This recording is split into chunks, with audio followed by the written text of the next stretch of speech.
Welcome back, everybody, to another show, another episode of the Network Show, episode 21. Currently on my own until people stop turning up. I think Mama Bear's having some audio issues I've been trying to fix. Here we are. What else we got today? We've got a whole bunch of new songs to release, to finish, should I say. Hello to everybody in the chat. Hello to everybody around the world. Hello to everybody on YouTube, Rumble, Telegram, Twitch. Oh shit, we didn't hook up Facebook. Never mind. Alright. I'm going to play some songs while we wind this up.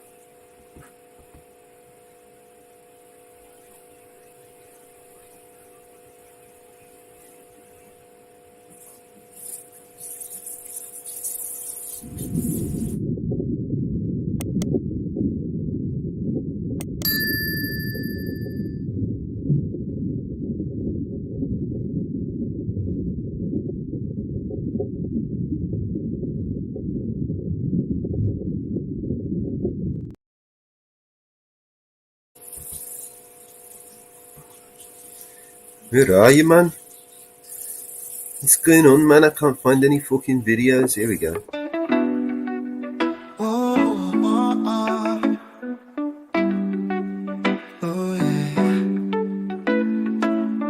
Wake up in the morning light, Mellow's feeling alright.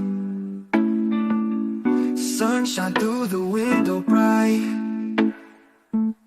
everything just feeling tight.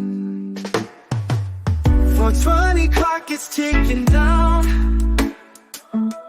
Mellow's ready in this town. Light it up and pass it around, peace and love just found a sound. Grabs his paper rolls and ice, twisted up, no need for ice. Inhale deep and feel the rise. Oh, oh. Eyes red but it's no surprise. Oh, 4:20 clock is ticking down, Mellow's ready in this town. Light it up and pass it around, peace and love just found a sound. Clouds forming in the air, Mellow's without a care. Laughter fills everywhere, feel the freedom everywhere, Afternoon fades to the night, stars above, they shine so bright. Mellow's heart, it feels so light. Oh, oh, everything just feels so right.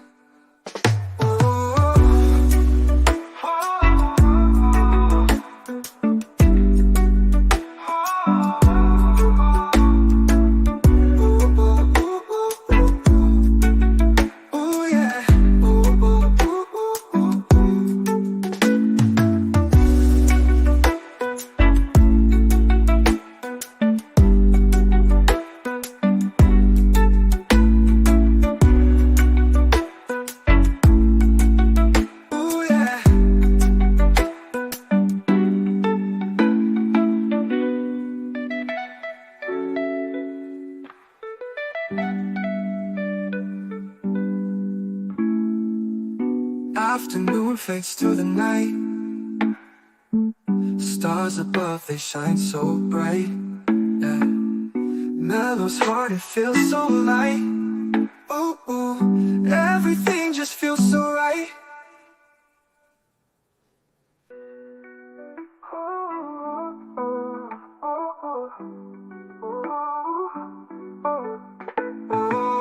4:20 clock is ticking down, Mellow's ready in this town. Light it up and pass it around, peace and love just found a sound. Ooh, ooh.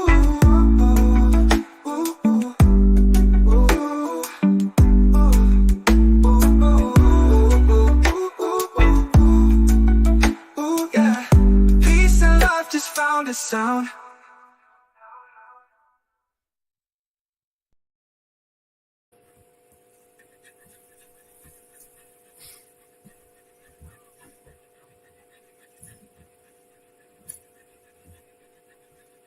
Yeah. You can confirm this is a police operation.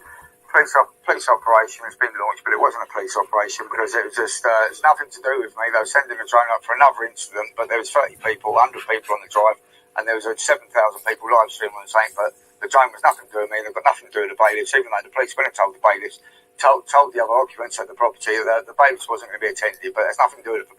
So if anybody wants to know what that's about, let me know. Yeah.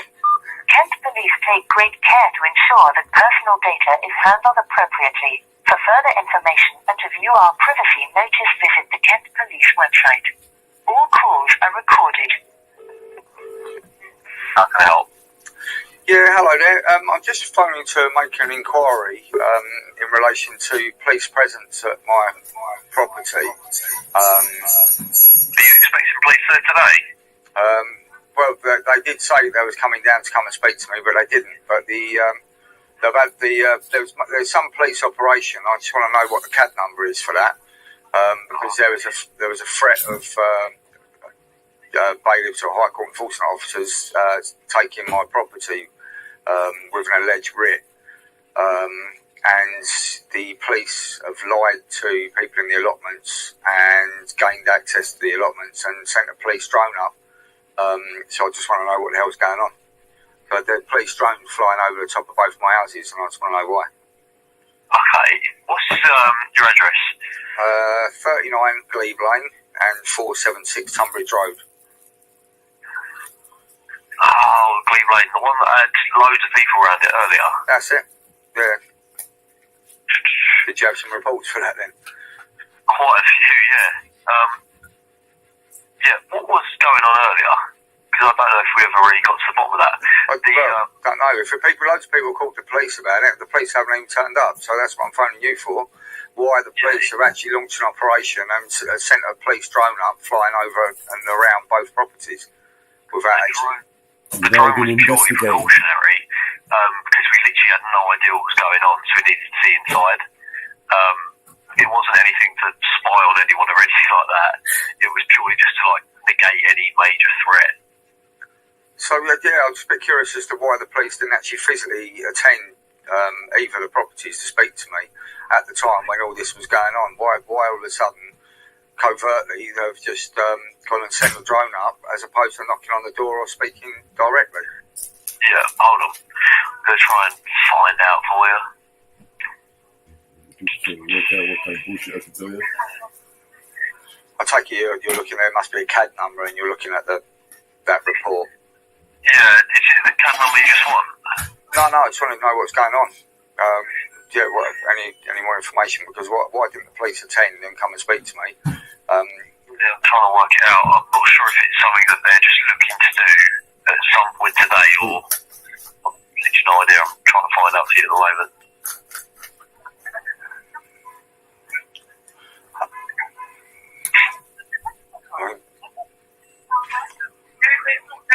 Allegations of disturbance or what? Obviously, you've had quite a few phone calls today for the police to actually launch an operation to come and throw a drone up. Then obviously there's procedures, policies that you've had to follow to do that. Hold on. Understand what justified that without any communication or contact with me, the homeowner.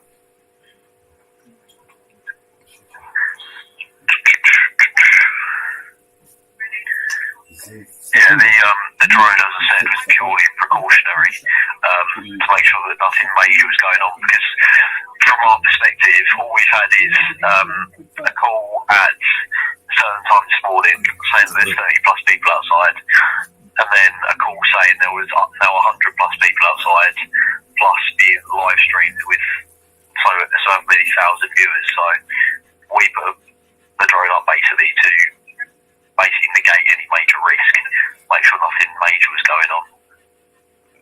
Sure, I mean, surely the amount of money and time and effort that would have cost for you to go and launch an operation to come put the drone up would be a lot more expensive than just getting the physical presence of one or two police constables to come and investigate for themselves, to come and speak directly. You're fully, Kent Police are fully aware. I think I have Mike. Alleged possession with this documentation, because I've notified Kent Police. Yeah. I'll tell you what, I'm going to just ask someone now, because there's nothing else on the report that kind of answers why no one actually came to the address. I'm just going to ask for you, right? Yeah, well, someone did eventually. When they went to the other address, they just caught a police sergeant who wouldn't identify himself by showing his warrant card or giving his name or anything, but was just literally about to trespass on the property by stepping over the chain, which Stevie says private property.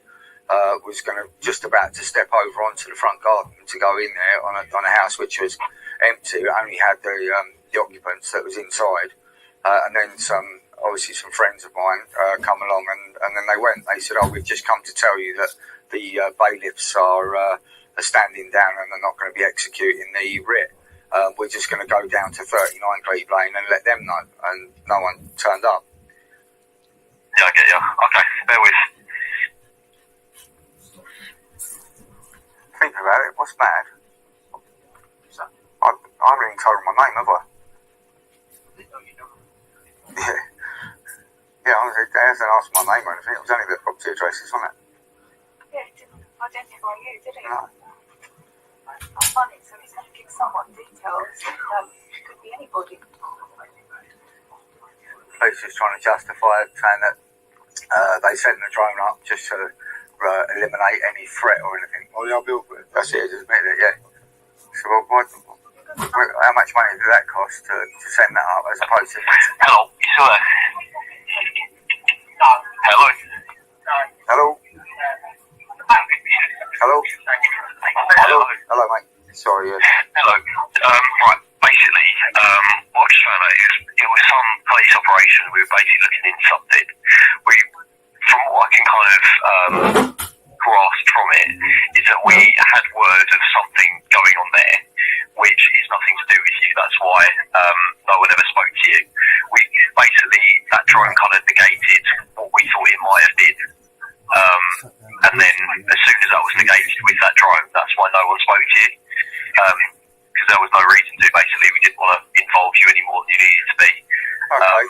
All right, so you've had numerous phone calls to saying a disturbance and 30 people, 150 people on the driveway or outside my property, but now and also the police, the way they got into the allotment with a police van and also 3 black cars was they stated that Fuggles' property has been repossessed this morning, we need to come in and send the drone up.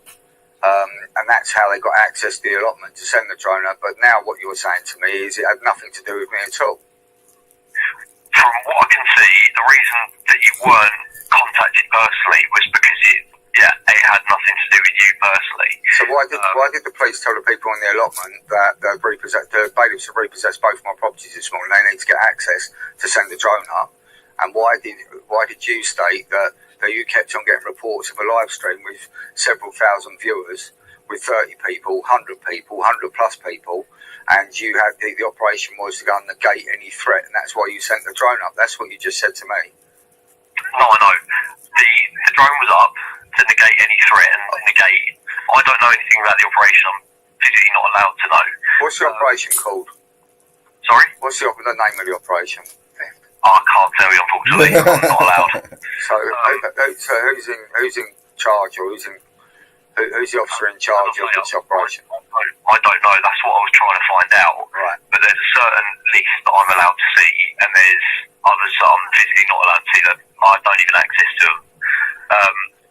So where am I through to? Is this control room, is it? This is control, yeah. Right, brilliant. Okay. So you said about the police about coming back. So have the police got any interest or going to be, do they need to speak to me about anything or any allegations? No, there's no reason why the police need to speak to you at this time. We've got no plans to come back to your house. Although if you do have something happen again, obviously feel free to call back. We'll get there as quickly as we can if we need something, if something is going down. But as long as you're happy that nothing's happened to you and that nothing is going on, then we have no reason to carry on speaking to you or looking into anything to do with your property. Well, I've had the threat from a company with fraudulent documentation to steal both my properties, which need to be investigated. So I really would prefer if you can send the constable out so I can go through it with him and report the crime and produce and provide him with all the evidence, because he's caused me alarm, harassment and distress. I've notified the police. The bailiffs have been here. They have been circling. They've been here since 6:30 this morning. No, they're not here now. But they have been circling the area throughout the course of this morning, which I'm sure you're fully aware of, or whoever's in control of this secret operation, which you can't tell me nothing about, will know about. So I would prefer if a police constable would come out, because they did say to a member of the household at the other property, why did the police, from no contact at all, they went to the other property and spoke to two individuals stating, we've come to tell you that the bailiffs are standing down and are not going to repossess the properties today. We're going to go and tell Toby at the other address, and then not attend the other address to come and tell me. I've literally got no idea. I'm not allowed to know anything about the operation. I don't know anything about what the officers did while they were there. All I got, I said earlier, I personally got a call about roughly 100 there. Yeah. All I had from that was someone who was a bit concerned because there was a load of people there. In terms of what I actually knew about it was absolutely zero. What was already on the report was just for kind of awareness side of you, that it was all going on, and that's why we was there to negate any kind of concern. In terms of what the actual operation was even about, I've literally got no idea. I couldn't tell you if I wanted to. I understand how it works, and obviously if bailiffs are going to go and repossess a property, they have to contact and notify the police, and sometimes they collude and conspire and work with the police prior to actually execution. So this would probably what would have given them this operation. So then if the bailiffs turn up and there was any problems, then obviously they can speed dial the police, give the operation, and then the police can come and assist. But obviously you have to do a risk assessment. If there's more people than there is police, then obviously the police won't get involved, or the police, which they have done before on several of these, is that they notify the enforcement agents that they're not going to attend to assist, because and basically advise that they shouldn't execute the alleged writ. But the problem is that the police said they was going to come and speak to me, to come and see me. They haven't come and spoke to me. I want to know why, and that's misconduct in public office, the way I see it. Yes. Yes, it is. Sorry? Who said that to you? He's telling you. Occupants at the other property, we've got it all on video. When the police turned up there, they went to the other address, apparently, just out of the blue, after the drones was up flying about, was saying that they was coming to come and notify them that the bailiffs wasn't going to be attempting the eviction or possession today, and that they was just on their way down to Glebe Lane to come and notify me. Well, we followed them on our drone, and we saw that the police car just carried on going down the Tunbridge Road and went out of sight. And they haven't made any attempt to come to my property to speak to me at all. What I do require is I need the police to come round here now to get confirmation face to face with them of what the position is, whoever's in control of the operation or anyone that can discuss part of the operation, to come down here and take evidence. Yeah, okay. I take it all this has been previously reported in terms of the fraud stuff, but can you just tell me what is actually has been going on in terms of that? Because I'm literally so in the blue about any of this. There's a threat of possession, eviction with fraudulent documentation, and I've then communicated with. Bailiffs are coming to possess your place. 8 o'clock this morning. Yeah, both properties at 8 o'clock this morning. Yeah, that's correct. They were supposed to attend at 8 o'clock this morning. What? So they were bailiffs, or they were fraudulent? Like, as in they were pretending. No one attended physically. They was driving past, doing recce's or whatever it was they was doing to see who was there, who wasn't there. But that's irrelevant. They haven't turned up. But I'm under threat because I haven't had any confirmation in writing in any way, shape, or form that it's not going to try to possess or evict the properties today. Okay. So So therefore, I've notified the police of everything, all the documentation. I've CC'd everyone involved, the solicitors, the High Court enforcement, Kent Police, Chief Constable, and the Commissioner. So you're fully aware of it. That's obviously where you've got this operation. Whoever it is, whatever department has initiated this operation for my properties, which is obviously your control room, and you're not privileged because it's probably legally privileged, or it's secret or private confidential between whatever department's dealing with it. But nevertheless, there is someone that's obviously, you're just a civvy working on the control room. No disrespect for you. So you're only going to have access to certain information, whereas a serving police constable, preferably sergeant, inspector, or someone above, will have access to this information that he will be able to disclose and discuss with me. And I'm respectfully requesting for the attendance of either a sergeant or an inspector to attend the property now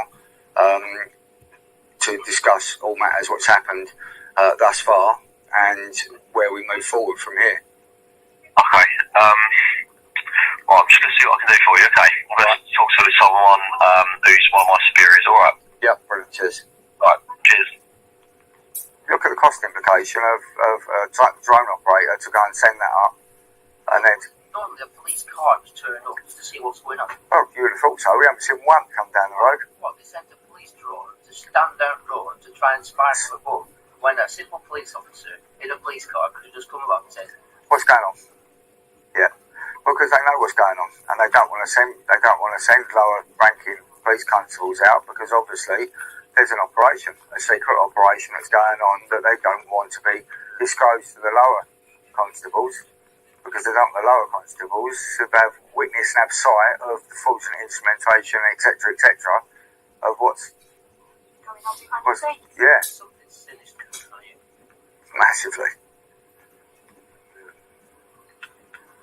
But it's like with Bob's case. It wasn't when we was in Bob's trial, when they was prosecuting him and they broke in and tasered him and stuff.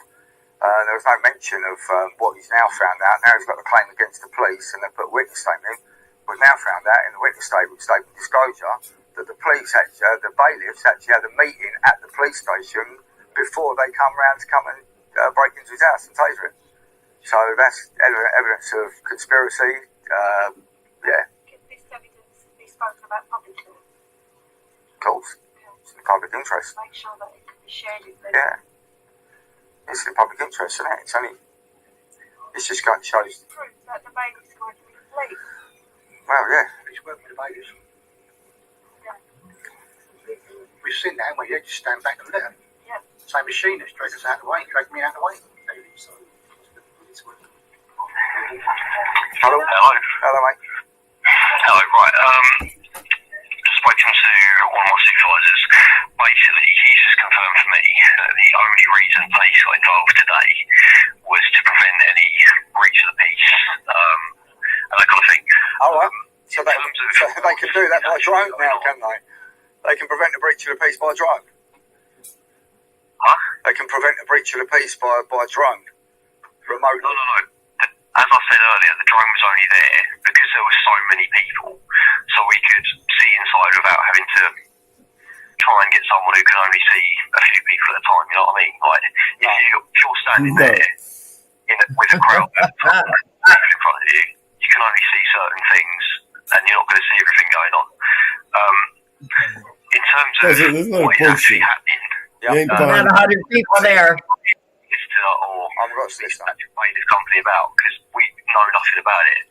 It's nothing to do with us. We're only involvement is about preventing anything bad happening. You told me the drone was for something else earlier. Nothing to do. You did in this call. You told me the drone was nothing. It was for something else, nothing to do with me. No, the drone was there, and I say it was nothing to do with you. It was to prevent anything going on because there were so many people. That's a bit of a contradiction. But Right. So if there was if operation that there is obvious It's not. that The reason I couldn't find it, just to kind of clarify, the reason I couldn't find it is because it isn't a police operation. It's an operation from the bailiff /Colton. that kind of thing. So it's nothing to do with police. There's no one that's in trouble as such. It's So why are the purely police just to negate any risk with there being so many they people, just and it just looking a little bit weird. culpability. From the other day, Ariel. It's from the other day. They just admitted culpability that they colluded and conspired with the bailiffs. They just admitted the it. possession of both my properties today, because I've put you on notice by sending the stuff, and also by the sound of it, there is an operation because obviously the bailiffs and the courts or whatever have notified you of this. Yeah, it's not a police operation, though, is what I'm trying to say. It is, man. You're the police. You're operating it, you dumb motherfucker. And the police drone was there, so we could confirm for us that there's nothing dodgy going on. Dodgy. Like, You're the dodgy one. We just needed to know there was no. But is that not? But surely, if there's several reports of disturbance, because at 8 o'clock this morning, this road was chock-a-block, and there have been numerous phone calls from people saying about the obstruction and stuff. Then why? What I fail to understand is why the police haven't physically attended, because at this point there wasn't any reports of 100 people. We did attend, as you said. There was 2 black unmarked cars outside, as well as a police van. No, there wasn't outside the houses. There was hidden up in the allotments with the drone. Which we got. I'm gonna leave it alone. That was the attendance. We went in there purely just to negate any risk to anyone. It was nothing to do with you personally or your address. That's just so happened to be there. The same thing would have happened if it was in the middle of some random park. Because of you. What a motherfucking idiot.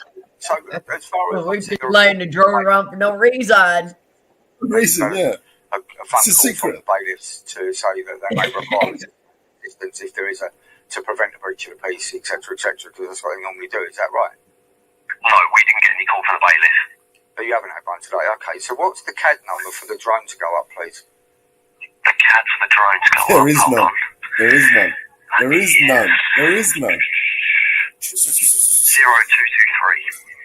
Sorry? 0223. 0223, yeah. That's it. It's 0223 of today's date. So as long as you know it was today, CAD number, 0223 is all we need. Right, okay. What time was the CAD created, please? It was at 10 past 8. 10 past 8, okay, brilliant. Right, okay. I'm just making a formal verbal for a data access request. In the US cops. It's been recorded that's captured my properties and me and anyone else on my properties. And what's been done with this intelligence operation that you've performed to gather data in relation to the alleged threat for a civil matter? I have absolutely no idea. It's not there.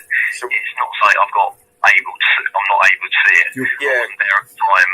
Liability. You said there's parts of it. Yeah, because you've already stated that there's parts of this file that you can't access, so you can't discuss it, or you've been sworn sick, so you can't tell me.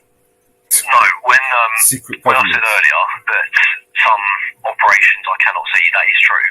But this operation wasn't police, that's why it's not there.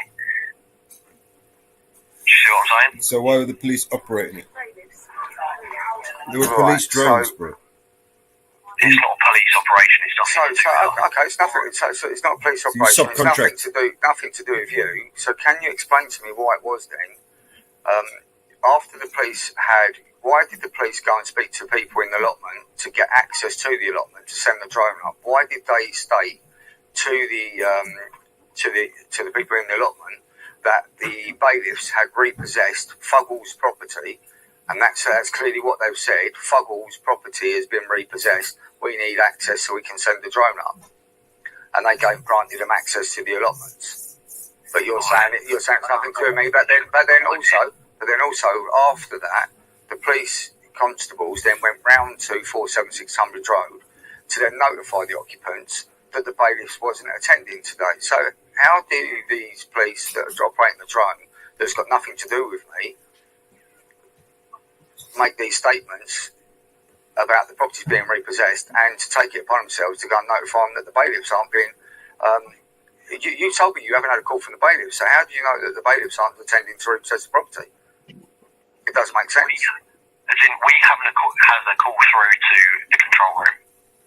So if an officer there has had contact from a bailiff, that's not all documented. They don't document everything they say to people. You know what I mean? They're not going to like walk around making notes of everything they've told But if you got a CAD number, you've got a duty, otherwise misconduct in public office, not to keep a chronological track data for all and any information in relation to that operation. Right. In this office, Misconduct, we've got mate. Misconduct that in the CAD public basically office. has a very short report, basically getting everything that we absolutely need to deploy and do whatever we need to do in the situation we've been given. So what I'll do is, in a very basic nutshell, is I'll take details from whoever's talking to me over the phone. I'll then create a CAD for that, and then we'll deploy wherever we need to go. We've had a call from somebody who has told us there's loads of people outside, and we've then gone there to negate any risk. That's all that's happened with our involvement. What sort of cost implication is there for having two police black unmarked cars and a police van, and to launch a drone for a couple of hours, 2 to 3 hours? What's the cost implication to that, as opposed to sending two police constables in a car to come direct to the alleged incident to go and speak to? So if you have a party you'll hear it from the horse's with mouth. 50 people, they're going to send a drone and unmarked cars to your house. Say that again, Mama. If you have a party with 50 people, they're going to send a drone over your house. Basically, yeah. God. Don't have a party. Don't have a birthday party. No, they or don't. An engagement party. Don't I remember have an during the engagement pandemic. party. I remember during the pandemic, they were freaking people out, flying over people's houses. Oh, you're not allowed to be outside. You're in your house and all this shit. It was stupid, man. These people are insane. You know that. They've taken their... Don't have an engagement party. Don't have a birthday party. Don't This is have the a small dangers. gathering for a wedding.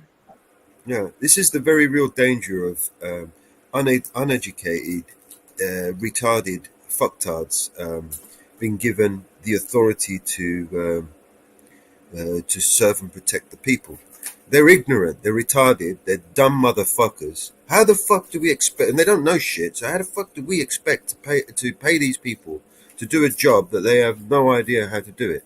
I mean, we're setting ourselves up to fail here, right? I mean, it starts from the top down. Don't have a graduation party. Yeah. Want to talk to me? Is that what it is? I've literally got no idea. Yeah. Okay. So at that point, now, what I require a sergeant or someone to come round to the property now, because I need to serve them physical documentation in relation and to take a crime report. I'm not going to do 101. I'm not doing it online. In light of everything you've just told me and this operation, to quell my concern with this drone and the threat of bailiffs. I mean, there's nothing that they will tell you Nothing. that I haven't already told you. Not good enough, mate. It's nothing to do with the police. If you need Nothing to do with the further police. advice on everything that's going on, that's purely for solicitors and the bailiff company. There's nothing that we know that you now don't know. There's a crime that's been committed, and that's causing me alarm, harassment and distress with the threat of the theft of my property with fraudulent paperwork, which I've sent you the evidence of back in by email to your heads of department within the Kent Police.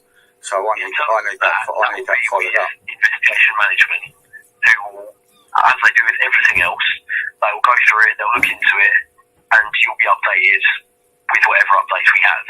We'll keep you in the loop as much as we physically can. No, you won't. But in terms of today, as I've said a few times, the only reason we came was to prevent anything going on because of... Well, you didn't prevent anything, did you? So you've had no contact or communication from bailiffs at all today. Is that what you're stating, for the record? Not through our office, no. No, the Kent Police. Have Kent Police been contacted by bailiffs? I don't know in terms of anywhere else, but not our office. What office would it be that they would contact? As I say, I don't know. It's not a police thing that we deal with. Well, if it's not, hold on. This is called stonewalling. Circle Everything jerking. like that is all solicitors. No. You're okay. So, all right. So you're saying that the bailiffs and stuff is nothing to do with you. It's not something that the police deal with. Yeah, that's what you said. No, not at all. No. So is that what you said? Is that just so I can? Right. Okay. So if you're saying that the bailiffs has got nothing to do with the police, then why is it that Kent Police went to the other property to say that the bailiffs wasn't attending today? If you're saying bailiffs have got no, you're saying Kent Police got nothing to do with the bailiffs. Listen, what people find out in the moment, I've no idea. I wasn't on scene. I'm not one of the officers there who know anything about what's going on. So I've got absolutely no idea what happened while we were there. Who's the investigating officer? Who's the officer in charge in relation to that CAD number? Right. There's nothing for that CAD number. What I'll do is I'll quickly look. There's got to be someone in charge. It's got to be a name we can hold accountable, mate. We need someone. That CAD number is purely an individual. All right, but if you can look up both the properties, there's got to be there's no one someone accountable. The most recent log data of someone that's actually assigned. Yeah, if you've reported the fraud side of it, then if you bear with me a moment, I'll find you the officer in charge of that. And then I'll tell you what I'll do. That's not what he asked for. Email them and get them to give you a call. What a That way cockhead. you've got someone there who knows that everything's been going on anyway. They'll probably be able to provide you with much more accurate information than I'll be able to, because I'm very in the blue about the whole situation anyway. Right. Okay. And what department's that you're going to contact? No, I'm just going to email the officer directly. What officer's that? I'm trying to find out now, just bear with. Alright, what's your first and last name? Sorry? What's your first and last name? My first name's Toby. Toby. Yeah. And your last name? the email address to which I've corresponded is thl.soi.noi@protonmail.com. What's your last name? I haven't got a last name. What do you mean you haven't got a last name? I haven't got a last name. My name's Toby. Well, you've obviously got a last name. Everyone's got a last name. No. There's no point going into details in relation to the names and the birth certificate character. That's not me, the living man. I'm alive, and I've communicated to the police in relation to this threat. And the addresses are 39 Glebe Lane and 476 Tunbridge Road. Who's the officer that's dealing with that, please? Alright, I was trying to find out, but hold on. See how you try to flip it? Addresses and it'll come up with any. Yep. That's what I've just done, yeah. What's the last log or There you go. on that? There you go, Toby. Got me out. Okay, right. My investigation. You've got about 15 different names for me on your TNC, so it could be one of anything. I've got probably equally same amount of names for. Just confirm your date of birth for me. I haven't got a date of birth. Yep. Stop being stupid, mate. Stop being stupid. That's a bit rude and unprofessional. Can you remember when you was born? Yeah, of course I can. Really? So can every other person on the planet. Is that not hearsay? Oh, mate, you're being stupid now. Oh, no, Really I professional. fertilisation to last breath. I had 280 days Very before I unprofessional. execute the work. The registration of the birth certificate is not me, the living man, is it? But anyway, there's no point going into that. We'll just get by the date of birth thing. What's on the address for me? What's going on? You don't need his date of birth. You don't need his social security number. You don't need his fucking blood type. You don't need his surname. You don't need any of that. You idiot. I don't know anyone. You're not that privileged to remembers that date of birth. information. That's Honestly, fucking I know- private. And it's completely unrelated to the fucking claim that the fucking complaint he's making. I'm really impressed that you can remember being born. If you don't remember your birthday. I'm really impressed that you can remember when you was born. I'm really impressed with that. Good. Good to know you got high standards. No, I'll get dispatches or get get on TV to explain how you can remember from coming out the dark and out the waters into the light. Yeah, he just put the phone down.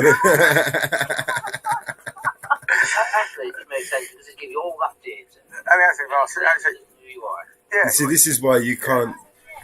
You got to play the fucking game, man. It's a police operation.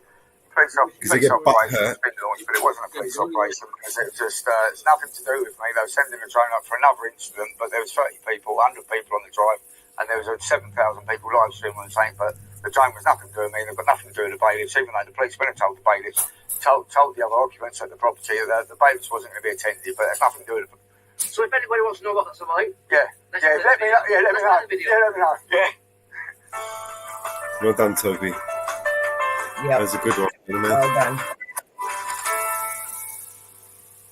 Bunch of fucking idiots. We've liked, we've shared. You shared the video. Let me share the video. Just a minute. I'll post it. It's all right, I've got it. Bring I'll it up. drop it. I'll drop it in the You gonna post it? Yeah. Yes, everybody, please like and share his abandonments. Hey, We support. started laying out this Ariel. foundation by Back sitting in Turn one the shit corner, off. and then we were able to pull diagonal. Shut up. In back chat is the FBI is at the oversight committee today. Oh, this is the one we were waiting for, wasn't it? Yeah, the FBI, since the Secret Service, ex-Secret Service director, was blaming the FBI for everything. So the FBI is at the oversight. Yeah, and they're going to be blaming Secret Service. Watch. Yeah, today. Where It is just started. It just started. Oh, I hate this fucking guy, man. Fucking Nadler. I hate this guy. He's such a fucking idiot, man. The FBI is there today. The guy's such a knobhead, man. Committee will come. Excuse me. Committee will come to order without objection. The chair is authorized to declare. Did he say little man?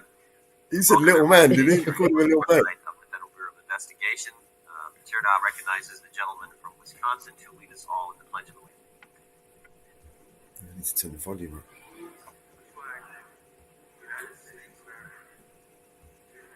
It is up.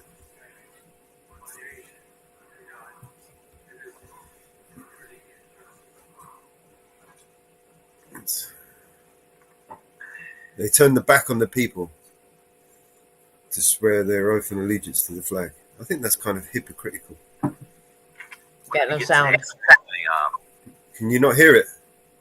Recognizing the fact that we no longer have one of our great members with us, Sheila Jackson Lee, as we all know. Can you hear it, Mama Bear? Passed away. She was a dedicated public I servant. got no sound. On this committee.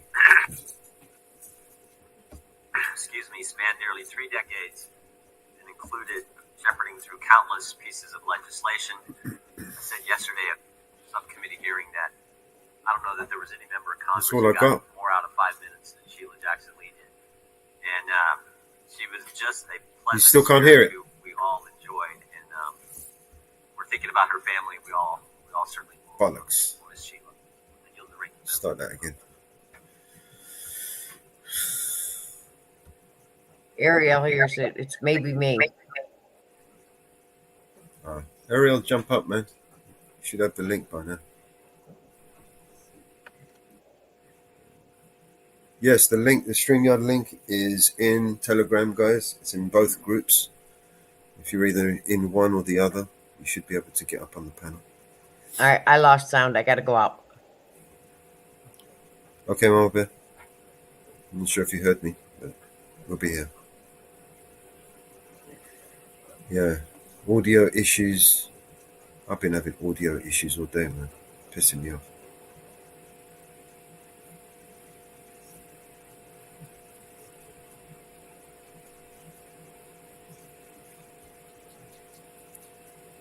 We'll give Mama Bear a couple of minutes to jump back up before I put the video on. You hear it, yeah, Ariel? Alright, cool.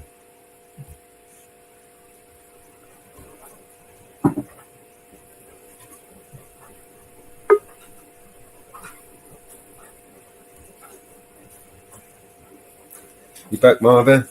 Ah, Ariel. Give me a second, mate. There you go, bro. Can you hear me? Yeah. Perfect. All right. Well, I won this back a couple of seconds. I wanted to hear him just right at the start. I'm glad the CC's on because it sounded like he said little man. He called him a little man. Yeah, you said something about. Let's just play that while we're waiting for Mama Bear to come up.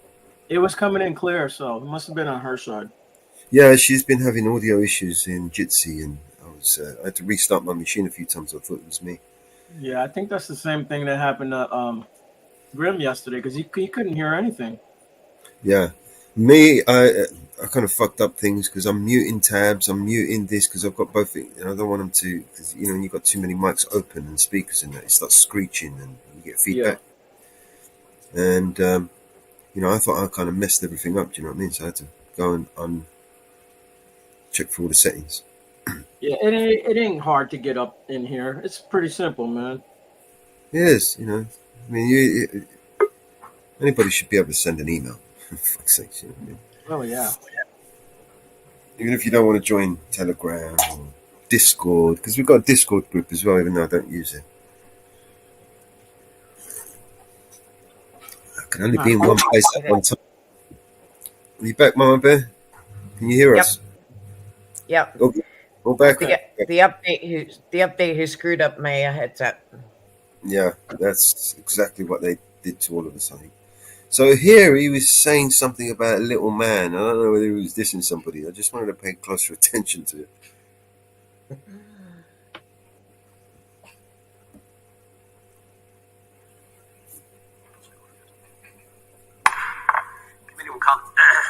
Committee will come to order without objection. The chair is authorized to declare recess at any time. We welcome everyone to today's hearing on oversight of the Federal Bureau of Investigation. The chair now recognizes the gentleman from Wisconsin to lead us all in the Pledge of Allegiance.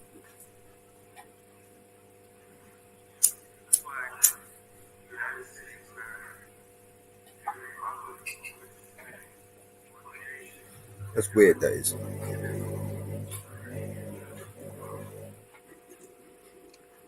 I always find that weird.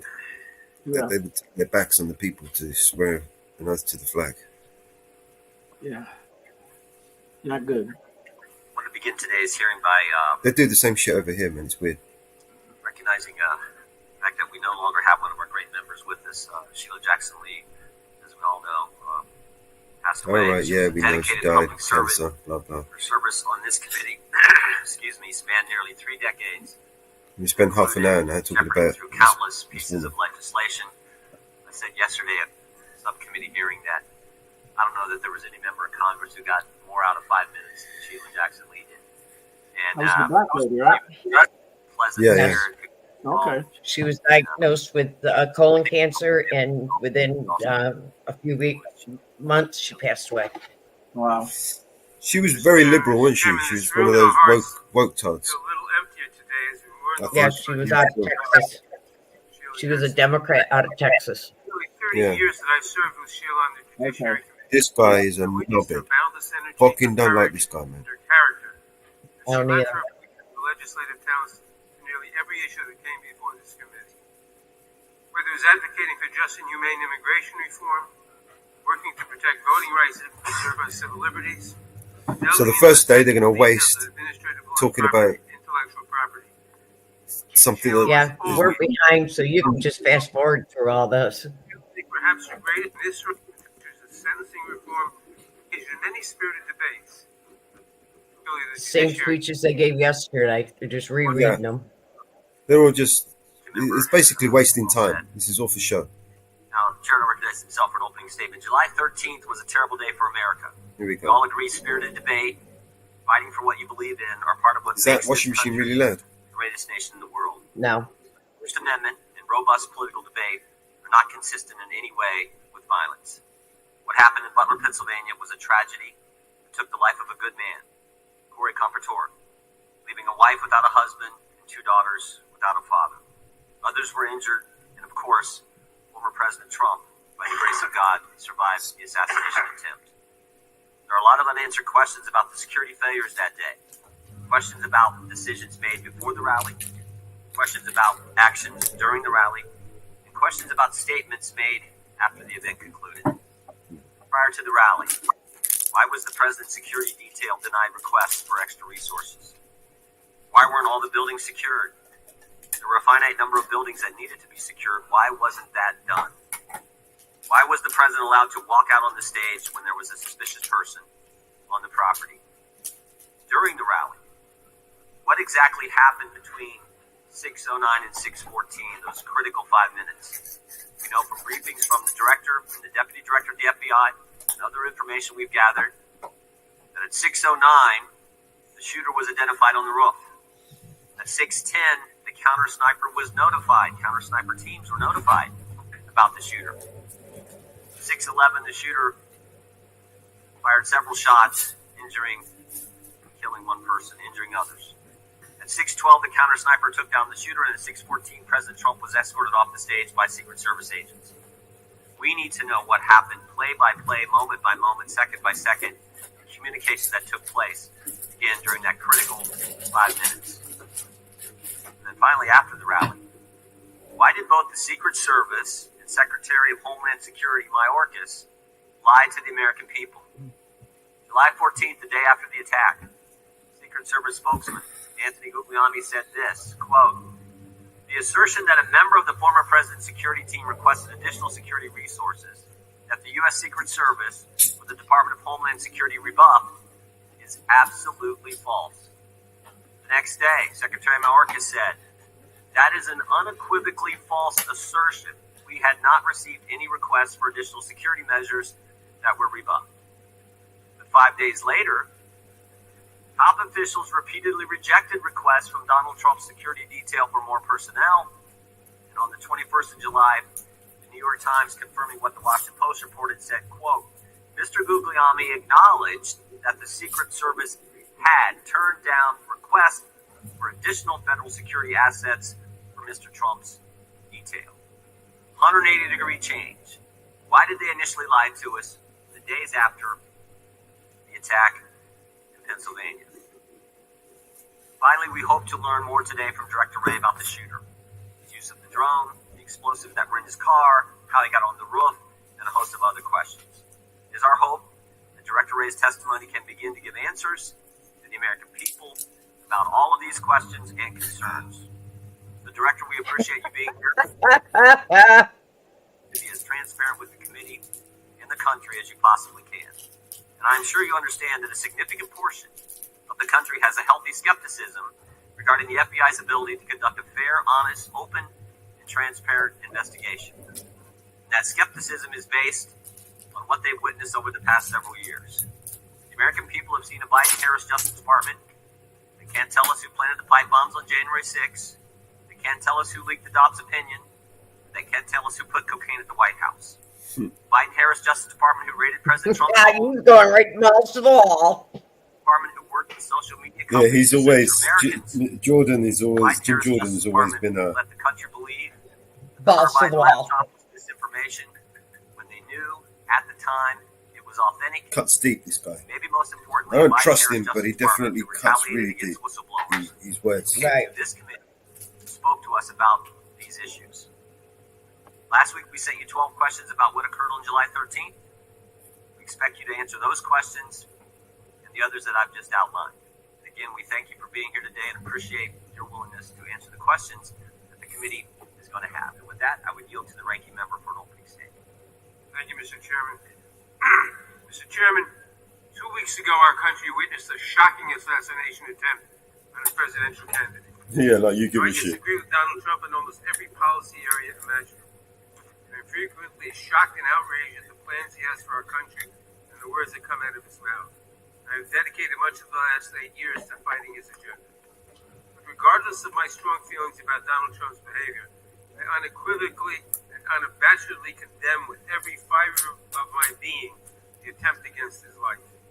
This was not just an attack on a man, but an attack on our democracy. Political violence erodes the very foundations of our nation. This is where bipartisan decision. They make laws, Peaceful gun transitions reform of laws. power of a democratic government at its core. These cannot exist if political violence is allowed to fester and to go This unchecked. isn't proof. And if you think that this one assassin's bullet was a bolt out of the blue, You guys are waiting. not part of a wave of violence that has threatened this nation for years, then you have missed the point of what my Democratic colleagues and I have been imploring you to hear for some time. Election workers, many of them working for free, face near constant threats of violence. In one recent instance, an Indiana man pleaded guilty to threatening to kill an election worker who said that there were no irregularities in the recent election. That man said, quote, 10 million plus patriots will surround you when you least expect it and will, expletive, kill you, close quote. That is political violence.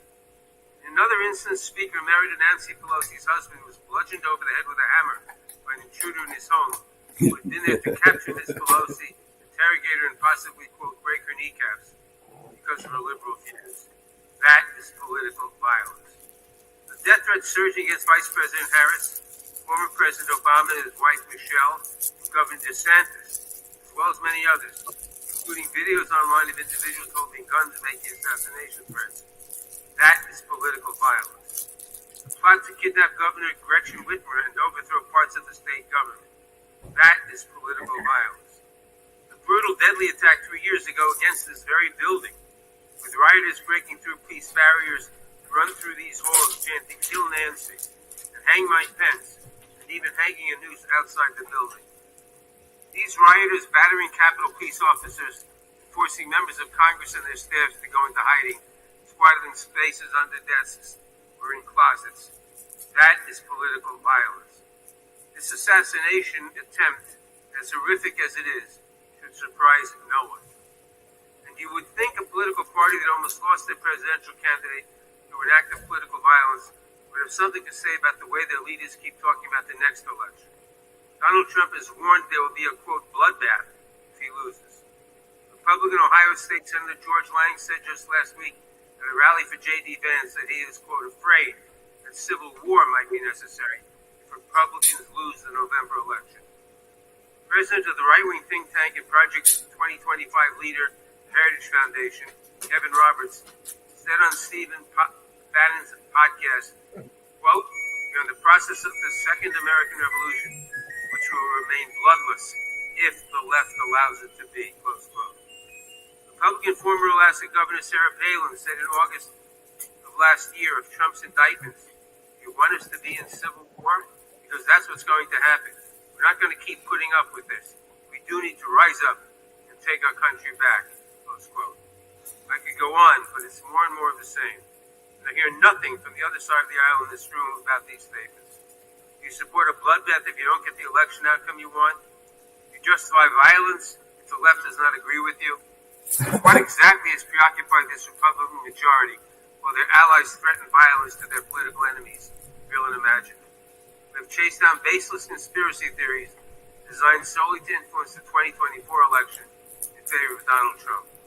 We have spent millions of dollars, thousands of hours of staff time, and more than 100 transcribed interviews, facing false accusations against President Biden, supporting an impeachment effort that seemed designed to fail, and hunting for a smoking gun that simply does not exist. And instead of admitting that these investigations found no corruption, coercion, or unethical behavior by the Biden administration, Republicans chose to just dig deeper and spend more money. Imagine what could have happened if we had spent these thousands of hours of staff time and those millions of taxpayer dollars addressing even one aspect of the political violence that now threatens our country. Perhaps, if this Republican majority lifted a finger to help a nation that is awash in guns, the assassin in Butler would not have had such easy access to the weapon he used to fire on that crowd. Director Wray, your agency is responsible for addressing some of the most serious issues of our time. The Bureau fights gun violence, which claims the lives of 40,000 Americans every year. It protects election security from growing threats from malign foreign actors who are working tirelessly to influence our elections. It protects against domestic terrorists and violent extremists who have been a growing threat in recent years and have carried out horrific mass shootings and deadly events around the country. And so much more. I apologize to you, Director, and instead of supporting you in these missions in the 118th Congress, some of my colleagues have instead hindered your work, maligned your agents, and called to abolish and defund your agency. all for political gain. It is despicable, especially from the party that claims to, quote, back the blue. And I know that you and your many agents and employees have paid the price for these baseless attacks. I know you have faced a barrage of threats, distrust, and vitriol from the public as a result of these wild, politically driven conspiracies. I know it has become even more dangerous and difficult to come to work each day. I may not agree with you on everything, but I sincerely thank you and every employee in your agency who continues to protect our country. The FBI is vital to keeping America safe, and I pray that today we can focus on the real, substantive work of the agency. It is the least we owe our country in these times. Nadler, you're an asshole.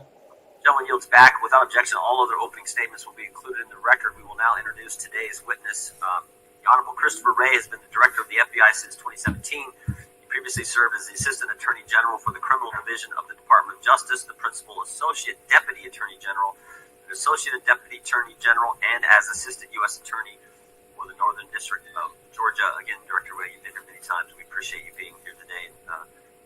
Forward to your testimony and answering our questions. We will begin by swearing you in. Would you please rise and raise your right hand? Do you swear or affirm under penalty of perjury that the testimony you're about to give is true and correct to the best of your knowledge, information, and belief, so help you God? Let the record let the record reflect that the witness has answered in the affirmative.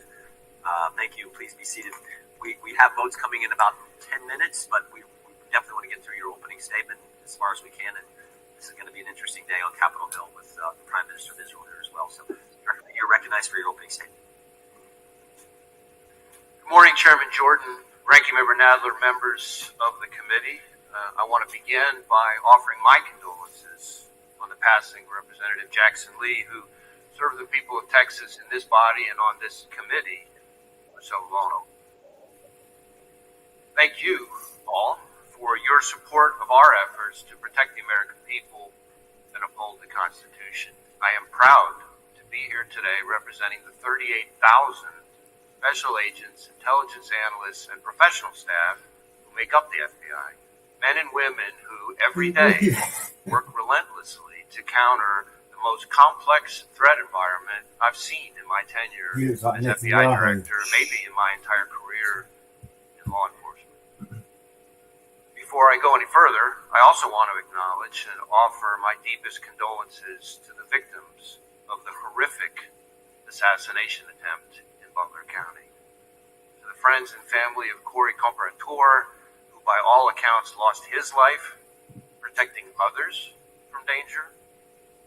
To the other victims, two of whom were critically wounded. And of course, to President Trump, former President Trump and his family.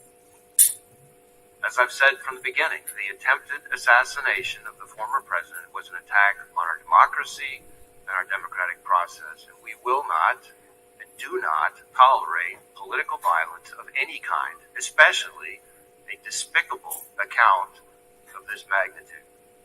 And I want to assure you and the American people that the men and women of the FBI will continue to work tirelessly to get to the bottom. We are bringing all the resources. You guys, fucking George Carlin, look alike. And just then, the rain just started pouring down. And our understanding of what happened and why. The rain just started opening up. The skies opened up here and started pouring. Was this the dickhead Donald Trump appointed? It wasn't, was it? No, he's been in for 17 years. What, as the director? Is this the guy, the director? Yeah. Who? Let me see who appointed him. Ray. What's his name? Something Ray? What's that say? Ray. What it says on top. So he's.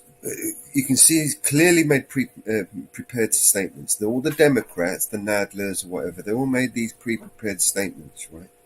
And they're going to give each other the floor in order to create their propaganda and narrative.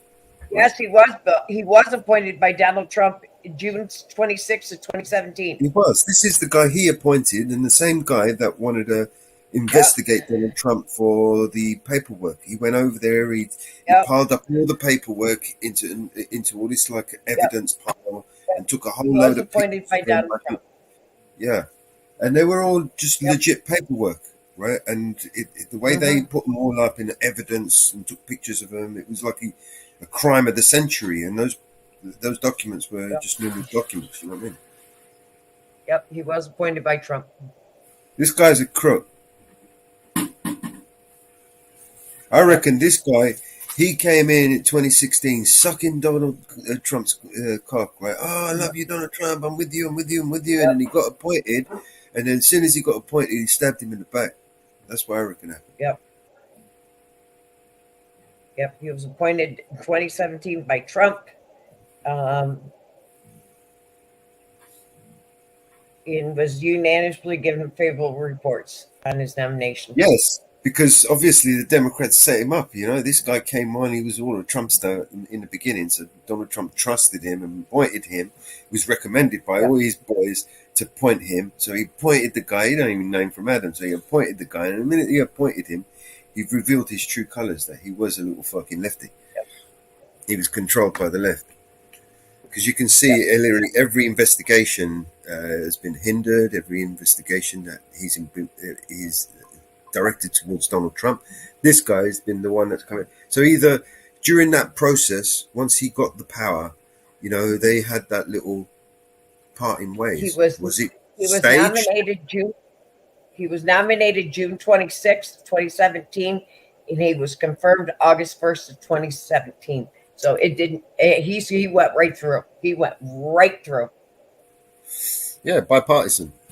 Both sides loved him. Yep, 95-5 was the vote on him. Yeah. And look at all those guys behind him, like an army of suits. Yep.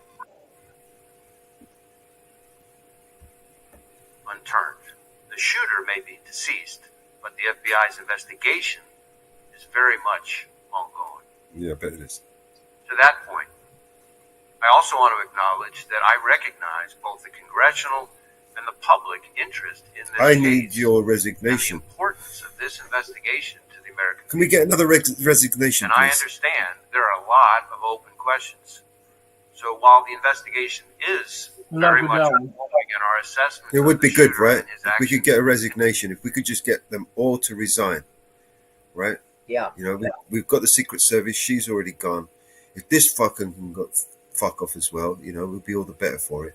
But, you know, they're only going to replace these fuckers with different fucking, you know, you chop off one head, the other fucking two show their ugly face. You know, it becomes like a vacuum of power and somebody fills it. You know, it becomes a free-for-all. You know, everybody starts fighting for this position. continue to evolve. My hope here today is to do my best to provide you with all the information I can. How many times is he going to say, I can't answer that information? Watch. I have been saying for some time now that we are living in an elevated threat environment. That you created. Tragically, the Butler County assassination attempt is another example Of what you particularly created. heinous And very groomed. public one of what I've been talking about. Set 'em. But it also Protesters are already outside the Capitol. ongoing commitment These are They the focus people on the responsible threats, for all of this. on the mission, and on the people we do the work with and the people we do the work The way he's for. fucking pointing his finger Every day, out, and how confident he All is. across this country and It's indeed him. around the world, the men and women of the FBI are He doing knows he's just untouchable. that, working Bulletproof. around the clock to counter the threats we face. Just in the last year, for example, in California, the FBI and our partners targeted an organized crime syndicate responsible for trafficking fentanyl, meth, and cocaine all across North America. Yeah. We charged the Mexican-based suppliers who Yeah. brought the drugs into the United States, a network of Canada-based truck drivers But somehow, it's still coming, right? and the distributors in the Oh, yeah. United States who spread poison into our communities. Stop shit, mate. Staying on threats emanating from the border, I have warned for some time now about the threat that foreign terrorists may seek to exploit our southwest border or some other port of entry to advance a plot against Americans. Just last month, Yeah, the president leaves the border open. with ICE in multiple cities across the country as several individuals with suspected international terrorist ties were arrested using ISIS immigration authorities. Leading up to those arrests, hundreds of FBI employees dedicated countless you hours messed up there. You're to supposed to say understand the ice. threat and identify You said ISIS. Did you see that? individuals. Yep. Did you catch that? You meant to say ice, not ISIS.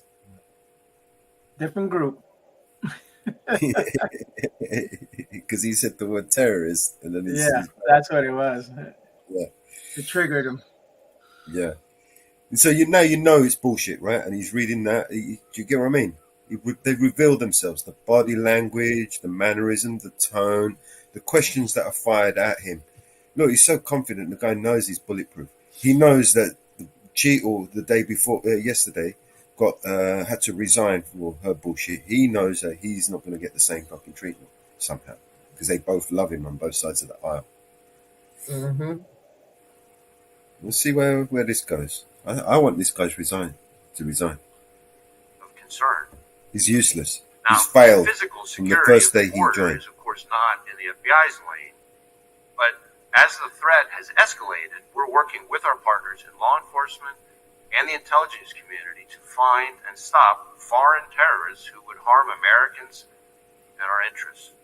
Yeah, how's that going? As concerning as the known or suspected terrorists encountered at the border are, perhaps even more concerning, are those we do not You're know fired. about because they provided fake documents or because we didn't have information connecting them to terrorism at the time they arrived in the United States.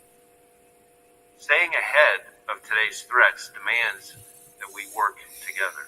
And for the FBI, that means doubling down on our partnerships, especially with state and local law enforcement.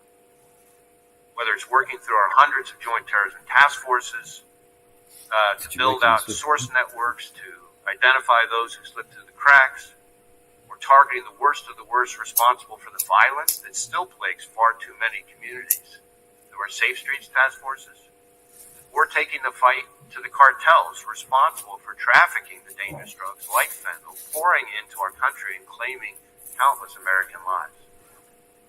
Staying ahead of the threat also means continuing to disrupt the cyber criminals ravaging businesses large and small, and confronting nation states like China targeting our innovation and our critical infrastructure. At the Bureau, we're proud to work side by side with our brothers and sisters in federal, state, and local law enforcement, our partners in the intelligence community, and others around the world to fulfill our commitment to keep Americans safe. Now, on Friday, the FBI will celebrate its 116th anniversary. 116 years of protecting the American people and upholding the Constitution. 116 years of working with our partners to safeguard the communities we serve. 116 years of innovating to stay ahead of the complex, evolving, and very real threats out there. I am proud of the legacy the men and women of the FBI have built and all they have accomplished for the American people. So, if I may, as we approach this week's anniversary, I would just like to say to all those who are part of the FBI family, from our current employees to our formers, and to our partners across law enforcement and the intelligence community, thank you. Thank you for dedicating your lives, this country, and to its people. It is both humbling and an honor to serve alongside you, and I look forward to the work we're going to continue to do together. And with that, thank you again for having me, and I look forward to our discussion. Thank you, Director Ray. Excuse me. We'll now proceed under the 5-minute rule. The gentleman from North Carolina is recognized for 5 minutes. Thank you, Mr. Chairman. Director Ray, I'm way down here, and I appreciate the chairman giving me this because I've got to leave. But let me ask this question. Why doesn't the FBI disclose to the American people all of the investigative detail and evidence that you're gathering as it is gathered? Well, we have tried to be transparent with both Congress and the American people as we're going along in the investigation. Frankly, unusually so for an ongoing investigation, given the sheer nature of it.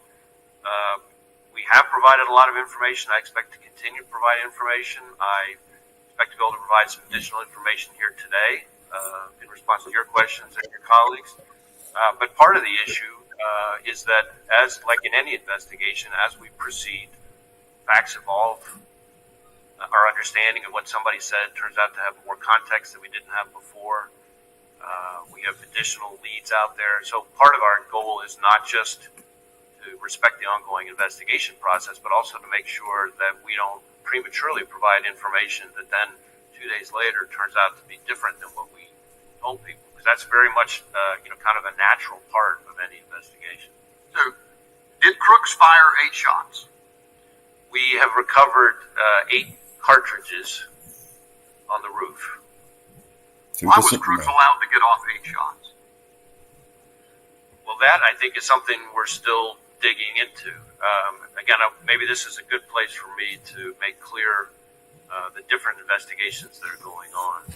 So, because certainly I understand. Well, given that I've only got 3 minutes left, and I know other members, I'm really interested because I appreciate your invitation. You said you're prepared to disclose things as questions are asked. So I don't want to waste time. I just want to get to the questions that might, and as many members as can, ask questions that you'll answer. I actually think I'd be glad for you to go on soliloquy, frankly, and tell us what you know. I think the American people want to know.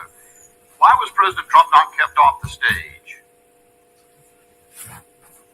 We don't know the answer to that, but I want to be clear, and this is important because I think it comes to questions that I can and cannot answer. Our investigation, the FBI's mandate, is focused on the shooter and all things related to his attack. Now, obviously, I understand very much the intense interest and focus on the Secret Service's performance, actions, decision-making, etc.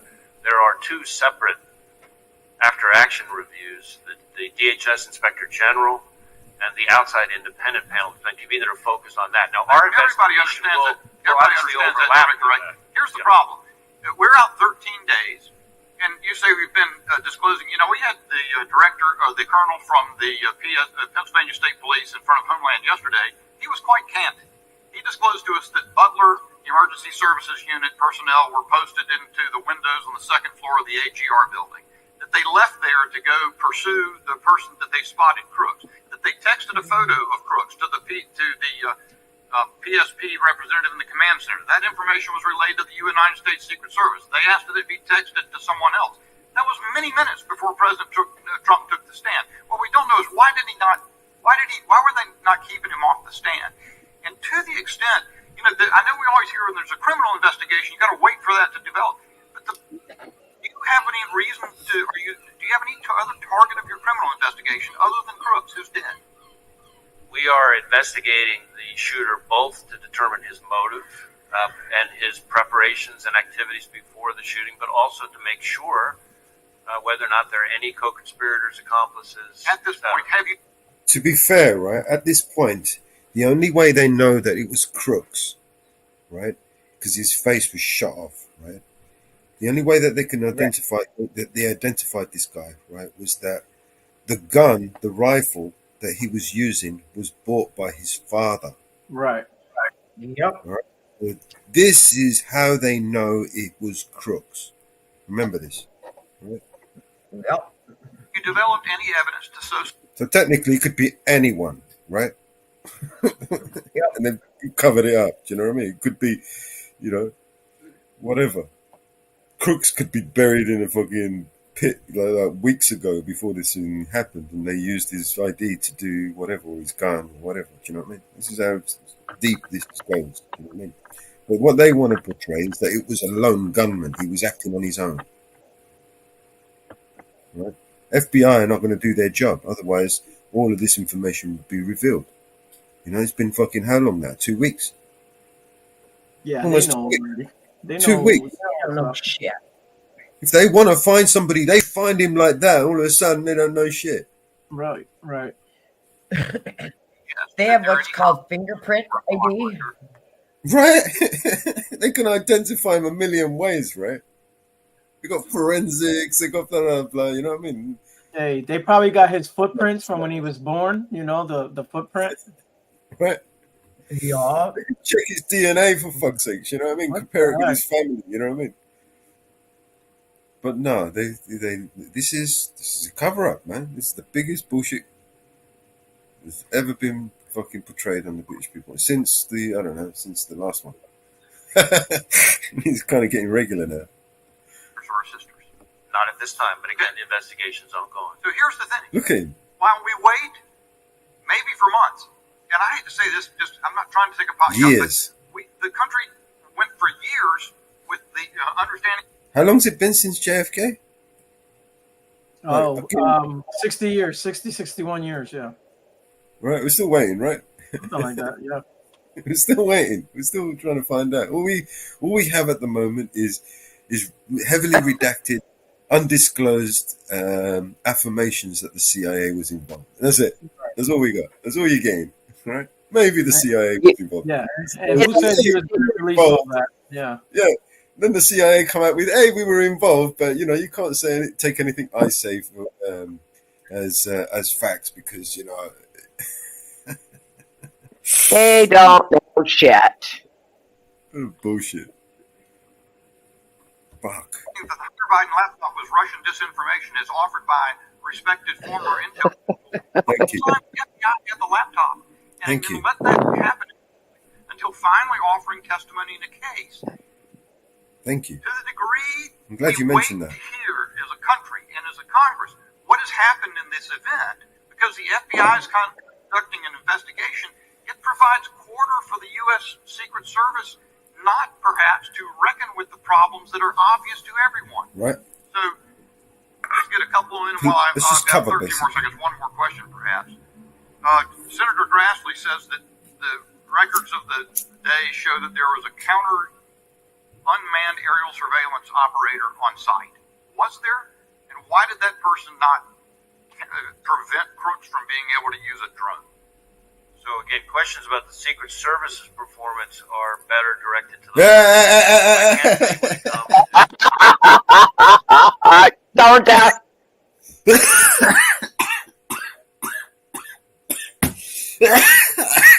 I mean, it literally just took 14 minutes for him to. It literally took him 14 minutes to point a finger to the Secret Service. Shit, man.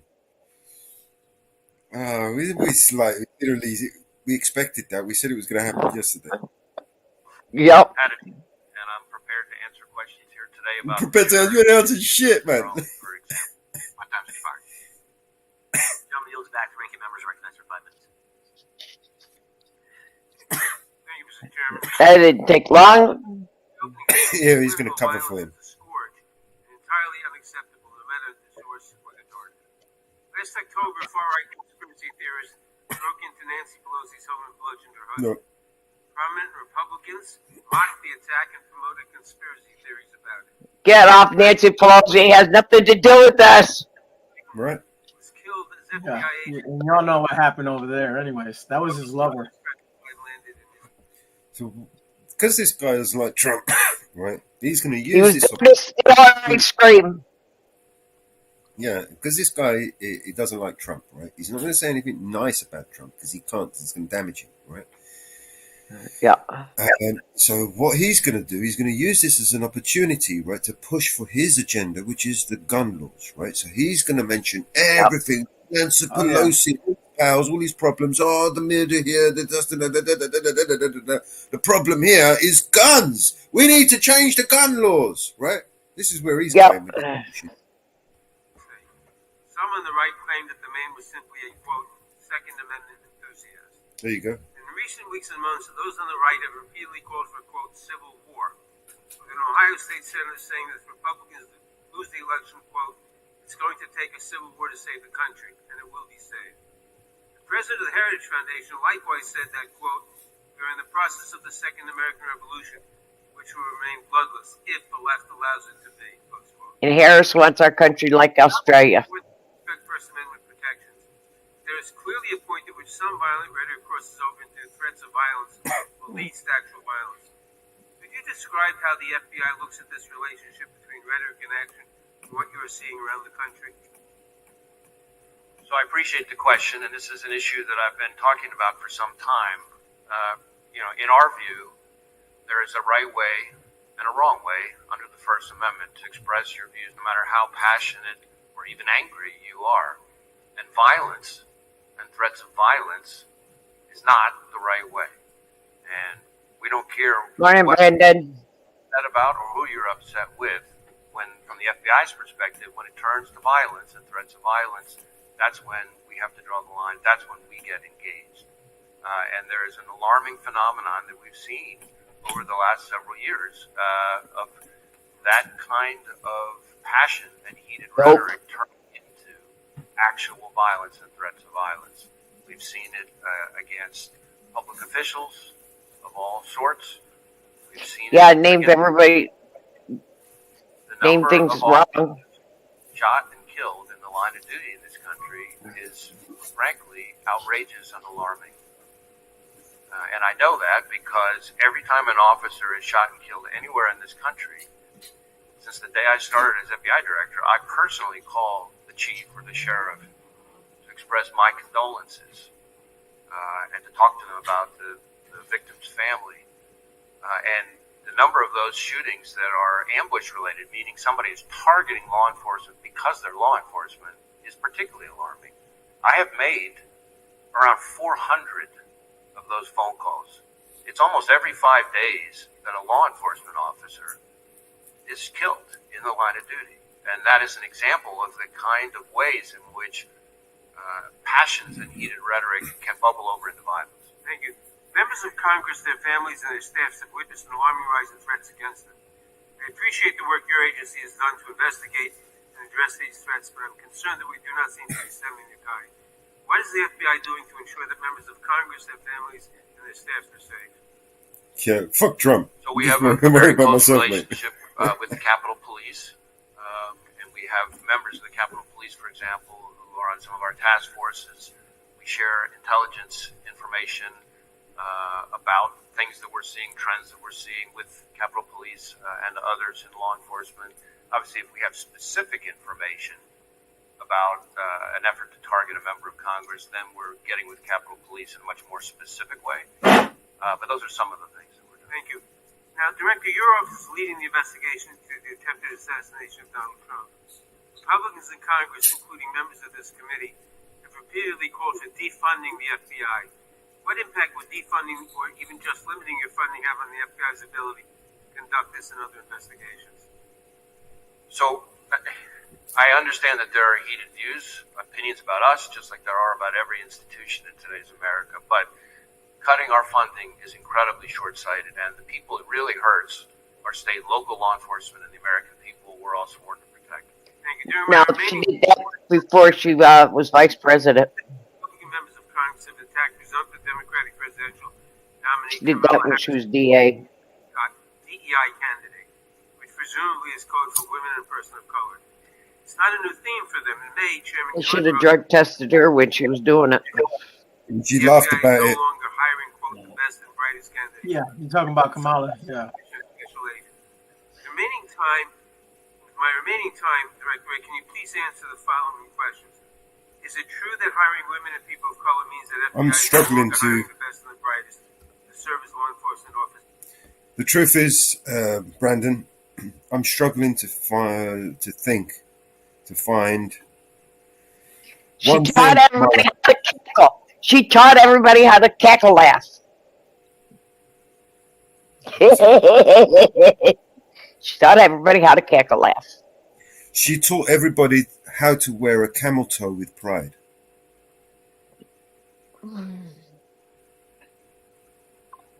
Taught everybody how to cackle laugh.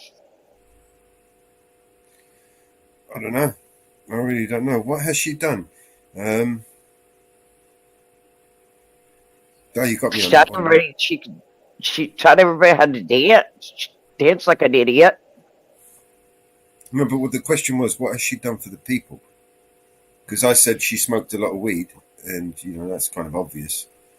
What has she done for the people? She's done absolutely fuck all for the people that I know of.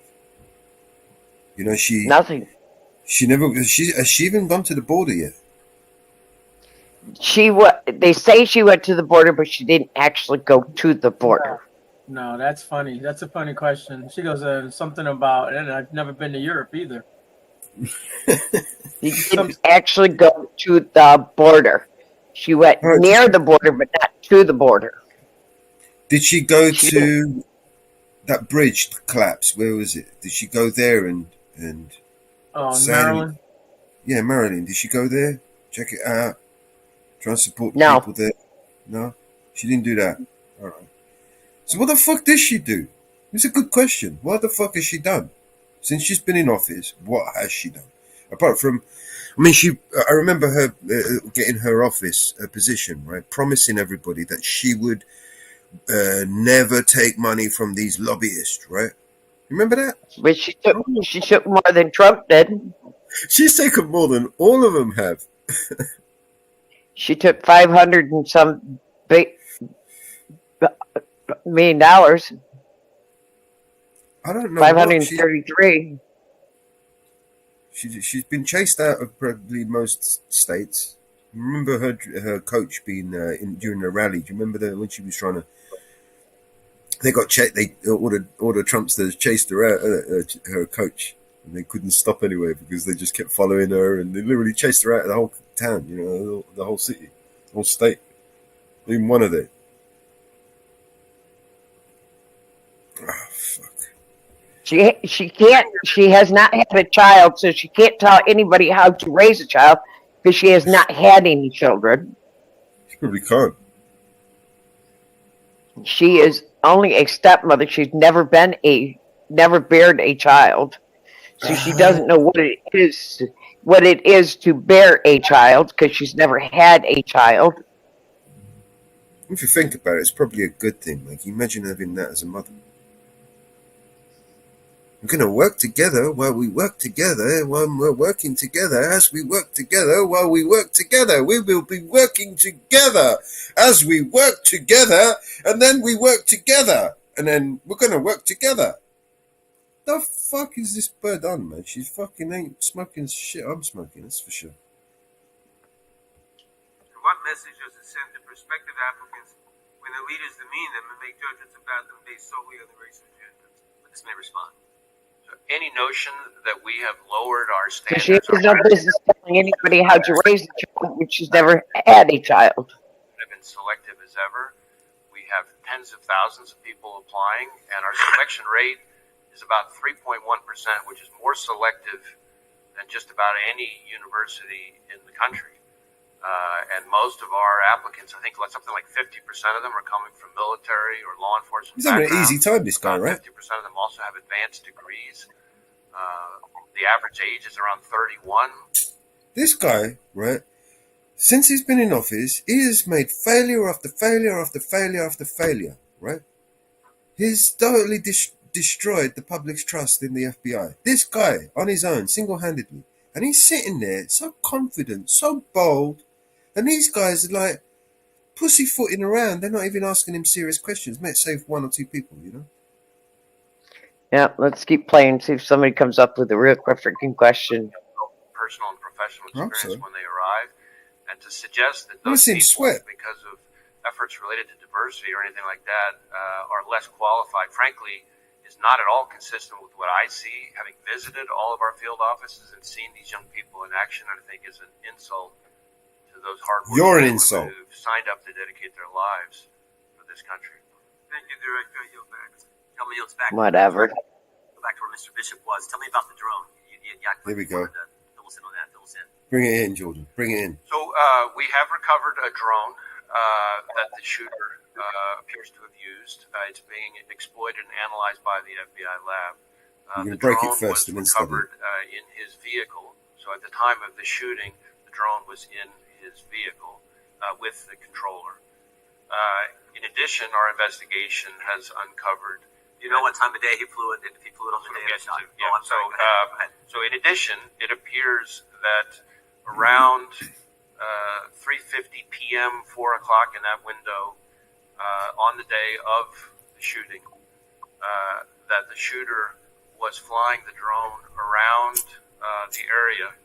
About 11. I want to be clear, but when I say the area, not over the stage and that part of the area itself. But I would say about 200 yards, give or take, away from that. We think, but we do not know. So again, this is one of these things that's qualified because of our ongoing review, that he was live streaming, viewing the footage from that, again, about 11 minutes in around the 3:50, 4 o'clock p.m. range. 2 hours before he's flying a drone in the vicinity of the route. About 200 yards away. Yes. Okay, that's important information. What about the bombs that we've heard about in the shooter's car? So again, the FBI lab is exploiting those explosive devices. Yep. There were we've recovered 3 devices, 2 in his vehicle and 1 back in his residence. Are these what you would call, your experts would call, sophisticated operations, or this? I don't know. That's what I've been told by people who have some understanding of this area. Yeah, I think it's. We've seen more sophisticated and less. I would say these are relatively, again, keyword relatively crude devices themselves, but they did have the ability to be detonated remotely. And so to that point, in addition to the 2 devices that we recovered out of his vehicle, there were receivers for those 2 explosive devices with the devices. And then on the shooter himself, when he was killed by law enforcement, he had a transmitter with him. Now, I do want to add one important point here, is at the moment, it looks to us, again, ongoing review, and I can't say that too many times, at a moment, it looks like because of the on-off position on the receivers, that if he had tried to detonate those devices from the roof, it would not have worked. But that doesn't mean the explosives weren't dangerous. I'm sure we're going to get into all these subjects a little bit later as well. Tell us what you can about the encrypted platforms we've heard about. So, one of the things that we're drilling into hard with the shooter, in an effort so to the device wouldn't work. It wouldn't have detonated. I'm going to predict that he is going to elude, somehow imply, I think at the end of this, somehow Iran has something to do with this. Watch. Ideology and everything else is to look at all of his devices, any social media accounts he had, etc. And one of the things we've learned in finally getting into his phone, which was also a significant technical challenge from an encryption perspective, but in addition, once we got on the phone, it turned out he was using some encrypted messaging application. And again, the same question relative to the bombs. Was this pretty sophisticated, or is this the kind of the norm you see with folks like, similar situation? How would you on this subject, I would say this has unfortunately now become very commonplace, and it's a real challenge for not just the FBI, but state and local law enforcement organizations. Tell me exactly the scope of it. Does the scope of your investigation include what I call that critical 5 minutes from when with 6:09 with this I think from the information you give to Congress, 6:09 when the shooter is identified on the roof, and 6:14 when President Trump is ultimately escorted off, and all that happens, the shots that take place in between there. Do you have access to the communications that were going on at the time in that critical 5 minutes? So our investigation, when you say scope, our investigation includes that time frame, although focused again on the shooter himself and his attack. Now, as part of that, he's obviously involved in that time frame. Correct, and as part of that, part of our focus, our investigation of the shooter and the attack, of course, we are interviewing law enforcement from the scene because those are some of the most significant witnesses, and we're obviously getting access to their materials and that kind of thing. And the Secret Service is fully cooperative. You have access to the communications that exist there. That exact question, I don't, as I sit here at the moment, I don't know the exact answer to that question, but I know the Secret Service has been cooperative with us. The Congress would like access to those communications as well. I mean, not just that 5 minutes, although I think that's the critical time frame. There's lots of communications we'd love to have access as well. I see my time is up, and they have called votes on the floor. I think there are about 6 minutes left to vote, so committee will stand in recess until approximately 10 minutes after votes are concluded on the House floor.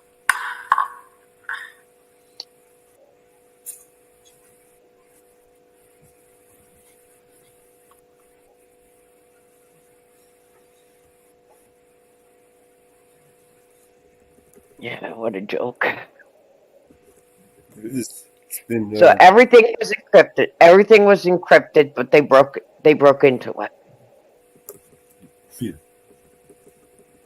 Everything is encrypted these days. It's the whole point. I mean, they sell you this shit. Hey, protect yourself. Encrypt your fucking device. Encrypt your phone. Encrypt it. Use this. Use that. All of a sudden, oh, suspicious. He had an encrypted thing. He must be a terrorist. Motherfucker.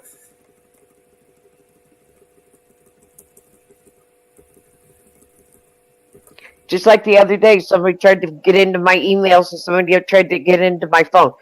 I got notified. My stuff is encrypted. Everyone's got to have encrypted. You ain't got encrypted shit. People are going to hack your shit. It's simple as that, you know what I mean? But all of a sudden, you know, you got to be you got to be one of them, you know? You know, you and I were talking in Jitsi.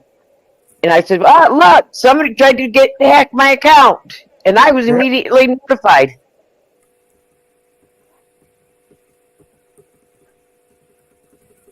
Still waiting, guys.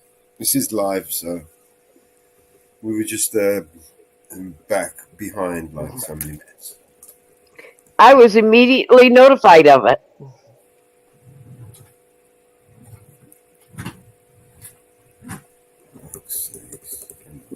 Isn't that interesting, Ariel? Oh, yeah.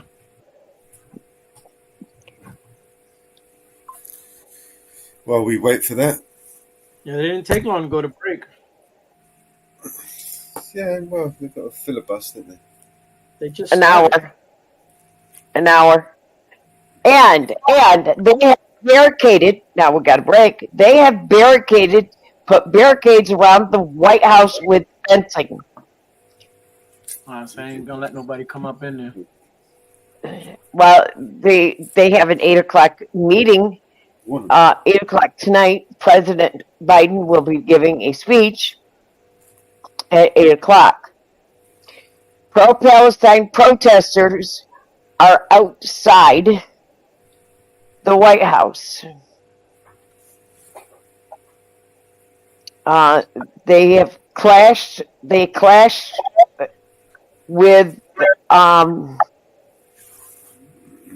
pro-Palestine and other activists caused chaos at the White House Hotel last night, where the Prime Minister of Israel is staying. Mealworms and maggots were left at the banquet tables. Numerous crickets were released on multiple floors, causing major disturbance to many hotel guests, including the Prime Minister. Protesters and activists stated that their actions were meant to ensure that there would be no rest for the Prime Minister and Congress, accusing them of failing to ensure that their military and political objectives. They added, may their dreams be haunted by the deaths of the people and the decay of their society.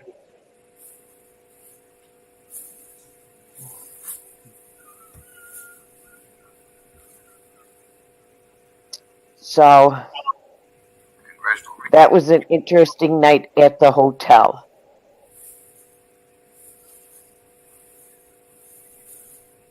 Acknowledging the stark reality we face.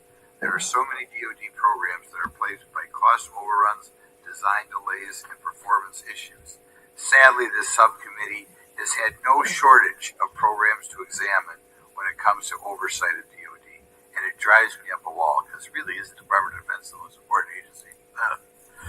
Just last month, the subcommittee had a hearing at the same time. Isn't it interesting? Program, which, despite its unique capabilities, doesn't that divide the House? If they have to be in two, they can't be in two places at once and cast two votes in one place. They can't hear everything. Various shipbuilding issues stupid. The whole system is stupid. This platform has seen costs soar from an estimated $200 million per unit to set up so $600 the House is divided always on ships constant have different suffered from issues. structural defects and engine failures, resulting in several being decommissioned after only a few years of service. Today we will also discuss other platforms that are often overly praised so much so that we ignore the real issues they face. For example, the Gerald R. Ford class aircraft carrier platform has experienced considerable waste. A initially projected at $13.3 billion. The cost have ballooned to $120 billion for the program, with technical problems delaying full deployment by 15 years. These carriers are supposed to be the At 2 o'clock, Prime Minister Nayaka is going to speak in front of Congress. What today? Where is? You want to stick the link? Yeah, at 2 o'clock. So almost all these committee hearings will be taking a break to go to the speech. Some Republicans and Democratic members have said they will not attend. Right now, outside, there is tons and tons of protesters. Well, yeah, so that's going to take precedent. I imagine that is to... I mean, no one wants to listen to examining DOD's performance and costs, right? It's wasteful spending and inefficiencies, right? So they don't want anybody listening to that conversation, right? Right. And then, while we're at it, let's confuse everybody and not talk about the thing we all came here to talk about, which was the assassination attempt of Donald Trump, right? At the same time, this is just layer on top of layer on top of... You remember when I said we're playing a fucking 3D chess game? They're playing a 3D chess game with us. We don't know the rules. Right.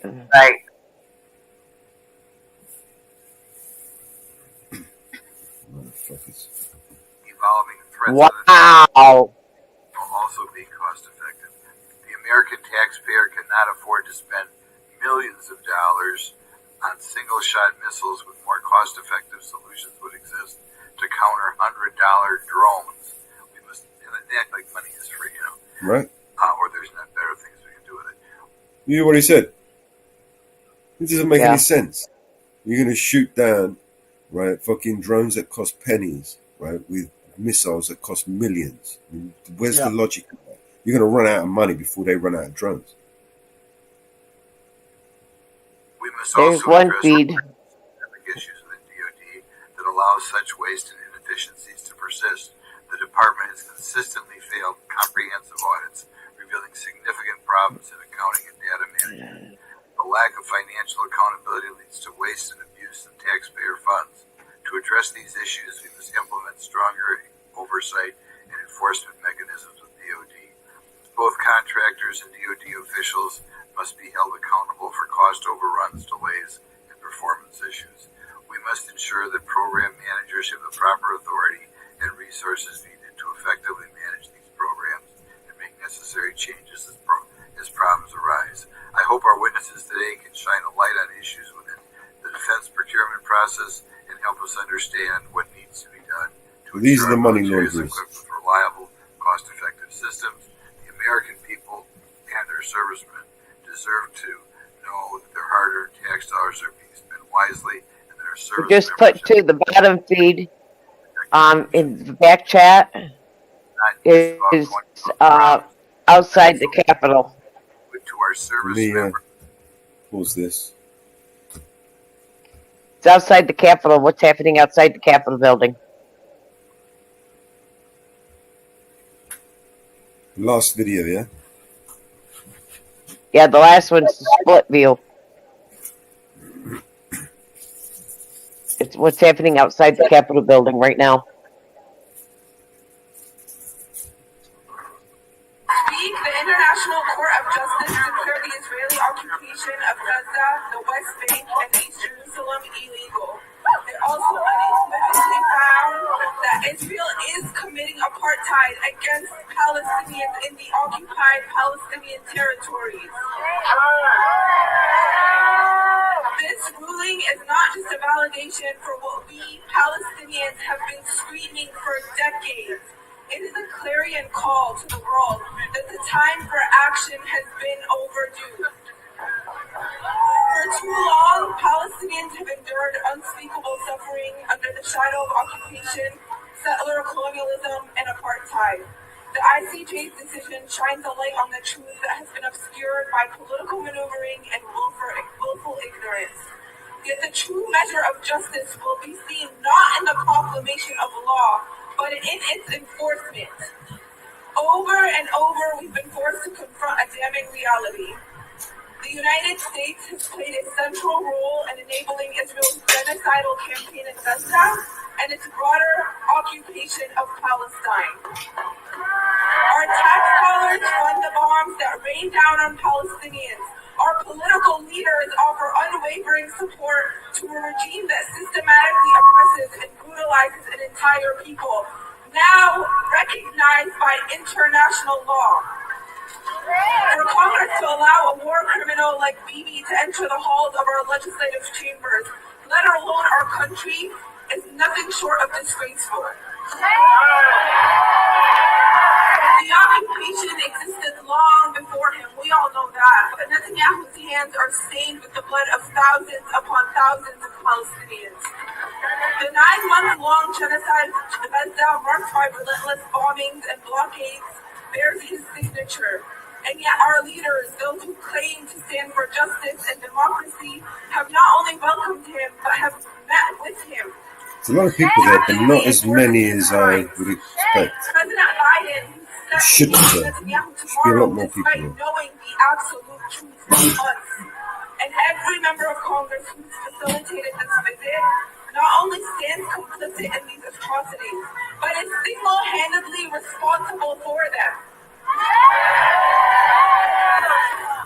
We must channel our outrage into action. It's not enough to condemn these actions with words. We must demand that our leaders uphold international law and human rights, no matter how tiring it may become for us. The occupation and apartheid must end, and the enforcement of the ICJ ruling is a critical step. We must pressure our government to cease its support for Israel's crimes, both politically and financially, and hold those responsible accountable, like Prime Minister Benjamin Netanyahu. This is a moment of truth for all of us. Will we stand by as our country aids and abets genocide? Will we allow our leaders to portray the principles of justice and humanity? Or will we rise united and resolute to demand an end to this complicity? Louder! Rally our communities, educate our peers, and hold our elected officials accountable on a daily basis. The world is watching, and history will judge us by our actions or our inaction. Let us honor the resilience and courage of the Palestinian people by refusing to be silent, no matter how long it takes. Let us demand justice, not just in words, but in our deeds. We owe it to the Palestinian people, we owe it to ourselves as American taxpayers, and to the future generations to fight for a world where justice prevails, and that begins by making it clear that we, as Americans, tax-paying citizens, do not welcome war criminals of any kind into our country or the halls of legislative chambers that our tax dollars provide for. Thank you, and free Palestine.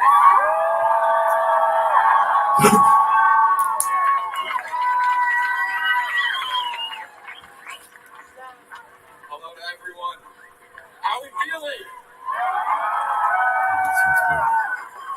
The weather is not so beautiful, but it's a wonderful day to confront fascism and imperialism in all its forms. My name is Muhammad, and I'm with the Palestinian Youth Movement, DC, Maryland, and Virginia chapter, and it's my pleasure to be one of the MCs for today. Almost 10 months later, after all the barbarity, all the fascist cruelty, we are more united than ever and stronger than ever, and they are weaker than ever before. And we promise, as soon as Netanyahu announces visit, that we will not allow him one moment's peace. And I am so proud to announce a couple of actions that have occurred so far. One, he and the Zionist delegation woke up in their meeting room at the Watergate. They woke up to maggots and bugs and mealworm.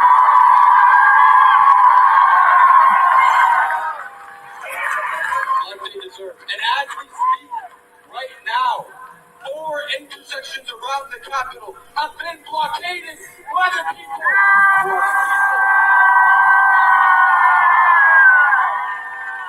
Wow, they blocked off for blockades. Getting started, it is my pleasure to introduce our next speaker today, Zaina Hutchinson from the Arab Anti-Discrimination Committee.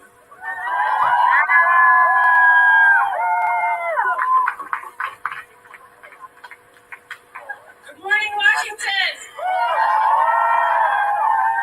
Okay, maybe we need a different chant. Free, free Palestine! Free, free Palestine! We are meters away from a war criminal being celebrated.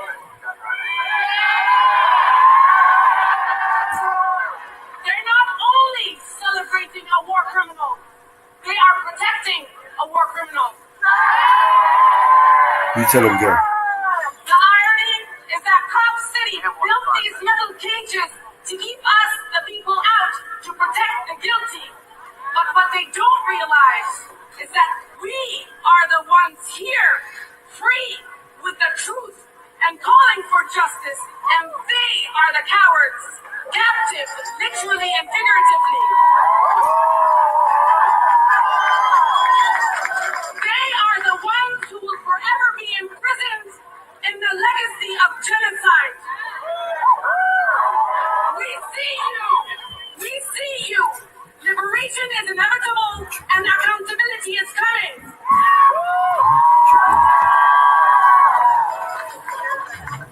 We protest a genocidal maniac, his supporters and enablers, and demand his arrest. But we will not give them the attention they so crave. Because despite them, we are here to uplift and center the Palestinian people in Gaza, in Tulkarem, in Al Khalil, in Jenin, in Nablus.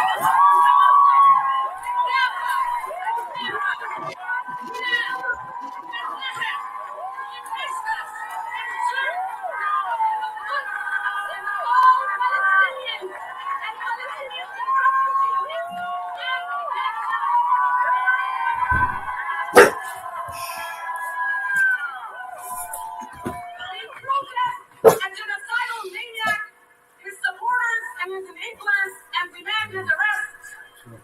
But we uplift the memory of Muhammad Plaid, whose last words were, "Bas ya habibi," while being mauled by an Israeli army dog and then left to bleed to death.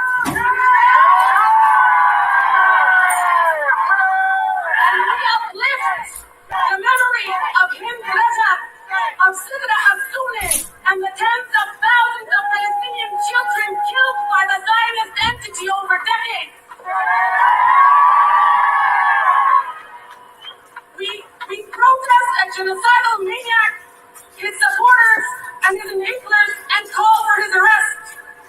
But we uplift Palestinian journalists, academics, healthcare workers, farmers, thinkers, athletes, artists, and all resistance to oppression, subjugation, and genocide.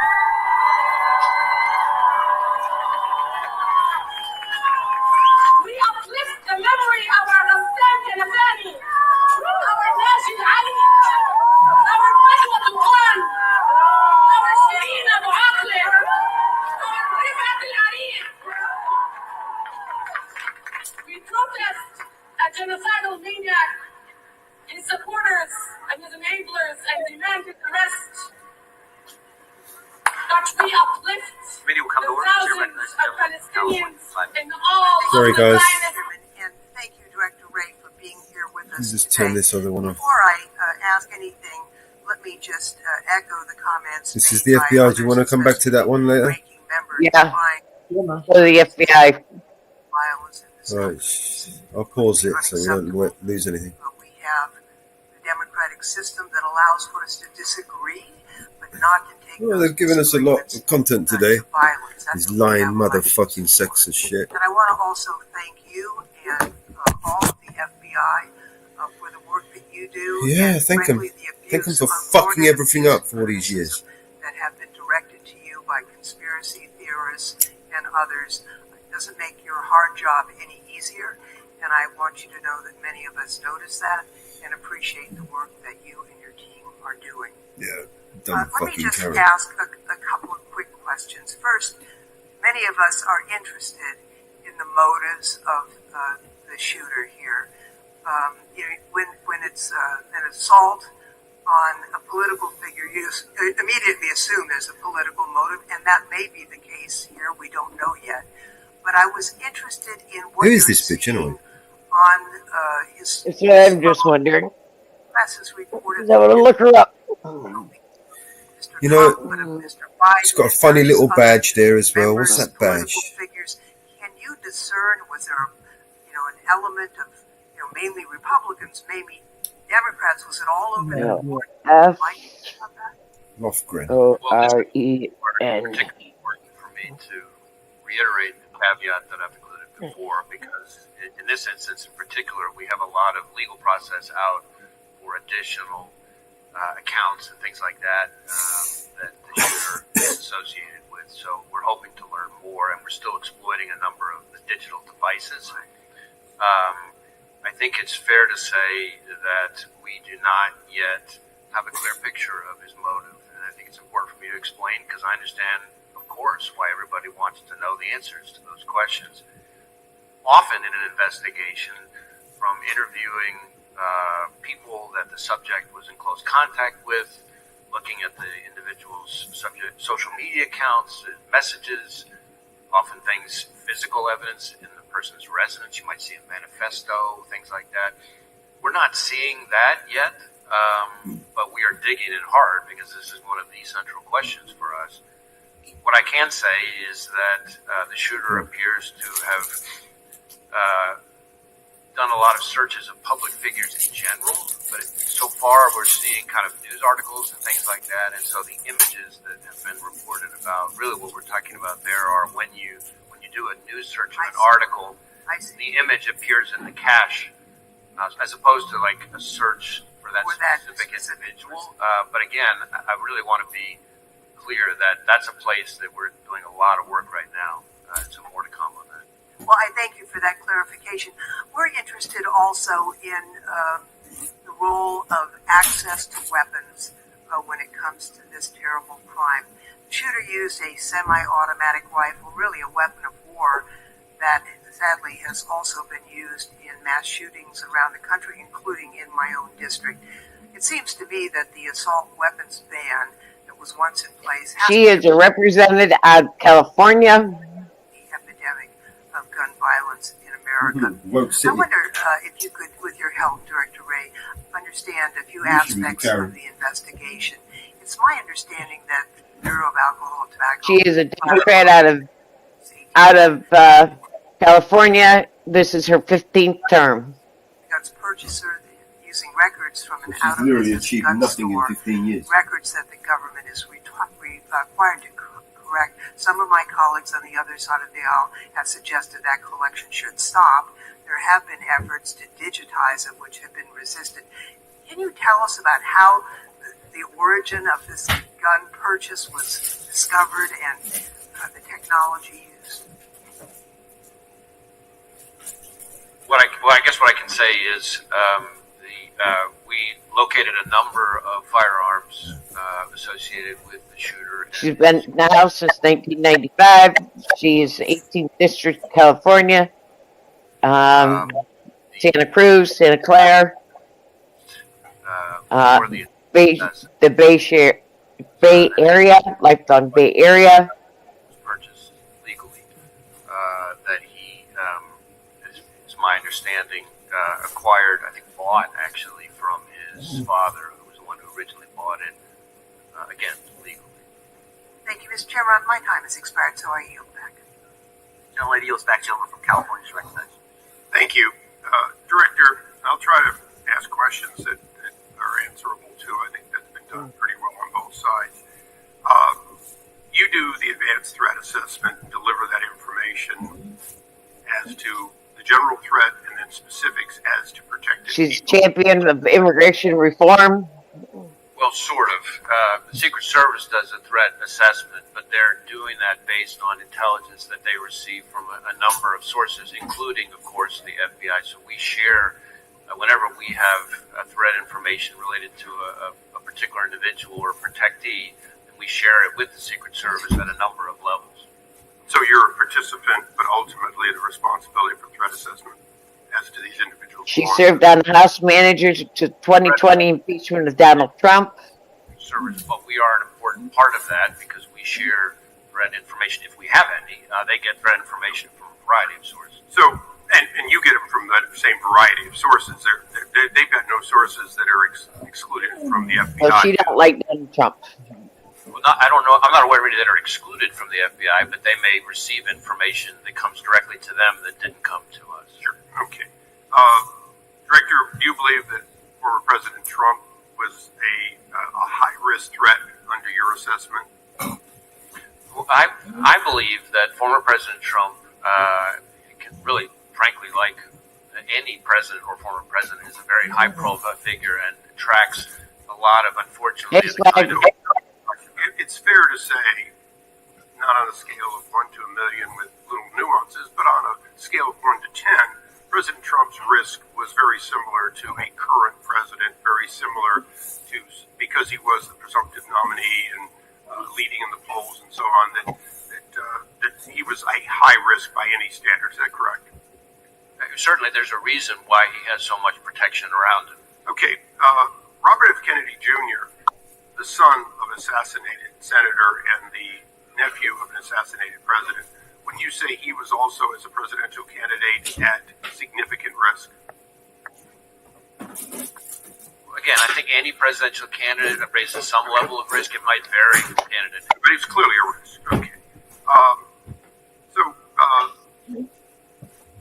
In a nutshell, the day before this attack, President Trump was documented not to have gotten on multiple occasions from the Secret Service what they asked for. The day after, it looks like they're getting more. The day before, RFK had been denied by the president multiple times, Secret Service protection. The day after, he now has it.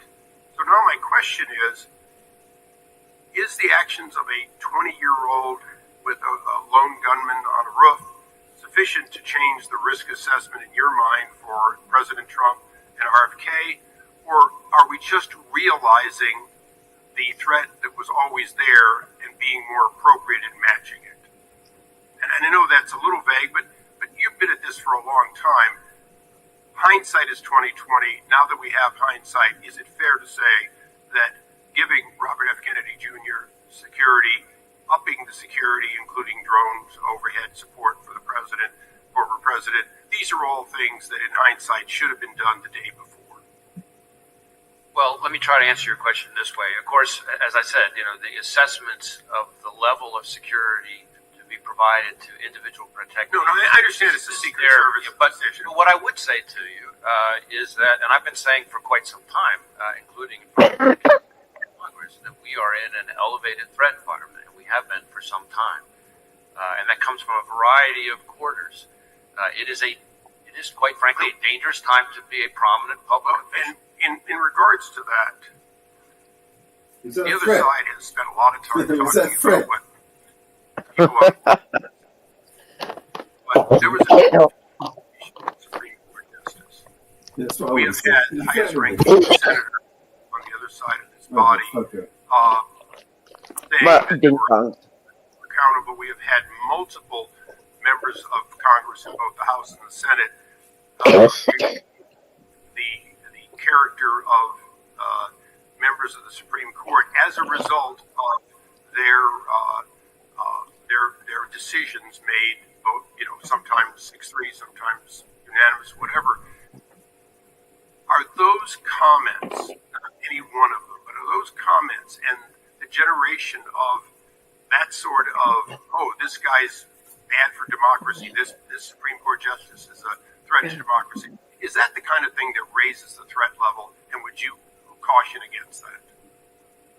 Well, I do believe that we've seen an increase in threats of violence, which again, that's the FBI's lane, not rhetoric, no matter how despicable or heated it is, but violence and threats of violence. We have seen an uptick in threats towards judges, among other prominent public officials, including, as you say, a case that we helped investigate involving a threat to a sitting Supreme Court justice.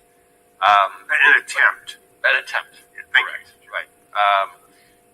And I think it's a reflection of a broader phenomenon that we are seeing in this country, where people, again, very passionate, I respect that, very angry, I respect that, but there's a right way and a wrong way to express yourself when you're angry. And violence and threats of violence just can't be it. And that's where we fit in. It's not my role as FBI director to call out particular people's rhetoric. There's a place for that, but that's not my role as FBI director. But when it turns to violence and threats of violence, that has to be treated as unacceptable, and that's the way we look at it. Thank you, Mr. Chairman. I yield back. Director, when the FBI learned that Iran was threatening President Trump's life?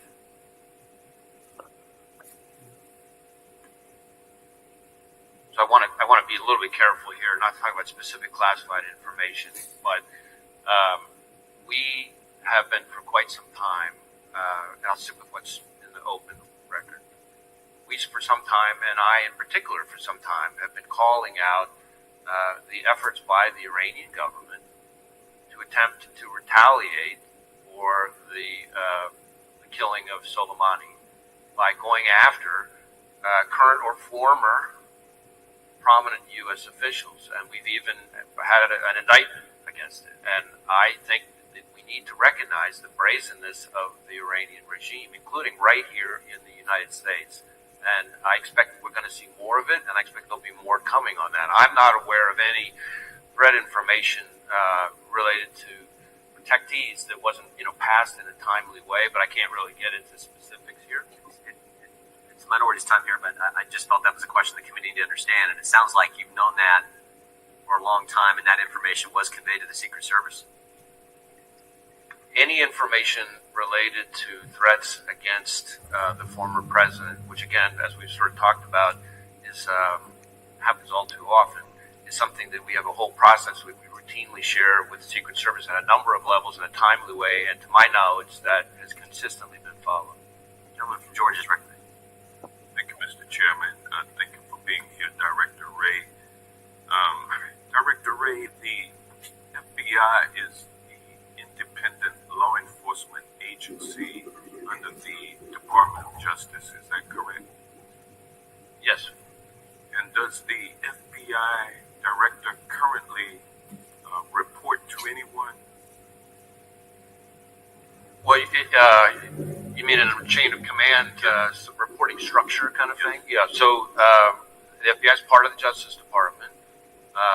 On the org chart, you would see that the FBI director, and this has been true for decades, reports to the Deputy Attorney General, who reports to the Attorney General. Obviously, reports in a communication sense. I report to any number of people. As opposed to a micromanagement reporting system. Correct.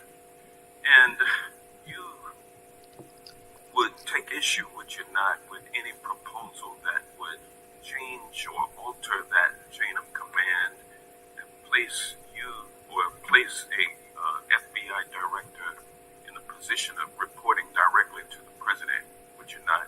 You would oppose that? I don't think that would be a wise reporting structure. I think the structure that we've had for decades now makes sense. I think there's a difference between independence in a sort of organizational structure perspective and independence in terms of the way you do the work. Obviously, the FBI is part of the Justice Department. Well, reporting directly to the president would eliminate your independence, would it not? I don't think it would help. Yeah. And you're familiar with Project 2025, are you not? I mean, I've seen news reports about it. I'm not particularly familiar with it. You're aware that it is a game plan for President Trump's first 120 days in office, correct? I'm really not familiar with the details. Again, I've seen reporting about it. It is. And what he proposes to do is to force the FBI director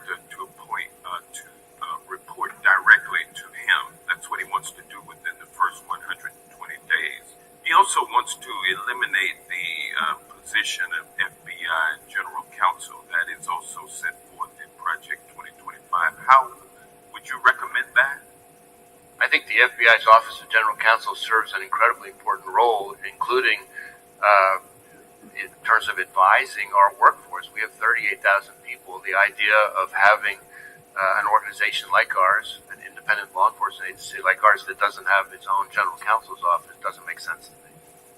Well, it would seem like any proposal that would force the director to report to the president, and then there would be no legal counsel for the director of the FBI.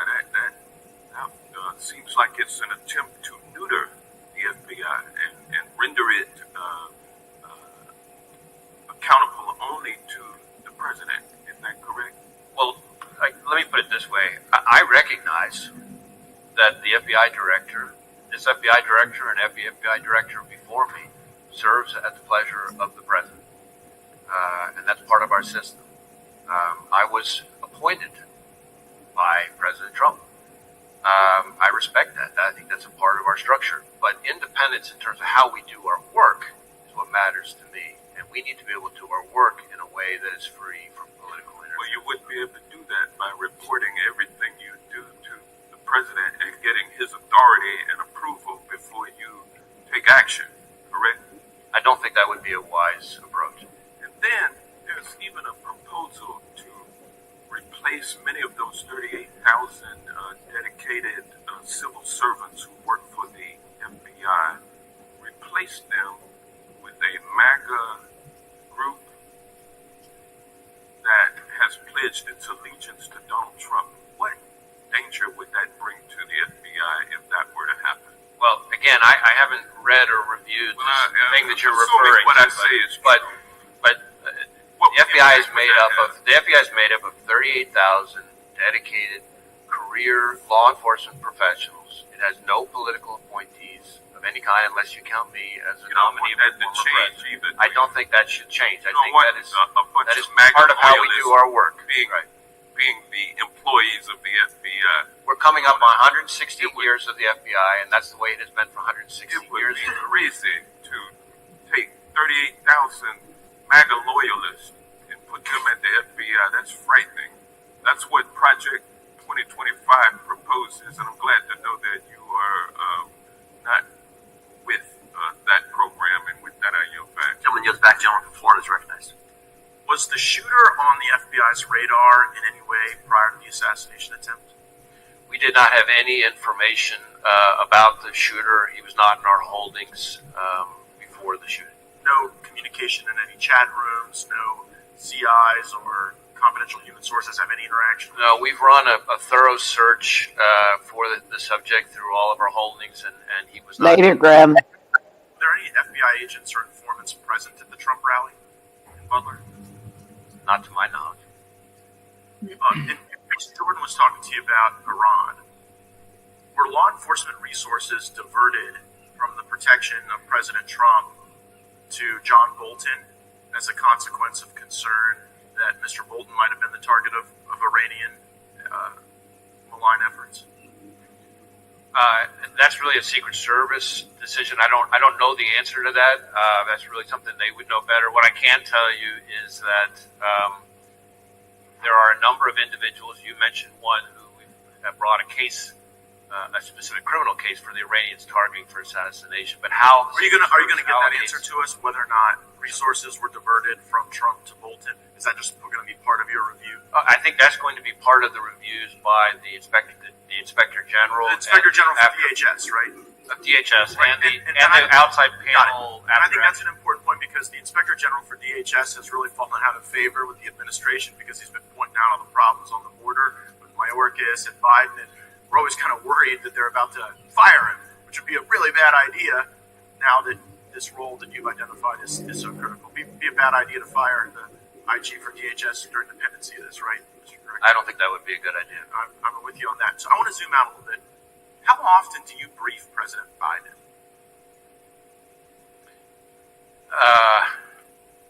You mean on this specific case? No, in your role as FBI director.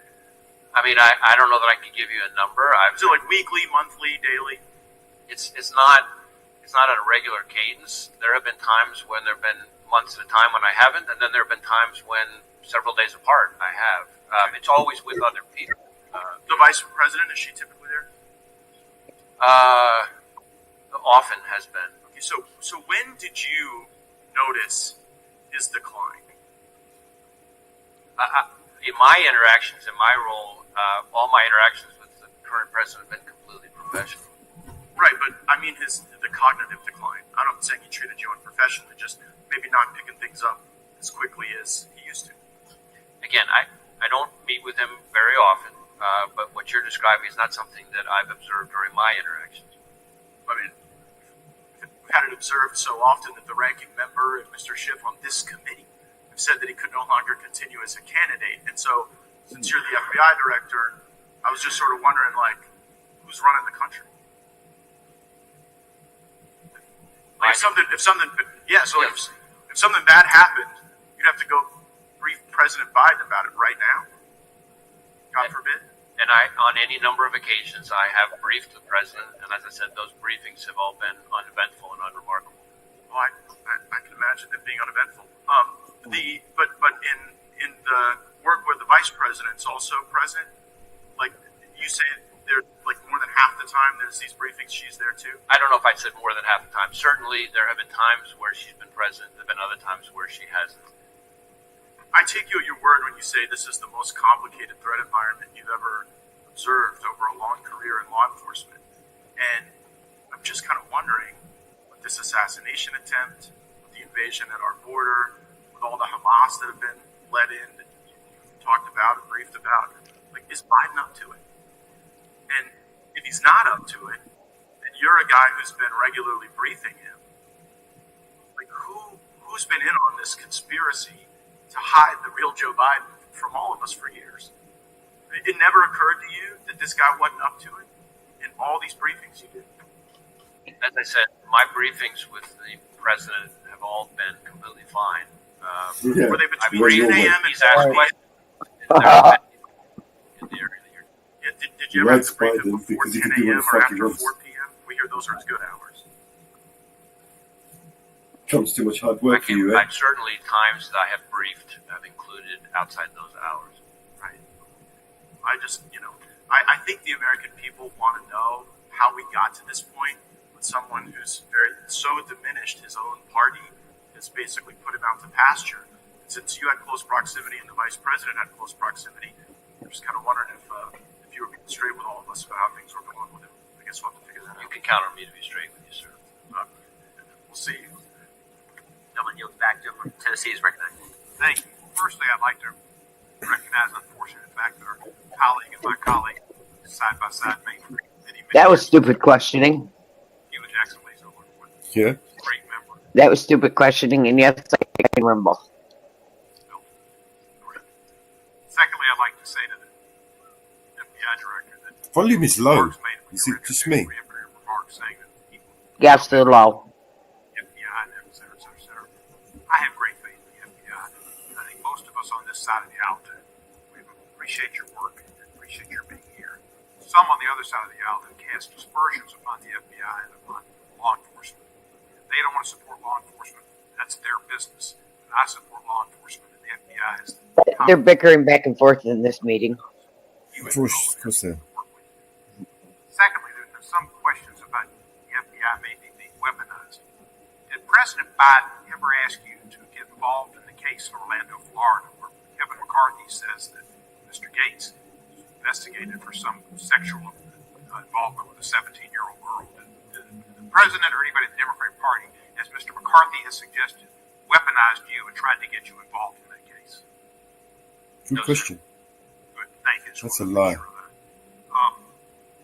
Butler, Pennsylvania, I read something about a ladder. He used a ladder to get up on that roof, and the ladder was found somewhere distance away. Is that true? So we do know that he purchased a ladder. I think, if I recall correctly, it was about a 5-foot tall type of ladder. But importantly, we did not find the ladder at the scene, so it's not clear that he used the ladder to get on top of the roof. So You don't think we're the ladder? still digging into all that, things related to the ladder and his access to the roof. But he did buy a ladder, but the ladder was not found at the scene. Ladder didn't have any feet on it. It didn't walk off. Right. Thank you, sir. There have been a lot of threats against public officials. We've seen Mr. Scalise terribly shot, and we saw Gabby Gifford shot, and other congresspeople. Many of us have had death threats. The FBI is made aware of those to help protect us, and I appreciate that greatly. But we've also had election officials and poll workers threatened. What is the FBI doing in consultation with other law enforcement to ensure every eligible voter can safely and confidently cast a ballot this year?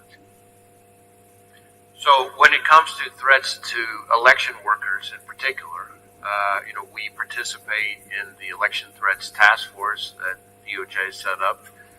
We also, and there have been quite a number already of arrests and convictions under that task force. We have got a number of investigations underway that involve all kinds of threats to election workers, ranging from online threats to there was even some mailings that included fentanyl. So there's been a number of types of threats to election workers, and these are, after all, people who are putting in their own time for the good of the country to try to help us have a functioning democracy. And so the idea that they would be targeted with violence is just outrageous. We are sharing information with election officials about things to be on the lookout for. We have election crime coordinators in all 50 states. You'll be prepared for election day with additional, and the FBI will be looking out for. Yes. Thank you. Jeffrey Epstein,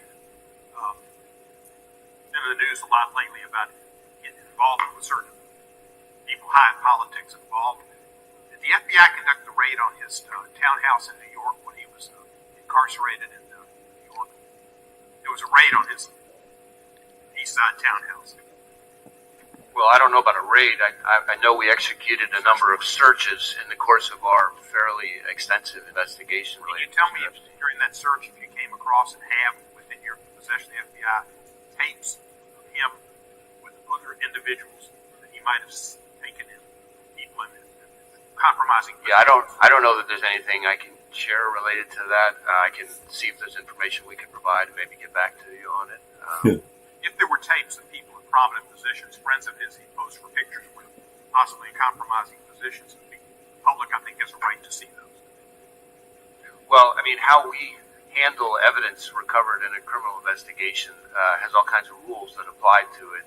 I recognize the intense public interest in the subject, but we have to follow our rules. But I'm happy, like I said, I'm happy to follow up with my team on it. Thank you, sir, and I appreciate your service, and thank you for being here today. Gentlemen, yield the last 5. You most tapes released Trump was in them. You're not recognized, gentlemen. Released tapes Bill Clinton, Obama. We know that he fired at least 8 because we recovered 8 cartridges on the roof. Okay. And are all the cartridges and the unspent bullets, have they been, you know how many there are accounted for all of them? I assume yeah. We believe we have. Again, there's lots of work still ongoing, but yes, we believe we have accounted. And did the recovered shells, the cartridges, match the shooter's rifle?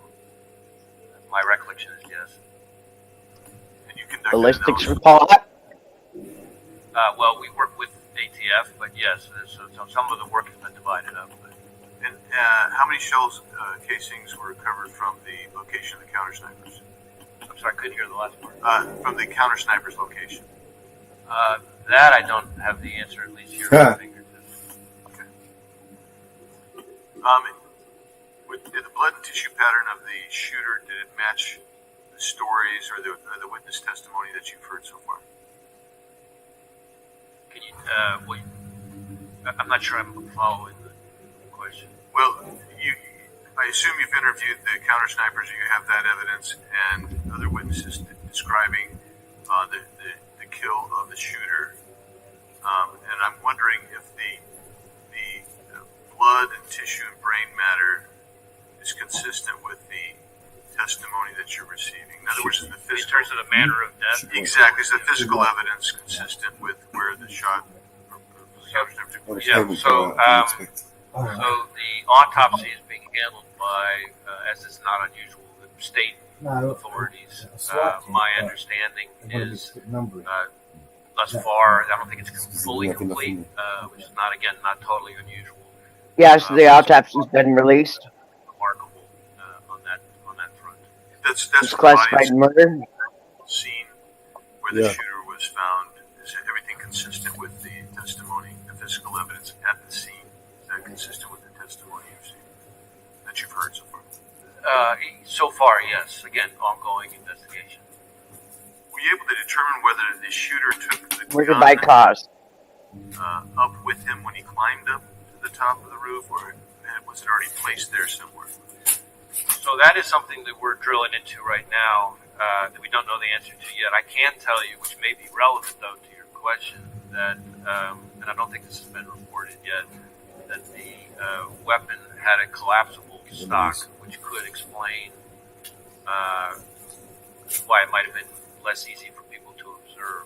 Because one of the things that we're finding is people have observed him, the first people to observe him with the weapon when he was already on the roof. We haven't yet found anybody with first-hand observation of him with the weapon walking around beforehand. So that doesn't mean he wasn't, obviously, but the collapsible stock is potentially a very significant feature that might be relevant to that.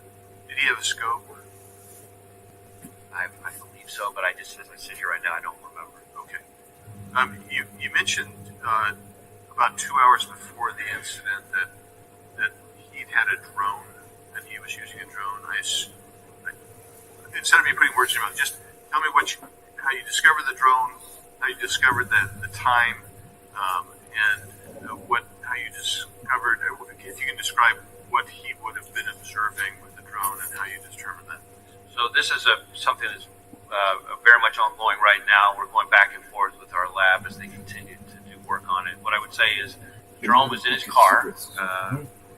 As I said, we've been able to, by exploiting the drone, determine its use and flight paths. There were no pictures or videos on the drone of the day of the rally, for example. But we have been able to reverse engineer the flight path of the drone from the day of the rally. And that's how we know that for about 11 minutes, I think it's around 3:50 p.m. to 4 p.m., somewhere in that range, he was flying the drone, and we have the flight path. It's about 200 yards away from where former President Trump would ultimately be speaking. And so that would have primarily given him a vantage point.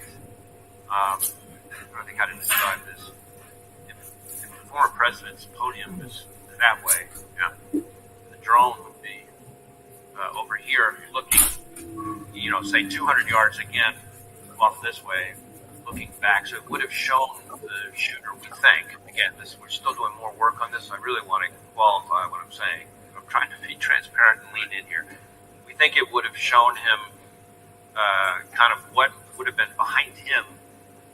But when you say behind him, behind the shooter? Correct. Like, in other words, almost like giving him a rear view mirror of the scene behind him. Except, again, he wasn't flying it overhead while he was later back for the assassination. But he would have had, with the drone, he would have been able to also assess kind of what, because the stage, I assume, was already set, he would have been able to assess that angle with rooftop as well, forward and backward. ABBA. Certainly going towards the podium. Again, trying to figure out exactly what he saw, because we're having to, in effect, because there's no recording of what he saw. Hey, what's going on? You good? What's up? Watching the Lions Chit Show. Streaming in. So we're trying to, in effect, We're watching the FBI lie to our face. these capabilities of the drone. All right. 11 minutes, and again, it wasn't over the stage. A lot of physical hand movement. About 200 yards away, but it looks like it would have been looking, let's say, length of a football field or so, or kind of towards the podium. Great, thank you, Mr. How many separate times was the shooter? So again, with the caveat that we're continuing to do work on it, we believe that the first time he traveled to the grounds was, I think, a week before. He spent roughly 20 minutes there. Then he went to grounds again on the morning of the event, it appears, for about 70 minutes, I think. But again, I've qualified that. I'd have to go back and look to be sure of that part. And then he came back in the afternoon. Good.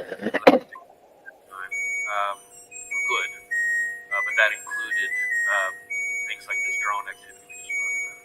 Gentleman from California, Director. Thank you, Mr. Chairman. Director, thank you for appearing. Thank you for the extraordinary job you're doing. Please convey our thanks to the men and women at the Bureau for their incredible work.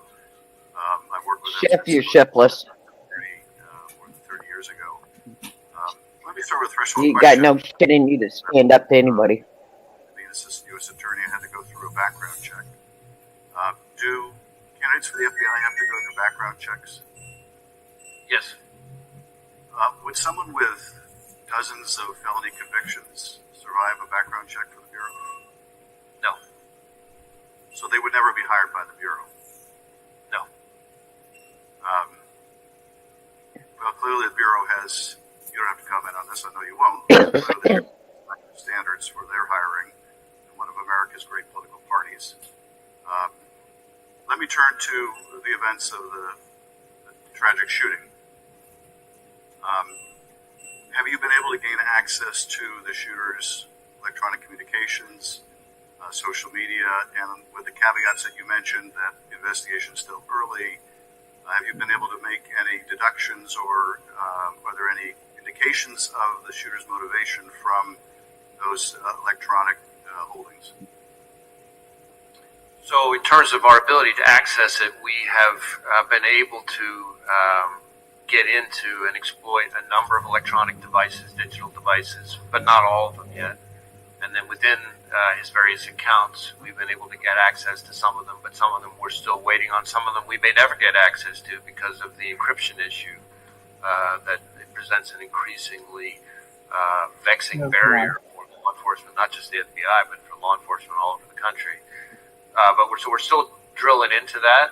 We have some information. Some places we've been able to look. Some places we will be able to look. Some places we may never be able to see, no matter how good our legal process is. But that's what we're looking at right now. In terms of what we've been able to find so far, a lot of the usual repositories of information have not yielded anything notable in terms of motive or like ideology. Having said that, it does appear fairly clear that he was interested in public figures, kind of more broadly, and I think this is important, that starting somewhere around July 6th or so, he became very focused on former President Trump and this rally. And so one of the things that I can share here today that has not been shared yet is that we've just in the last couple of days found that from our review, to your point about devices, analysis of a laptop that the investigation ties to the shooter reveals that on July 6th, he did a Google search for, quote, how far away was Oswald from Kennedy? So that's a search that obviously is significant in terms of his state of mind. That is the same day that it appears that he registered for the Butler rally. And when you say that his electronic holdings indicated an interest in different public figures, without revealing anything you're not comfortable revealing about those public figures, can you tell us anything generally about them, either the offices they hold, their political party, or was it simply people of a high profile? Well, a couple things. First,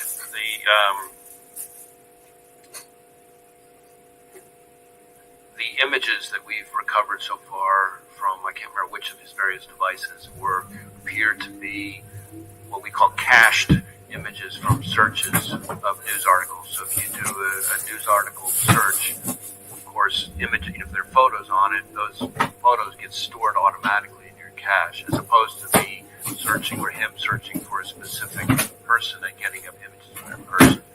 As far as the pictures that are like that, doesn't seem to be a whole lot of rhyme or reason to it so far, other than these are all prominent public people, but they cover both parties, they cover both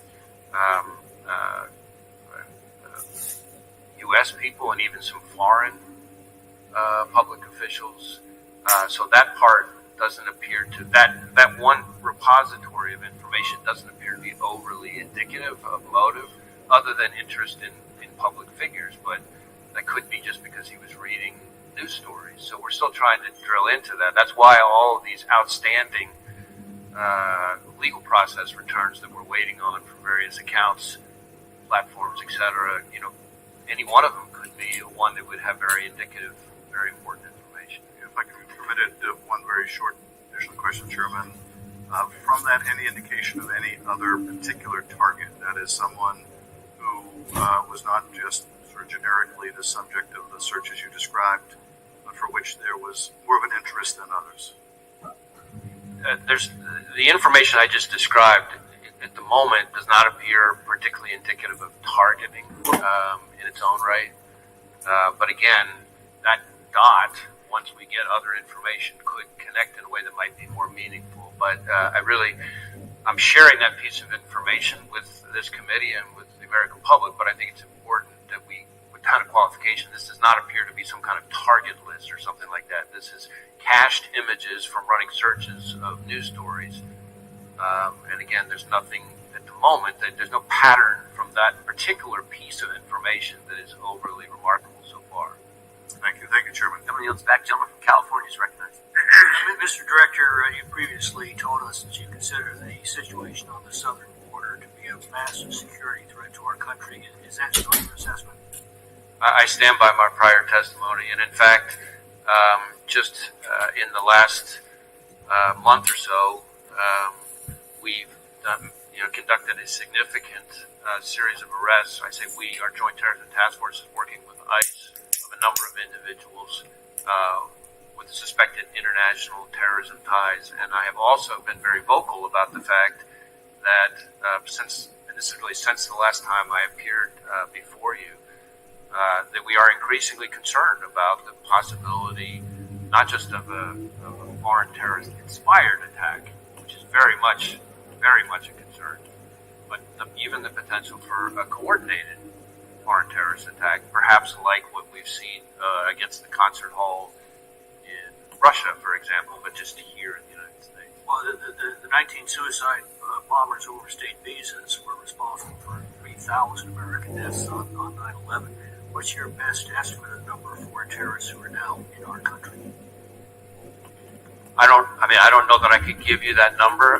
What I can tell you is we have lots of foreign terrorism-related investigations, but that doesn't mean that all of them came in, illegally or anything like that. It seems to me that the simplest act of terrorism would be for dozens of guerrillas to attack low-security, high-density venues, for example, Friday night high school football games all across the country at the same hour. Bombs and automatic weapons that would produce thousands of casualties from coast to coast in a matter of minutes. How likely is such a scenario? Well, what you're describing would require, of course, a lot of coordination. But what I will tell you, and I think you're onto a particularly important point from my perspective, which is that unlike the 9/11 attacks, which, again, I was in FBI headquarters on the day of 9/11, and so I remember it vividly, and I've spent plenty of time in the period after that. Did 9/11 got to do with anything? Positions engaged with the families and the victims, but what we're seeing more and more with the foreign terrorist threat, and frankly also the domestic terrorism threat, is a focus on kind of like what you're talking about, what I would call soft targets, which is really for the American people's benefit, just intelligence community speak for where everyday people live their everyday lives. What terrorist groups have now infiltrated our country that you're tracking? Well, I don't know that I would say infiltrated. We have investigations as we speak that relate to ISIS and its affiliates. We have investigations as we speak that relate to Al-Qaeda. We have investigations as we speak that relate to Al-Shabaab. We have investigations as we speak that relate to the Iranian proxies, Hezbollah, and so frankly, even the IRGC Quds Force itself. What foreign criminal gangs are now in our country that you're most concerned with? Well, foreign criminal gangs. I mean, we obviously have investigations, a lot of investigations into gangs like MS-13, for example, and some of its counterparts. Although I think if you were to talk to most chiefs and sheriffs, like I'm doing every week, we shouldn't underestimate how prevalent neighborhood gangs are. Really, it's a lot of the gang violence. I'm concerned about those that we've allowed in through the southern border and what they are now posing. Do you believe that the vetting performed at the southwest border is adequate to ensure that aliens with terrorist or criminal gang ties are not being released in the United States? Well, it's not really for me to speak to the vetting. What I would tell you is that you have to deal with it once they're released in the United States. And one of the concerns that I have, which I touched on briefly in my opening, is there's been a lot of focus on the number of known or suspected terrorists encountered at the border, and that number has increased over the last 5 or 6 years, and that should be a concern. But frankly, to me, the bigger concern is individuals who weren't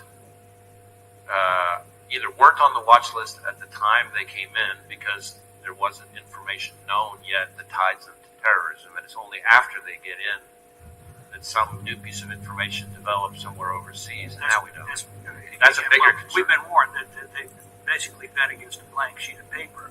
They don't have a record in this country. Border Patrol probably doesn't have any record there. Released in the country, you find out later of the dangers. Or if they use fake documents and there aren't biometrics to connect them. Sometimes there are people who come in who, because of the nature of the threat information that puts somebody on the watch list, there wasn't fingerprints from the person at the time. And not every piece of intelligence goes with fingerprints. So then the guy comes in using fake ID, and of course, there's no reason to connect them. And of course, the 2 million gotaways, you know absolutely nothing about. Well, I don't know about absolutely nothing, because we may come across them in other things. I mean, one of the key parts of our collective defense here is that we work with 800,000 sworn law enforcement across the country, and we train them on the right questions to ask and things like that, so that we can build in additional eyes and ears if they, do a traffic stop or whatever happens to be. We run a greater chance of leveraging all that to pick up people who may have slipped through the cracks. Gentleman yields back. The gentleman from California is recognized. Director, we're about 100 days until Russia has attacked our democracy in past elections. Are they seeking to do it in this one? We assess that the Russian government continues to want to influence and in various ways interfere with our democracy, with our electoral process. In fact, still going on with that. In the last few weeks, we announced a significant disruption of a generative AI-enhanced social media, bot farm, essentially, of the Russians that was designed to be an influence and some of the fictitious profiles of those bots purported to be U.S. persons. So they're still at it. We've seen that in election cycle after election cycle. The Russians have a preferred candidate? I'm not sure that I can speak to that here, but certainly what I would tell you is it's not just the Russians, and I think that's important for people to know too. There's a lot of attention to the Russians, as there should be, but we also know, you may recall that in 2020, Director Ratcliffe and I announced an effort by the Iranians to try to interfere, and more recently, we've had indictments related to China. 34 Chinese MPS officers creating fictitious personas, posting false information online, full of narratives designed to sow divisiveness, discord, undermine us. And I'm talking about narratives that they were pushing, again, purporting to be Americans, but actually Chinese MPS officers. For example, trashing any suggestion that COVID came from a lab leak, or trashing U.S. law enforcement on the occasion of the anniversary of George Floyd's death. And shifting to the attempted assassination of the former president, I want to make it clear, in America, violence has never been the answer. Not on a certain day in January or a recent day in July. And I just want to go through the shooting just briefly with you. How many armed officers were within the perimeter, just ballpark figure? You know, that really goes to the security posture, which is the subject of the DHS Inspector General review and the outside panel, independent panel. Would you say probably more than 100? No? I have to believe that number, but I don't have that number at my fingertips. Our focus is on the shooter and his attack. The shooter was able to get 8 shots off before he was killed. That's what it would appear, yes. Type of weapon used by the shooter was an assault rifle? Was an AR-style rifle. So that means one trigger pull, one round. Is that right? Essentially. Do you like to shoot? Do I? Yeah, yes. You know the difference between an AR and a bolt-action rifle? I'm not going to try to sit here and engage on sort of firearms expertise, but I've fired a variety of weapons. But had the shooter used a bolt-action rifle, would that have been one trigger pull, one round? That's my understanding. Would there have been more? Well, an assault rifle, trigger pull, round, bolt-action, non-assault rifle. What's the difference? Is it faster, slower? He was able to get more rounds off more quickly than he would have with other kinds of weapons. And that's my point, is that we can add additional resources to protect political candidates, and we should. The people who went to that rally deserved to be protected from gun violence, just like the students at Parkland deserve to be protected from gun violence, just like the babies at Sandy Hook deserve to be protected from gun violence. So we'll devote more resources. We've added a presidential candidate who is also now protected. But if we're being honest with ourselves, we have armed this country to the teeth. And we have allowed the most dangerous people to have access to the most dangerous weapons. And I say that as a parent of a 7-year-old, a 5-year-old, and a 2-year-old, the 2 oldest who've done multiple mass shooter drills in their classrooms. I say that as a brother to 2 police officers who walk a very violent beat. And I say that as an elected official who believes that my colleagues deserve to be as safe as I deserve to be when we are at political rallies. So we really need to step back and think, if we allow these weapons to be in our country, can we truly protect our elected officials? But they're all protected with ARs. Yep. Well, better than ARs. Gentleman yields back. It is good to have Mr. Massey back with us today. Some of us had a chance to go to Kentucky. They're all protected with assault rifles. Family and hear all kinds of wonderful stories about Rhonda. Amazing lady, gentle spirit, and we're glad to have Mr. Massey back with us. And next 5 minutes belong to you, Coach. Thank you, Chairman. Director Ray, how many counter snipers were present at the rally that day, and which of the counter snipers took the shot that took out the would-be assassin? I don't have the number of counter snipers. I know it was the Secret Service counter sniper who took the shot that eliminated the shooter. We've conducted a number of interviews, including of him. So was it one of the 2 that we see in the videos on top of the roof, or was it a different location? I'm afraid I don't have that at my fingertips here. So you mentioned that the would-be assassin bought a 5-foot ladder. You have a credit card evidence of that, but it looks like on the scene there was a larger ladder that he might have used. Do you know which ladder he used to get to the roof, and do you have possession of that 5-foot ladder and the other ladder, and do you know how the taller ladder got to the scene? So this whole business about the ladder is something we're drilling into more.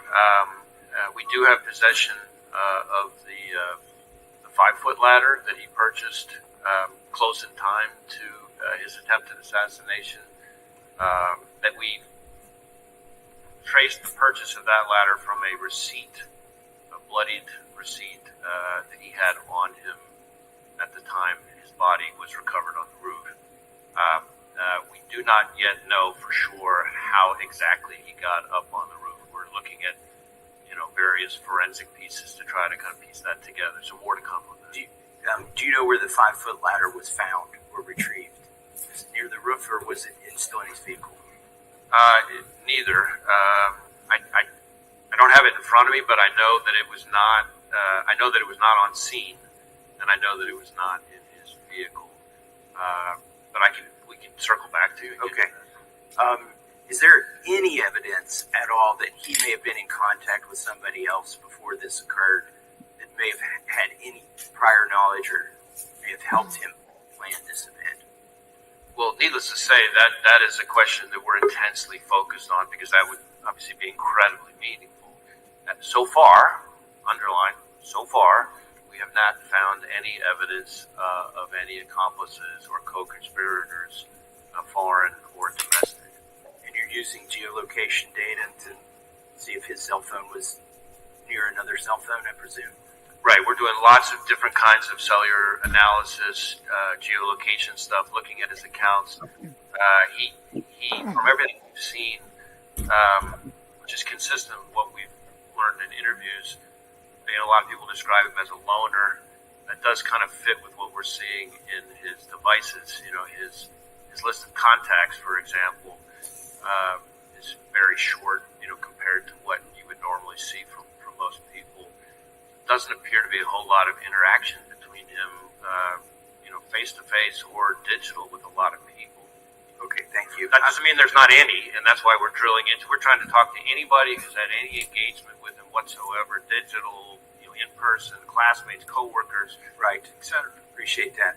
And now I want to talk about another possible assassination attempt, and I'll start by showing a video of President Biden. What's going on my signal, man? Hello, can you hear me? Yep. Yeah. Yeah. Oh, God, my signal. Huh? Sorry, my signal. I'm getting stressed out here. My signal. All right, I'm in the show. You at work? No, I'm home now. Oh, okay. I'm home now. Vice President Mike Yeah, Pence, I think it's fair to say it's one of the darkest days in the history of America. I need a quick chat if possible. Like, yeah, sure. Something's going on. I don't really like. Well, actually, there's nothing to really bring in. I just need literally a yes or no answer on publicly from a couple of people that were there. That's all, really.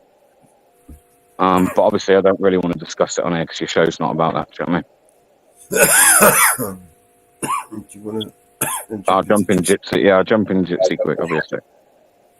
I think what I'll do is I'll pause it here, guys, and then I'll play us a couple of tunes because I can't share and jump into Jitsi at the same time. Do your thing. Sorry, Mama, but I'm going to play a couple of tunes. Okay.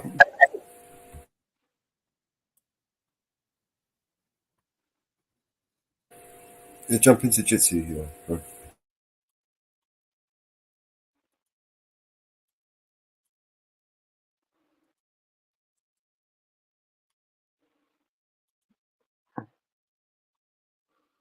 Okay, what do we got for songs this morning?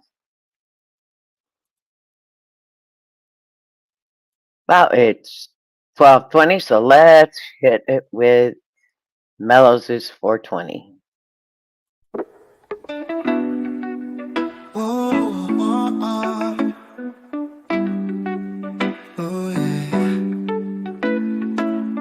Wake up in the morning light, Mellow's feeling alright.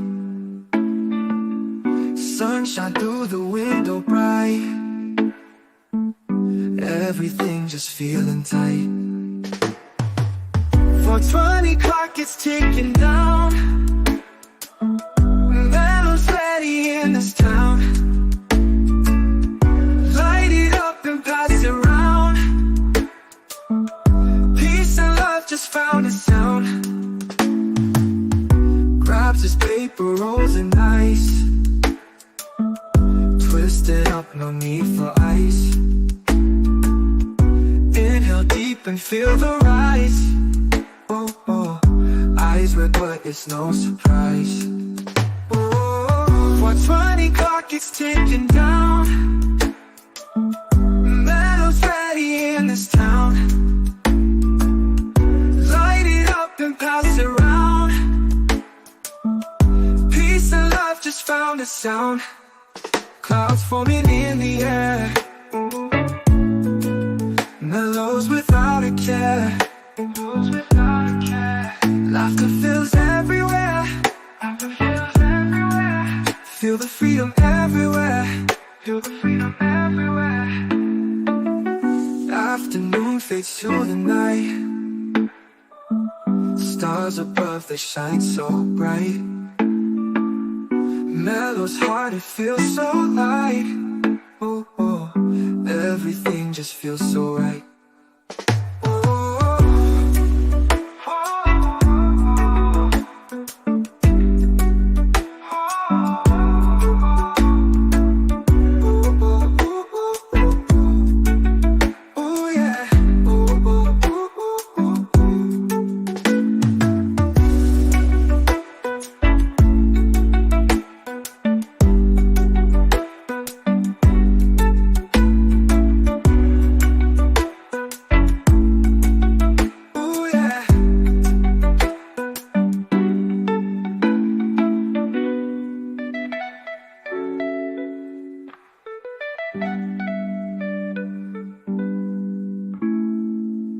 Afternoon fades to the night. Stars above, they shine so bright. Yeah. Mellow's heart, it feels so light. Oh, oh, everything just feels so right. Oh,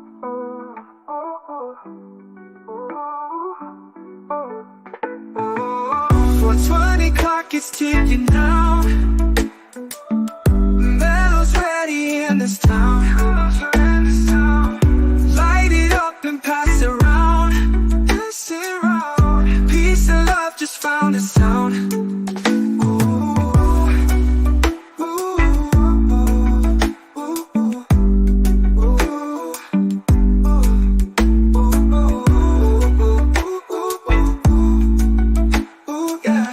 Peace and love just found a sound.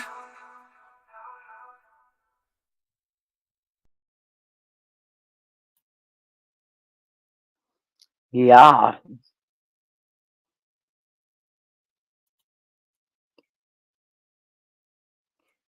Good one for 420. And how about Sue Song? That's a new good one.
Going in emotions net. Lost souls explorer on the internet. She finds the broken hearts, brings the lost back, yeah. Lost souls explorer in the digital light.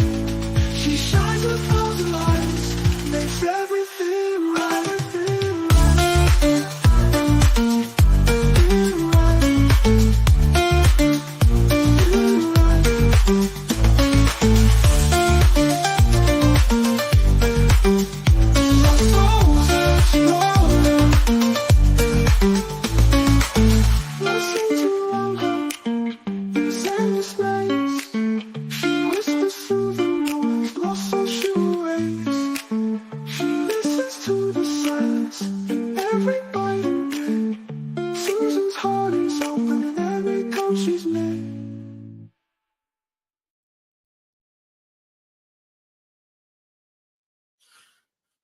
That drone footage in that is actually her footage off of her page. So check out Susan's page. Cool. It actually is a great page. So check out Susan's page. How about Mitch's, Ariel? Should we do Yeah. Mitch's? Yeah, do his. I like that one. Oh, got a niche calls you out. Cracks in words, what's it about? Generals played in shadows deep. Ooh, evil deeds that secrets keep. In the fields the fires burn high. War machine keeps turning by. Lives are lost in hatred's name. Brainwashed soldiers play the game. If they fall carnage, wanna try and find the hitch. Circle spin and words will lost. Mess around and flame gets doused. Politicians hide away. Start the ship then run away. See the pawns that's fun in chess. Watch the mess and feel no stress.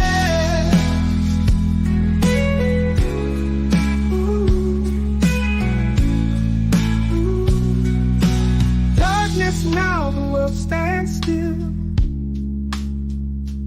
From the ashes, bodies chill. Power slips from greedy hands. Judgment day, they understand. Oh, enough of garments. Think you can, then find the glitch. Round and round, the lies will sprout. Push your luck and find out.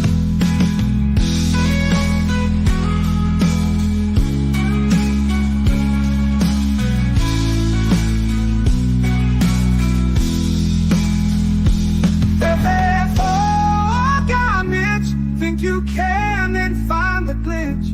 Round and round, the lies will sprout. Push your luck and find out.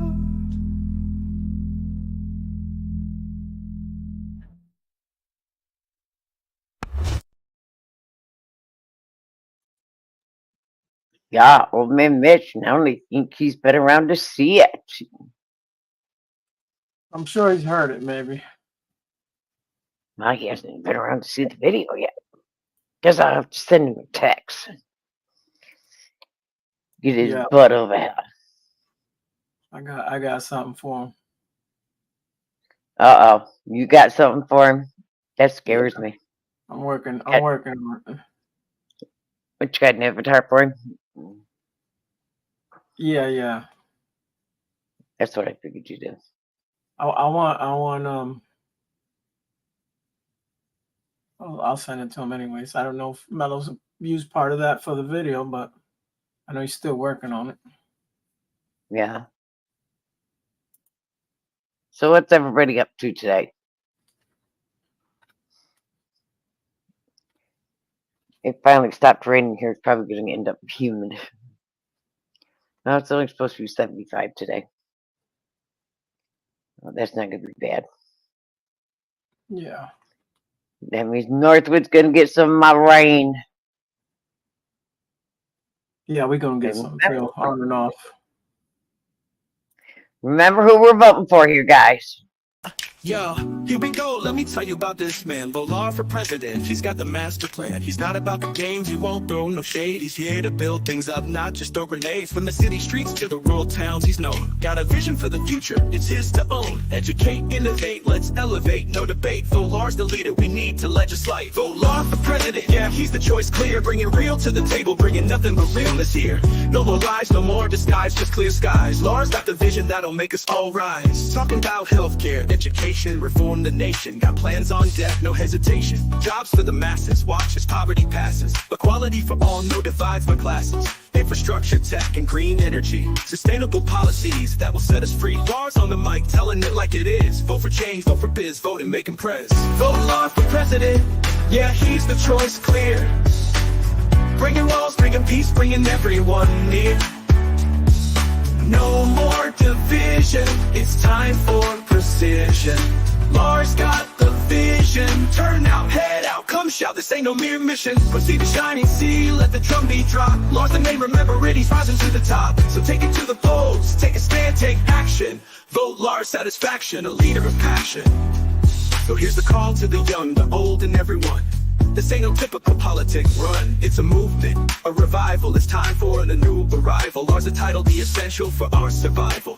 Education, jobs, health, and more. Lars got the roadmap, he's got the law. So stand up, be heard, let's join together. Make the right choice, brighter future, whatever the weather. Vote Lars for president, make the wise choice. Let's empower his voice, stand up, rejoice.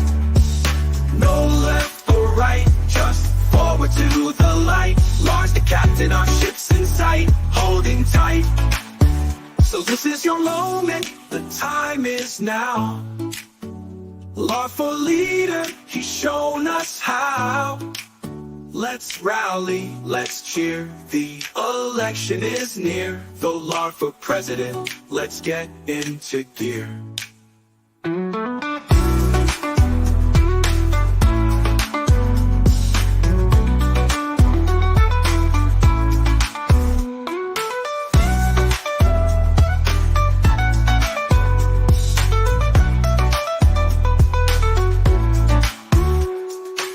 Here we go, let me tell you about this man, Volar for president. He's got the master plan. He's not about the games, he won't throw no shade. He's here to build things up, not just throw grenades. From the city streets to the rural towns, he's known. Got a vision for the future, it's his to own. Educate, innovate, let's elevate, no debate. Volar's the leader we need to legislate. So here's the call to the young, the bold, and everyone. This ain't no typical politic run, it's a movement, a revival. It's time for a new arrival. Lars the title, the essential for our survival. Education, jobs, health, and more. Lars got the roadmap, he's got the law. Educate, innovate, let's elevate, no debate. Vote Lars satisfaction.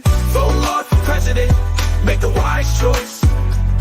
Let's empower his voice, stand up, rejoice.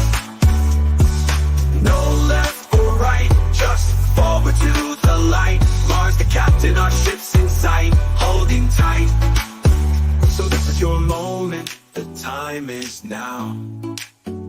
Lars for leader, he's shown us how. Let's rally, let's cheer, the election is near. Vote Lars for president, let's get into gear. Yeah, vote Lars for president.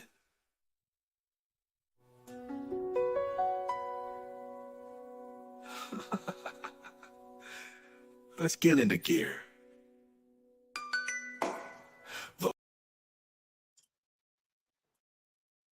I'm not even going to try to say your name, but welcome.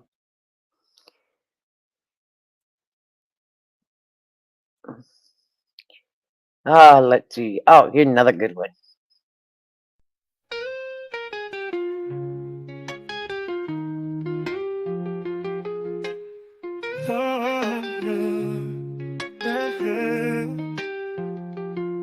The storm warning, flashlights blink on and on.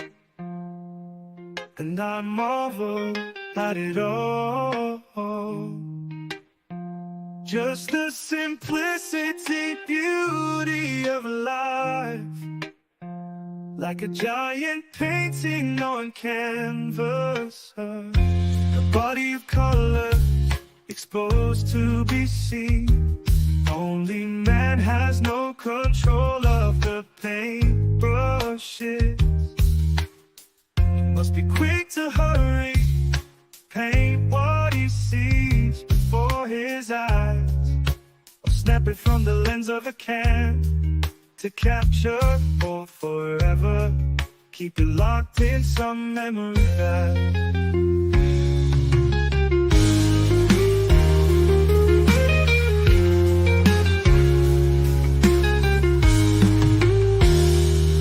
The storm warning, flashlights blink on and on, and I marvel at it all. Just the simplicity, beauty of life, like a giant painting on canvas, a body of colors exposed to be seen. Only man has no control of the paintbrushes. He must be quick to hurry, paint what he sees before his eyes, or snap it from the lens of a can to capture or forever. Keep it locked in some memory bank.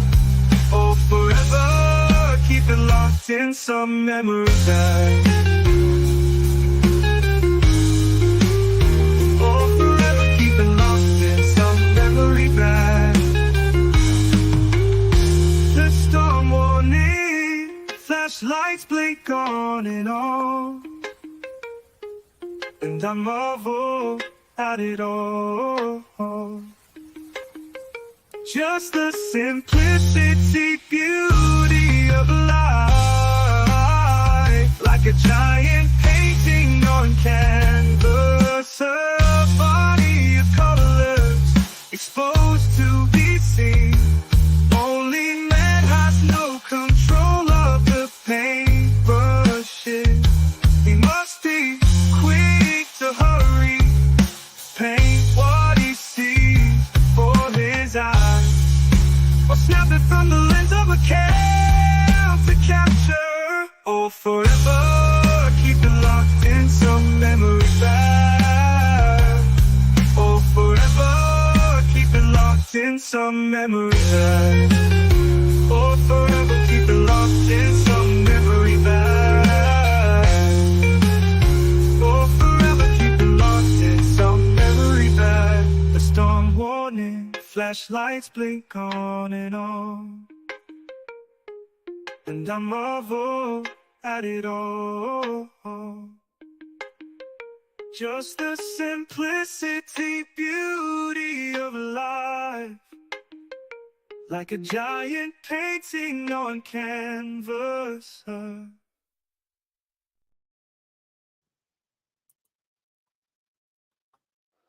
Is that like their song too?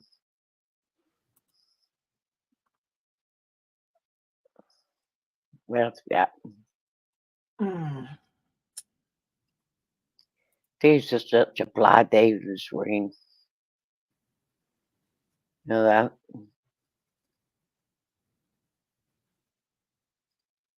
It's making me tired. It's another good song. Remind him that the pain is greater than the shoe. Remind him every time it's greater than the shoe. Education we defend is gonna save the world. Dream and reunite together, save the world. I'm reminding that the pain is greater than the soul. Remind him every time it's greater than the soul. Education we defend is gonna save the world. Dream and reunite together, save the world. I'm reminding that the pain is greater than the soul. Don't stop trying, we all equally God's light. Education we defend is gonna save the world. Save the world, save the world. Inshallah. Education is not just some privilege, It's a right every child deserves is God-given. That right comes under threat, it must be defended. You don't think Allah don't see what you're doing to his children? Who's the hell accountable? Who's in charge, mister? These kids don't have nothing to do with y'all business. You should be building more schools, not prisons. They bombed us, it ain't even make the news of y'all city. He could have been a scholar, but he's a child of Gaza. Missile hit his home and crushed and killed his baba. We should be playing soccer or meeting up by our lockers. He wanted to be a doctor, but he didn't have those options. Like the pen is greater than the sword. Remind him every time it's greater than the sword. Education we defend is gonna save the world. Dream and reunite, together save the world. I'll remind him that the pen is greater than the sword. Don't stop trying, we all equally God's lives. Education we defend is gonna save the world. Save the world, save the world, inshallah. The system need to be eradicated.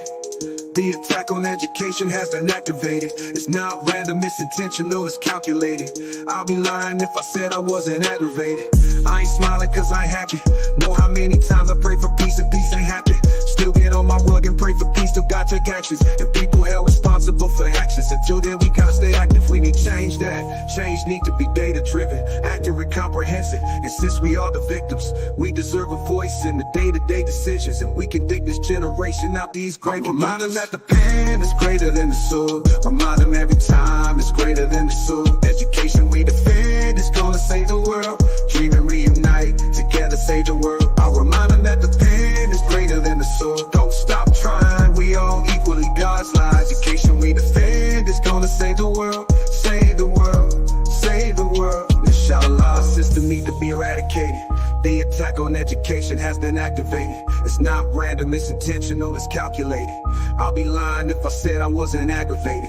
I ain't smiling cause I ain't happy. Know how many times I pray for peace and peace ain't happen. Still get on my rug and pray for peace, but God take actions. And people held responsible for their actions. Until then we gotta stay active, we need change. That change need to be data driven, accurate, comprehensive. And since we are the victims, we deserve a voice in day-to-day decisions. And we can dig this generation out these grave conditions. I'll remind them that the pen is greater than the sword. Remind them every time it's greater than the sword. Education we defend is gonna save the world. Dream and reunite, together save the world. I'll remind them that the pen is greater than the sword. Don't stop trying, we all equally God's lives. Education we defend is gonna save the world. Save the world, save the world, inshallah. I'll remind them that the pen is greater than the sword. Remind them every time it's greater than the sword. I'll remind them that the pen is greater than the sword. Remind them every time it's greater than the sword. I'll remind them that the pen is greater than the sword. Yes, I like that song. Yeah, that's a good one. Mm-hmm. Yeah. Yes, it is.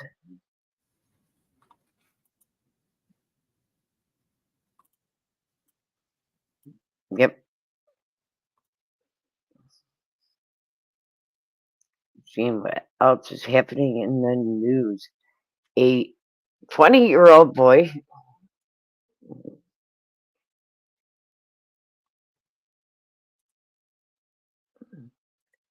in Michigan ran over with an ATV. He was accused of running over a Michigan 80-year-old man. And when they went, because he left the scene, went to attempt to talk to him about it, he found him dead from a self-inflicted gunshot wound. He turned out he was a Democrat, and the 80-year-old was a Republican. He was putting out Trump sign, and he ran him over because he did not want him putting out Trump signs. Wow. This was getting ridiculous. Yeah. Totally ridiculous when that stuff is going on. That is a little uncalled for. How about a BNC song?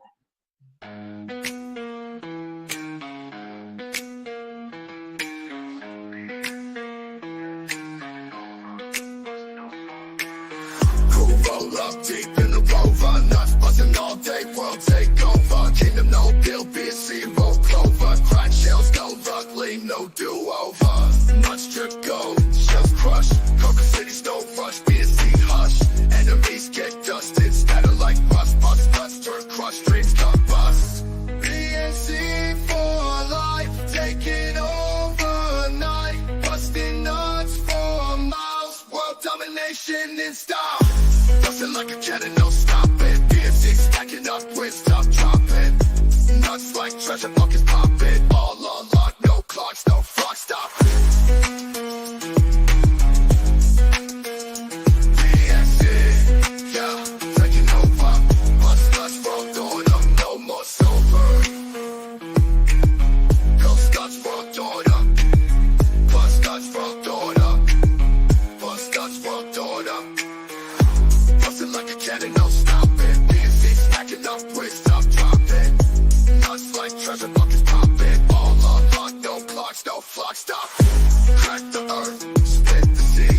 Busting nuts, free is free. BNC rain, y'all can see. World on knees, it's destined to be. World on knees, destined to be.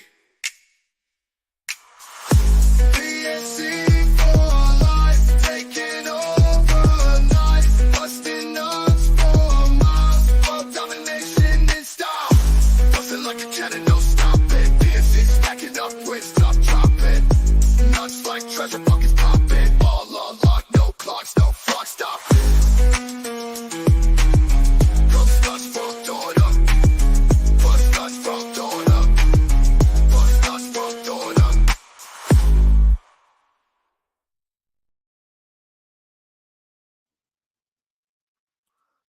Yep. Have you seen a post? Kamala Harris in a nutshell. Sucked her way up the ladder of power, put people in prison for no reason, laughs at dead kids, brought a crisis crusader.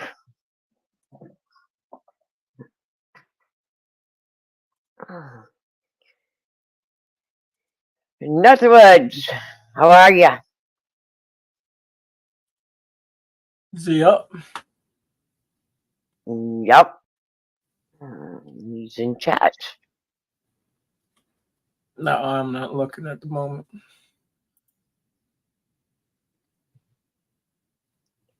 Yeah, he's in chat.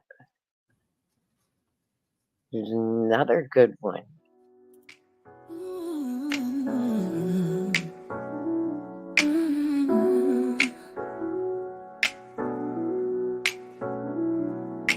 Floats like a balloon, rings popping in the night. Silence is golden, but I ain't feeling alright. Gone with the wind, deep breaths of our scheming. Forever lost in the abyss, dreams just teasing. Moments like old snapshots, blurred and faded. Paper memories crumpled up, dreams invaded. No more holding hands, mine left out to dry. Pain drifting in my heart like a dagger in the sky. Foolish heart playing tricks on me. Thought love was here, now it's fantasy. Torments dancing, killing me softly. Was it ever real or just glossy imagery? When did the gates of love shut with a bang? Was it a high or bite left me in the hang? Tenderness took a hike, no rapture in sight. Exiles me from warm talks, fades with the light. No more words to spill. Silence is my friend, wanted you to see the real me, not pretend. Now the gates are locked, can't find the key. Foolish heart playing games won't let me be. Foolish heart playing tricks on me. Thought love was here, now it's fantasy. Torments dancing, killing me softly. Was it ever real or just glossy imagery? Joker with the deck cards, stealing deceit.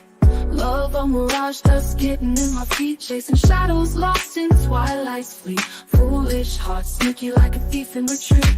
Should've seen it coming, sky turned gray. Heart took a hit like a cinema cliche. Now I'm left pondering in a dark arcade. Foolish heart led astray, false serenade.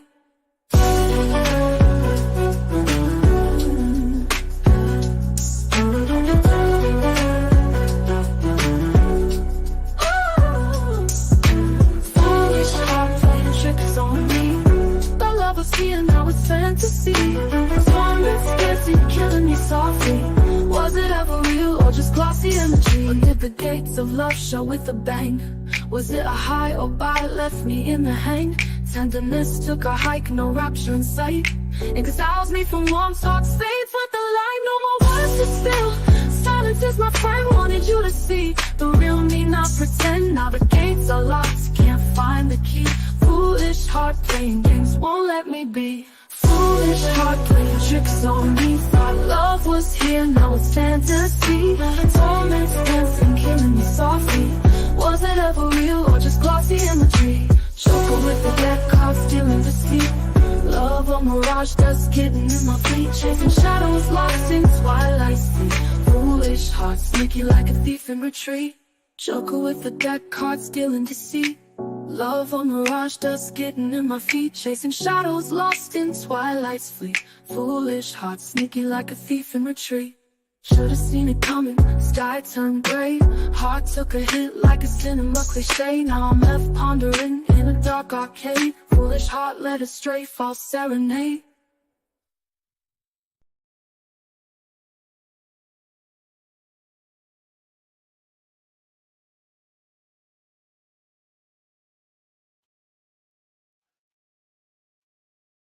Anybody got any requests?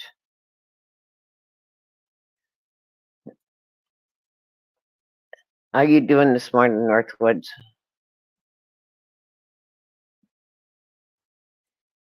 How you doing this morning? I am looking up U.S. Senate has this morning has this afternoon has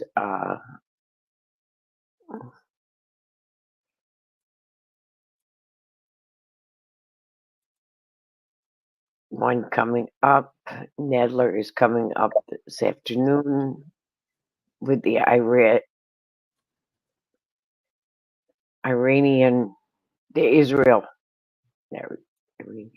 Israel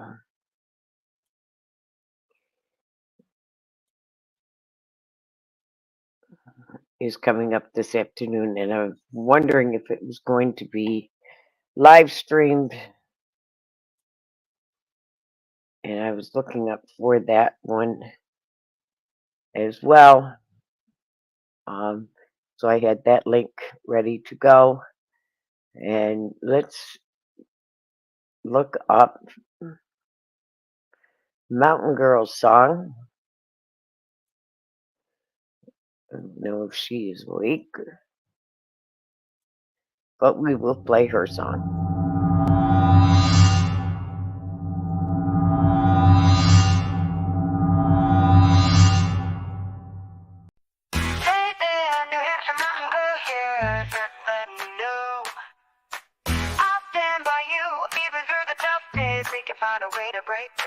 Just remember these words.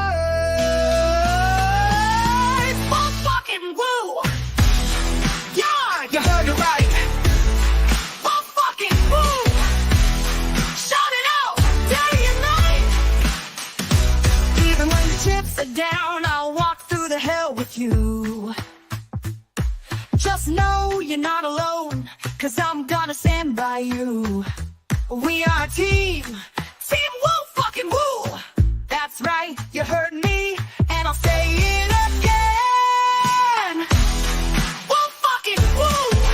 Woo fucking. Some try to tune it out, 'cause they don't wanna bother. But as our family grows bigger, it just gets even louder. Part of the team. Team woo fucking woo. I ain't scared, I ain't gonna run. I'll still be here when the day is done. Shout it from the rooftop, shout it out strong. If you're happy or mad, woo fucking woo, you can't go wrong. New Hampshire Mountain Girl wants to say,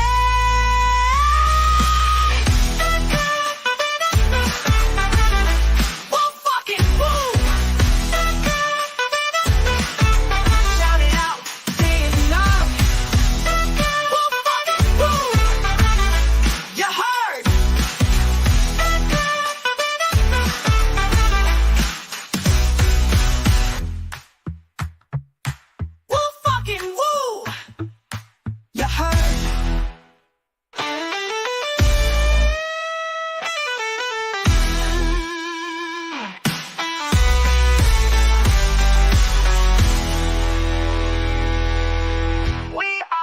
team, woo, fucking woo.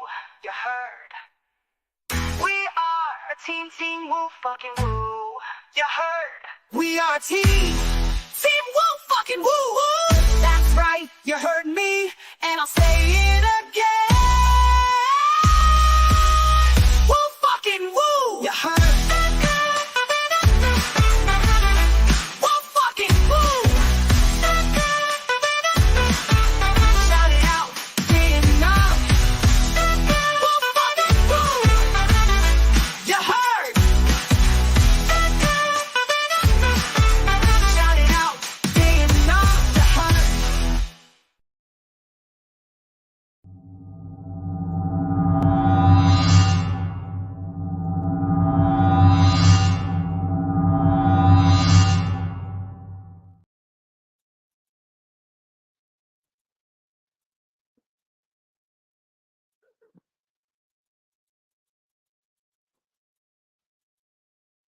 Yes.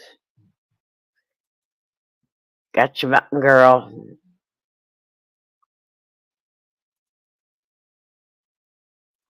Love you too, love you too, guys.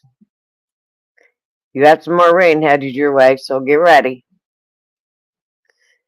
Get ready. You have more rain headed your way. Oh, get ready.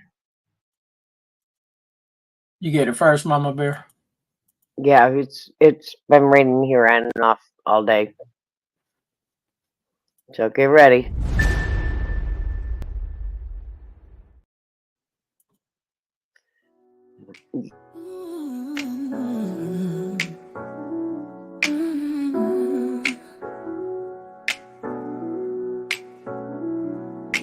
Floats like a balloon, dreams popping in the night. Silence is golden, but I ain't feeling alright. Gone with the wind, deep breaths of our scheming. Forever lost in the abyss, dreams just teasing. Moments like old snapshots, blurred and faded. Paper memories crumpled up, dreams invaded. No more holding hands, mine left out to dry. Pain drifting in my heart like a dagger in the sky. Foolish heart playing tricks on me. Thought love was here, now it's fantasy. Torments dancing, killing me softly. Was it ever real or just glossy imagery? When did the gates of love shut with a bang? Was it a high or by it left me in the hang? Tenderness took a hike, no rapture in sight. Exiles me from warm talks, fades with the light. No more words to spill. Silence is my friend, wanted you to see the real me, not pretend. Now the gates are locked, can't find the key. Foolish heart playing games, won't let me be. Foolish heart playing tricks on me. Thought love was here, now it's fantasy. Torments dancing, killing me softly. Was it ever real or just glossy imagery? Joker with the deck cards, stealing deceit. Love a mirage, dust getting in my feet. Chasing shadows, lost in twilight's fleet. Foolish heart, sneaky like a thief in retreat. Should've seen it coming, sky turned gray. Heart took a hit like a cinema cliche. Now I'm left pondering in a dark arcade. Foolish heart led astray, false serenade.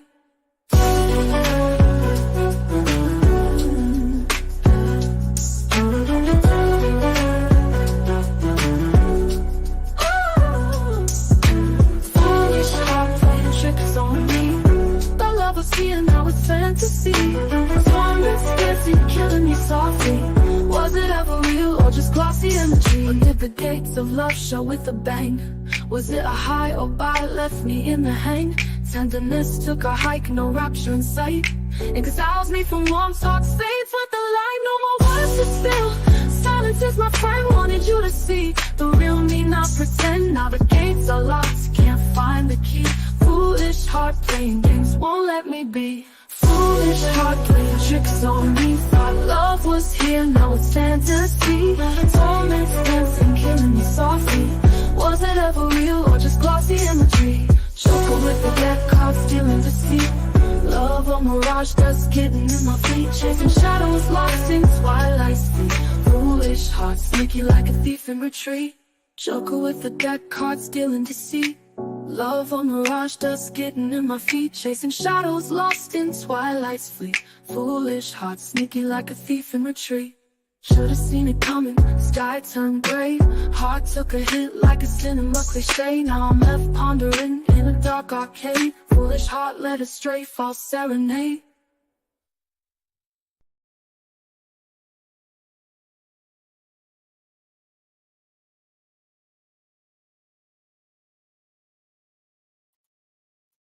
I'm looking for a site and I cannot find it. And I know they have one.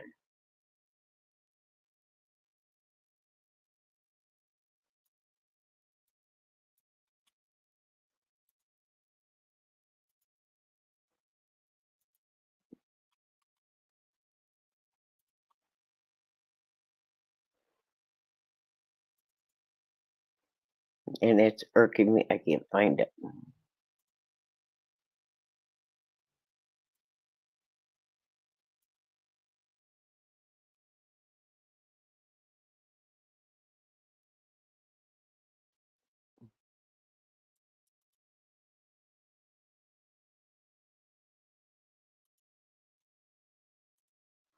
It's not the site.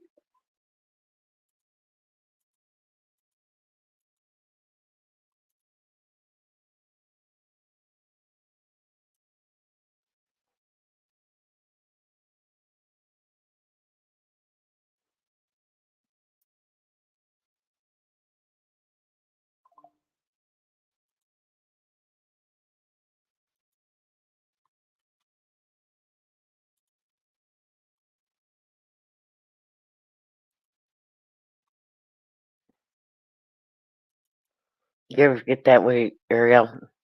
Oh yeah. When you look for a site, and everybody's got it pulled up, but you can't find the link Yep. to the site.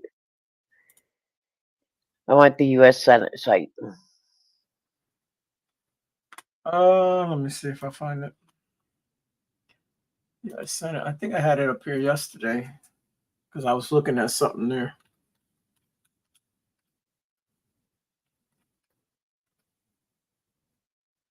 Right, directly to the chambers.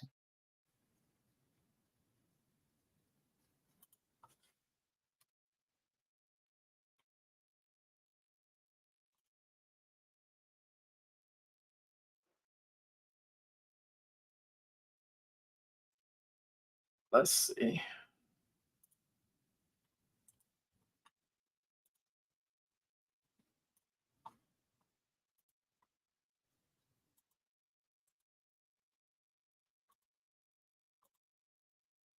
Check and see if that one's it. The one I put in the back.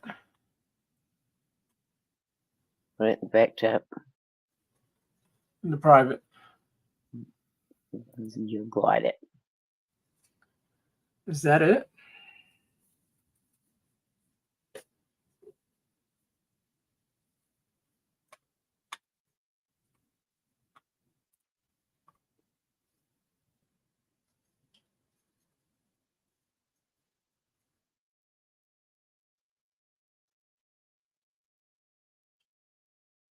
Yep. That's the right one? Yep. Okay.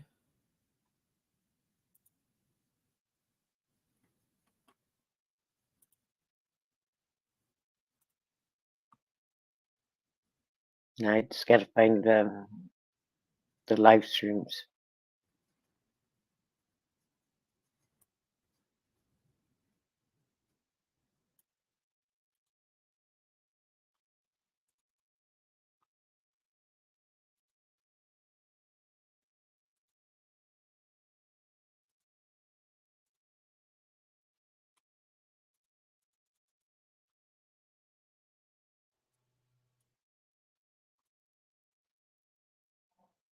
They're supposed to go live at 3 o'clock. Yeah. Yep. Yep. Off.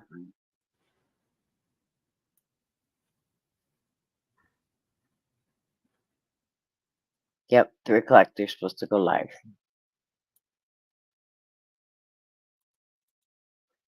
Yep. So at 3 o'clock they're supposed to go live.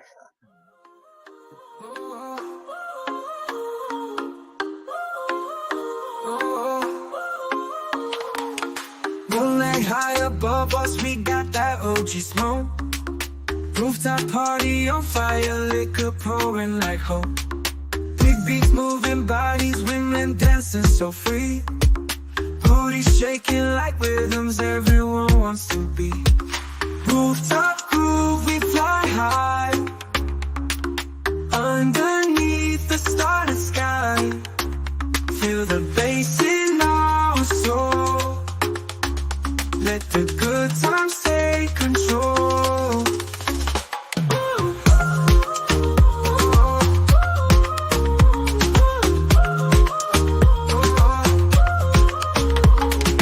Every smile, every glance feels like endless summer dance. Liquor flowing, OG haze in this party, in this place. We got music as our guide, dancing close side by side.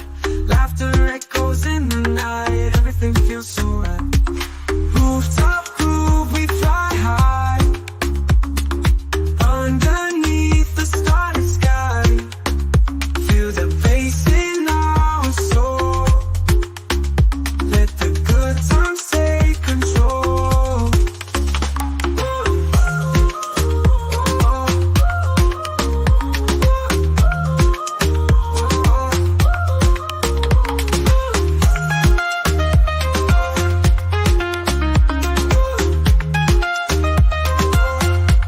Every smile, every glance feels like endless summer dance. Liquor flowing, OG haze in this party, in this place. We got music as our guide, dancing close side by side. Laughter echoes in the night, everything feels so right. Rooftop groove, we fly high. Underneath the starlit sky.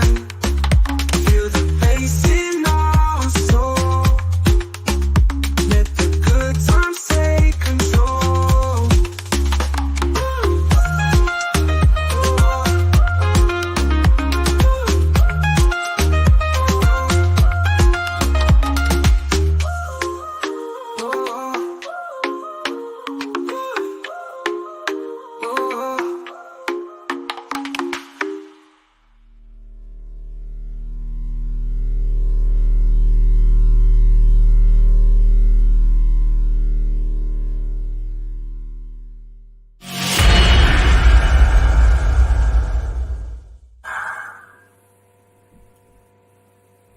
Hey, Mama Bear.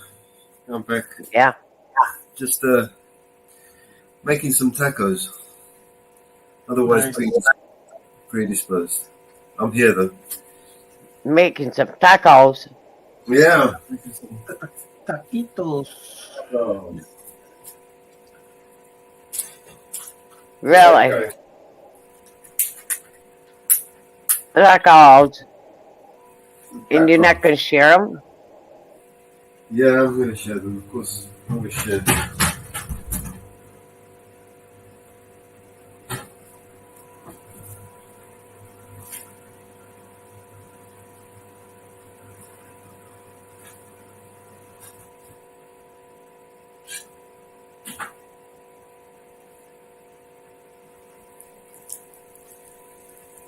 So, There goes a helicopter over my house.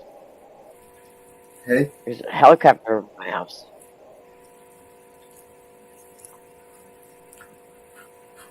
That baby was low.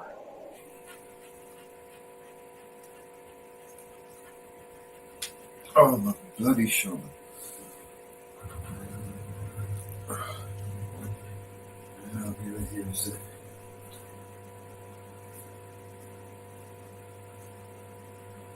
I'm trying to find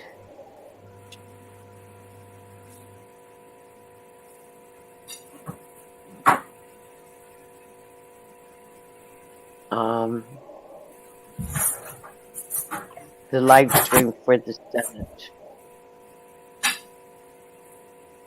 hearing for today.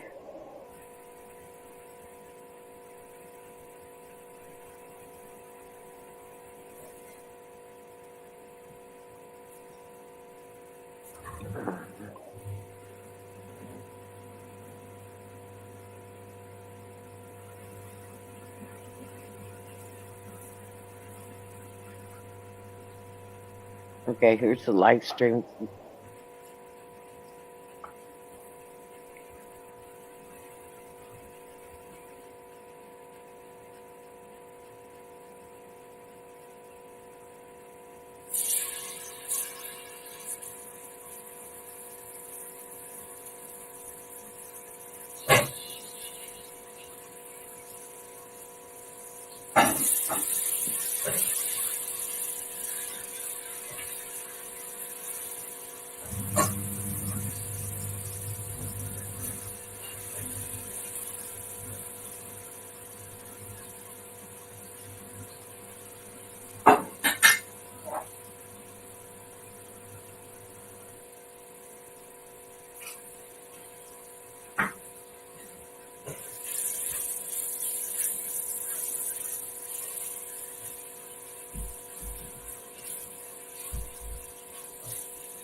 There is the live stream off the Senate website for the Israel Prime Minister.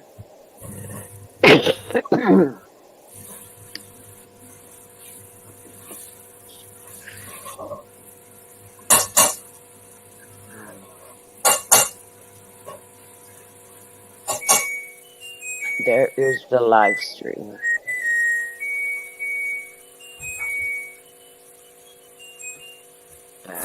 Okay, that is set for you. And let's do some rip.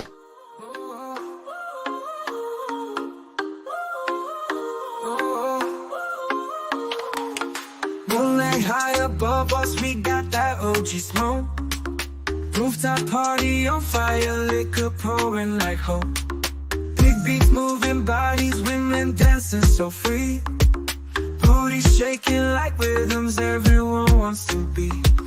Rooftop groove, we fly high. Underneath the starry sky. Feel the bass in our soul.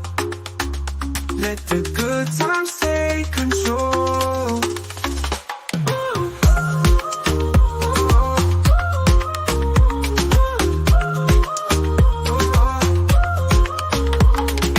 Every smile, every glance feels like endless summer dance. Liquor flowing, OG haze. In this party, in this place, we got music as our guide. Dancing close side by side.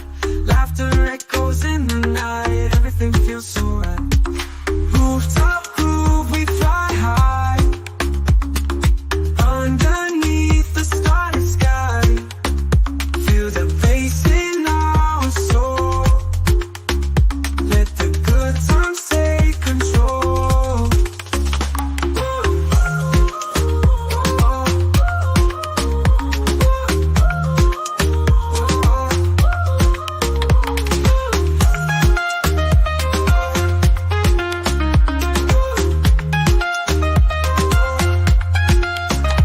Every smile, every glance feels like endless summer dance. Liquor flowing, OG haze in this party, in this place. We got music as our guide, dancing close side by side.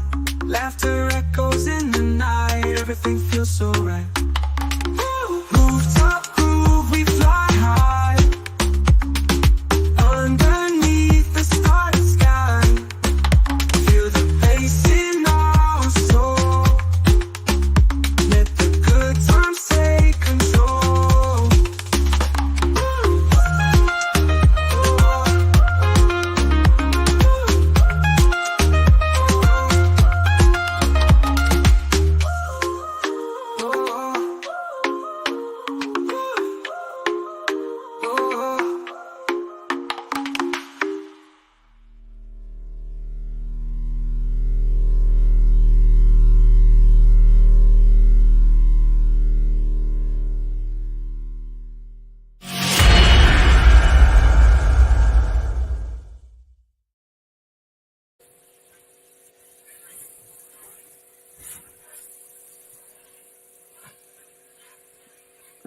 How about some for that corruption that was seen on the FBI this morning?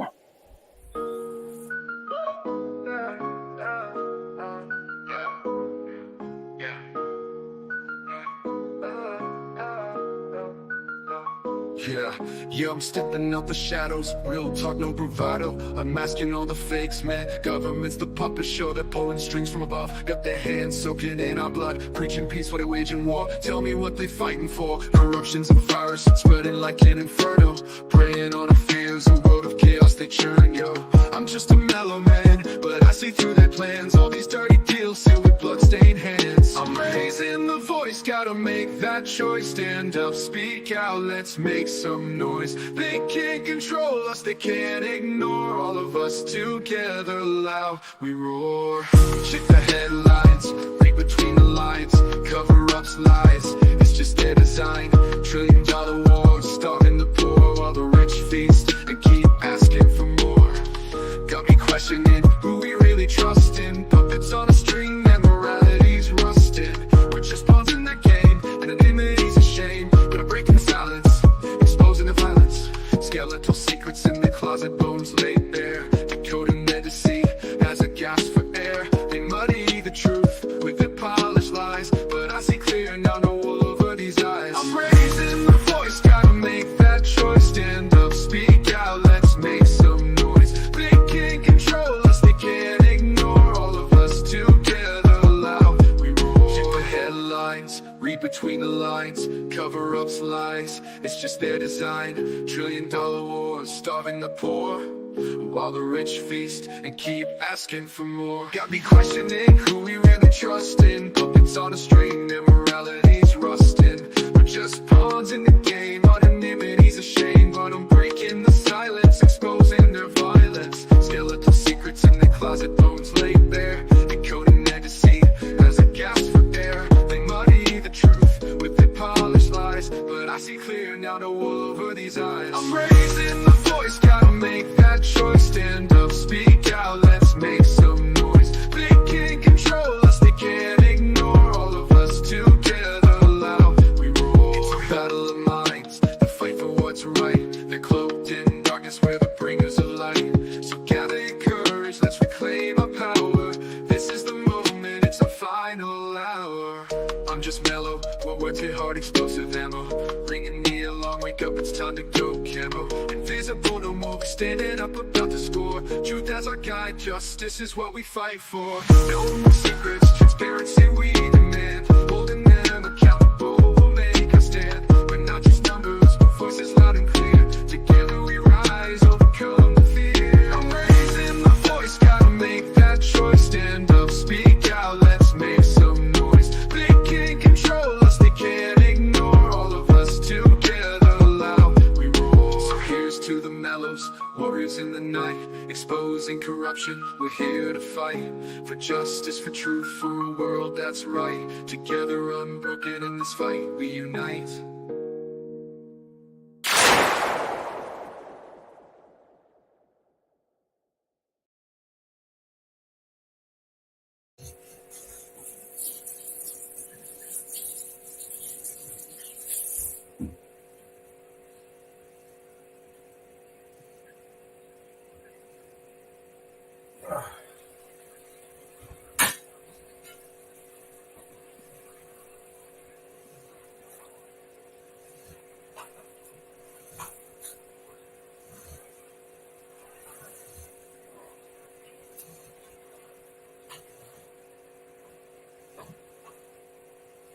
Okay. Hi, Miles. How you doing? How you doing? We're having some fun here. We're throwing some songs up. Meadows is doing some cooking, some tacos, even though it's not Tuesday. Yesterday was Taco Tuesday. He's a day late. Day short, like all of us. That's all right. We're always $1 late. Day late and $1 short. In the absence of your touch, I miss you oh so much. The kiss that sets me free, your words that comfort me, your lips, they bring the fire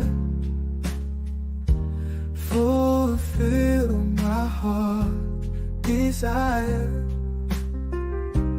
I long for you each night, to hold you oh so tight. I miss your warm embrace, the way you touch my face. I need you here with me for all eternity. Some nights I feel so cold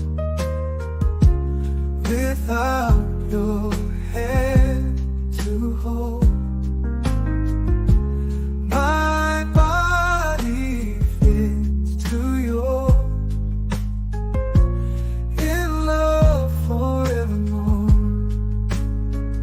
Every whisper in my ear, I wish you could appear to chase away the fear, make everything so clear. I miss your warm embrace, the way you touch my face.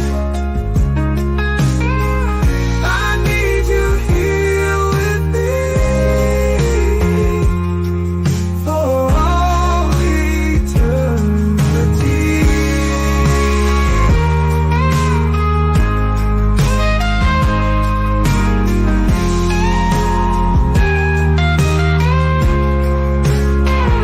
Every whisper in my ear, I wish you could appear to chase away the fear, make everything so clear. I miss your warm embrace, the way you touch my face. I need you here with me for all eternity.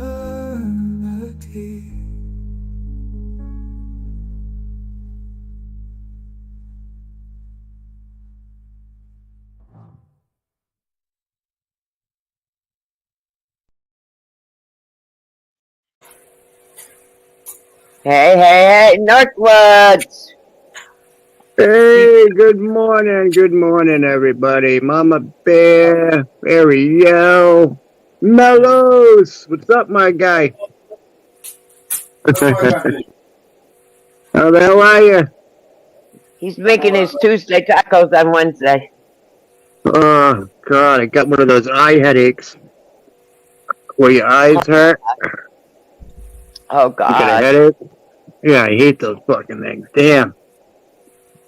Yeah. Woo fucking woo, y'all. I got Mountain Mama here. Hey, honey. How you doing? I'm all right. How are you? Oh, I'm doing good. Good. Hi, Ariel. How's it going? Doing good. Good. Mellows is cooking tacos. Yep. Yeah. We're trying to figure out how we're going to get the tacos delivered so they're still hot. Carrier pigeon. But they might be soggy by the time they get over to us. That'll come through the advertise. All of us. Yeah. But you know what I did? I took bacon out so I can make me BLT sandwich. Oh, there you go. Yum. Backup. I got my bacon out so I can have BLT for backup. There you go. That sounds great. I got a backup. Well, I got my phone stuck up into the top of the window on a stand, so it'll stay up there so I can talk to you, because every time I pull it back down here on the floor, it goes out. Oh, God. Pain in the ass. Well, yeah, it's crazy. very funny. The FBI director is worried about ISIS and possible coordinated foreign terrorist attack in the U.S. because of all the people that have come into the U.S. Because of why? All the people? Foreign attack. Yep. Oh, yeah? Yeah. Or is it because of lack of the fucking, lack of security from our higher up people? You know, we got all these foreigners that have been let into the country. Oh, yeah?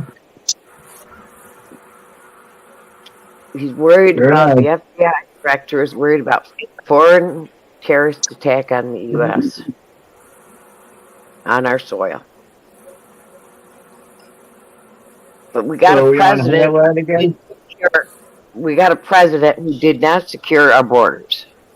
Exactly. We already know hundreds of our civilians have been killed due to foreign illegals here in our country.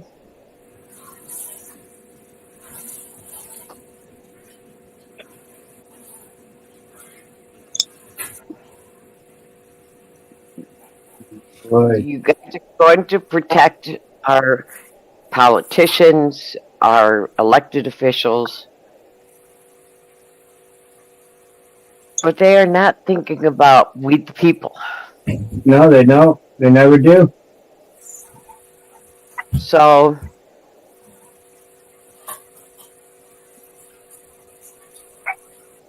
the president, the vice president who was put in control of the border crisis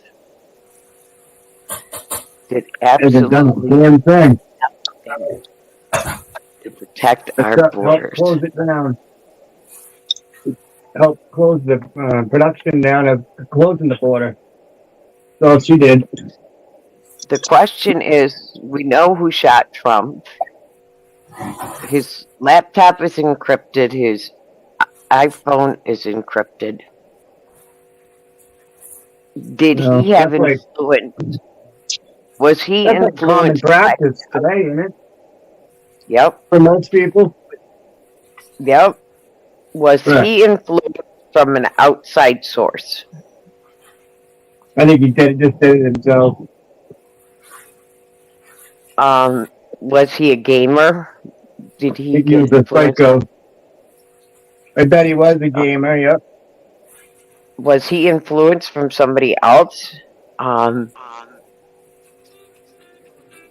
Was that a possibility?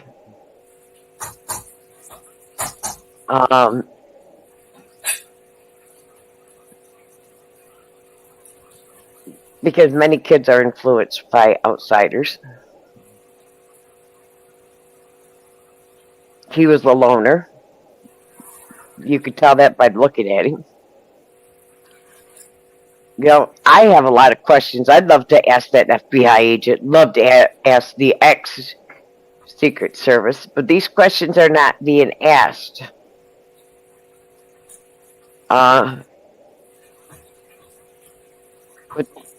the director of the FBI stated he's concerned about coordinated foreign terrorist attacks on the U.S. That he stated there is an increased concern about coordinated foreign terrorist attacks in the U.S. And I know Mellows is probably concerned about foreign attacks on the U.K.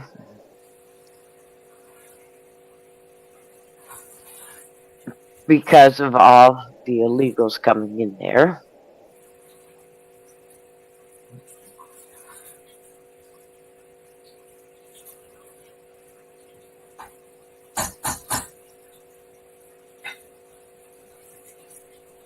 Oh God, guess what's going on Twitter now? Oh God.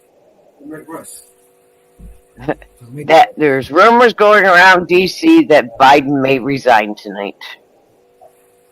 Allegedly.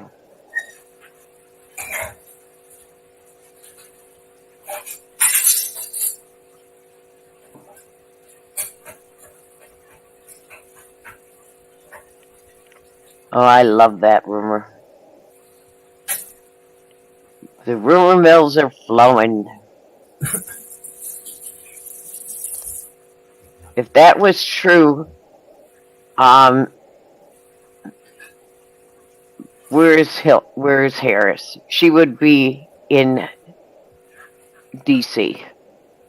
She would be nowhere but DC. If that was true.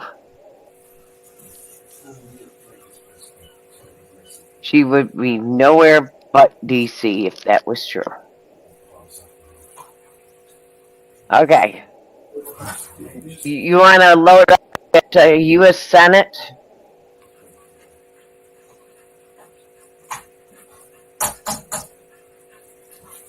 Oh, no. He's not addressing yet. I just opened it.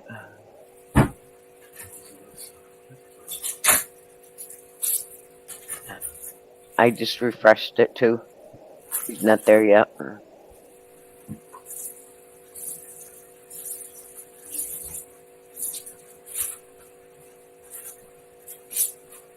No, he's not there yet.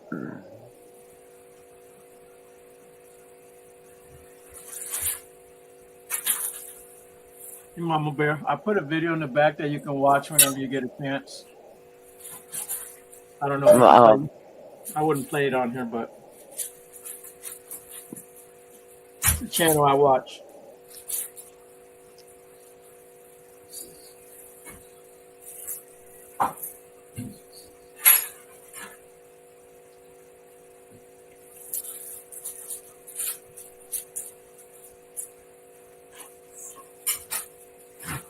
In a minute, guys. I'll subscribe to him. Yeah. Yeah, all right. No rush. Now you're making me hungry, Ellis. Hey, I went upstairs and All of a sudden, I smell food. Yeah. All of a sudden, I smell food. I'm eating a tangerine. And there's nobody. And there's nobody cooking in my house. Hey, BBA. Cooking. Who's cooking? Hello. What's up? What's up? We good? Yeah. All of a sudden, I smell food in my house, and there's nobody cooking.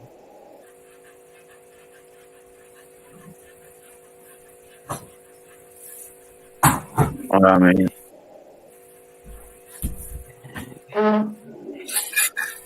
what you doing, BBA? Pardon? You like tacos, BBA? Yeah, man. Who doesn't, right? That's what we're having. We're having tacos. Oh, nice. I smell food, but nobody's cooking. Oh, man.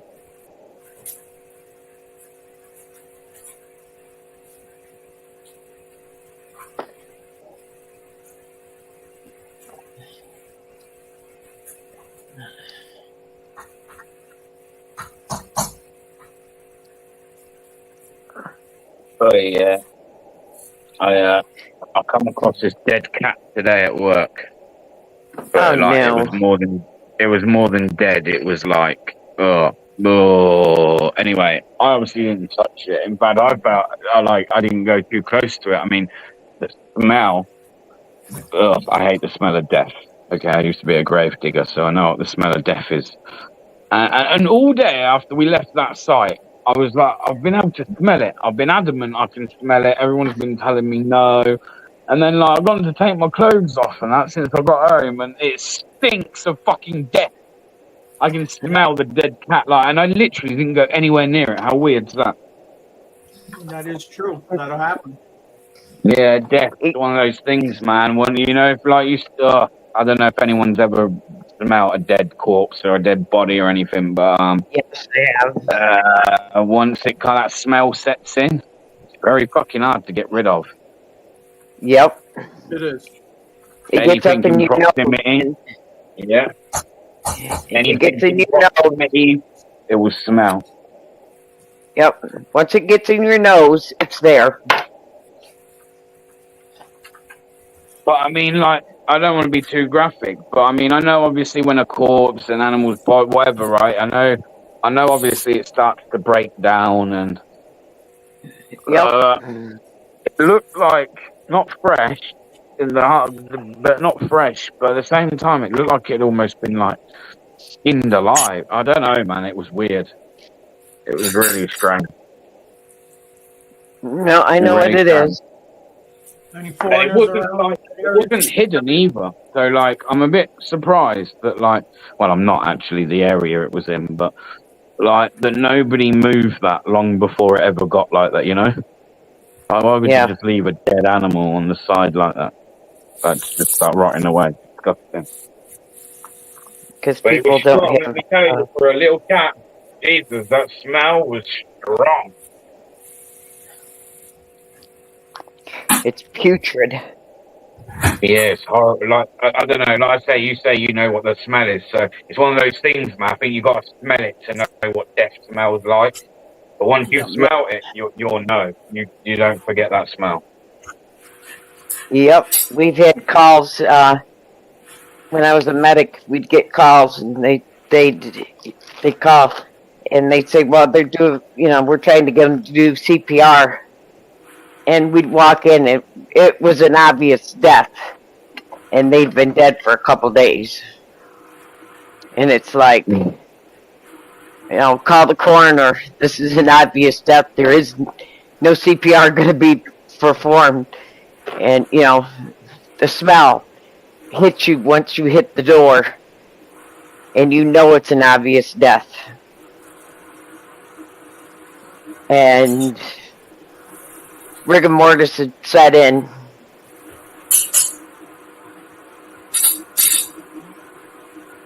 Yeah, man. Rigor mortis. The smell. And you take the Vicks and you put the Vicks up the nose to help try to get rid of the smell. Yeah. Oh, yes, it was smelly, man. You use Vicks for 3-4 days up the nose to get rid of the smell, because you smell it for 3-4 days. Even after you've taken a shower, you smell it for 3-4 days.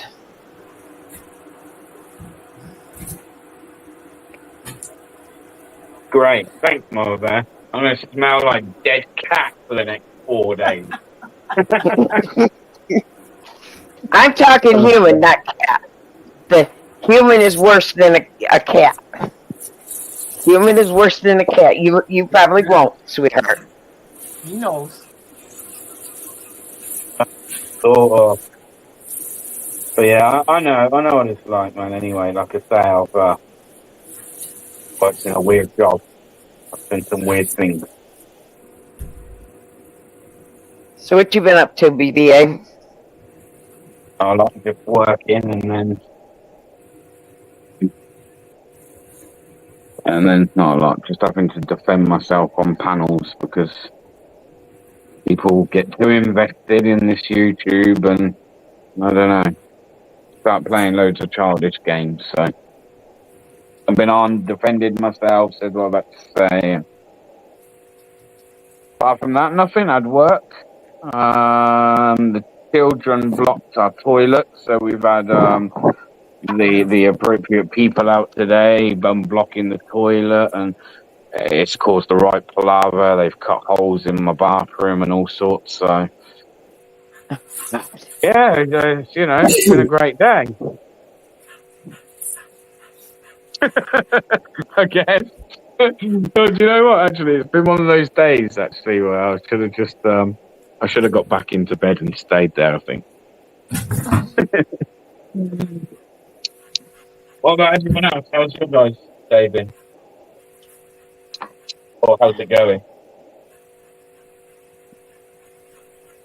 Well,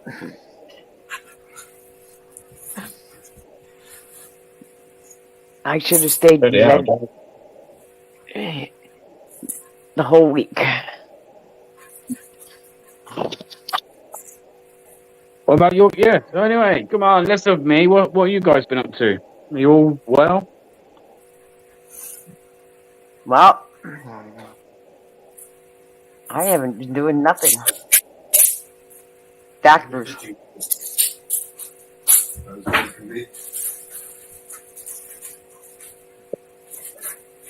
Doctors, we've been listening to committee meetings. Nah. On the Trump shooting and listening to them all lie. Yeah. Listen to them all lie.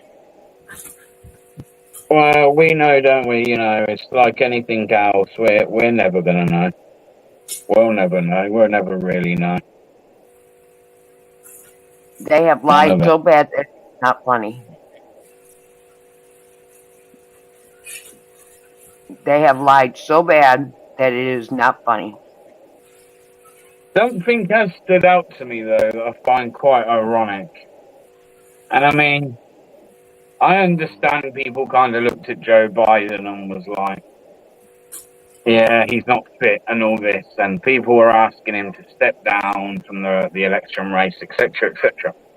However, I mean, for a man that's been turning around and saying Donald Trump is a threat to democracy, does not just elevating someone like Kamala Harris straight to the running candidate, is that not like somehow like, I don't know, a threat to democracy? Like, because no one voted for her as their candidate. Do you know what I mean?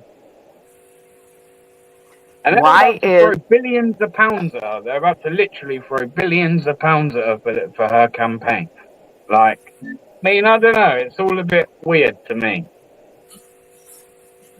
Okay, now I have a question. This is really interesting. Why is New York Police Department in D.C.?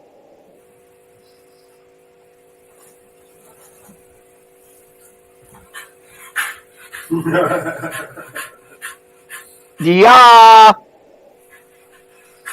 Newsflash. They have Listen, I've got a 200. theory, man. Go on, sorry, Mama Bear, go. They have 200 D.C. police officers in D.C.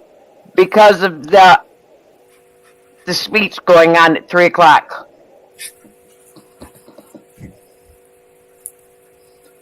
Yipper. They have them along the barricades at the U.S. Capitol.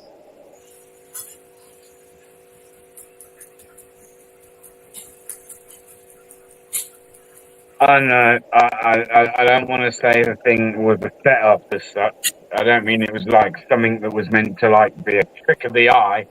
You know, that guy, that lad, that 20-year-old lad took a shot, I believe. But what I've got a theory, and it might be a little bit wild, but I think the government somehow, and I don't want to say like, I don't even know how, but I believe it's the case. I think the government, like, have a hand to play in a lot of these mass shootings committed by young individuals. Okay, they're rioting now. Individuals. Don't ask me how, because I don't know, but I can think of a couple of mass shootings in themselves that if you knew the history of the person and the background before, it doesn't make a lot of sense. Or in fact, maybe it does actually make a lot of sense. And it means that, like, the government are already aware of these fucking twisted individuals. And they don't do anything to prevent it from happening. Which, by not preventing it from happening, is the same as setting it up, in my opinion, right? Yeah. I don't know.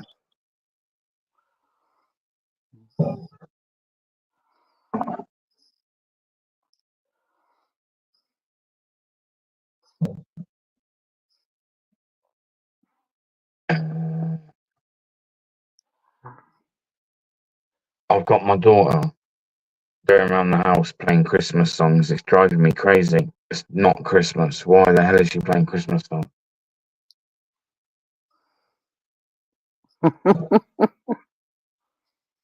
Honestly, people wonder why I'm slightly freaking insane. Wow. I have children. I remember them days. Christmas songs, man. We're not even in August yet. Give it a break.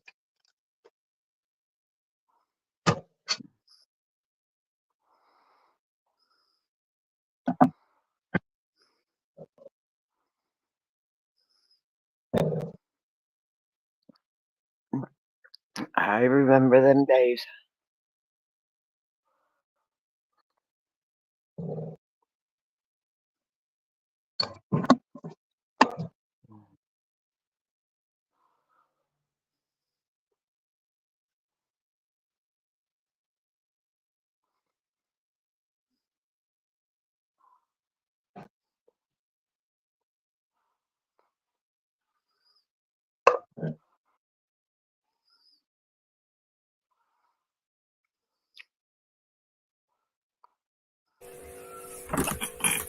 All right. Did you say they were protesting? They were rioting now.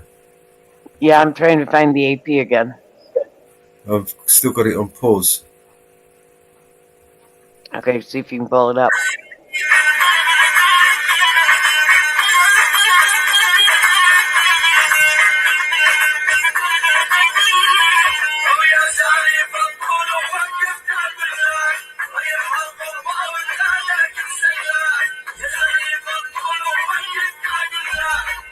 If they're still showing it outside.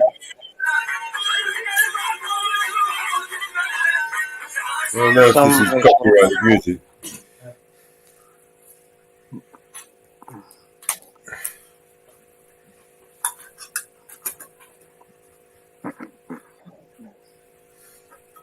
Because I got fighting out spraying outside. This was the same live. I just refreshed the page. All right. Where we were watching earlier. So unless we caught a different.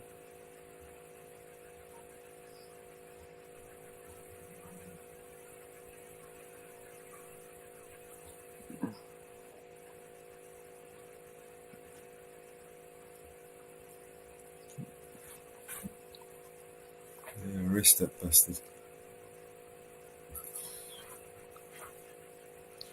This is the one that's showing them protesting is they're showing them getting pepper sprayed. Where is this? I'm watching it over on Twitter. I'm trying to find it on YouTube.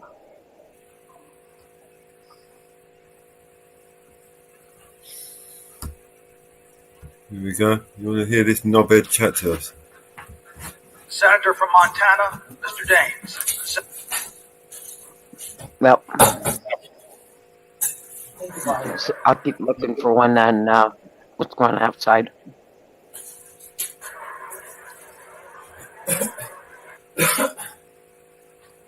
This is Congress.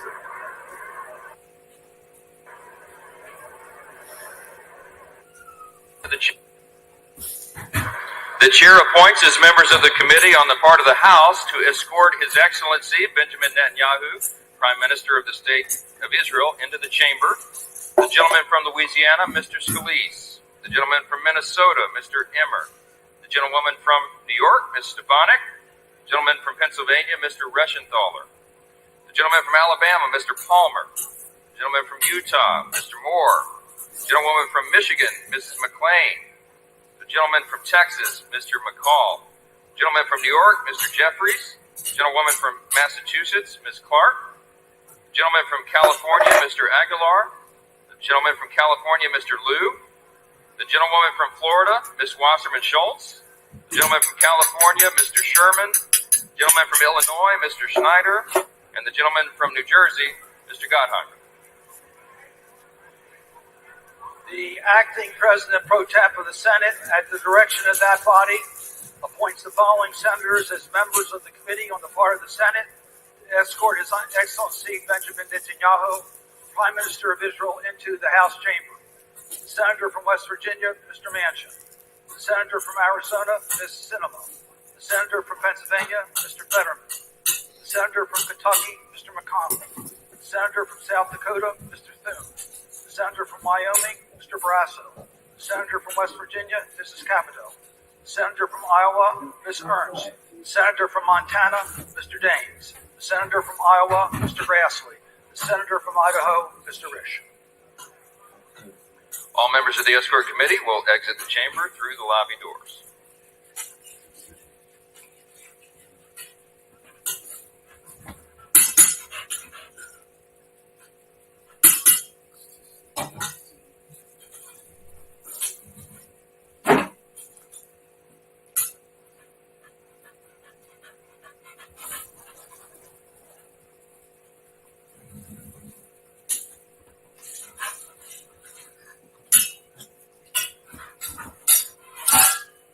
What's going on? They're still talking.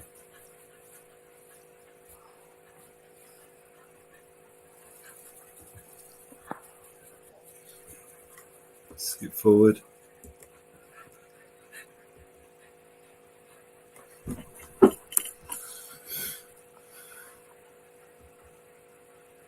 These videos are very telling as well, who they're sitting next to, who they're talking to, what they're saying, you know? Very telling.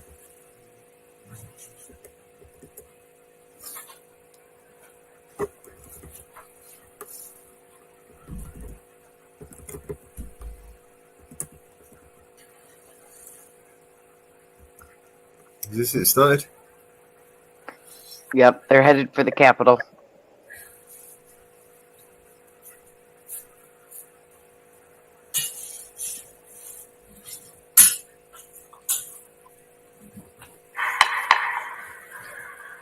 Members of Congress, I have the high... No. Oh. Mr. Speaker, the Dean of the Diplomatic Corps.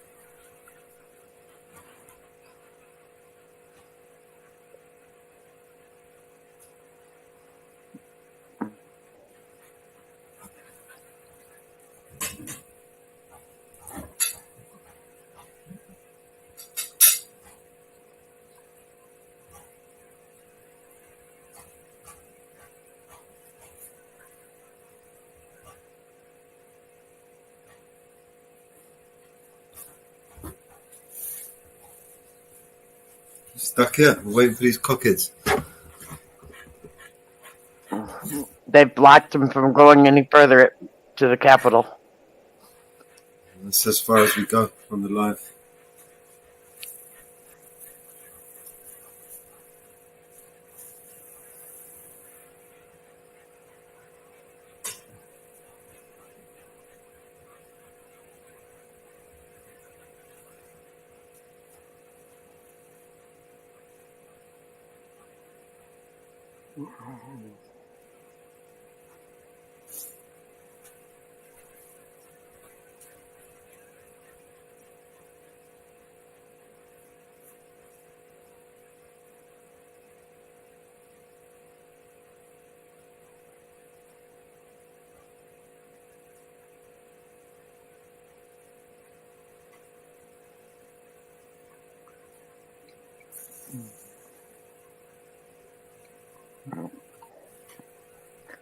to even make it there because they had all four roads that lead into there blocked. Well, they bring them in underground anyways.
Nope, they got SWAT now.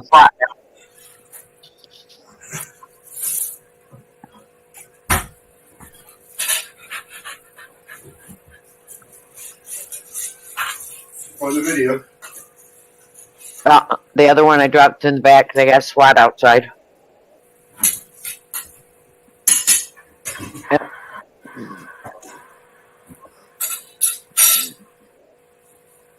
Speaker, the Prime Minister of the State of Israel. You want to swap? You pausing this and jumping on the other one, or watching this? Yeah, I've got both. I'm watching. I'm flipping back and forth between the two. What do you want me to share? I want to hear what the Prime Minister of Israel has to say. Yeah. Look. Now this guy's got a warrant out for his arrest now from the ICC. Yeah. And it's America's duty, right? Because they were supposedly self-appointed in the world's police, right? Why have they not arrested this war criminal? Yeah. The power behind the ICC is in America. And look, America is complicit. Yeah.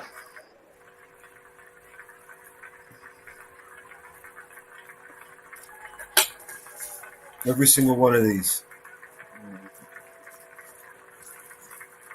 They've all been paid tens of fucking thousands and millions or whatever, how much to suck up to this guy.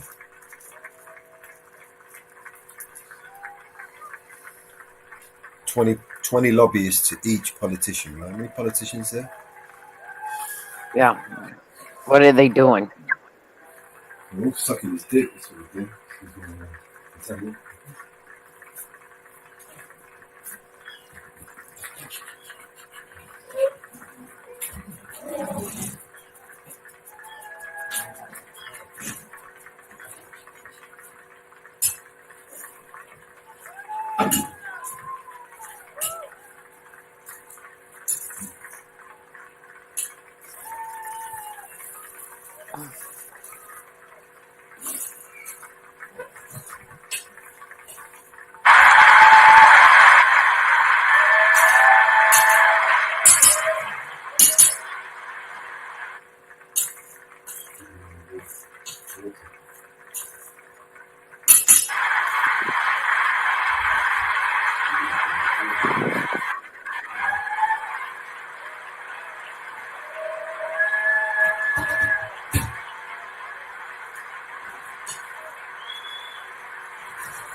Members of Congress, I now have the high privilege and distinct honor of presenting to you His Excellency Benjamin Netanyahu, Prime Minister of Israel.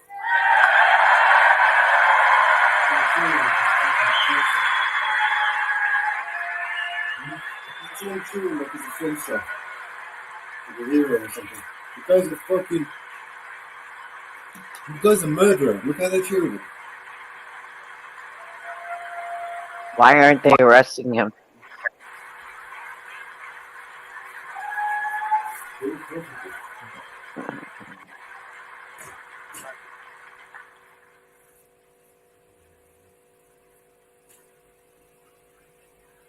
Speaker of the House, Mike Johnson, Senator Ben Cardin, Minority Leader Hakeem Jeffries, Senate Majority Leader Chuck Schumer, Senate Minority Leader Mitch McConnell, Senators, Members of Congress, distinguished guests. Mr. Speaker, I want to thank you for giving me the profound honor of addressing this great citadel of democracy for the fourth time.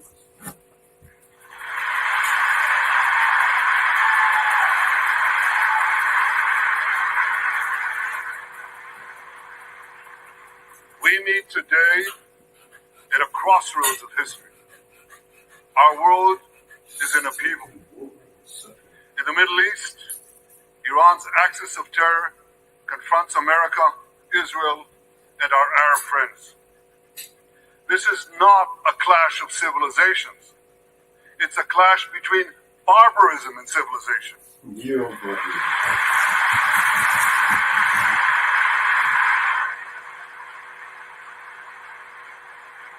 It's a clash between those who glorify death and those who sanctify life.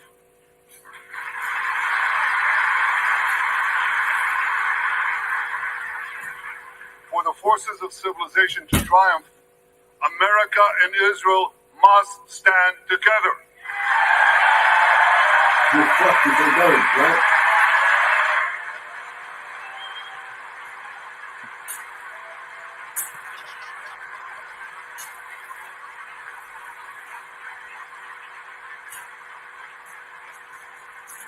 Because when we stand together, something very simple happens. We win, they lose.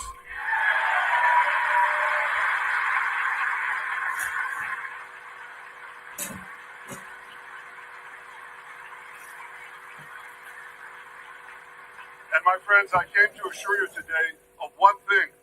We will win.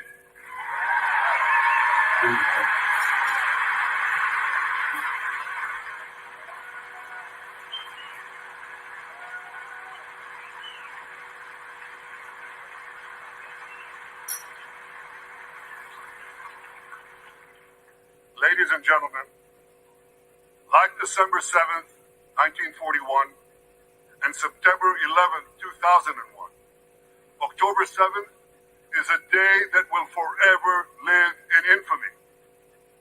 It was the Jewish holiday of Simchat Torah.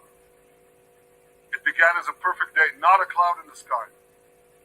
Thousands of young Israelis were celebrating at an outdoor music festival. And suddenly, at 6:29 a.m., as children were still sleeping soundly in their beds in the towns and kibbutzim next to Gaza, suddenly heaven turned into hell. 3,000 Hamas terrorists stormed into Israel. They butchered 1,200 people from 41 countries, including 39 Americans. Proportionately, compared to our population size, that's like 20 9/11s in one day. And these monsters, they raped women, they beheaded men, they burnt babies alive, they killed parents in front of their children, and children in front of their parents. They dragged 255 people, both living and dead, into the dark dungeons of Gaza. Israel has already brought home 135 of these hostages, including 7 who were freed in daring rescue operations.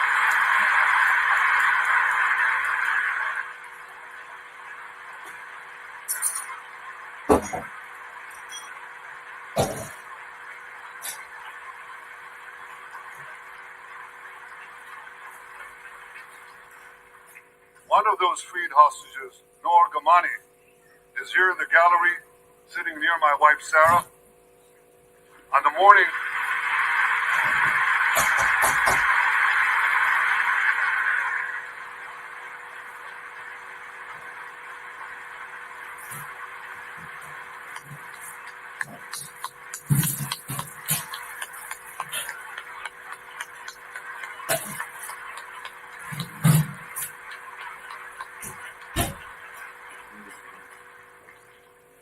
morning of October 7th, the entire world saw Noah's look of desperation as she was violently abducted to Gaza on the back of a motorcycle.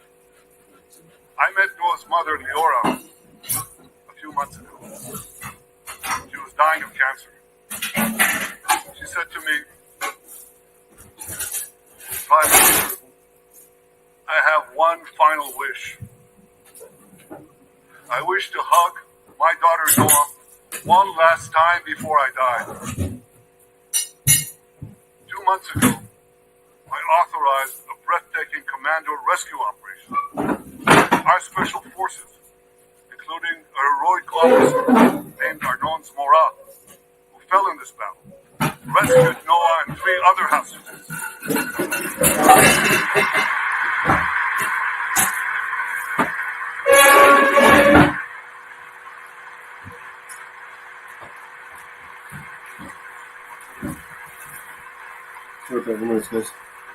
Noah,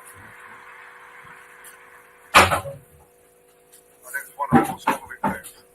When Noah was reunited with her mother Leora, and her mother's last wish came true. Noah, we're so thrilled to have you with us today. Thank you.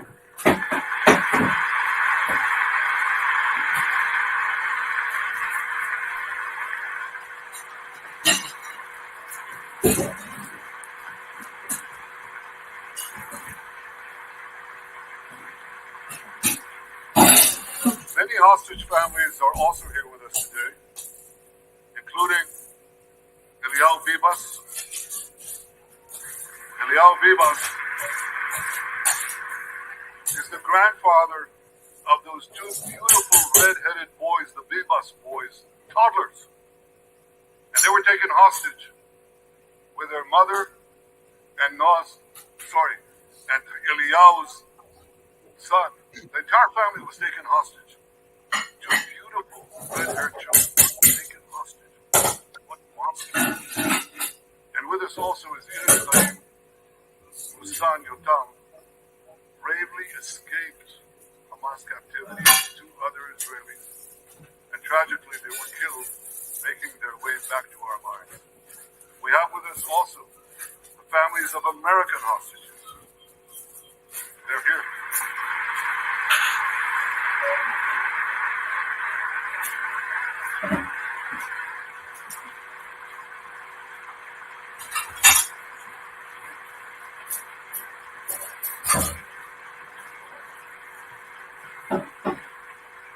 The pain these families have endured is beyond words. I met with them again yesterday, and I promised them this. I will not rest until all their loved ones are home. All of them.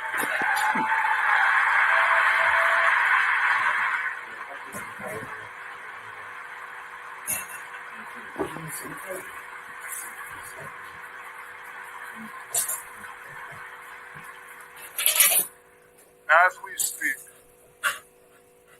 we're actively engaged in intensive efforts to secure their release, and I'm confident that these efforts can succeed. Some of them are taking place right now.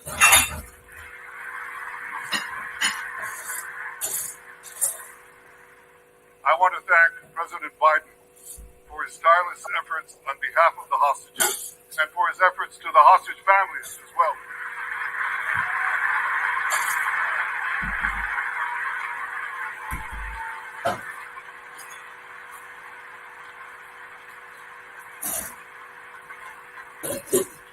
I thank President Biden for his heartfelt support for Israel after the savage attack on October 7th. He rightly called Hamas sheer evil. He dispatched 2 aircraft carriers to the Middle East to deter a wider war. And he came to Israel to stand with us during our daughter's hour, a visit that will never be forgotten.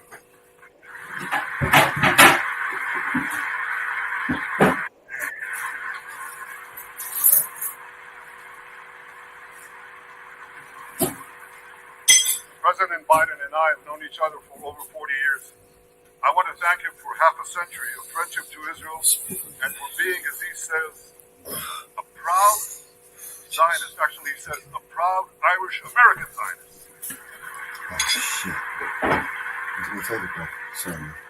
So put the cheese in that. My friends, for more than 9 months, Israel's soldiers have shown boundless courage. With us today,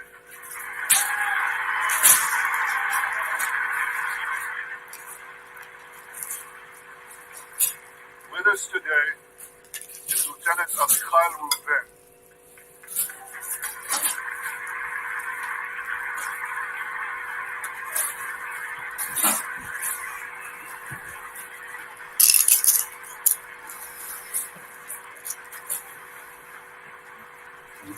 Avichai is an officer in the Israeli paratrooper.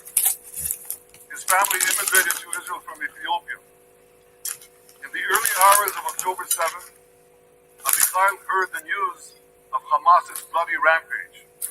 He put on his uniform, grabbed his rifle, but he didn't have a car. So he ran 8 miles to the front lines of Gaza to defend his people.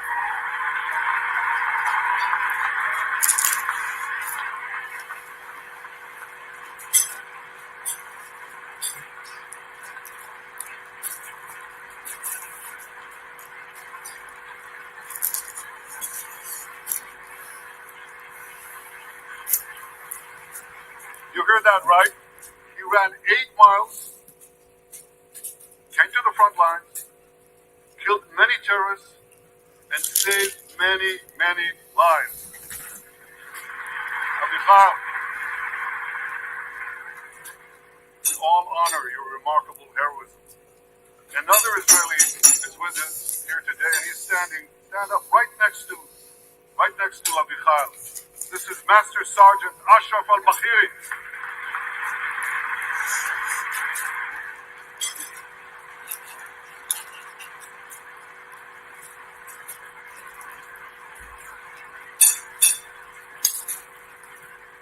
Ashraf is a veteran soldier from the Israeli Muslim community of Rav.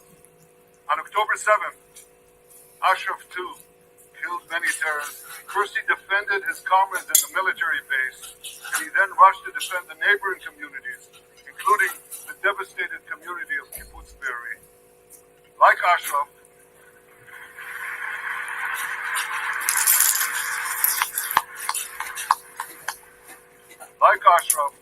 the Muslim soldiers of the IDF fought alongside their Jewish, Druze, Christian, and other comrades in arms with tremendous bravery.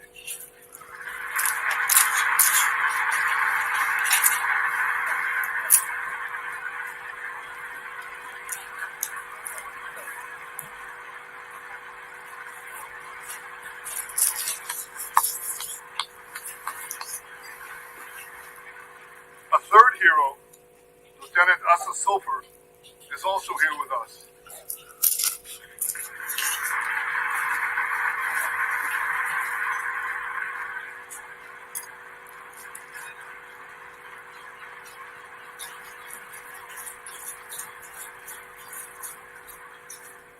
Asa fought as an officer in the tank corps, and he was wounded in battle.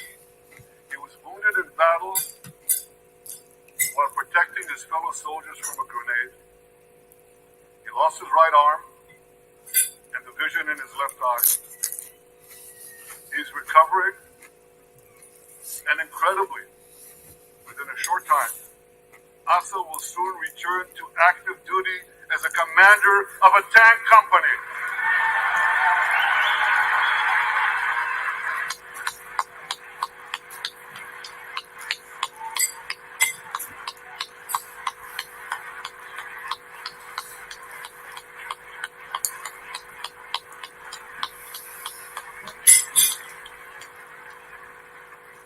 I just learned there is a fourth hero here, Lieutenant Jonathan Ben Hamel, who lost a leg in Gaza and continued to fight.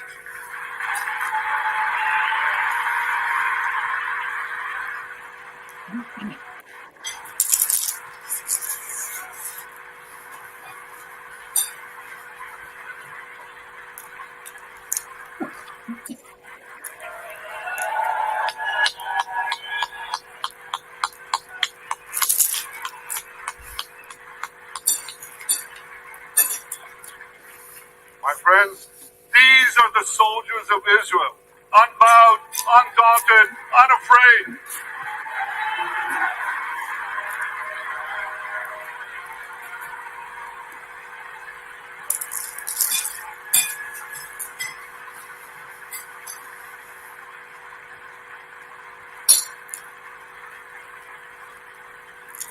As the Bible says, Am kelavi yakum. They shall rise like lions. They have risen like lions. The lions of Judah, the lions of Israel.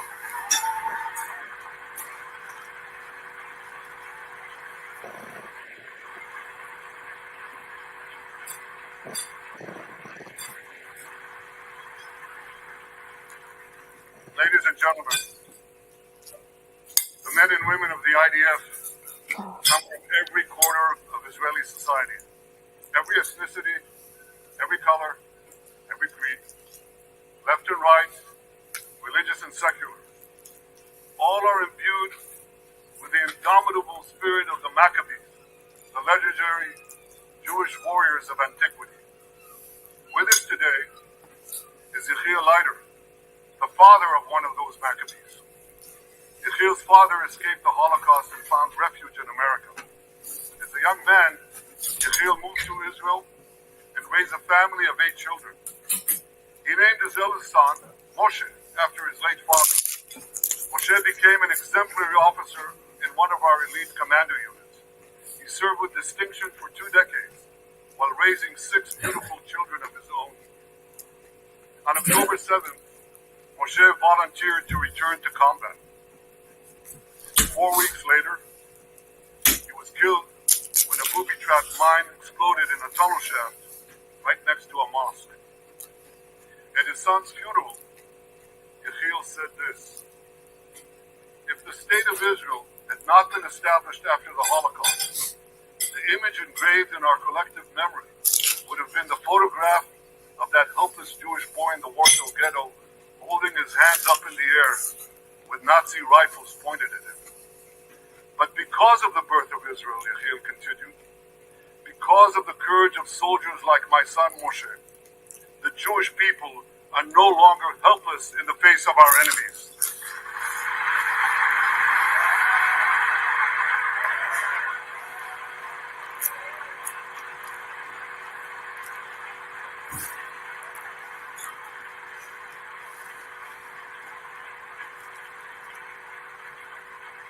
Yechiel, please rise so we can honor your son's sacrifice. And I pledge to you and to all the bereaved families of Israel, some of whom are in this hall today, the sacrifice of your loved ones will not be in vain.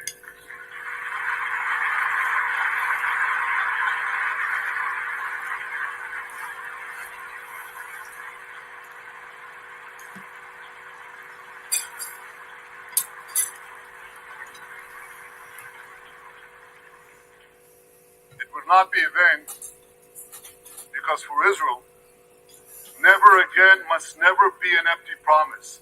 It must always remain a sacred vow. And after October 7th, never again is now.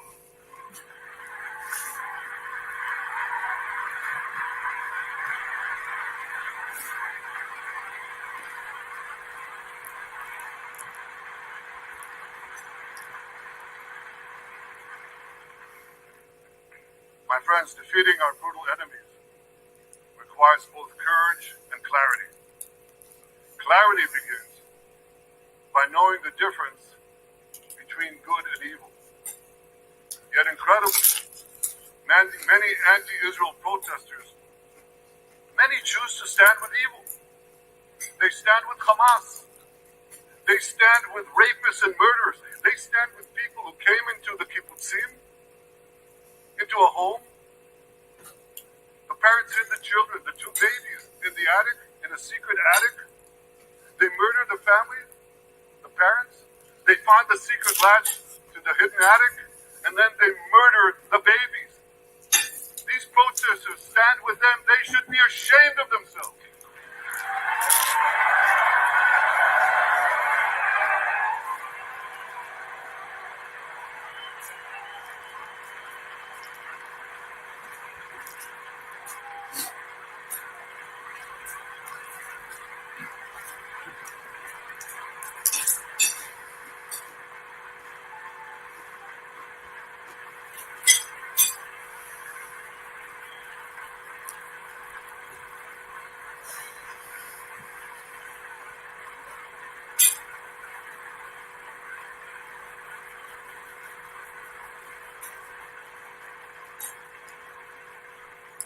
They refuse to make the simple distinction between those who target terrorists and those who target civilians, between the democratic state of Israel and the terrorist thugs of Hamas. We recently learned from the National Security Director, U.S. Director of National Intelligence, that Iran is funding and promoting anti-Israel protests in America. They want to disrupt America.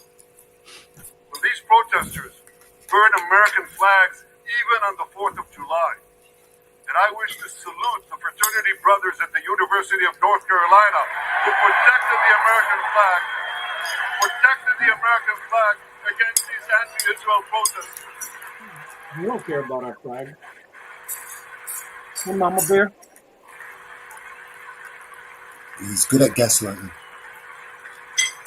I put a picture in the back there in the private. Okay. Y'all go look at it. All right.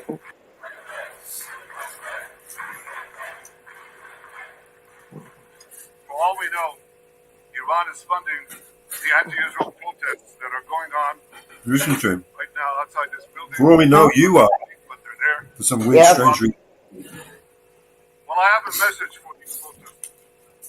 When the tyrants of Tehran, who hang gays for craze and murder women for not covering their hair, are praising, promoting, and funding you, you have officially become Iran's useful idiots.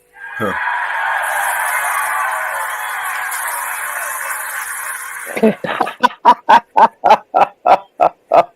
What do you think about that, Mama Bear? Read the thing. Read it.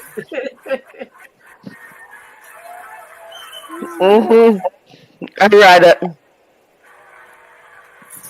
of these protesters, Took me a while to put that bottle together, but I got it. some of these protesters hold up signs proclaiming gays for Gaza. They might as well hold up signs saying chickens for KFC.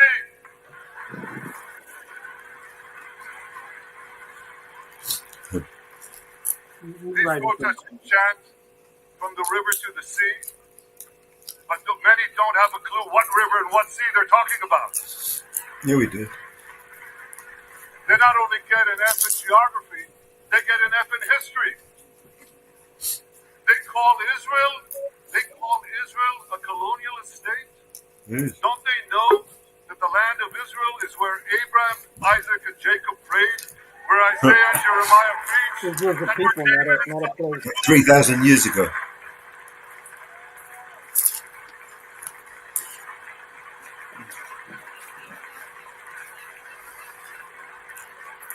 Propaganda and lies.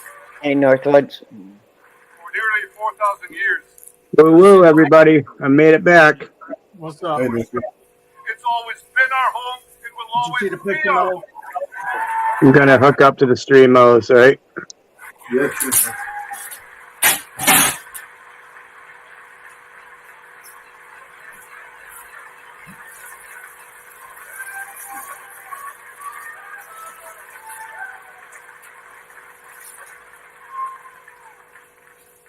It's not only the campus protesters who get it wrong. It's also the people who run those campuses. 80 years after the Holocaust. 80 years after the Holocaust.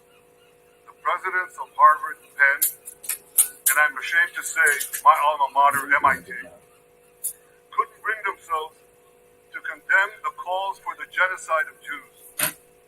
You remember what they said? They said, it depends on the context. Well, let me give these befuddled academics a little context.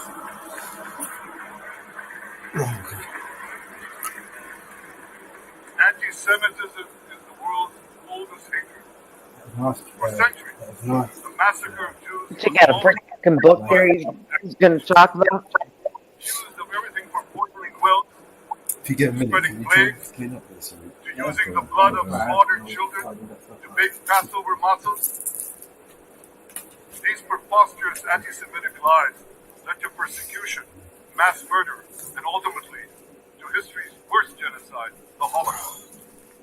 Now, just All right. as much lies Not the were worst. leveled for centuries at the Jewish Get people, that done. lies are now being leveled at the Jewish Panel 26, right? No, don't applaud. Listen, slanders that paint Israel as racist. Is that what you said, 26? Meant to delegitimize Israel, to demonize the Jewish Not following you. Let me look 21. again. 21. Shit. I think I put 26. I'll have to fix it. in America and around the world. My friends, Just getting going here today. we see the scourge of anti-Semitism. We must unequivocally condemn it and resolutely fight it, without exception. Oh, my freaking life.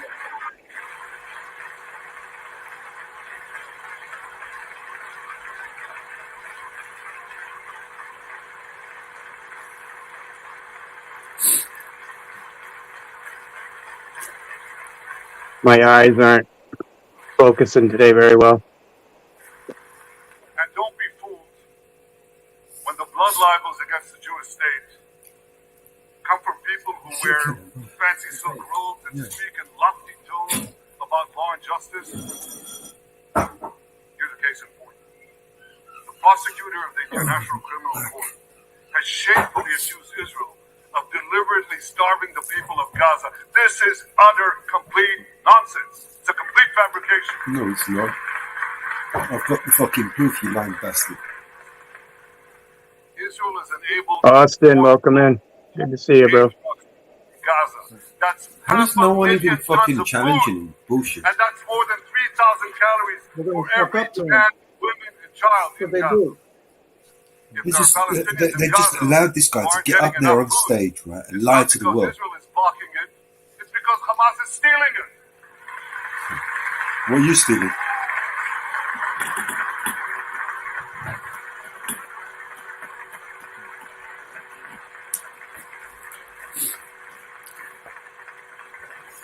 So much for that lie. But here's another. Here's another lie. Accuses Israel of deliberately targeting civilians. Yeah. In God's green earth is he talking about? You are, you stupid cunt. Millions of flyers. Sent You heard? Telling Mellows. Civilians out of harm's way. Out of harm's way to go where, man? Hamas does 4 square miles. Where do you want them to fucking go? 2 million people. They fire rockets from schools, from hospitals, from mosques. They even shoot their own people when they try to leave the war zone. A senior Hamas official, Fatih Hamad, boasted that Palestinian women and children excel at being human shields. His words, excel at being human shields.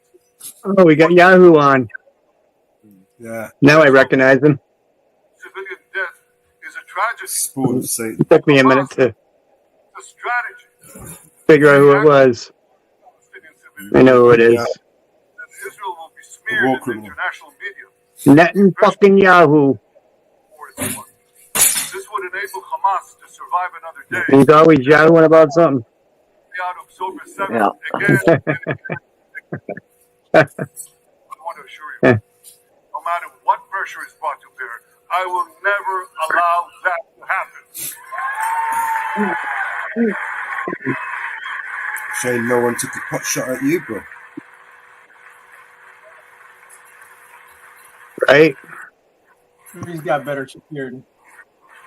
Yeah, fucking damn right. Yeah, you know that for a fact, man. You know they ain't skimping on this guy's security, right? That's right. With his sense of 4 foot fucking obese fucking secret agents. And House members who continue to support At least the women over there can kick ass. Just saying. and see through the lies. But as for the minority that may have fallen for Hamas's construct, Didn't he have an assassination attempt on him as well? Back a few years ago?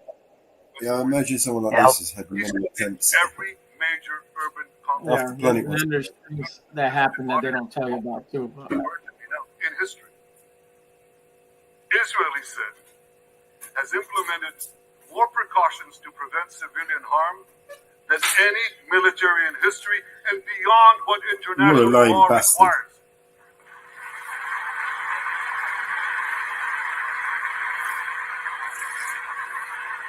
Anyone want to see the drone footage I got? It proves he's a lying bastard.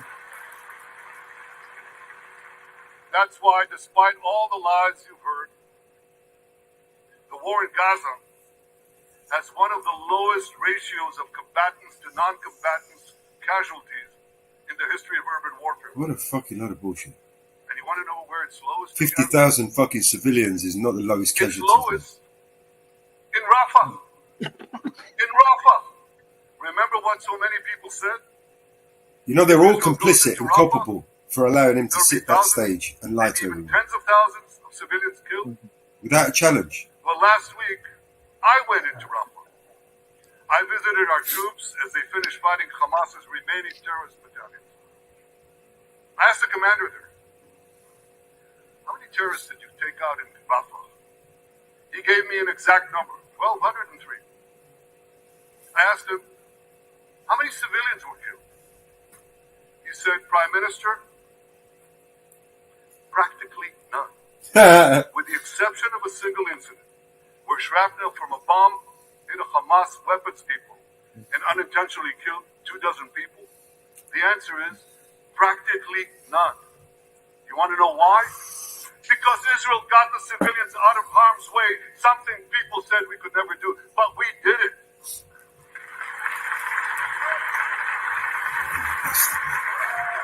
We'll stand it up. Clapping a walk for a minute. How much money do they get paid? Every one of those clapping are on a payroll. These heroes here today, the heroic soldiers of Israel, should not be condemned for how they're conducting the war in Gaza. They should be commended for it. You should be hanged. I prefer a guillotine, but we don't do those anymore.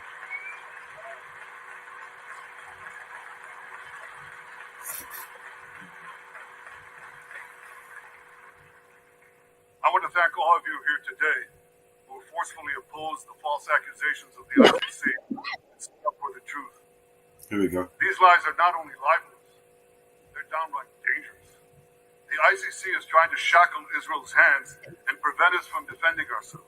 No, they're just trying to arrest you for fucking murdering fucking thousands of America people. is next. And I'll tell you what else is next. The ability of all democracies to fight terrorism will be imperiled. That's what's on the line. So let me assure you, the hands of the Jewish state will never be shackled. Israel will always defend itself.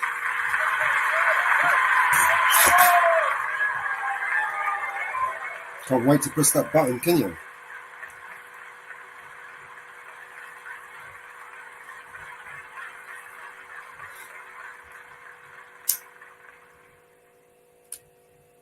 My friends, in the Middle East, Iran is virtually behind all the terrorism, all the turmoil, all the chaos, Funny, people say that about you. and that should come as no surprise. When he founded the Islamic Republic, Ayatollah Khomeini pledged, "We will export our revolution to the entire world. We will export the Islamic revolution to the entire world." Now ask yourself, which country ultimately stands in the way of Iran's maniacal plans to impose radical Islam on the world? Don't say And the answer Israel. is clear. Don't say Israel. It's America, the guardian of Western civilization and the world's greatest power. That's why you're there right now, sucking cock, right? That's why you paid every single one of these cockheads millions of pounds to fucking clap for you.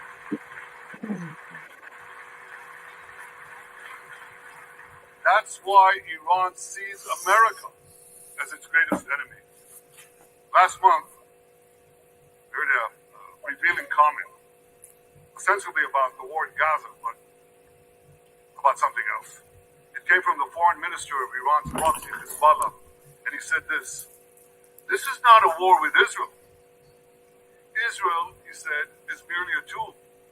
The main war, the real war, is with America. Iran's regime has been fighting America from the moment it came to power. In 1979, it stormed the American embassy. It held scores of Americans hostage for 444 days. Since then, Iran's terrorist proxies have targeted America in the Middle East and beyond. In Beirut, they killed 241 U.S. servicemen. In Africa, they bombed American embassies. In Iraq, they supplied explosives to maim and kill thousands of American soldiers. In America, they actually sent death squads. They sent death squads here to murder a former Secretary of State and a former National Security Advisor. You need to And do as we something. recently learned, they even brazenly threatened to assassinate President Trump. But Iran understands that to truly challenge America, it must first conquer the Middle East. And for this, it uses its many proxies, including the Houthis, Hezbollah, and Hamas.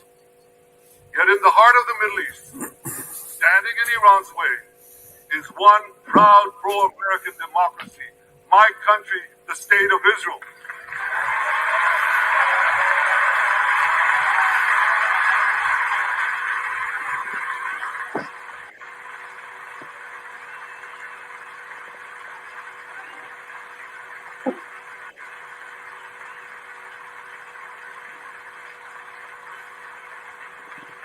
That's why the mobs in Tehran chant death to Israel before they chant death to America. For Iran, Israel is first, America is next. So when Israel fights Hamas, we're fighting Iran.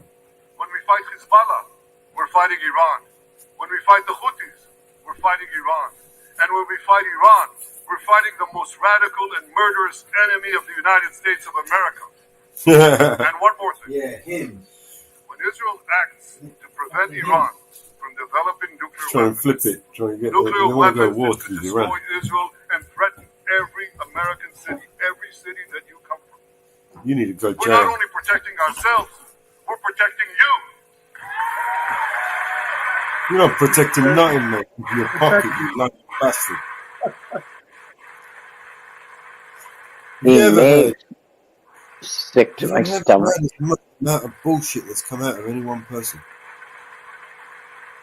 Look at them all standing up My as friends, well. if you remember one thing from the Bipartisan. speech, remember this. Our enemies are your enemies. Our fight is your fight. And our victory will be your victory.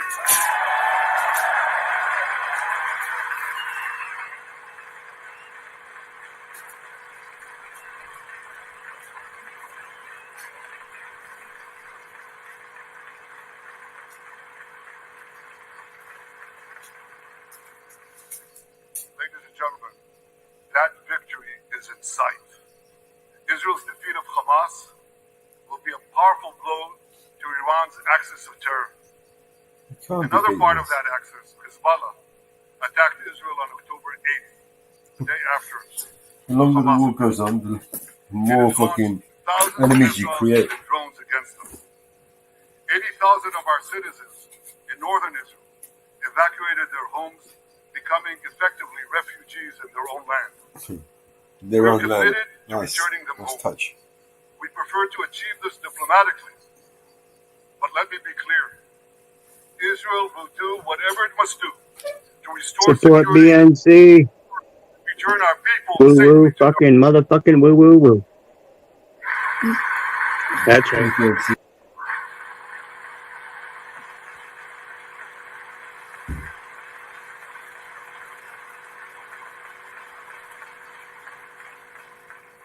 Last Friday, How's the puppy dog today, Mouse?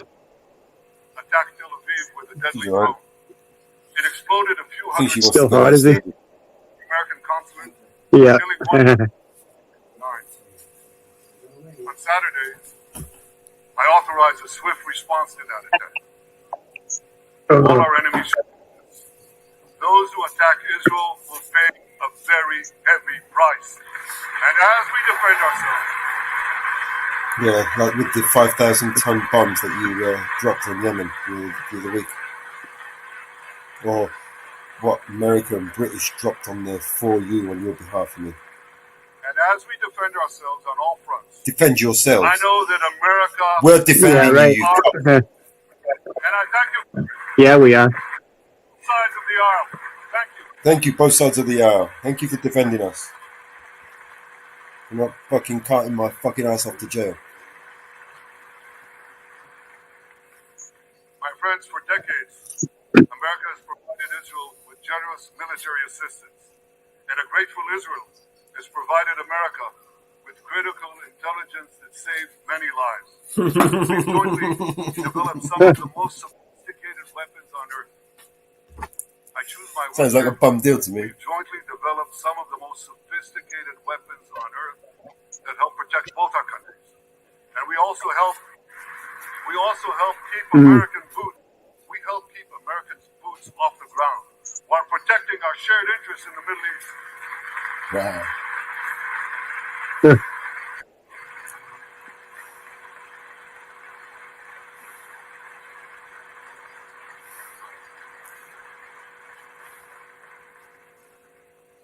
I deeply appreciate America's support, including in this current war. But this is an exceptional moment.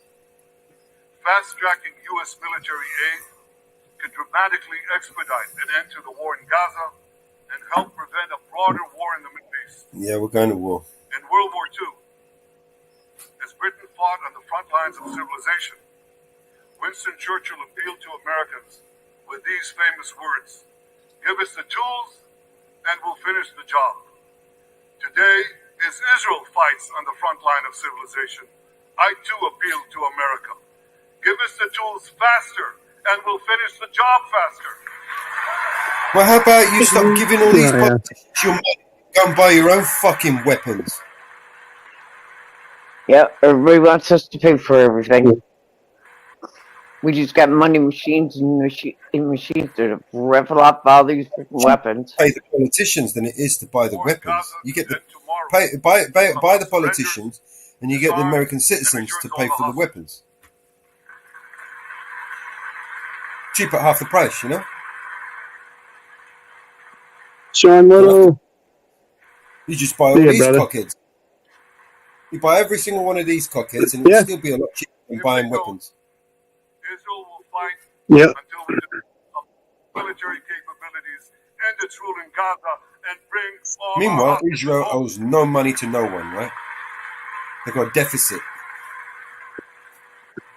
Every year they come up with like hundreds of millions of pounds extra in their budget. They don't spend. Yep. They borrow it from our unreserved money we don't have. The day after we defeat Hamas, a new Gaza could emerge. Which we have to pay back Militarized, ourselves, right? Israel does not seek to resettle Gaza, but for the foreseeable future, we must retain. Yeah, it's already past our grandchildren, and now it's on to our great grandchildren. Gaza never again poses a threat to it. Right.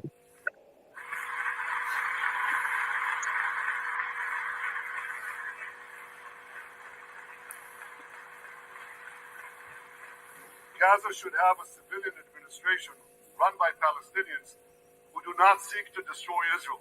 That's not too much to ask. It's a fundamental thing that we have a right to demand and to receive.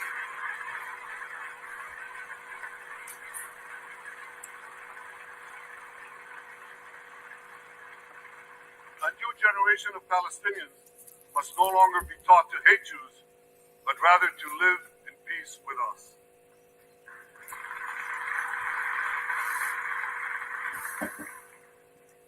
Those twin words, demilitarization and de-radicalization, those two concepts were applied to Germany and Japan after World War II, and that led to decades of peace, prosperity, and security. Following our victory, with the help of regional partners, the demilitarization and de-radicalization of Gaza can also lead to a future of security, prosperity, and peace. That's my vision for Gaza.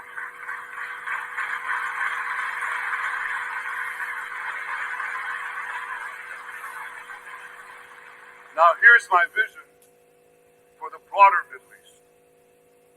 It's also shaped in part by what we saw in the aftermath of World War II. After that war, America forged a security alliance in Europe to counter the growing Soviet threat. Likewise, America and Israel today can forge a security alliance in the Middle East to counter the growing Iranian threat. All countries that are at peace with Israel and all those countries who will make peace with Israel should be invited to join this alliance. We saw a glimpse of that potential alliance on April 14th. Led by the United States, more than half a dozen nations worked alongside Israel to help neutralize hundreds of missiles and drones launched by Iran against us. Thank you, President Biden, for bringing that coalition together.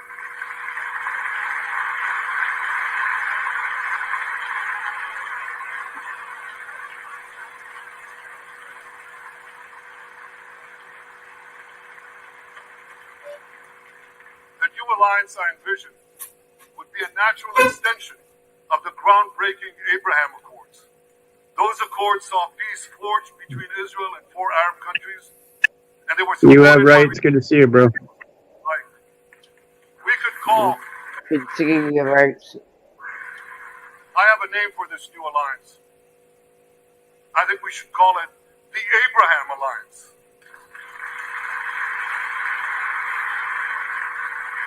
I want to thank President Trump for his leadership in brokering the historic Abraham Accords.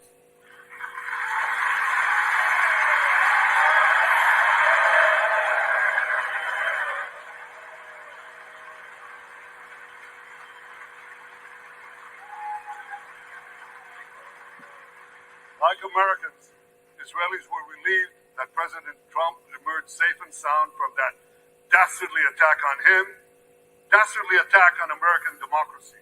There is no room for political violence in democracies.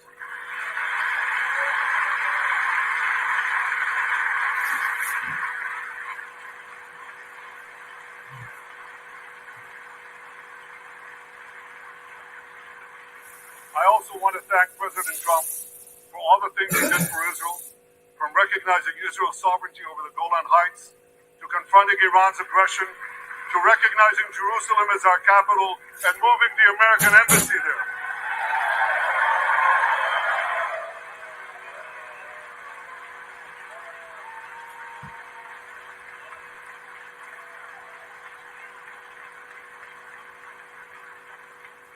That's Jerusalem, our eternal capital, never to be divided again.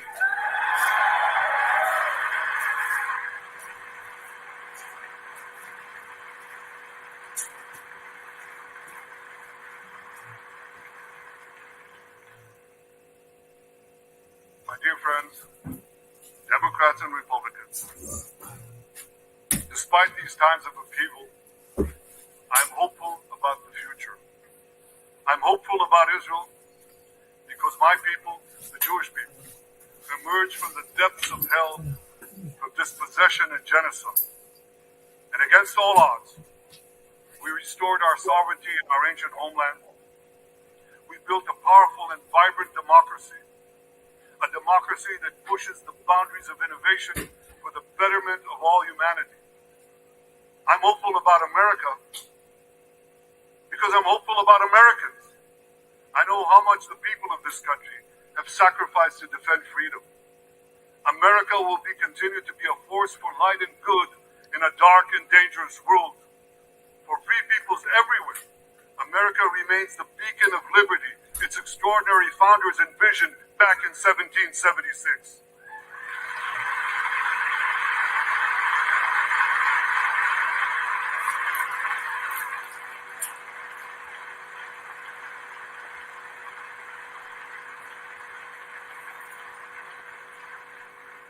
Working together, I'm confident that our two nations will vanquish the tyrants and terrorists who threaten us both. As Israel's Prime Minister, I promise you this. No matter how long it takes, no matter how difficult the road ahead, Israel will not relent. Israel will not bend. We will defend our land. We will defend our people. We will fight until we achieve victory. Victory over liberty, rather victory of liberty over tyranny, victory of life over death, victory of good over evil. That's our solemn commitment.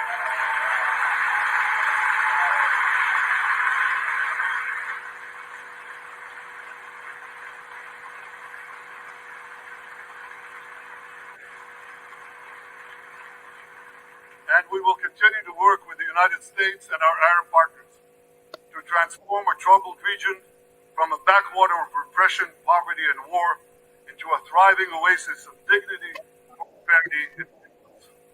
In this noble mission, as in many others, Israel will always remain America's indispensable ally. Through thick and thin,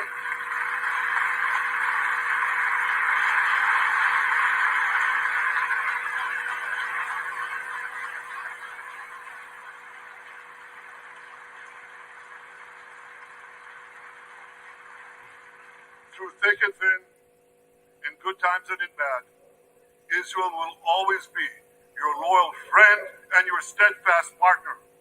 On behalf of the people of Israel, I came here today to say thank you, America. Thank you for your support and solidarity. Thank you for standing in Israel, with Israel, in our hour of need. Together we shall defend our common civilization. Together we shall secure a brilliant future for both our nations.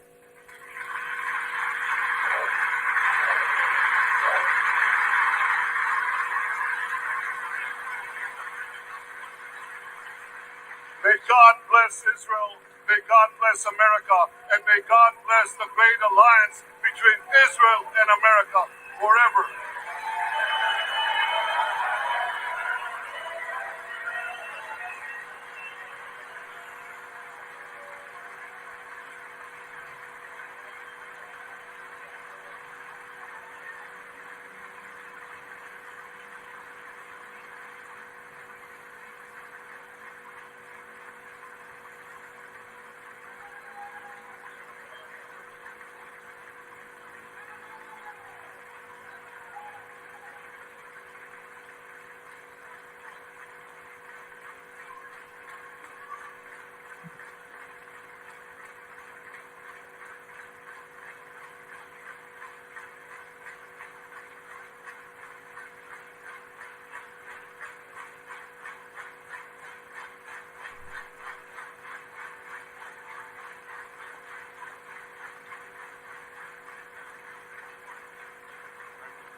We finish this?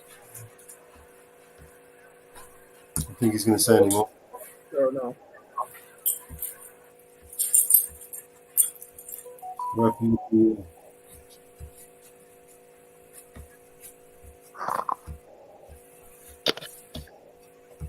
Coffee time. Yeah. 3:00. The last one you wanted. Oh, no, that's your one. Yeah, you like that? Yeah, that's brilliant.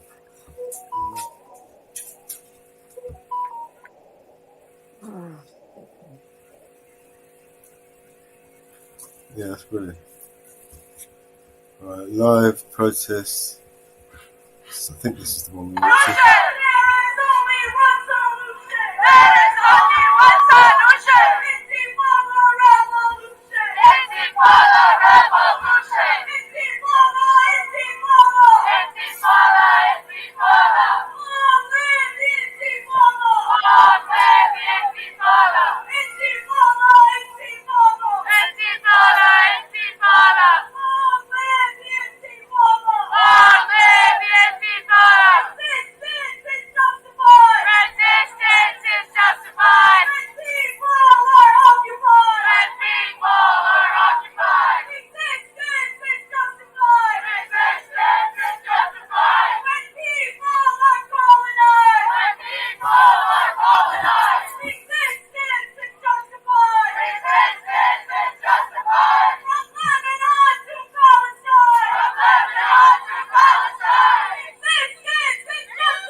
You got that one, Bill.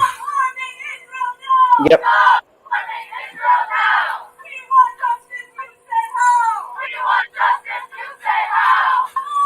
Hey, BBA. It's only again. I'm gonna turn this down.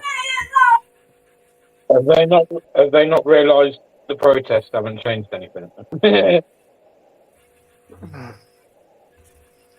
Well, I think Israel still can do the thing, huh?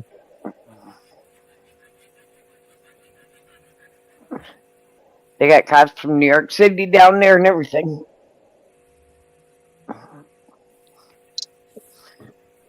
Overtime.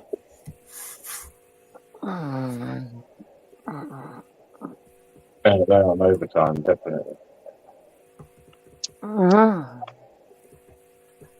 Who's paying for that? No idea. You? Where is it? In America?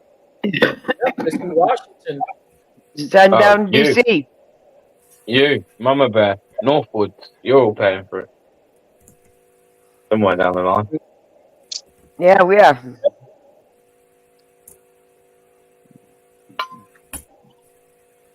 I'm paying big time, being a New York State taxpayer. No, it's just, look, it's a sponsored walk again. Protests, they were exaggerated. The riots, that was exaggerated. Propaganda, TV, media. Well, it's definitely the wrong word. To me, that looks like a peaceful protest. Well, I guess then it is a protest all the same, right? Well, protest, sponsored walk. Earlier they were Sponsored walk. Sponsored by...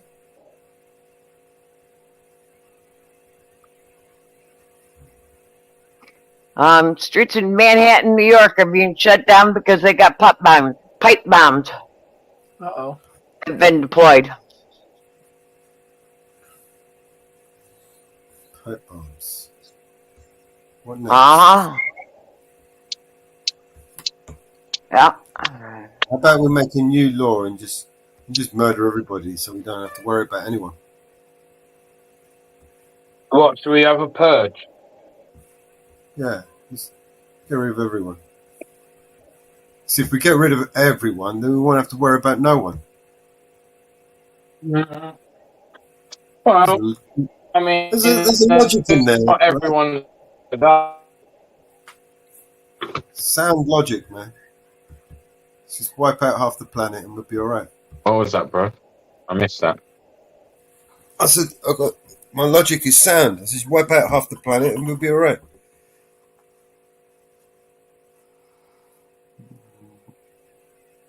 And wipe out everybody that's a problem, and then there's no problem. Yep. They deployed pepper spray on some of the pro-Palestine earlier. When was this? In Washington? Yep. That's why they moved. Wow.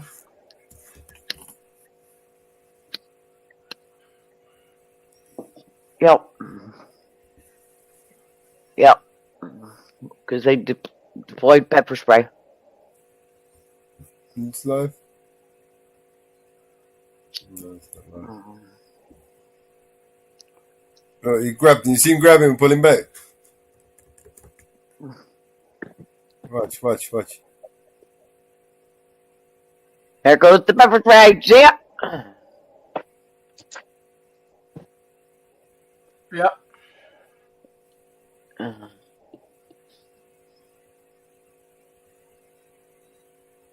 What are they spraying? Pepper spray. Oh. Yeah, you don't want that in your eyes, man. Yeah, did you guys watch the that bitch head of Secret Service get grilled by members of Congress? Did you watch that? Yeah, we played it live. Yeah. That was funny, man. That bitch got a proper grilling, right? Well, she didn't answer any questions. Well, she did. That's what she got to We've say. been playing all of them live. We've been playing them all live all day. all week. Yeah. All right, so we're live.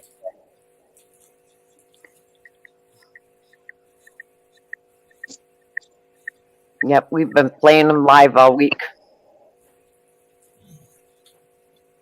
We played, yesterday was the Pennsylvania State Trooper, had the Pennsylvania State Troopers, and the other guy today was the FBI. Yep, we've been playing them live all week.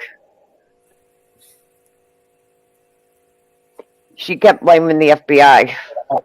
Yeah, that's why we watched the FBI today earlier. Yep. Yeah, I just watched someone, True Geordie podcast. He does obviously breakdowns of shit and that. And the Today was quite funny, man. the FBI sent it back to the Secret Service. Yeah. Wasn't us, it was them. Wasn't us, it was them. Wasn't us, it was them. Wasn't us. So it's going to be interesting tonight at 8 o'clock. Yep. Who's that just from? What is going to be said tonight at 8 o'clock?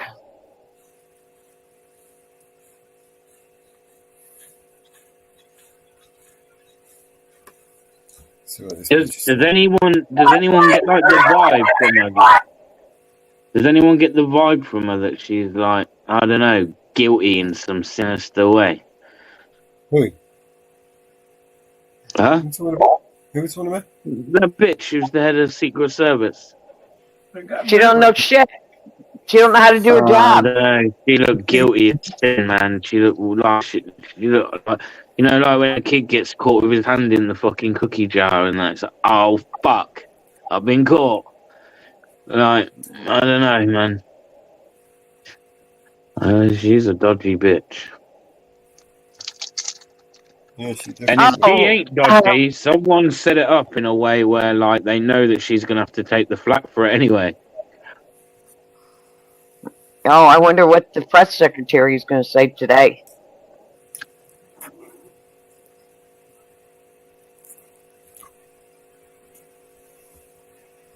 There's only one way.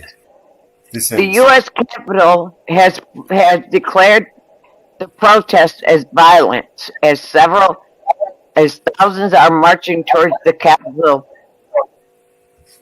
They have now declared the protest as violent. Well, it is. They started it.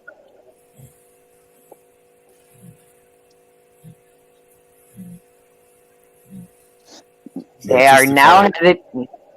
It is now classified violent. What? The protesters, it has now been classified violent. What, that protest we're watching now? Mm-hmm. Yep, Yeah, well, it has now been classified violent. Okay, that's the most violent thing I've ever fucking seen in my life. Yep, it is now classified violent. Yep, they've got buses en route to take them.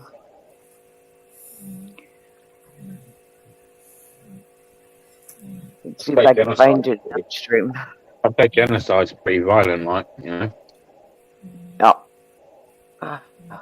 Oh, you should have watched Netanyahu's speech he just had. Yeah. That would have bored you pissed. Yeah, I was falling asleep. I'm not surprised. The bullshit he was coming out of his mouth. I was falling asleep. Hey, Bear, Britain audits, woo fucking woo, brother. Woo fucking woo, bro. Falling asleep.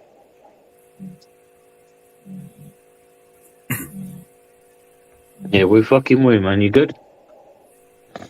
Yeah, I just lost service. Got it back, so I'm back in. This isn't live. We already watched this. Why the line?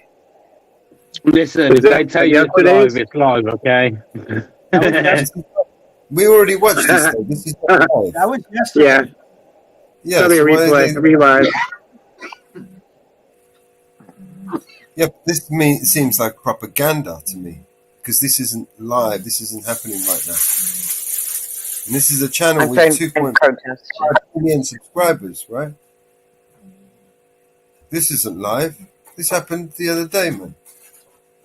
I'm trying to find you alive right now. I played this yesterday, unless we were in a time loop. Yeah, we saw it yesterday. Yeah. Yeah. Somebody else is running it as live today. For I would clicks, say. propaganda. False flag, false flag.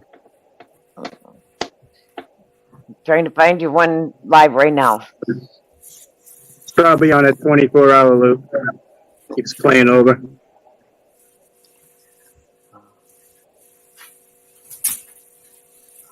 This guy's got them all up.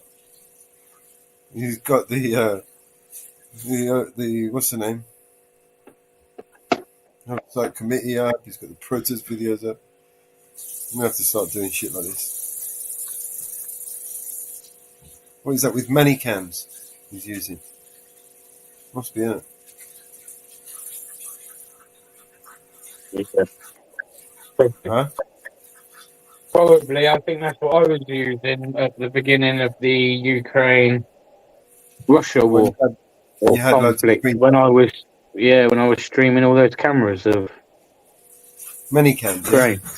They've been like the first 2 or 3 weeks, man. Was it a software you download or is it cloud based?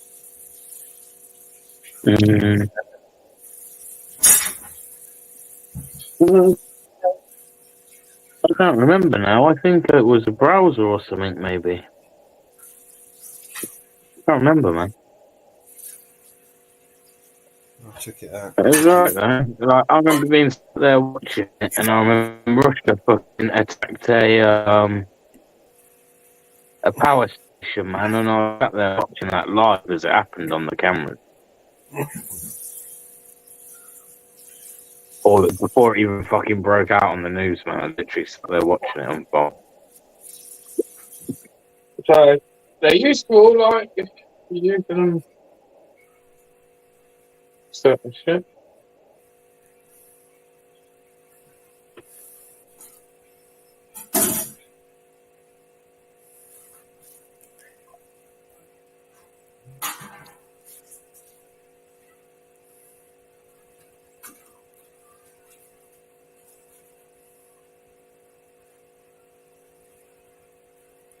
When's the last time somebody dropped out of the presidential race? Like the last time that even happened? A couple weeks ago. It happens all the time. That's kind of common. No, I don't think it's that common. It's not that common, man. Yeah, I mean, Michelle Obama was running. She dropped out. All dropping. Michelle Obama was running. No, but she wasn't the voting elected candidate, was she? At that point, she dropped out before that point. So exactly. So when's the last time we were in a situation like this? Long time. No, Biden's definitely a unique situation. No, before that. That's what I'm trying to get at. Before this, now, the last person to drop out of a fucking presidential race is after being elected. The elected candidate is He was never the elected candidate. He was never the chosen candidate. Because they have not got their candidate picked yet. That is not till the 19th of August. Action for years. The signature on his memo announcing that he is dropping out of the 2024 election has been proven to be a forgery. And according to the artificial intelligence voice app 11 Labs, the recent alleged phone call from Biden was created using the app. I know yesterday's news was surprising and it was hard for you to hear, but it was the right thing to do. I know it's hard because you poured your heart and soul into me. Okay. Let's just go on old 11 Labs and see if that's really all they probably used for this. So, load.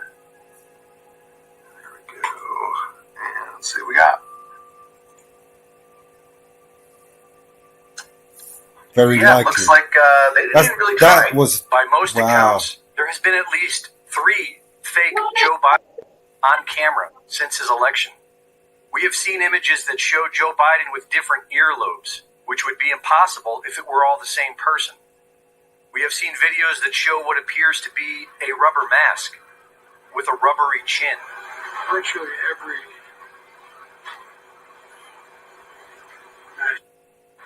Can you tell me this is normal? Look at his forehead. This is bullshit. That's a mask. That's a skin mask. It ain't normal. Look at it. In the early 90s, former head of disguise for the CIA wore a mask as she briefed George H.W. Bush in the White House about the latest disguise technology. She fooled him while sitting at his desk. I was a little paranoid. I'd never worn one of these masks before in public, and you get nervous. Nobody paid any attention, of course, so I relaxed. We went in the Oval Office, so I showed him some photographs of disguises we had done for him when he was chief of disguise. I said, you might remember these. He did. I said, so I'm here to show you the next level. He said, so show me. I said, well, I'm wearing it. And I'll take it off and show it to you. And he said, no, don't take it off. And he got up. He came out. He walked. He looked. He went behind me. He was checking it out. He went back. He sat down. He said, take it off. So I just peeled off my face. Whenever you connect to the internet on a public Wi-Fi network at airports, coffee shops, friends' houses, or even at your own home, audit done conducted by a big Netflix and staycation.com. Technology was classified until a few years ago.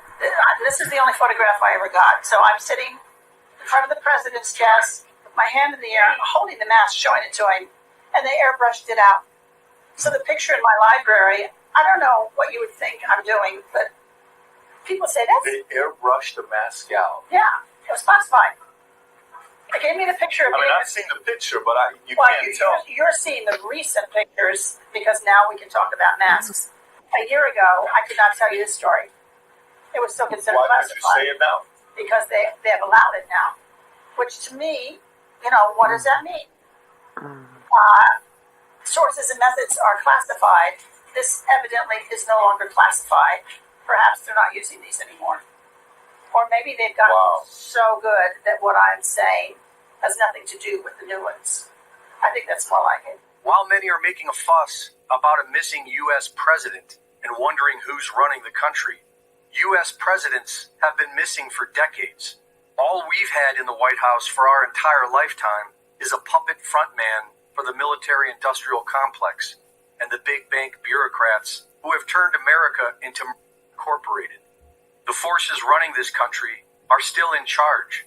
They are just looking for a new puppet to fool the masses into thinking America is the land of the free. Let me ask you, how many times you guys made masks for presidents to distract the audience? Like, are there duplicates out there as well that we don't know about? But we can't know the answer to that question. There's, I don't know. That is an illusion I find of Americans are under. On the Bosphorus or something with his 26 The numbers. land of the free. It's like 26 sedans. Have you seen this picture? I've seen it. They all look exactly alike. It's brilliant. So we've never done that you know about. No, there's a long, great history of presidents doing that. Okay. But I don't know that we've ever done that. I got it. Okay. We are in a state of emergency right now, and people better wake the hell up to what's happening. Get ready for the mother of all false flag attacks. We begin with the global computer crisis. The worst may be over, but the outage is still causing problems. In the past few hours, we've gotten some really disturbing news about what's coming to the people of the United States and our infrastructure that we rely on every day to live our lives. They will use you like pawns, so don't fall for it. So a couple of big stories that we're tracking today. All of this thanks to cybersecurity company CrowdStrike pushing a simple software update, as they say. It backfired, brought down the United States banking industry, the airline industry, e-commerce, you name it. Oh, and by the way, don't call 911 because there are nationwide outages of 911 services all across the U.S. When the CrowdStrike CEO was asked about it, he looked like he had a heart attack on live television. Either that or he was trying to pass a kidney stone. Watch. Air travel, credit card payment systems, banks, broadcasts, street lights, 911, emergency, around the globe. Why is there not some kind of redundancy or some sort of backup? How is it that one single software bug can have a profound and immediate impact? Well, when you look at the complexity of cybersecurity, you're always trying to stay one step ahead of the adversary. Excuse me. Yeah, 1 second. Oh yeah, take a drink of water. Yeah, that didn't go well. But this CrowdStrike story doesn't add up at all. Remember, CrowdStrike is the company that made up the fake Russiagate story. CrowdStrike was working for the Hillary Clinton campaign. And of course, a few hours ago, President Biden officially said he's not running for re-election, handing the torch over to Kamala Harris. And yet rumors are swirling this morning that Hillary Clinton will be the nominee at the Democratic National Convention. A coincidence? It's just awfully good that someone with the temperament of Donald Trump is not in charge of the law in our country. Because you'd be in jail. Secretary Clinton. And as journalist Aaron Mate reminds us, the FBI relied on CrowdStrike to independently investigate the hacked DNC servers. So I don't trust a damn thing that comes out of their mouths, and why should you? So when they tell us that a software update caused everything to collapse, don't believe them. Try going to your local bank ATM and take money out. Good luck. Chances are you won't be able to. I thought something was wrong with my ATM card yesterday. I tried 3 times at multiple locations, put my PIN in repeatedly, and it kept spitting my card out. Like I was back in college, broke, sorry, no money. Then a woman trying to do the same thing in the other lane said, "The bank's down," she shouted. "Oh, the bank is down." Wait. What the hell did she just say? The bank is down? I can't get American paper currency right now? Oh, right. Most of America's infrastructure is down. That makes sense. Early voting was just starting in the battleground state of Arizona. Sorry, we have to close our electronic voting machines. You can't vote because America is down right now. Come back another time. Meanwhile, don't call 911 because 911 services are also reportedly down in areas all over the country. Last week on our show, we just so happened to be covering how the 911 grid is collapsing across the United States. Journalist Whitney Webb explained how this is intentional, and our 911 services are now being outsourced to Israel. And actually, there's another company that Peter Thiel funded that's involved with developing this pre-crime system in the United States by actually taking over county by county the nation's 911 emergency call systems. This is an Israeli-founded company called Carbine 911 that was nominally headed for a long time by Ehud Barak, really former good. Israeli Prime Minister. Jeffrey Epstein funded it with $1 million. Allegedly, Leslie Wexner, his biggest patron, did as well. This is a huge concern. I mean, as we head into this election, a lot of people saying, well, could we see some sort of, big national emergency? And now 911 networks are going down across the United States, as the USA Today reported this past week. Is this like an effort for them to say, hey, your 911 network is down? Well, we have the perfect solution for you. It's an Israeli-backed 911 network. That is essentially what is happening, and it's actually been in the works for several years. For several years now. Israel, which runs the entire United States Congress, can now also run our 911 emergency We just services witnessed that. in the United States. Makes total sense when you think about it, right? If I fall down, get hurt, call 911, it'll be routed right through Israel. What the hell is happening? Well, most people have been distracted by President Biden dropping out of the race, or how many shooters tried to assassinate President Trump. Newsflash, it was at least 2 people we now know, and possibly as many as 3. So they want you to look over there while they execute the next part of their plan over here to keep the deep state in power. President Biden, of course, is just a puppet for the deep state. Now, don't get me wrong, those are incredibly important stories. Trump's assassination, Biden being replaced. But what is coming is by all The most stupidest thing I ever heard, going friggin' Israel guys. for a 911 call. That's ridiculous, right? Yep. You got enough. You ain't got no unemployed people in America. They just outsource that. Yeah. Those are incredibly important stories. He just said there was 2 shooters, at least 2 shooters. At least 2, possibly even 3. That hasn't been proved. No, but if there was, He said that 2, as if it had. He said it as if it had been proved. there was at least 2 that's been proven, and possibly even 3, because if there's at least 2, there may even be a 3rd person that we don't know about. Do you know what I mean? Which is But true. where I mean, did the other one come from? Here's an example, right? The guy used the 5-foot ladder to get up on the roof. Apparently, that was supposedly. Nope, right? they don't know where the ladder was. They did not know where the ladder was. FBI said they did not know where the ladder was. So someone picked up the ladder after he used it to climb up on the roof and moved it. Yep, they don't know where the ladder was. They probably gave him the ladder. That's why. They could not find the ladder. Well, they found it, but they didn't find it at the scene. He said it was somewhere else. Yeah. It wasn't. Yeah. So someone had moved it. Who the hell moved it? And then, if someone had moved it, how did the police officer who saw him, who climbed up on the roof, what did he use to climb up on the roof? The ladder? Oh yeah. The cop Right. held the ladder for him so he could climb up, and then the cop climbed up after. So it was the cops that moved the ladder, Yeah, it's got to be. right? No idea. Isn't that Too many unanswered questions? Yep. Way too More many. questions Coming arise. is by all accounts bigger and will affect all of us. Pay attention to this, guys. What could be so big that it forces us into a lockdown, forces us to use their digital currency, forces us to change our behavior? Well, a massive infrastructure collapse, of course. An infrastructure collapse we can blame on another country. As BlackRock CEO Larry Fink just pointed out, Watch you this. need to force people in order to change their behavior. You need to use force. Well, behaviors are going to have to change, and this is one thing we're asking companies. You have to force behaviors, and at BlackRock, we are forcing behaviors. Of course you have to use force. People don't want your lousy digital currency. They don't want to be locked down at home and told what to do. We knew this was coming, of course. The WEF has been warning us for years that the next pandemic wouldn't be a virus, it would be a cyber attack. The WEF detailed this attack in their Cyber Polygon report. And of course, it's shocking that CrowdStrike is a proud member of the WEF. You can't make this stuff up, guys. So the way to keep Biden in power, keep the deep state in power, is to create a massive false flag that harms every one of us, and then we blame it on a foreign adversary, like, 9/11, right? That's exactly how this works. So let's spin the wheel. Who could be behind all of this? Could it be Russia? Nah, they've tried that one. China? Nah, too obvious. Yes, Iran. Where we are now is not a good place. Iran, because the nuclear agreement was thrown out. Well, I don't know how the hell they're linking Iran to this man. Yeah, listen to this. Listen to the Secretary Blinken. This guy is deadly, man. Watch what he said. Listen to what he Where says. we are now is not a good place.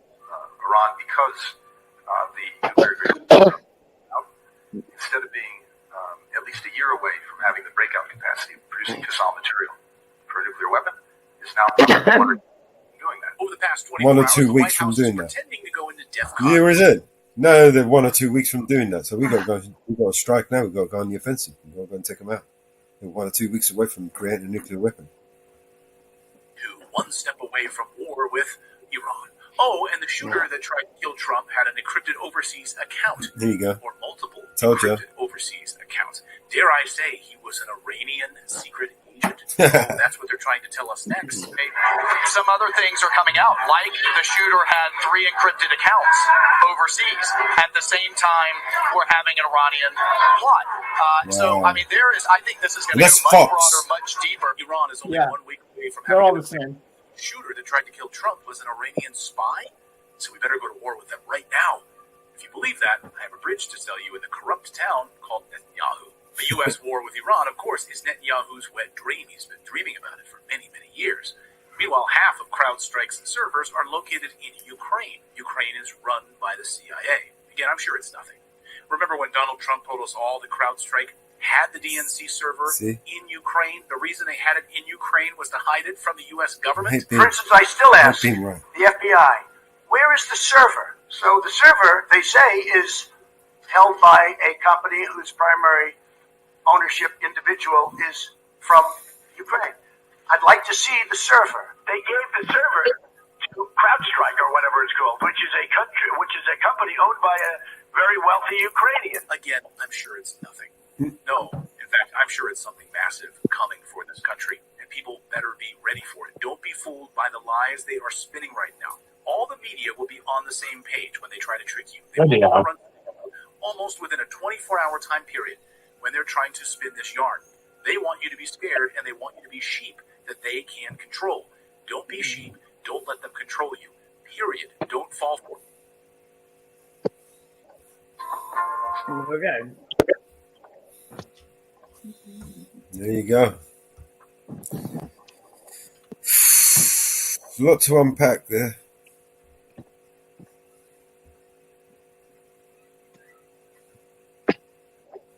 I hate saying I told you so.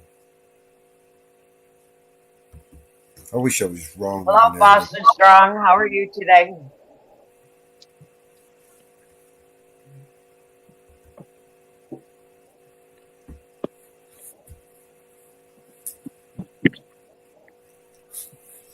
Uncle Fester. Yeah. I think I'm going to do the same tomorrow. Man. Barbara fucked up my hair again. Uh-oh. Uh-oh. Hey, Summer. Hi, Summer.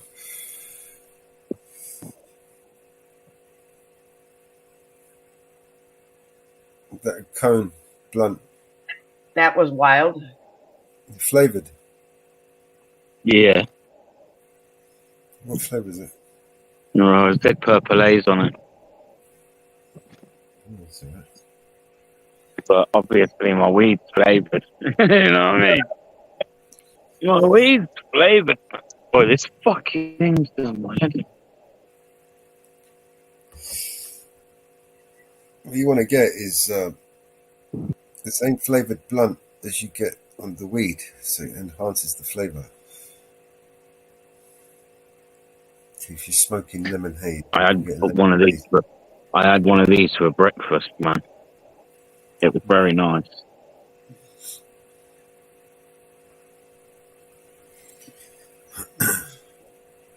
You put tobacco in it? No. No tobacco, bro.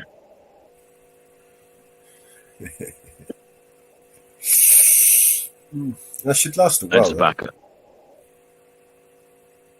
In an interview with MSNBC, New York Attorney General Giles said in her singular focus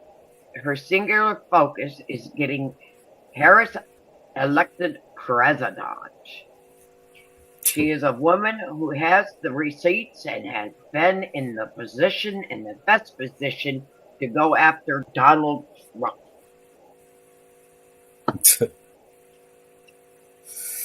Still going after the guy. Quote. Unbelievable. She is a woman who has the receipts and is in the best position to go after Donald Trump.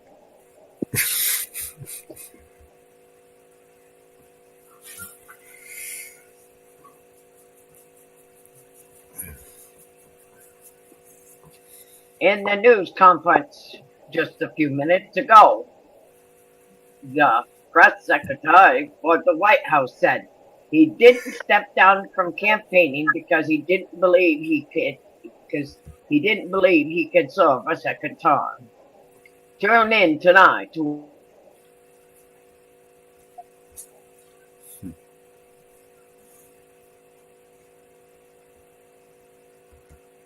So, 8 o'clock tonight, we will hear what he has to say.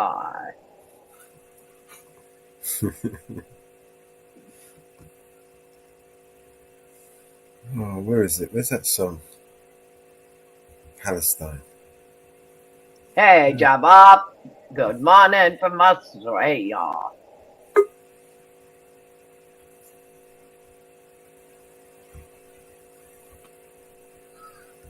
Oh no.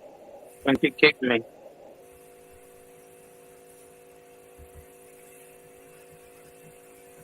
Pro-Palestine protesters in D.C. have taken down the American flag between Union Station and replaced it with the Palestinian flag.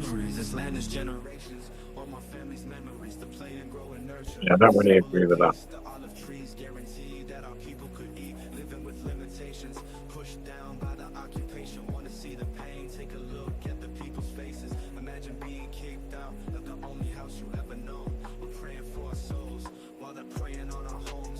So I guess we gotta find it. No, you can fly a flag side by side, man. You could never get rid of your own flag in order to put someone else's there. That's the problem that we find ourselves in.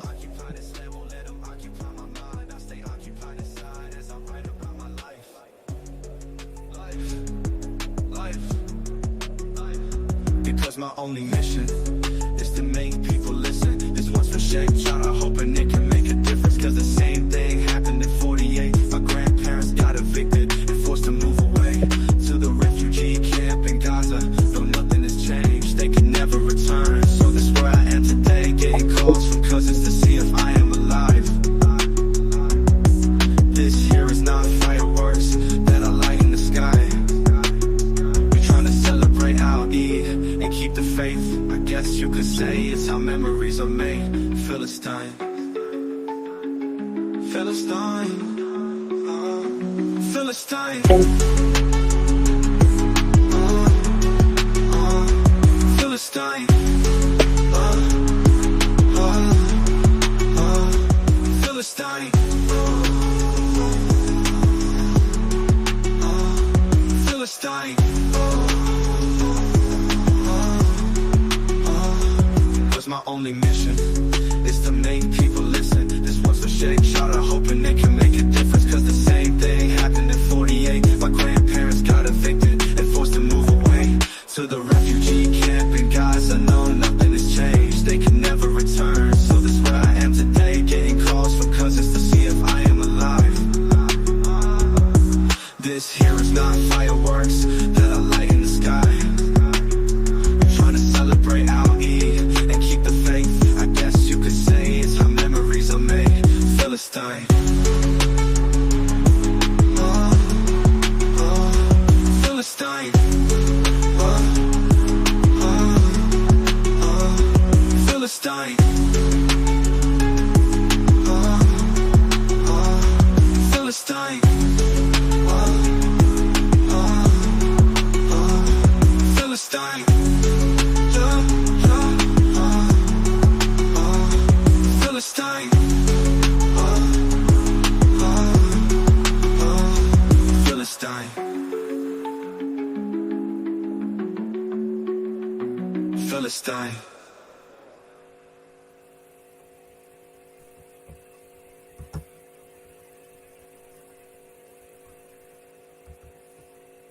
Hey, I figured it out. Stuck on a loop. Fixed.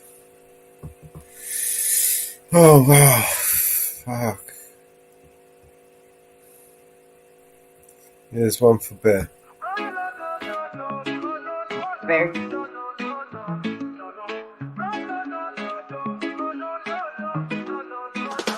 Rolling up that sour diesel, feeling so high. Blue dream got me floating up into the sky. Kush, OG Kush, feeling so plush. Gosh, Acapulco Gold, Gorilla Glue, yeah we love that bush. From Granddaddy Purple to Jack Herrera, wedding cake to Bourbon, poison, no fear. Gelato, Girl Scout cookies, all mine. Northern Lights, Pineapple Express, take flight. Super lemon haze, White Widow, feeling fun. Alien OG, apple fritter, got divine. Scotty once, Godfather OG too. Soothing my soul, now that's the groove. From Granddaddy Purple to Jack Herrera, wedding cake to Durban, poison, no fear. Gelato, Girl Scout cookies all night. Northern Lights, Pineapple Express, take flight. Those terpenes, vibe so right. Honey, Nahum, Ulini, lemonade, Mercy. Every night, sessions with the best strains. Mother Nature's delight. So grab a blunt, spark it up, feel the high. With the best cannabis strains, reach for the sky.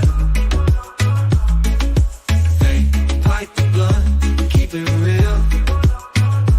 With these top-notch flavors, that's the deal. Yeah.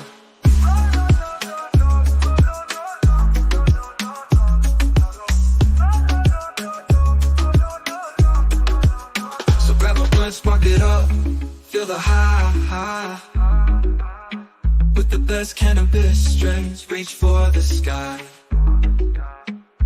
Fake pipe and blunt, we keep it real, with these top-notch flavors, that's the deal.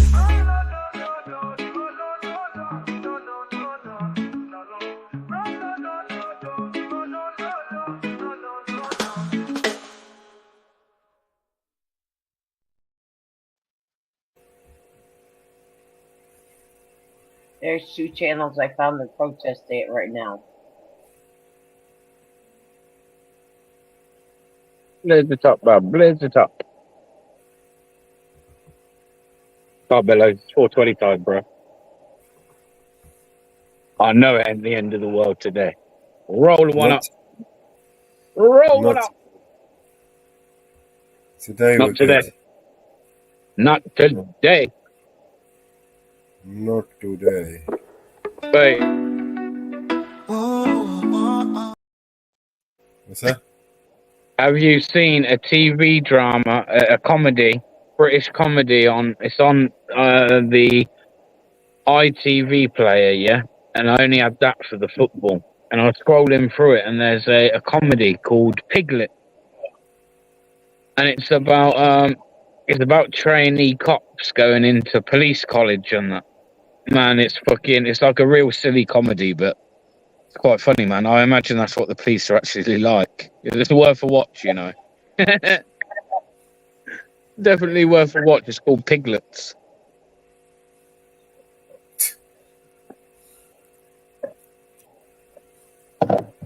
The police, the UK police, have actually criticised it, saying that basically all snowflakey don't like it because it mocks the police.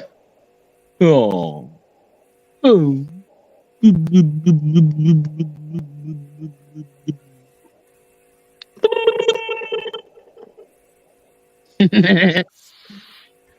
You okay, man? Yeah, I'm right, yeah. Ariel's still in the room, man. He's still here. Yep.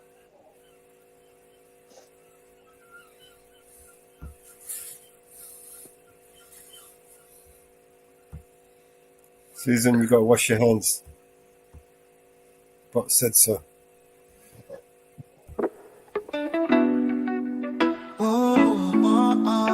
Smelling mine. Make sure I can't smell that dead cat. Wake up in the morning light, Mellow's feeling alright. Yeah. Sunshine through the window bright, everything just feeling tight. Yeah. 4:20 clock is ticking down, Mellow's ready in this town. Light it up and pass it around. Peace and love just found its sound. Grabs his paper rolls and ice, twisted up, no need for ice. Inhale deep and feel the rise. Oh, oh. Yeah. Eyes red, but it's no surprise. I've got a few tunes like this. Chill vibe tunes. I want to make a whole series of these. Like a chill out album. Light it up and pass it around. Peace and love just found a sound. Clouds forming in the air. Mellows without a care. Laughter fills everywhere. Feel the freedom everywhere. Let's make some new songs. Afternoon fades to the night. Stars above, they shine so bright. Mellow's heart, it feels so light. Everything just feels so right.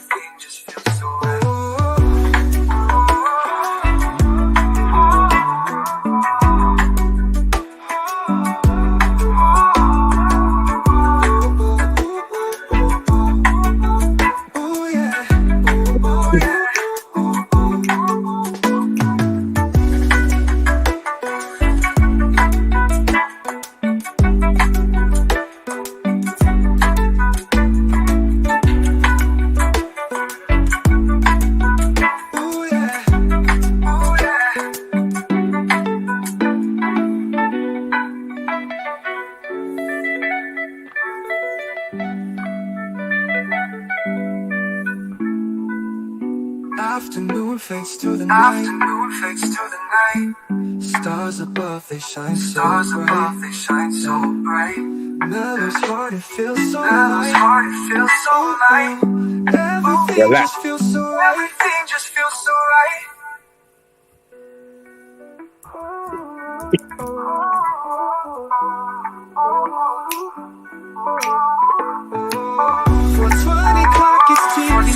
Clock is ticking down. Mellow's ready in this town. Light it up and pass it around. Peace and love just found a sound. That's it. I gotta do that. That's it.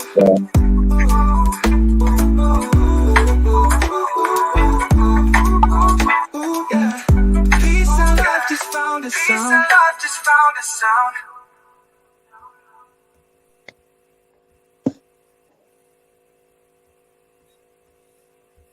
Yeah, I've fucking stopped actually. Look what I've got.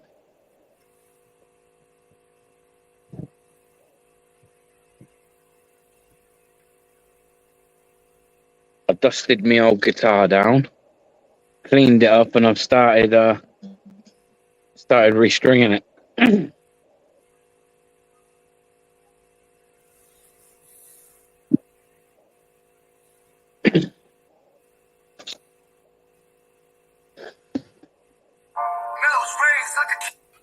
Susanna, good to see you. Never used to put that thing down. Hey, Alright. Susan.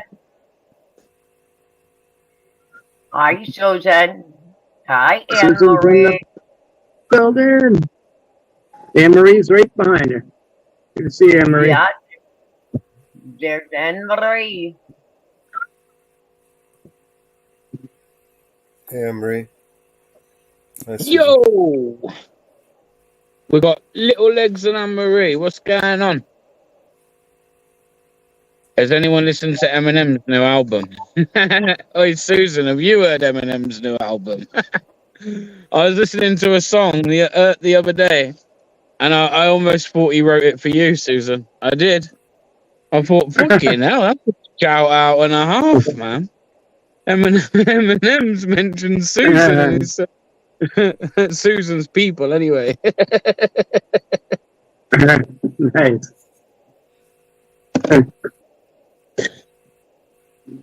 Did you give me a load of abuse in the chat yet? Oh, it is delayed. Give it a second. It is delayed. There will be a load of abuse my way now. My Suno just stopped working. I'm trying to write my own song, my own Eminem song. Oh, I'm just wondering Working if she's on it. I'm wondering if she's heard the song. What's it called? I don't actually know off the top of my head. I want to say maybe it's Guilty Conscience Part 2. I may lose power. If I do, I'll jump back on as I can. Can't stand the twat, she said. Okay, Mom. Can't Thanks. stand it. Can't stand Eminem. Can't stand the twat. You heard? We have a severe thunderstorm warning. Guy's a genius. Well, a lyrical genius, anyway.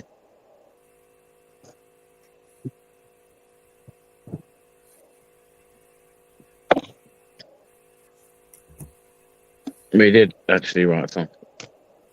If I'm looking up the lyrics, there's for it. Oh, I'm looking up the lyrics. Just play it, man. It's a good track. The mellows come, obviously, because it's Remember, we have the song contest going on. Song about I'm trying to work on it, Mama. You got your song, BBA? Oh, I got my song. Body and Soul? Oh,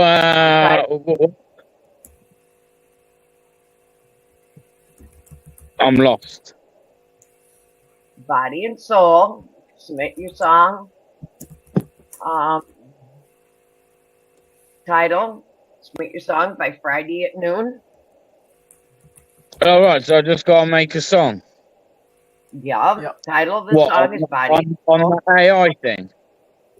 Yep. Oh, that's fucking easy. I just take somebody else's song and mix up the lyrics and bosh, there you go. There you go. No. Wow, everyone's going to do that. No one make out like they're going to sit there and write a song. Come on now. I ain't silly. I wrote my song. I wrote my own song. Well, Mama Bear, you shouldn't have gone to all that effort, because I believe everybody else will do what I'm thinking, and they'll just find a song, a good song. Maybe, like, if they got any sense, they'll find one with some deep lyrics, and like, you know, that's what you maybe, and muddle them up a bit through AI, and it's going to regurgitate it. Write your own. Body and Soul. You got your title. You can write your own lyrics. Noon Friday's the deadline. Submit your entry to Mellows. And Mellows isn't looking at them. We're trusting him. Every entry will be numbered. The names will be announced at the end. We're all going to judge on them.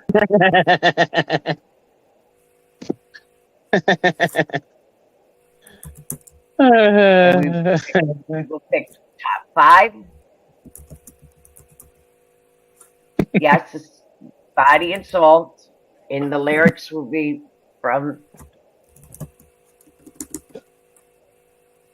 and Sue, Avery, me, and Mellows will be the judges if there's a tie, and we cannot judge on our own songs if there is a tie. So if there's a tie in our song, we have to bring somebody else in, and that somebody else will be sued. I'm hiding from Susan. If I stand very still, she won't see me.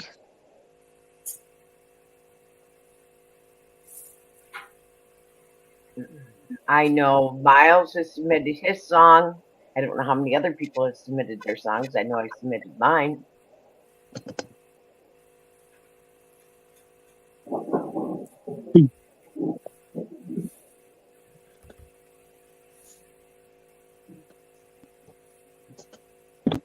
But after seeing some of Anne Marie's songs, I probably don't have a chance.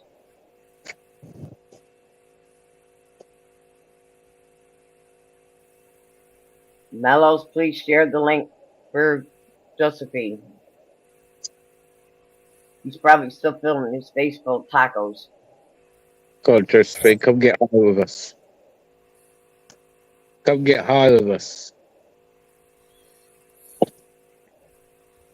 I know Ariel's got a song. I know Sport's got a song.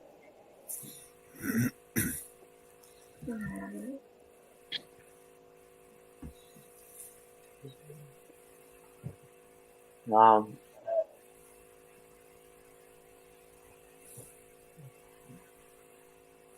you're not going to enter now, Emery? Oh, I think you did good, Emery.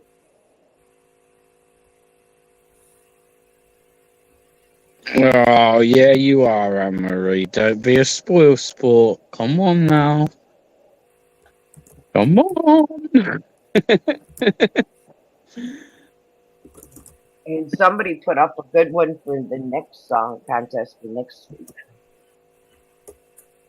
Somebody put a good one up for next week. I wrote it down. And next week's is going to be Peace, Love, and a Little Weed. Josephine, if I was able to, I would share my blood with you. I'd have a smoke with you. I'd share my weed with you. You are definitely someone I share my weed with. You have no other choice. If that's fucking true. That's true. I mean, are you going to say no? Because I know I'm not. Hell no. Hell no.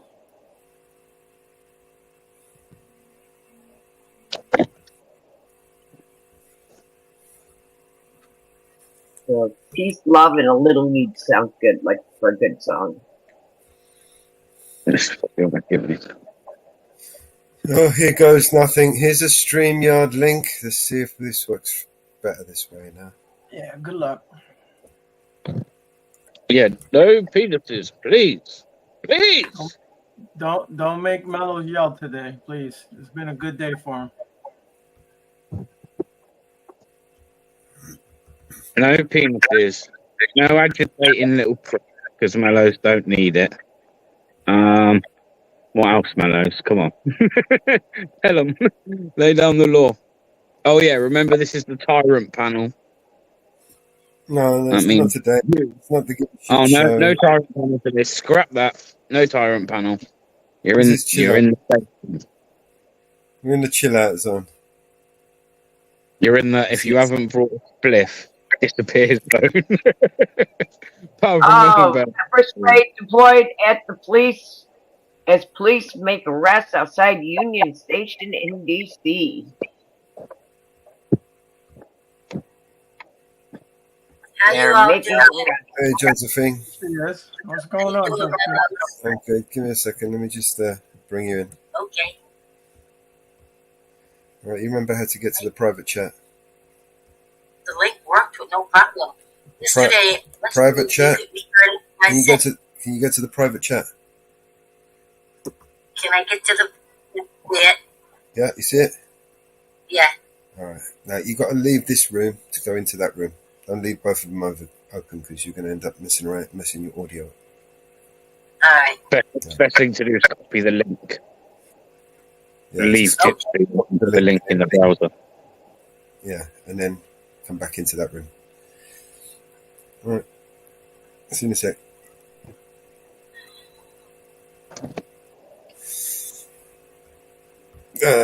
That was nice and painless.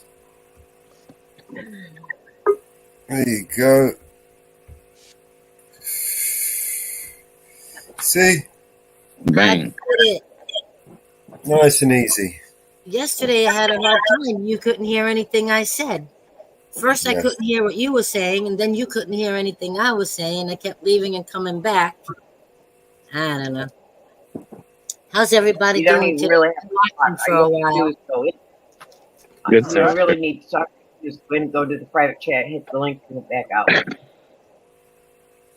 I didn't hear you, Mama Bear. You don't even really need to talk. All you do is go in, hit the link, go to the private chat, hit the link. Oh. Okay. Yeah, I think what it was is I was muted because I was live. And by the time I unmuted, you popped in and out. Yeah, I kept leaving and coming back. Yeah. You couldn't hear anything I was saying. First I couldn't hear you, and then you couldn't hear me. But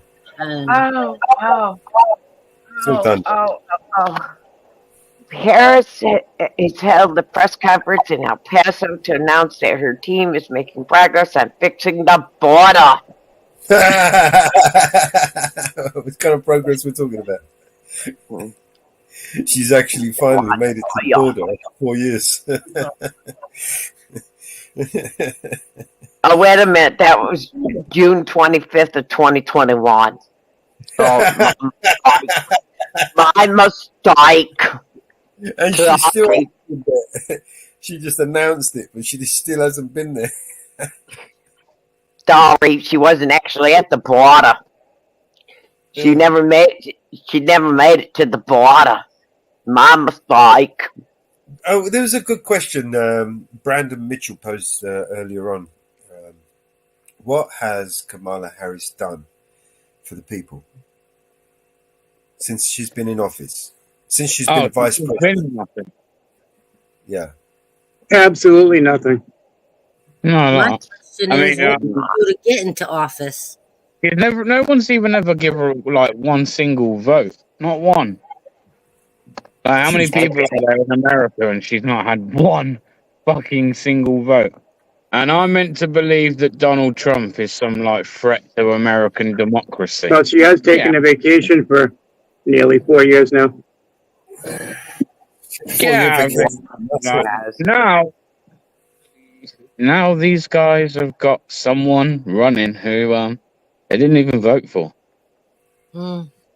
That must suck. That must suck. I still believe we, the people, should be the ones who choose who runs, not them. But that's probably never going to happen. No.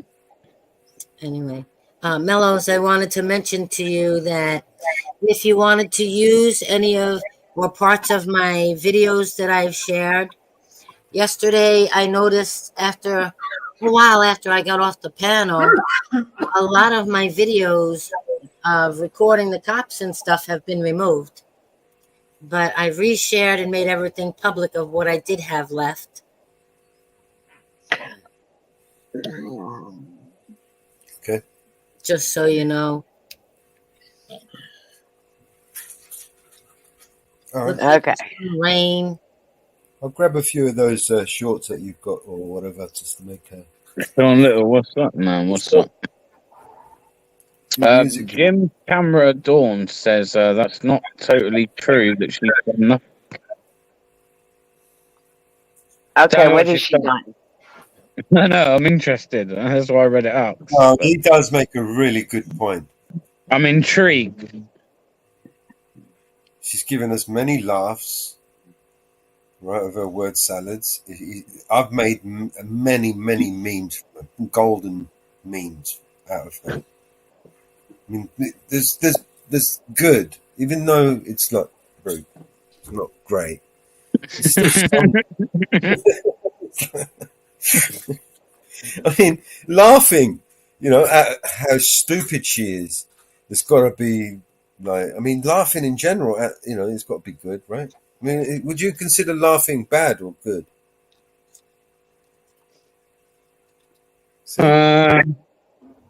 Depends. So she's literally made us laugh. Like anything, just the context, isn't it? Yeah, she's literally made us laugh. I put it in what his hair's done in the last 4 years. Nothing. Made us laugh at how stupid it's going to take us 4 years just to think of something. Oh, you know what? I'm going to ask Google. What's she done?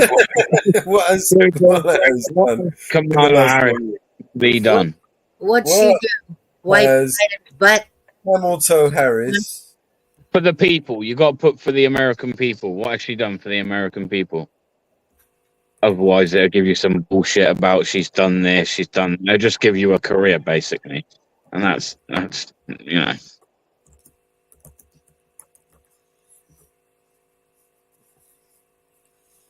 It'll probably just come out in bold capital letters saying absolutely nothing. There is nothing. There's an article here.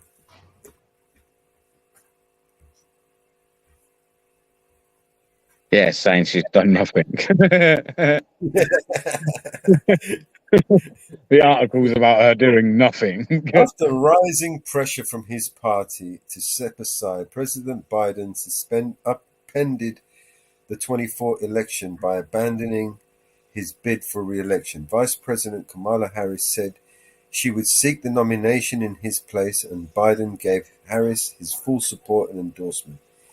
Right. Well, now we know that isn't true, right? The video that they played of the telephone call, according to ChatGPT, is 98% AI, right? Very highly likely it was an AI voice.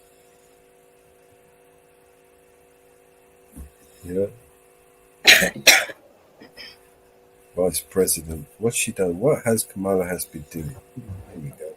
You know what? This whole election, man, this shit's going down in history, man. It's literally marked in history now, like. It's crazy, isn't it? Like, the whole thing's a shit show, man. And they literally, and take the last part of what I said there, the shit show. Yeah, the show. That show's in full fucking swing, isn't it? Like. Planned Parenthood. She stood up for Planned Parenthood. You've been given the ultimate show this time around.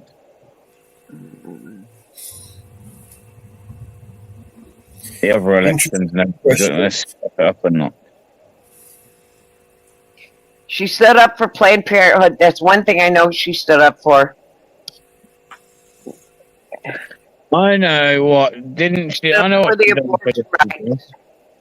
She locked loads of people up in prison, incarcerated them for smoking weed, and then later goes on a TV show bragging about smoking weed at college. I mean, you couldn't make this shit up. She never did actually go to the border. Bitch. Yeah, oh so yeah. That's why. And then, do you know what? She had a good reasoning for that, or a good reply for that, and she was like, "I've not been to Europe either." Oh, well, you know, that's okay then. I remember hearing her say that. Let me read you this comment from this guy called Tim Flynn, right, on Quora. Right, what has she accomplished? Well, what she has accomplished is to accomplish her accomplishments, which she accomplished by accomplishing them. It was important that she accomplished them, and she did accomplish them. And that is why they were accomplished. That hurt my head. That really hurt. That's the kind of bullshit she comes out with, isn't it? I mean, we're working together. When we're working together, that's why we're working together. Typical politician, I guess. Bitch can't speak to save her life, man. She can't talk, man. How is this woman going to be the president? Well, how the fuck was Biden going to be president? I mean... Well, he used to be able to talk. I mean, one of them did anyway. I don't know which one. Well, tonight we'll find out how much he can talk after his COVID. Listen, I've been looking at Trump recently, yeah, and he doesn't look the fucking best himself, does he? He's actually like, I don't know, I reckon he's on the decline himself. He kind of looked like he lost weight. Yeah, he looks like he's getting frail, man. Unless he's wearing one of those masks. He lost about 5 pounds off his ear. Well, you know who could have done with that? King Charles. Yeah. King Charles is probably thinking, why doesn't that happen to me? Why would someone shoot my ears off? Yeah, stand there and turn the other cheek. So you can get the other one.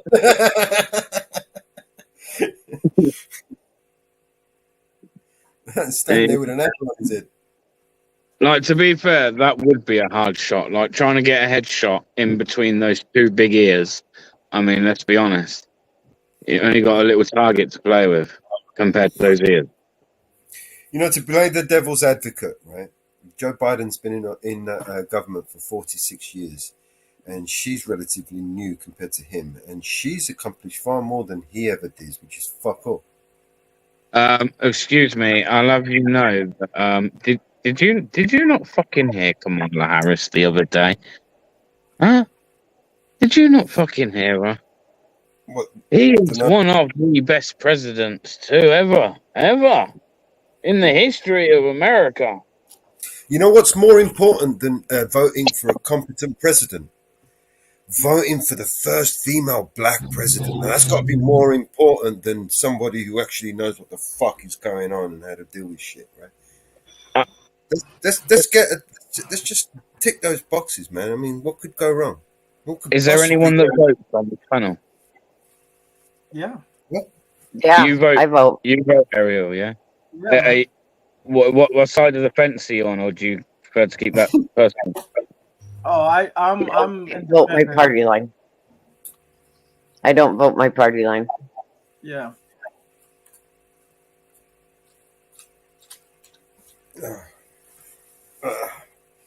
I vote. I vote the best candidate for the job. I do my research. So you don't have a particular party that you would put yourself to? No. Let's just tick some boxes and get them in there, shall we? What could go wrong? What could possibly go wrong? I do my research on the candidate which is best to fit for who if a Republican's better for the job, a Democrat or an independent, whichever one fits for my area.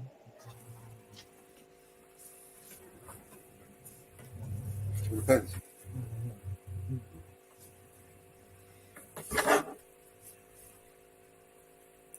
And right now, I don't see there's a president candidate that fit to run the country. So does that mean you won't vote this time, or you will vote? You just have to vote for the lesser of the two evils, or what? Right now, unless they can find somebody better to vote, put up there, I'm going to write in Mickey Mouse. Well, Disney, don't do that. Now that Walt Disney, I'm going to vote. Probably I'll vote Laura. Yeah, I'll put Laura in there. I will put Laura in there. I will write in Laura. We need to release Lars' video, man. I will literally write in Laura.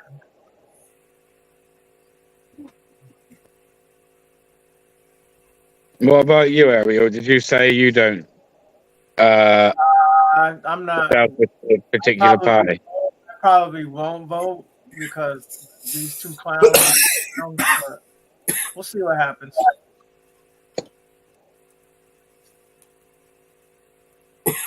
Would you say it's fair to say that on a whole, on a majority, regardless if people know who they're voting for or not at this point? Say that one more time. I said, is it safe to say, because I think it is, right, that the majority of American, even if they know already who they want to vote for, right, they're set in stone on who they want to vote for.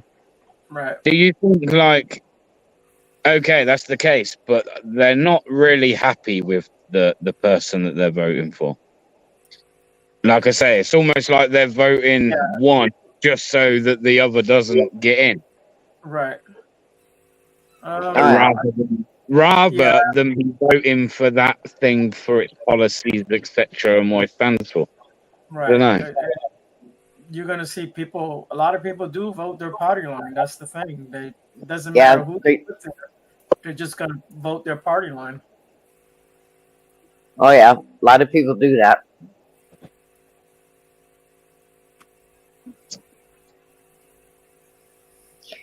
They vote right straight down the party line.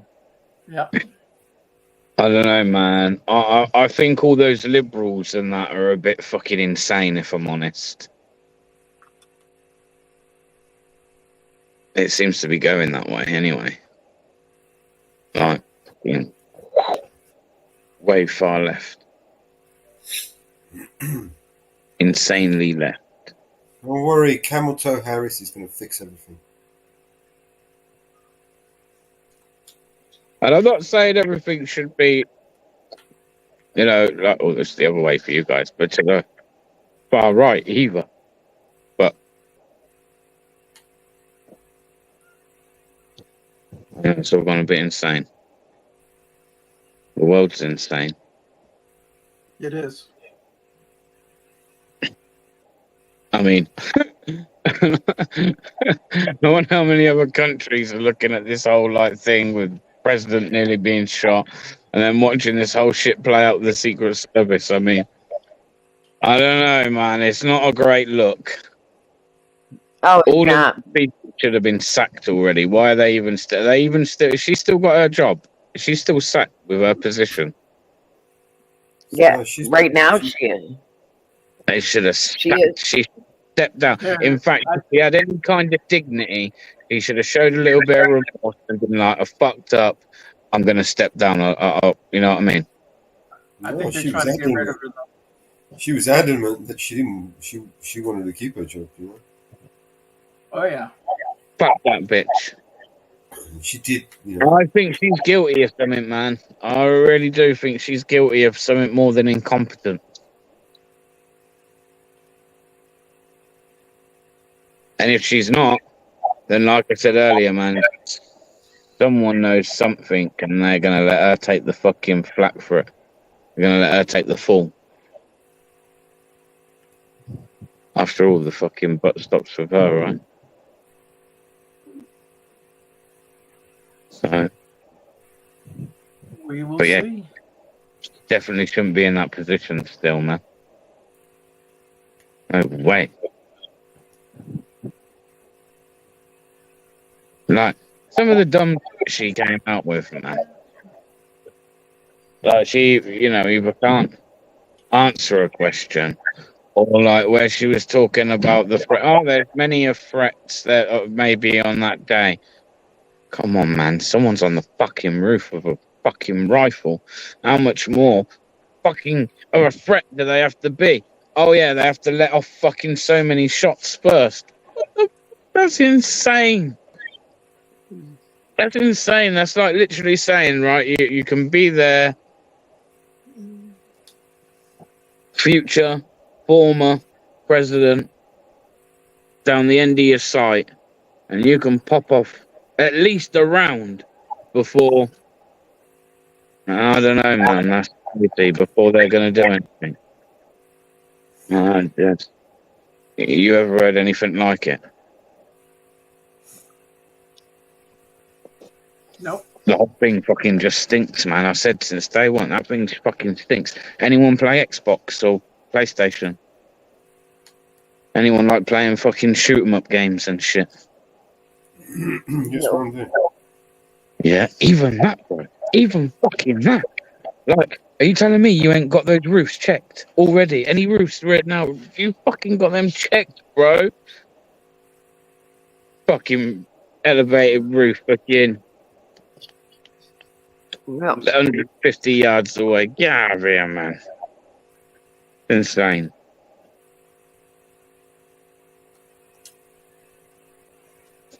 My brother lives across the river from me. He has a telescope and can look straight over into my windows.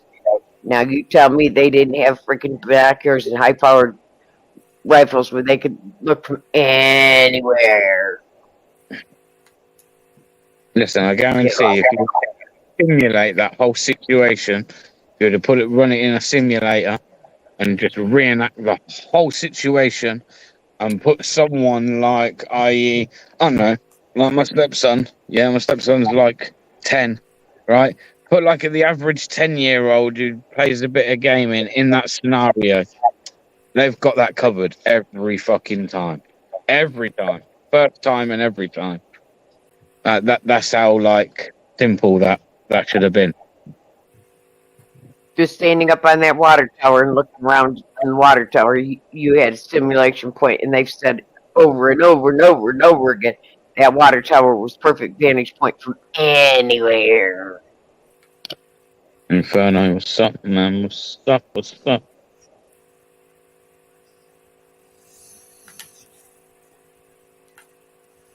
And they had almost 100 officers on the ground with guns. Something was wrong. I know. When I see what I see in the last few days, I just think, I mean, listen, you can't blame people, and they're like, nah, look at all these people with their conspiracy theories. Is there any fucking wonder when you can't just answer simple questions? I mean, you don't really leave anybody any other kind of avenue to go down other than, like, this is a whole fucking big stinky conspiracy.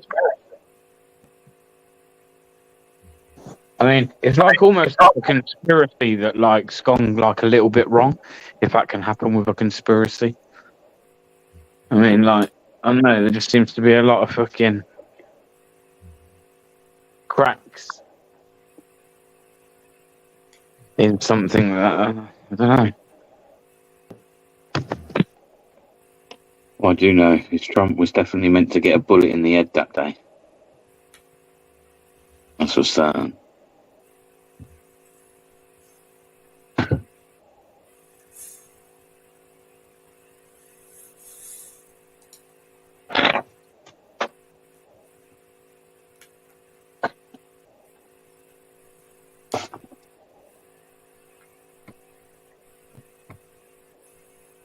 Deal lucky, man.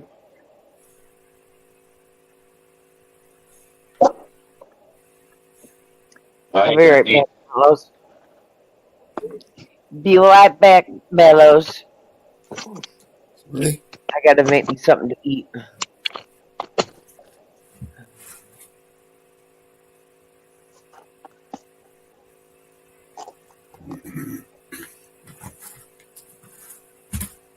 Yeah.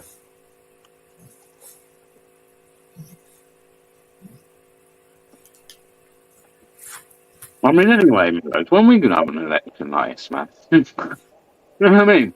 Make it a bit more interesting. What's that? Well, just some crazy fucking. Let's throw one of them through court. Let's fucking have the other one fucking. You know what I mean? I mean, it's only a matter of time, isn't it?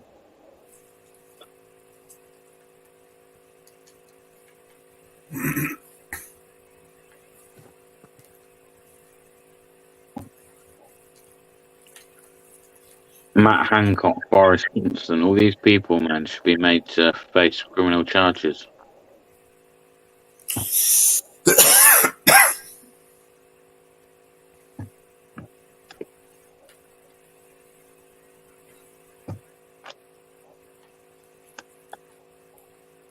Especially that Matt Hancock.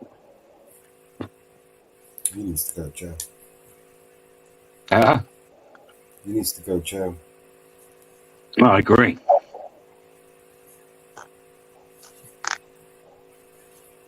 I agree.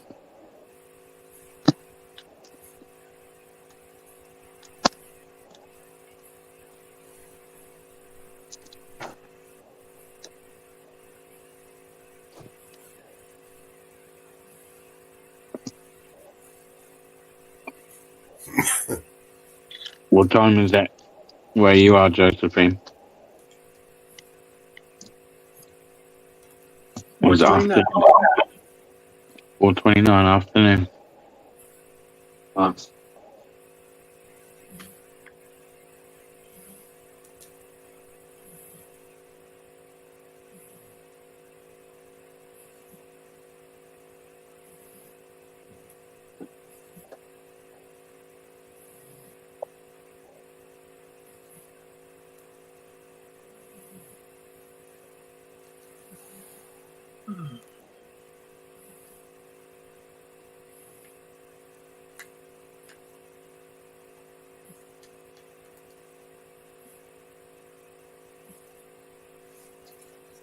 Let's sing a song time. Sorry, man, I'm going to try and make a song. Play Susan's song.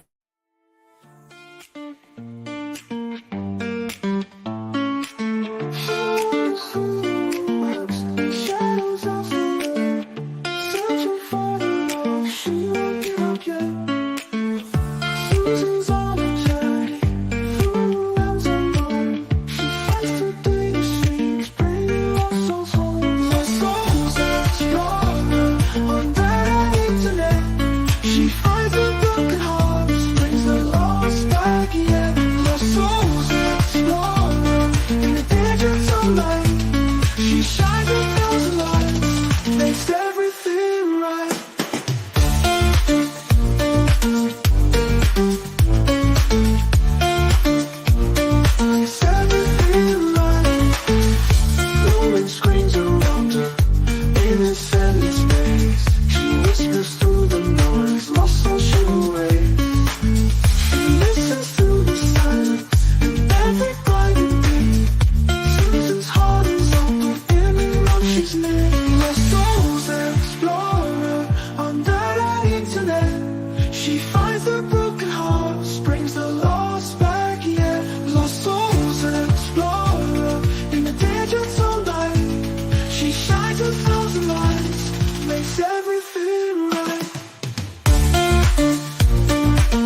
That's a good song.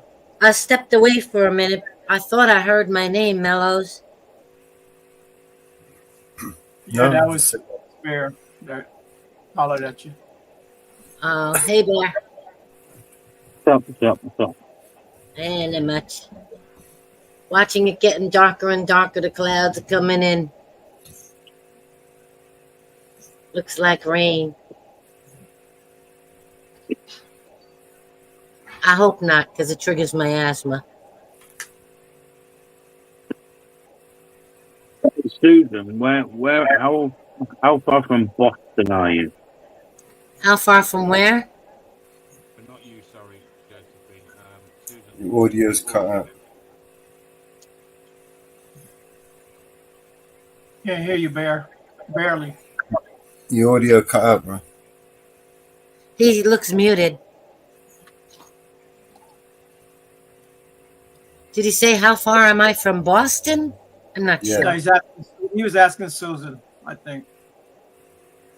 Susan's not in Boston. Oh. I don't know. That's what I heard. She said 20-minute ride. Still, Boston. I've been to Boston a couple of times. It's nice. I've never been to Boston yet. Yeah. I love to travel. Been a lot of places. You gotta go to Cape Cod. Yeah, right. I've been to Maine. Oh, yeah? Okay. Beautiful in Maine. Mm-hmm. I've been to Mississippi. Mississippi. All right. Yeah. Drove there from Georgia with a girlfriend of mine. She went to go see her mom and your sisters and brothers. And her mom lived right on the Mississippi River. It was beautiful. Really was nice. Spent the day. Then drove back to Georgia. Yeah, not too bad then. Yeah. I've been to Missouri, Oklahoma, Reno, Nevada, Florida, North Carolina, South Carolina, Niagara Falls. I've been so many places. Washington, I've been. I need to write it all down so I can remember all the states I've been to. Washington State or D.C.? D.C. Okay. Drove past the White House. On the corner, there were really nice-looking prostitutes standing on the corner right past the White House. Maybe I need to go over there. I ain't got no money. Yeah. That's all right. I just use. I gotta play and win the lottery. That's it. You know, you can't drive by there no more. They done closed that whole damn street off. Really? Yep. I believe it. They're in fear for their lives because of the wrongdoings they do to the people. They done closed it down.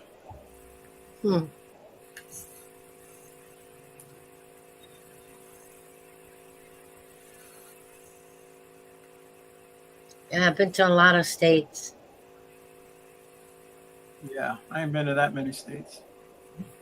Been to Vegas. I gambled in Vegas. Gambled in Nevada. I only take as much as I'm willing to lose. And with that said, I always left with what I started with and then some. Well, You know? if you can break even, it ain't too bad. I prefer to break even than even lose $1, but I always left with extra. Right.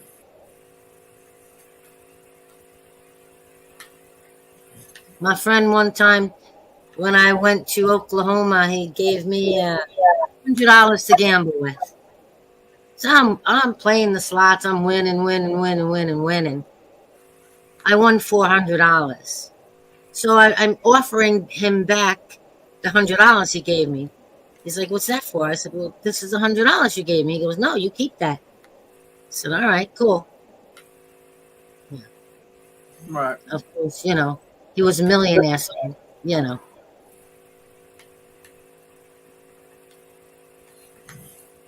I believe now he's living in the Philippines. Oh, okay. You ain't seen him? If he's still married. Yeah. You didn't make him get divorced, did you? Absolutely not. Nope. Okay. I'm just messing with He'd been married and divorced 4 or 5 times. you. Yeah. Yeah. You know, when you're verbally abusive, relationships like that, they don't work. And he was always marrying women that were way younger than him. Yeah, And well, guys like younger women. well, did he like them divorcing him and taking a lot of his money and property? No, he didn't. He gotta be smart about that. Yeah. I mean, I knew him since I was 16. Yep. You know, I used to be best friends with his sister. I dated him. My parents wouldn't allow me to continue seeing him because he was 18. He's only 2 years older than me. I mean, come on now. Well, it's But legal.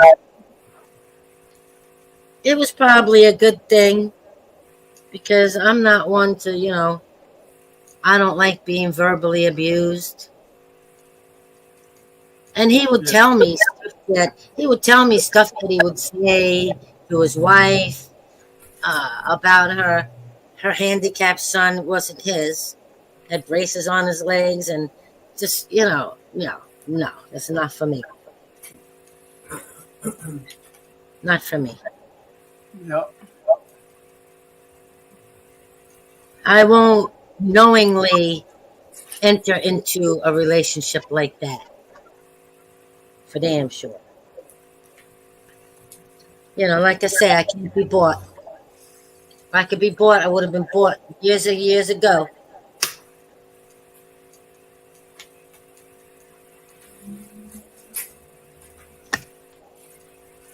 Money can't replace respect.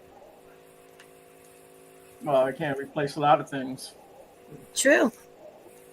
But without respect in a relationship, it ain't gonna last. It ain't gonna work. You gotta have respect. You gotta have trust. Yeah. Yep. Loyalty.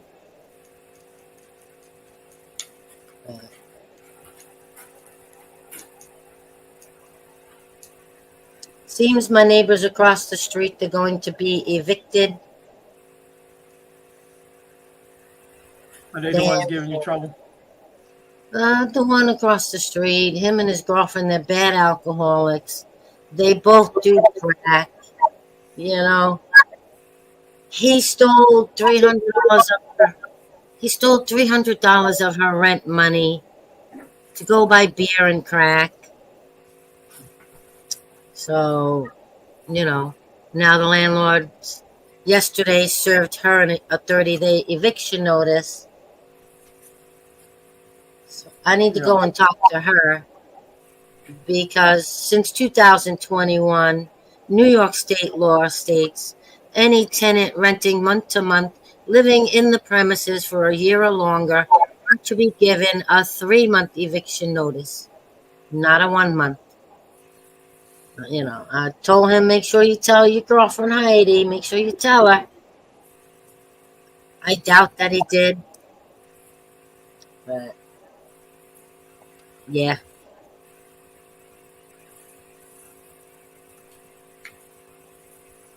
I need a coffee, man. That's what I need. And that's the same landlord that stole my $750 cash security for no reason other than he could. Yeah. You talking about your landlord? My ex-landlord. Oh, your ex. Okay. That's not the one. That's not the one you recorded, right? No. Okay. That's the one I have now. Right. Okay. My old landlord was Don Black. He's the one that stole my 750 cash security for no reason. He said, "Oh, you didn't give me 30 days notice." Yes, I did, and I could prove it in my text messages to him. I could prove that I did, but you know, it's the same judge in eviction court that's in traffic court. Criminal judge, white. You know what I'm saying? You can't call him criminal judge because he's not going to go your way. I called him a criminal on recording right to his face. I believe it. It's been played on the TPP panel. I don't know if it was played on here. I seen it, Josephine. All right. So, call it like I see it. They think they're above me, but they're not. They're below my spit on the ground. I really hope karma gets them as soon as possible. Really. That's what needs to happen. Karma. Yeah.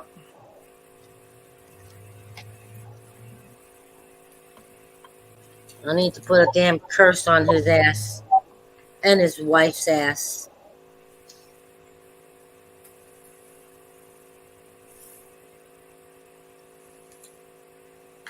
Josephine, that's not nice. Don't put no curses on anyone. I already have in the past. Only those that 100% deserve it. My Barez grandma, she taught me how to do it. And she warned me, you know, just don't go doing it to anybody, everybody, you know. You cursed anyone on YouTube? I put a curse on a few people. You put one on, let's see. Alexander. Yeah. You tell me you cursed that motherfucker. He's already cursed. I mean a physical curse, not just curse somebody out. No. That's what I'm talking about. I'm talking about a witchcraft curse or whatever you call it. Yeah. You know, when I was born, society had me labeled a witch. And if you haven't, they call us psychics. You give them the evil eye. You gotta give them the evil eye, man. Yeah, I'm giving them a lot more than that.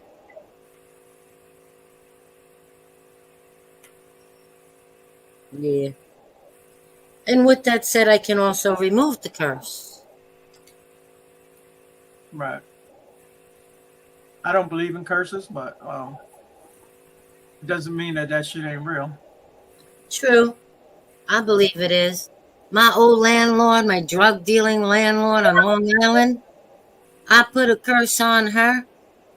I was shopping in the dollar store with my girlfriend. She came in and just stood there, standing sideways, looking into the store as I was checking out. And let me tell you something. She did not look good. She lost so much weight. I said to my girlfriend, Debbie, my curse, look, it's working on her.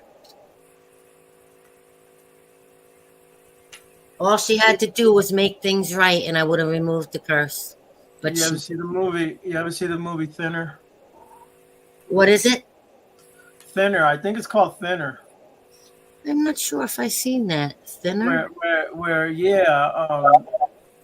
somebody hits the lady. She's like a little old gypsy woman or something, and or he hit a kid or so. Anyways, the guy got cursed, and he gets skinnier and skinnier through the movie.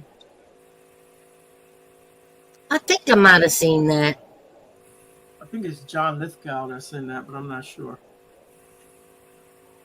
Yeah, my grandma and my mother and my mother's brother also have psychic abilities. Yeah. I can fly. You can what? You can fly? Yeah. I can fly when I'm high. when I take a couple puffs.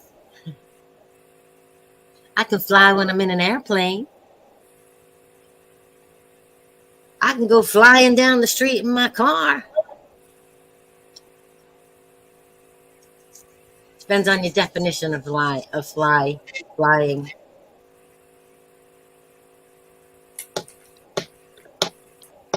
Yeah, Thinner came out in '96. It says an obese attorney was cursed by a gypsy to rapidly and uncontrollably lose weight. Well, the curse they actually put on her was no matter where you live or what you have, you will never be happy until you make things right. She never made things right. Because they think they're better because they have more money, they own houses and this and that. Well, that don't make you better than nobody. Right. I did the same thing to a landlord up here who called the cops and lied and wanted me removed from the apartment immediately. And the cops said, well, you can't do that. I never gave permission for her to stay here. I called my friend, he was upstairs. He came down and I said to him, did you ask your landlord permission for me and my son to stay here till we got our own place? He said, yes, I did. I said, what'd your landlord say? My landlord said it was fine. I said, did you offer your landlord a little bit of extra rent money for letting us stay? He said, yes, I did. Right in front of the cop and the landlord. My friend told the truth. And I said, what'd the landlord say? My landlord said he didn't want any extra money. But he was stealing my mail. He knew what time the mailman come and he would pull up. Yeah. He was stealing my mail. Now he had all of my information because I had just moved up here. I had to reapply for social services, not social services, for Social Security and food stamps and health insurance. He was stealing the mail I put out there for the mailman to take. Yeah, I put a curse on him too. One day I heard him cursing out his daughter so bad and calling her names. She was a teenager. Yo. I said to him, is that how you want men in the future to treat your daughter and talk to your daughter? Because they're going to think it's okay. They're going to think that's how it's supposed to be because you're doing it to them. You're raising them that way. Yeah. Scum of the earth. And he used to be a doctor. Imagine that. One day I said to him, how come you're not a doctor anymore? He wouldn't answer. I can only wonder who he may have harmed or killed. But yeah, he owns a lot of properties up here. In upstate? Upstate here, yeah. Yeah.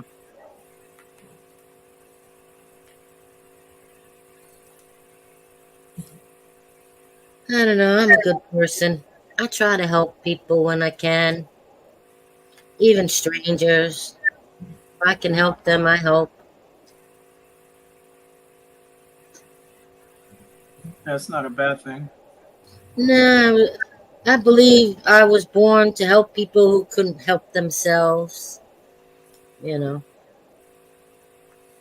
saying it since I was a little girl.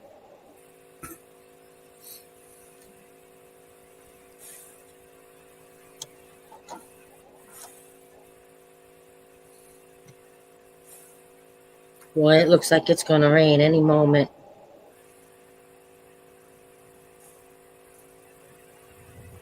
I should have went down, covered my wood pile, but I didn't. You got a wood stove? I didn't hear you. You have a wood stove? No, I have a little metal fire pit outside. Oh, okay. Yeah. And I have 3 different piles of wood out there that I've collected. I need to get it all in one pile and put my tarp over it. Yeah. So it doesn't get all wet.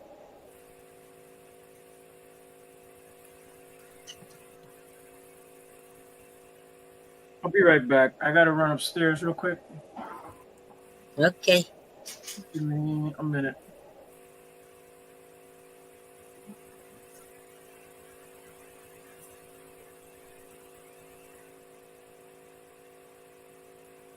Yesterday I Googled how many years did Chavez get sentenced to for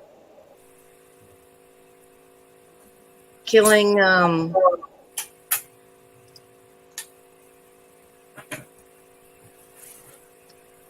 can't remember his name now. He was sentenced 22 to 25 years, not life.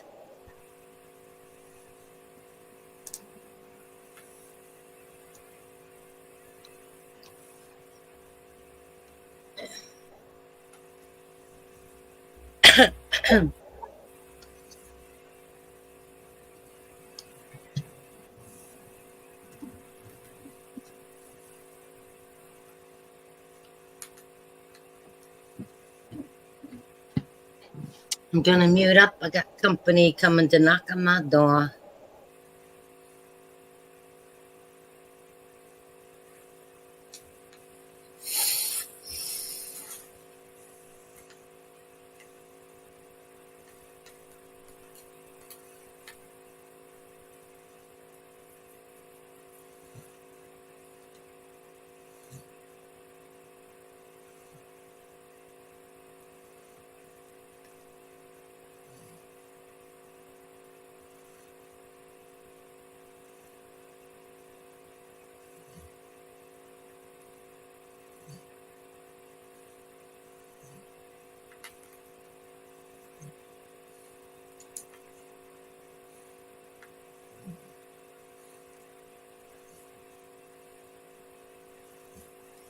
Play another song.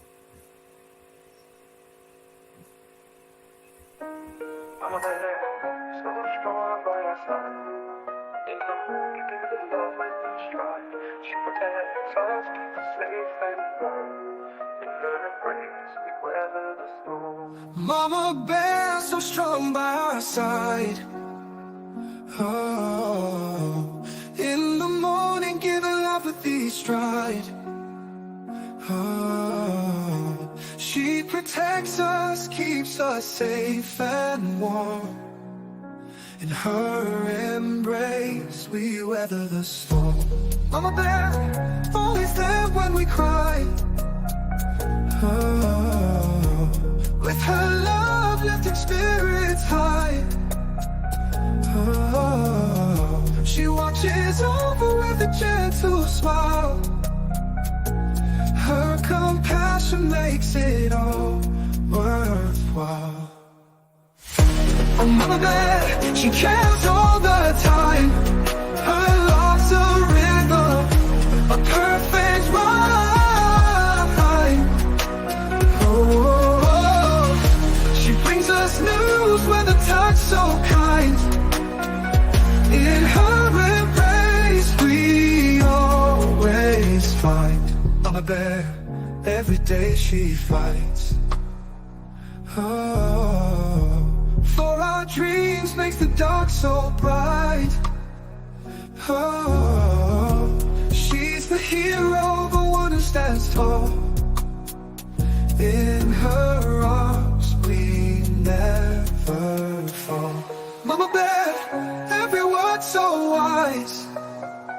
Oh, tells the stories, opens up the skies. With her care we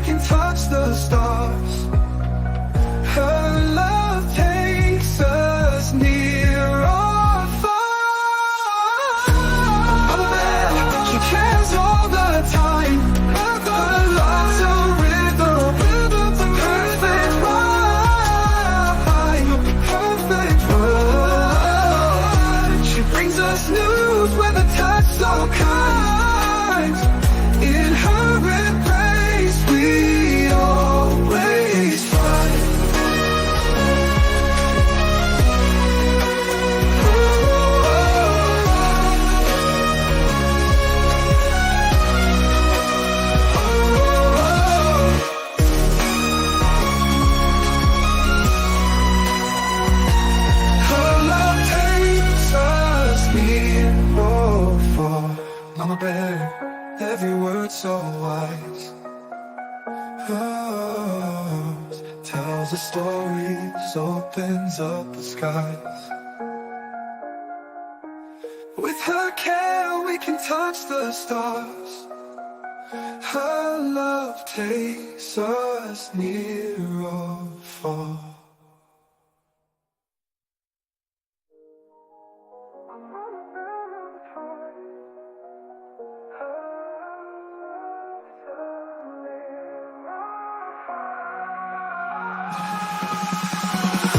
Oh, Mother Bear, she cares all the time. Her love's a rhythm, a perfect rhyme, a perfect rhyme. She brings us news with a touch so kind. In her embrace, we always find.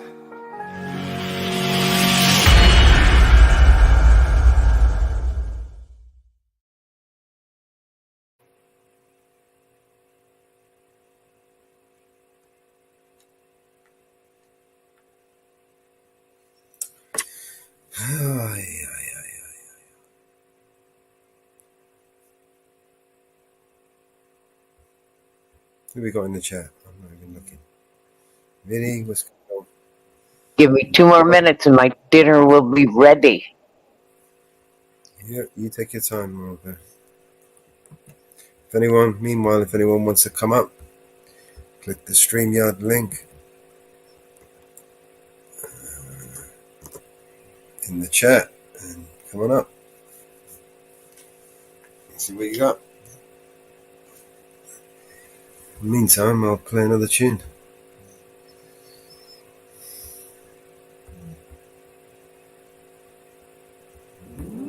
If I could change the world, I would make you smile and be happy.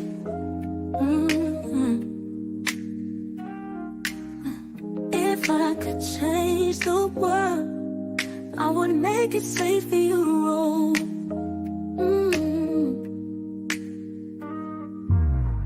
If I could change the world, I would make you honest and trustworthy. If I could change the world, I would make you love but not hate me. If I could change the world, I would teach you to justify and not criticize. If I could change the world, would I send you up to the stars above? If I could change the world, I would show you how to be satisfied. If I could change the world, I would show you peace in our war. If I could change the world, I would embrace you and expose the beauty around.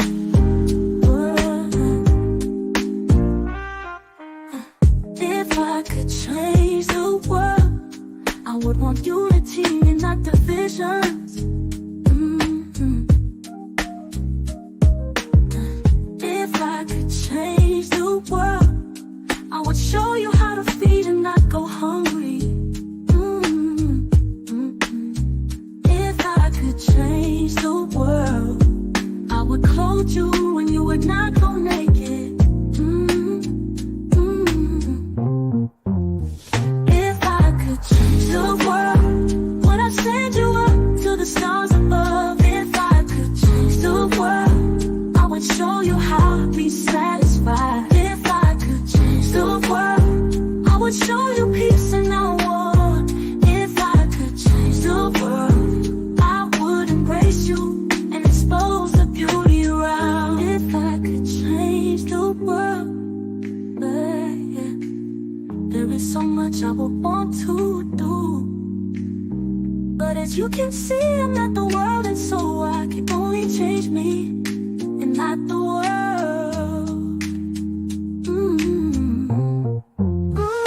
If I could change the world, would I send you up to the stars above? If I could change the world, I would show you how to be satisfied. If I could change the world, I would show you peace in our war.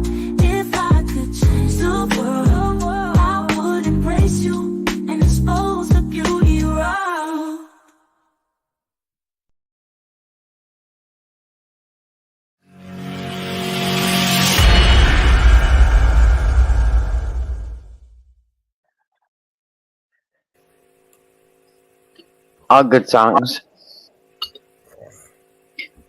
All good songs. Alright.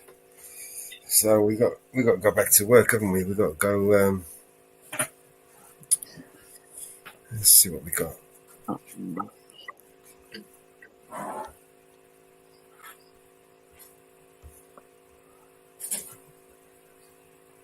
Let's see what we got. I'm making a new one as we speak. Uh-oh. I'm trying to go for some more chilled out, mellow vibes.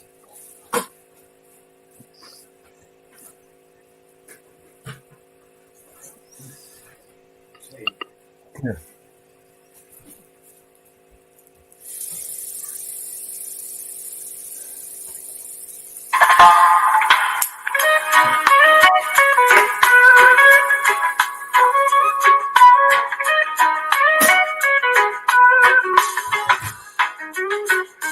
Carlos writes his song for you.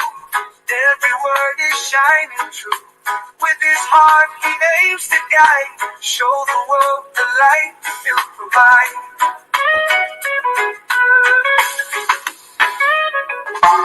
Some people don't understand.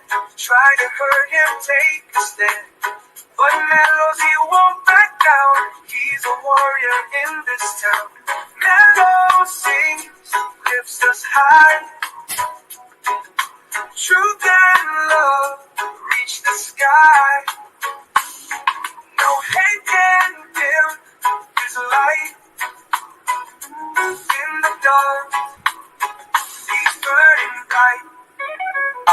With his voice, he heals the pain. In the storm, he sings again. Melos fights to clear the way through the night until the day. What do you think of that? I know you probably can't hear it properly because I've got a bit of background noise. No, I can hear it.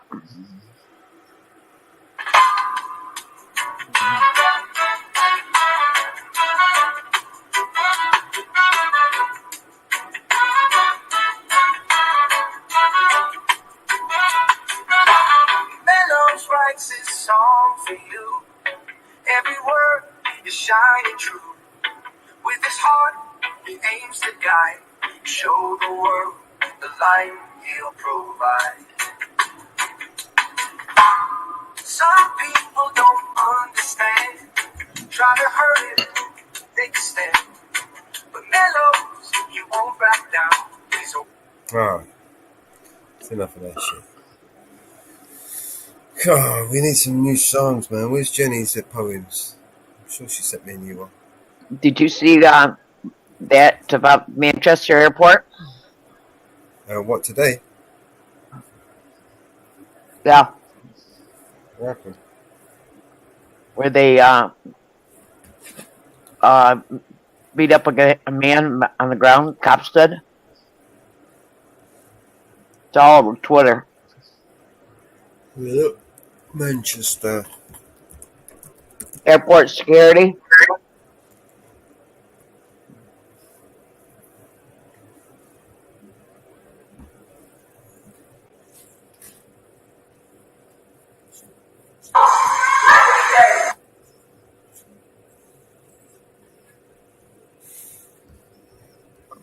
We're going to watch it. We're going to share it.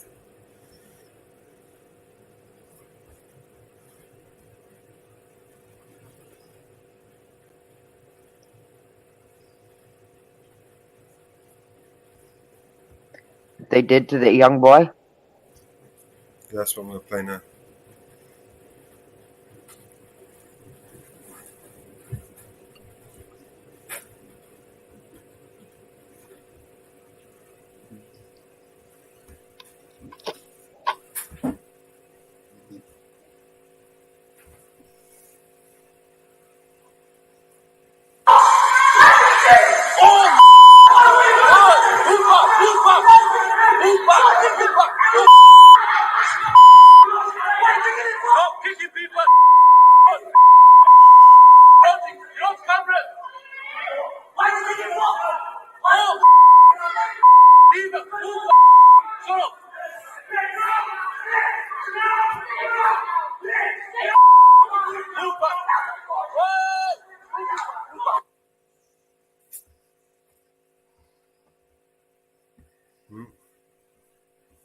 was pretty bad.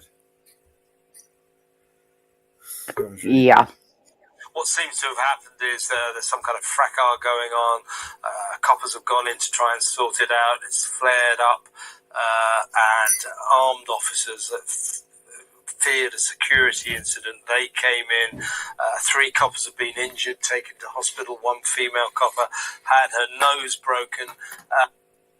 But as you can see, it does look like some serious violence was handed out by the coppers. Now, there may be a reason for this, but not everybody is thrilled by what they're seeing, to say the least. We're hearing now that one officer involved in this incident, look at that, you see. I mean, you might say that's over the top, but then again, well, I'm going to read the statements fairly soon, which go some way towards explaining why the police trying to kill him, man. He's stamping on his face, you stupid cunt. One officer has been removed from duty, but hasn't been suspended, so we should stress that. Let's bring in former Detective Superintendent at Scotland Yard, Shabnam Chowdhury. Shabnam, thanks for joining us. Good evening.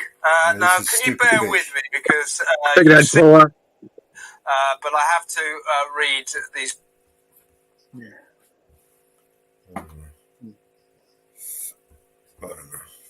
I'm just pulling up. Woo fucking woo. Unfreaking believable. What's up? We're getting a thunderstorm and rain again, Mama Bear. Oh, I am too. Oh, yeah.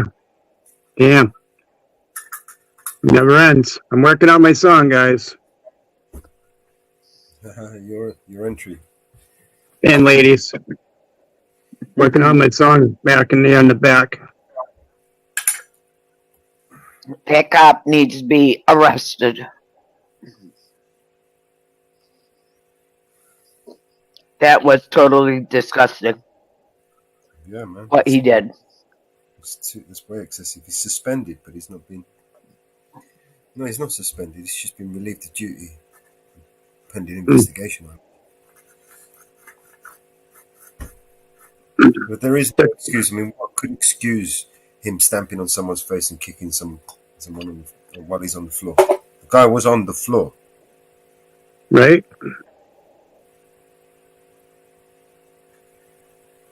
Unbelievable.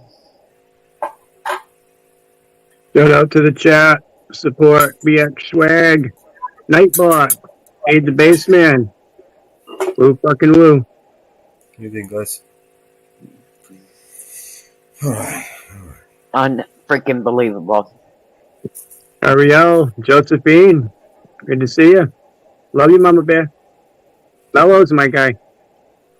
How you doing, bro? Have a good day. Be safe out there. Who's that? That dude that, who is that? That. It's Northwoods in the fucking building, you heard?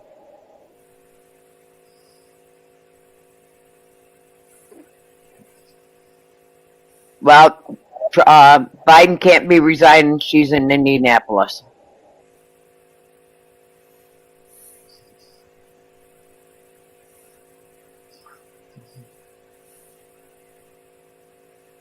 Alright, I need...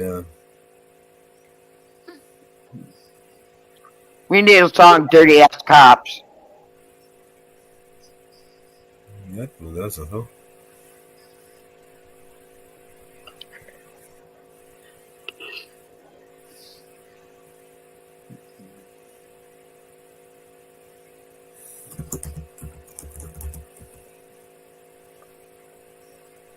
Hey, Mountain Girl. Hi, Mountain Girl. Time for them to go. Dirty ass cops, time for you to fucking go.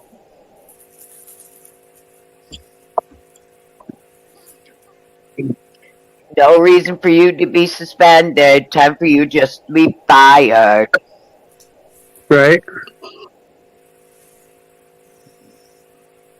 We know you're dirty, so no suspension for you. You just get fired.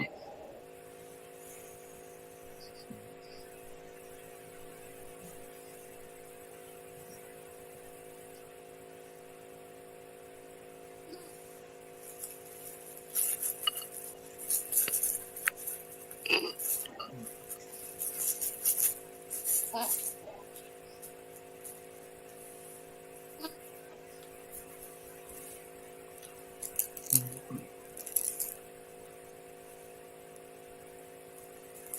videotape will do you dirty. So I you love my song for you. Every word is shining true. With his heart, he is a gun.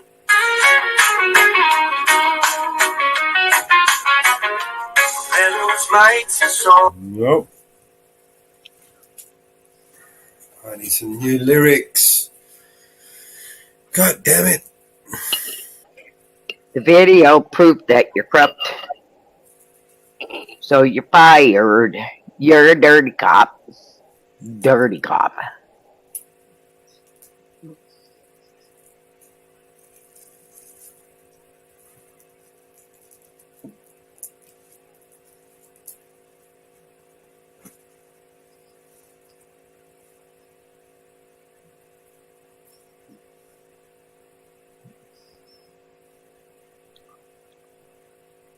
The whole world knows you're a dirty cop.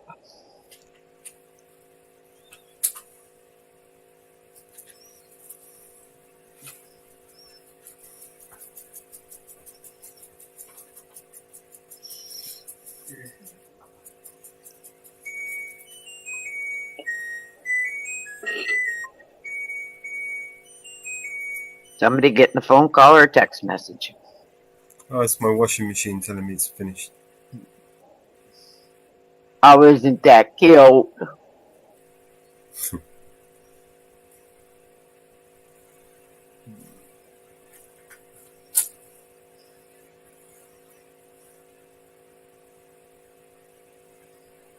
That is so cute.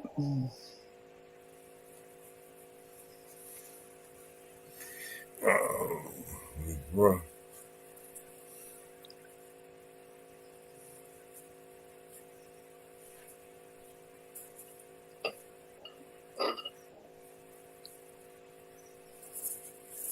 My washer and dryer don't even do that.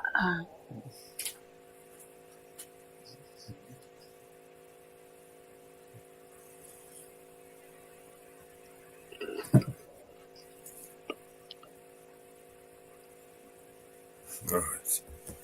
Open it up in Canva, see what it says.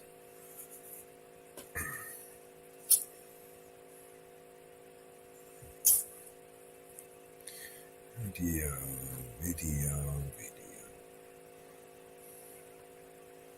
Let's see.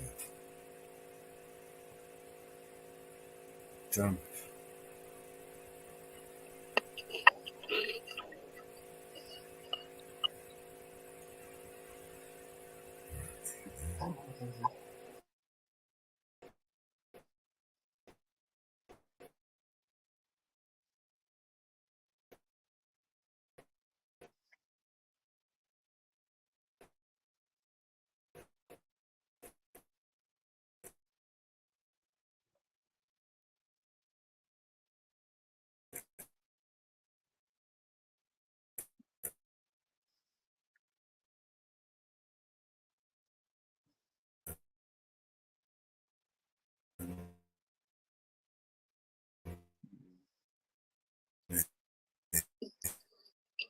What's going on with the sound?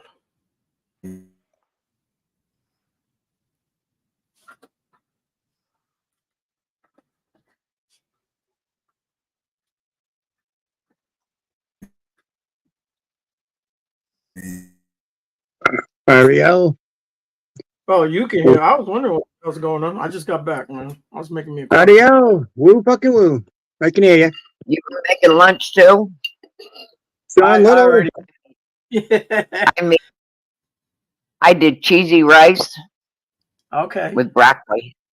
Nice. Cheesy rice with broccoli. I made a couple of egg rolls.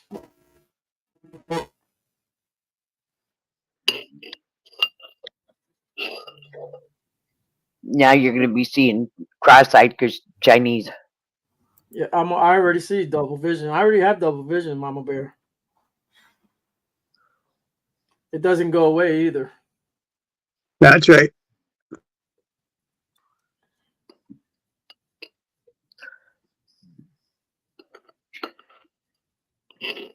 Mellows went from being Greek to Mexican with his tacos Yeah. because he forgot it was not Taco Tuesday. It's Wednesday. It's Wednesday spaghetti day. I don't know. Tonight I'm making fried chicken wings with mashed potatoes and broccoli. Nice. That's for dinner tonight. Friday's pizza night. Pizza and wing night.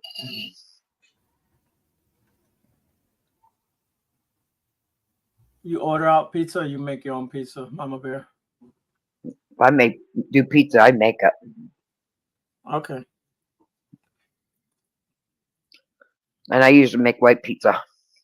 Yeah, I like that. My grandma likes garlic. that. Yeah. I make garlic with spinach and chicken. That sounds good. Yeah, it does. You ever had pizza with pasta on it? I never have. I have. No. Pretty much anything goes good on top of pizza. That's what I think. No. Pineapple does not go on pizza. I don't like it, but some people do. Pineapple does not go on pizza. Too sweet.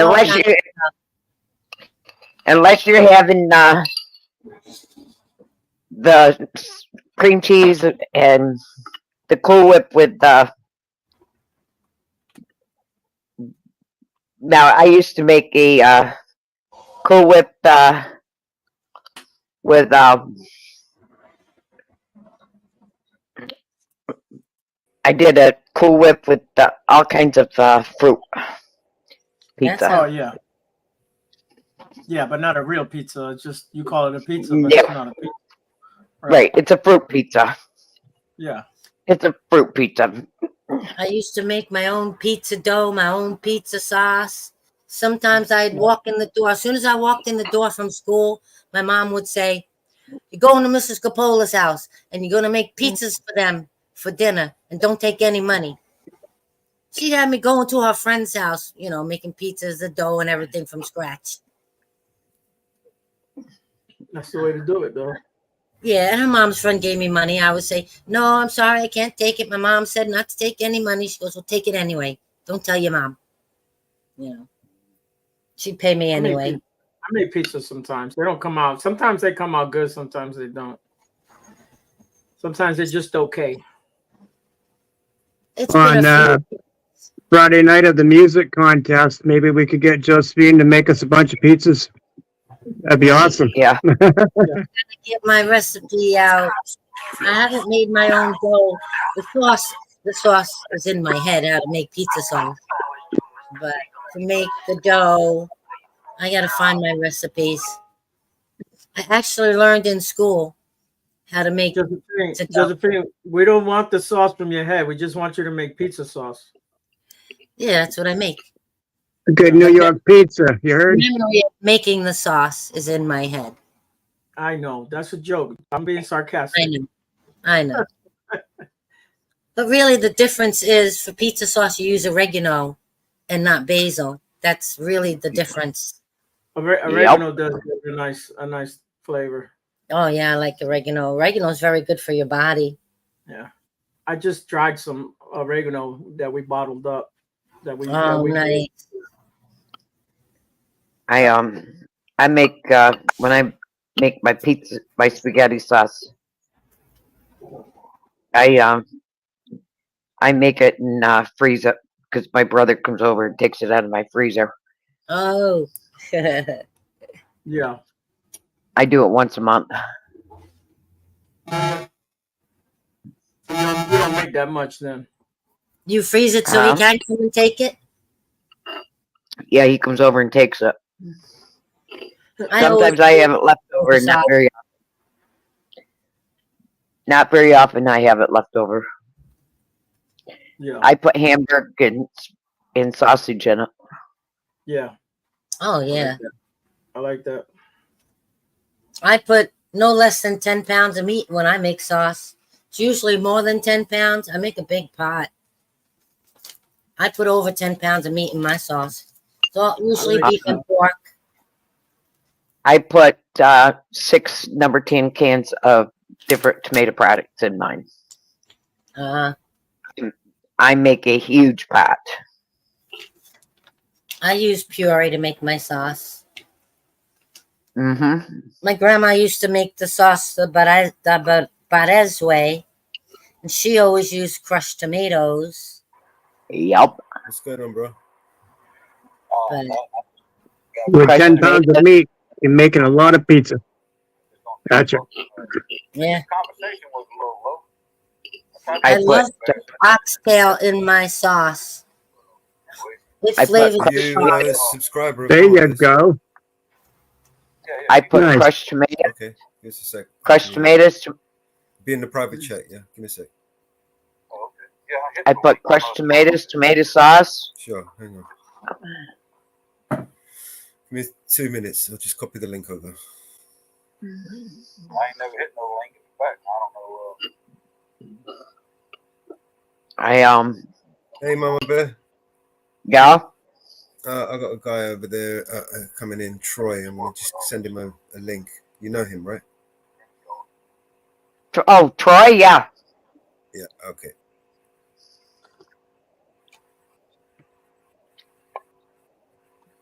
Troy, you see the link in the private chat? I think I'm on. If you look on the right side, when you look into StreamYards, on the side, you'll see a private chat. If you click that, you'll see a link, another StreamYard link. Oh, yeah. That'll bring you onto the panel. It's just a precaution.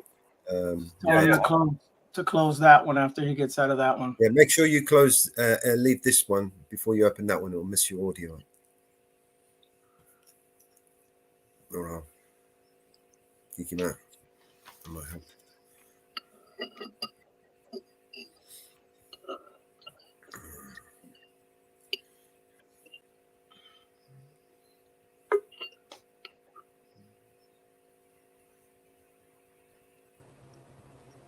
There you go. Hey, Troy.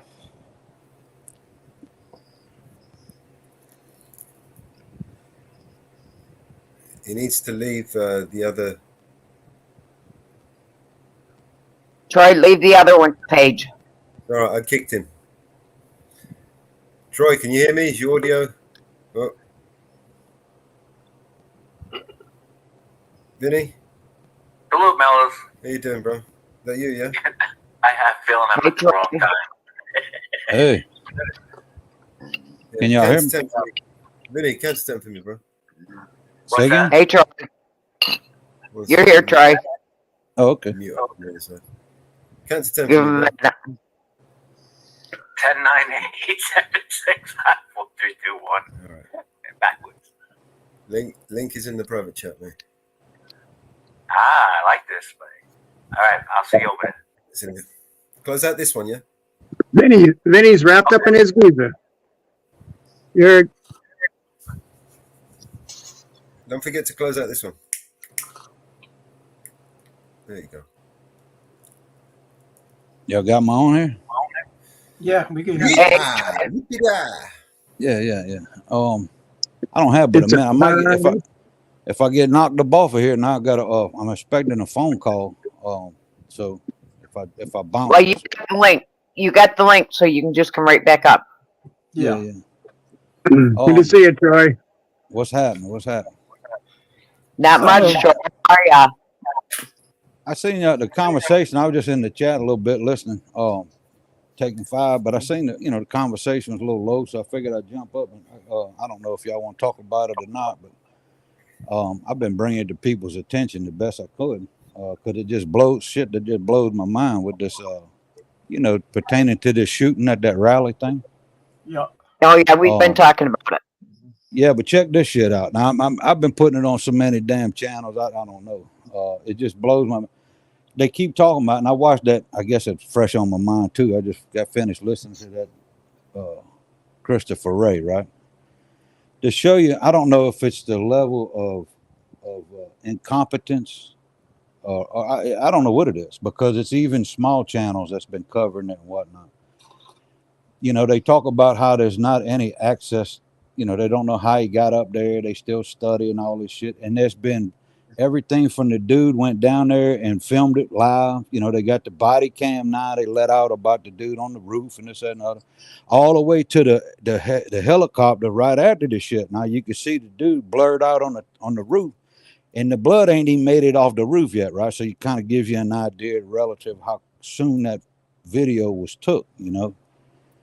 Yeah. All these videos, and nobody is mentioning it. There's a direct, you know, they talking about there's open windows they keep pointing at, right? You can see it plain as day. Don't make no sense, right? I think them people's complicit, right? Why would they leave their post? That wouldn't have happened in real world. But the whole thing is, that blows my mind. If you look to the right, there's a roof accessible window at roof level where you just climb out onto the roof. The window's open. I mean, wide ass open. Even Elon Musk put a Twitter thing out or whatever, and it had, oh, this is where we're at now. And everything's highlighted in the whole picture of a ladder, the body, the open window. And in that picture at the top right corner, there is a open window that has roof accessibility. You just step right out onto the roof. There is nobody in media, you know, social media. Have y'all noticed? I mean, just trying to make people, it just blows my mind. I mean, it's, you know, people can think what they want of Trump or the rally, the whole 9 yards, whatever. Is it just some, I don't know if Mellows could pull that picture up or not, or anybody. I don't know. I can't do it on my phone. A completely open, accessible window that is on the actual, all the dude had to do is step out and walk across the roof. They can't find his weapon. Oh, they don't know when did he leave it there, all this other shit. The 5-foot ladder. Now they talking about that. They don't know where the ladder, you know. At first he lied. Christopher Wray did right at the beginning. He's like, well, we know they bought a ladder because of the receipt, but we don't know where the ladder, you know, we haven't found any ladder. But then later on, he's like, well, we got the ladder, but he didn't use it there. So I don't know. I mean, I don't believe the FBI, you know, no far control his ass, but and the weapon, you know, and the dude on the same roof, the same floor, same building that these dudes that left their post supposed to be to go look for this clown after they done took a picture of him, right? That's the narrative. That's what they're telling. They want us to believe any which way. They took a picture of him and then they left their post to go find him because they didn't know where he was. Well, in real world, if you leave your post, you have somebody else there, right? Or it's command left. You just don't abandon your post. Yeah. But how much sense that makes? So we know there's some shady shit going on with them people. The two dudes are supposed to have been up in that office, that building with the. So they can't find how he went onto the roof, but they leave to go look for him, but yet nobody can find him. All of a sudden he appears up on the roof. People need to pay attention to that shit. There's It's an like open a cartoon. One of those. It's a fucking. It's bizarre. I mean, exactly. It's not even shit. Cartoons is made better than that shit. I mean, in every, just about every damn photo, every video for a fucking week, this son bitch has been, and they show the open window going to the roof. There's a picture of them standing investigating on the adjoining roof where they could turn around and just about flick a cigarette through the window to some bitches. I mean, it's like, why nobody? It just blows my mind. I don't know if y'all. We got Laurel Hardy looking after the president. Yeah, well, it's a JFK over again, except the difference is now everybody got a damn device in their hand. You know, they trying to snake out on that shit, but hey, is it in the same? Is it the same state with Delaware? Where is that? Is that? It's in Pennsylvania. Place?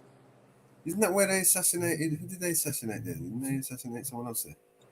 I don't know. Kennedy was in Texas. Texas. Yeah. I don't believe anything they say. But I mean, that's the thing, though. You could see, you know, and I've been saying this, hollering this shit at the sky, but it ain't make no difference. I'm just a little somebody, right? For about 5-6 days now. You know, I don't know if that I'm noticing it from urban assault, you know, type shit through the military. Yeah, I'm a veteran, but I don't think, how could it not be?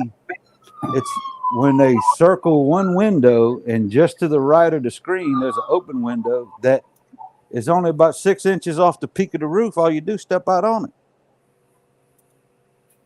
It just blows my mind. I don't know. I had to tell somebody, and I figure I'd tell They're you. gonna show us what they want us to believe. I know, but that's my point though. Is all these people that's doing these independent, all these small channels and shit, whether or not it be YouTube or wherever, Brainwashing the people. Yeah, it's bizarre. I mean, if I don't, like I said, I don't know if you can pull that picture up. Or when next time y'all watching some shit like that, because every picture just about that shows that side of the building, there's a window that's open, with the dude dead still on the roof before the law even got up there. And it's at roof accessible. All you do is step out on it, bastard. Oh, there's 2 dead on the roof now? Not one? No, no. That's I'm talking about how they ain't figured out, and they keep saying all this shit about,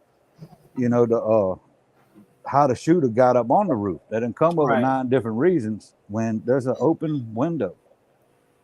Now the dude he's supposed to have been there 2 hours before, and there's some people talking about they ain't seen him climb on the roof. How'd he get his weapon and all this other kind of shit? Is it not out the realm of possibilities that the 5-foot ladder that they had the receipt in his pocket was inside that window so he can step up on the window to climb out onto the roof accessible fucking window that's open, and that's where his weapon was? Is that looking too far? Next time y'all see that picture, just kind of pay attention to it. It just blows my mind.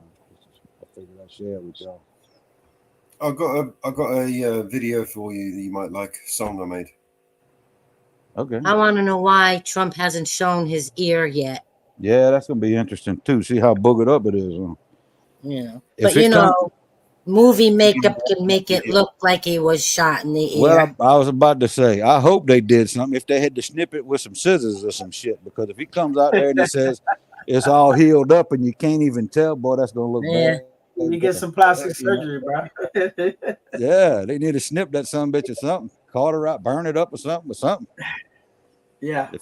If it comes out and it don't look like it's damaged, that just don't look good. No. Hey, they could tattoo a hole in it and fake it. Hey, look, I've been in some chats and shit with people actually getting tattoos that are big time Trump supporters of a bullet hole in the top of the ear like that. Top of the ear, good lord. That's when you got it. That's when you got it bad. I mean, I'd rather not you support him or not. That's what? Yeah. Yeah, that's a little too much, man. Ariel, he's gonna have a hard time putting on his earrings. I thought he was looking forward to hanging his one-ear bobblehead earrings. Yeah. Whatever floats people's boat, though. I guess freedom. That's what they want to do. That is crazy. Me personally, it'd be the last thing I think about, putting a bullet hole in my damn ear. And if it was fake, he's got to like Josephine with the ear. I thought about that too. He's got to keep that up, forever now, because there's going to be something under there. So if it's real or fake, if it's fake, he's got to do something to the ear purposely. Yeah. Now, whether or not it's fake or not, it's a false flag took place. I mean, people was actually shot, and that's another thing that ain't nobody bringing up. There's actual audio analysis that's been done by several independent people. That matter of fact, the University of Montana, the University of Denver, have actually done their own audio analysis. Shit been out for 3 or 4 days, and they saying the same thing: 3 shooters. Yeah, Mellows in band chat. It's the footage of the last footage of the rooftop that was put up by their senator. Hey, Vinny, didn't you say that Trump and was it Mike there was going to come out with the Giza bandage? Is that what you said? Yeah, Giza bandage. It's going to be amazing. It's going to get together with Mike Lindell this time. There you go. For our Giza sheets. Yeah, it's bizarre. Oh, you got the video. All right, look. Watch these scans. Opie just showed it. Right? And look, in this video, that was just taken a couple of days ago. You could actually go from the helicopter flying over the thing when the dude's still dead. Watch when it's a little clip, but watch when he pans, you'll see it, the window, roof accessible. So the How come no one was on that water tower back there?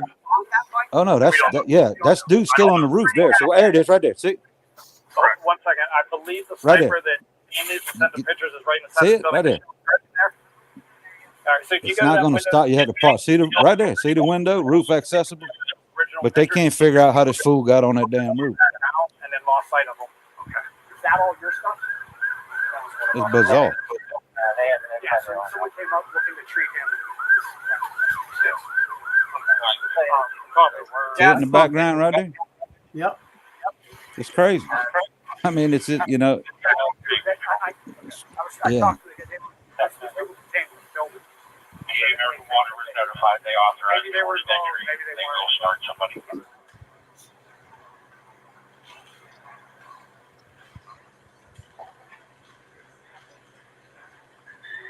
There's so many different scenarios of what could have happened. Yeah.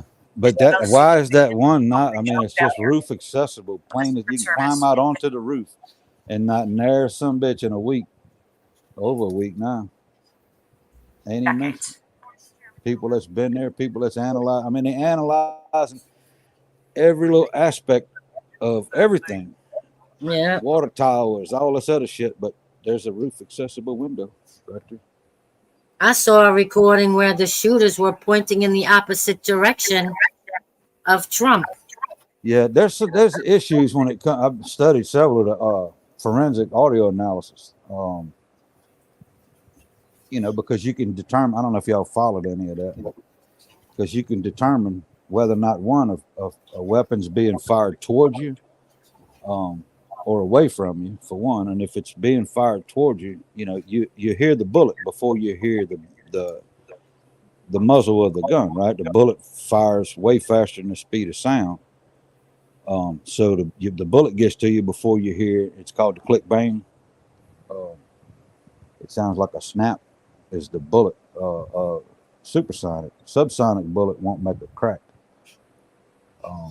It's flying less than the speed of sound. Anyways, there's buku and now people are running to audio analysis program, and like I said, it comes up to be 3 shooters, not counting the sniper fire. The sniper fire is suppressed, so all you hear on the sniper fire is the crack, the actual,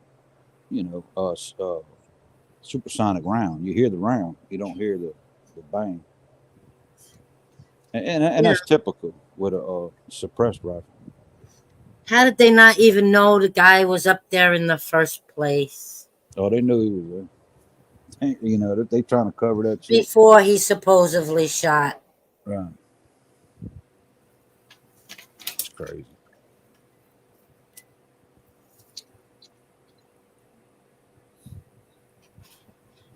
We may never know though. That's the issue in the times that we live in today.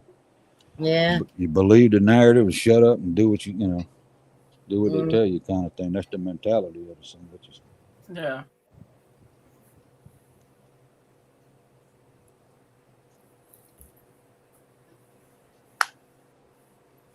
When are we gonna have a revolution? I don't know. When another question I got too is who's going to lead it? You know, how are they going to quote mass deport, millions of people without turning our country into a police state? Some people think it's a police. Some people think it's a police state now. You ain't seen nothing they turn it into. Oh, I know. Yeah. I know it. And I watched a piece too. They talking about, I don't remember the exact numbers. I'd had to, be throwing some numbers out there, but it was ridiculous numbers, like 1,000 people a day flown out. Besides the logistics of that shit, it would take 20 years or some shit to accomplish that. I mean, it's just nuts. It's just nuts. But how do you accomplish it? Period, in those numbers without it turning into an actual police state? To where they We're already in a police state. Yeah, but you think you are. You ain't seen one. Do you see the actual, I mean, basically, it would be under basic like a martial law, just about. They would put the military law. That's what it'll be. Martial. It would have to be, because if you think about it, if they did that shit, and like Trump's talking about bringing it down to the state level, you know, let all the local municipalities handle it. There's strong liberal beliefs in areas with municipalities that wouldn't do that anyways if they was told to, right? If it was done under a military law, then the municipalities that went against the written law, how it was stated, they'd be arrested. They wouldn't have a choice. They could bring in probably UN to do shit like that. Yeah, well, I mean, they could use on the military, martial or military law. The municipalities or local governments and it wouldn't have a choice. You know, they would have to, or they would be incarcerated, picked up like anybody else, and replaced. Some people say, "Yeah, that's what we need." I don't. That ain't what we need. That ain't what we don't need. That shit. No. In my town, we have the cops, the sheriff's department, and the state troopers patrolling in our town. Why do we have all three departments pulling people over in our town? It's ridiculous. Yeah. Crazy times we live in.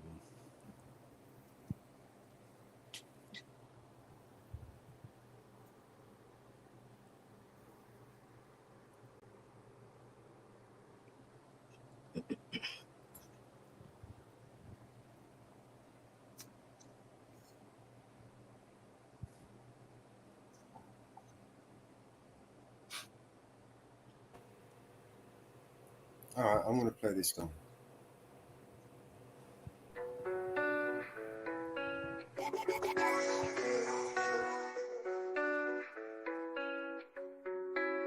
Here's the problem with America, the country is broken. Cause they minds stay closed, but they mouths stay open. Get attacked and we blame terrorists, go broke and we blame the price. Blame racists for the racism, but only if their skin is white. We don't need guns cause we can call the police. We don't need fire extinguishers, call a fireman please. You didn't want to build a wall and now the border is weak. Your favorite actor has a gate that's like 15 feet.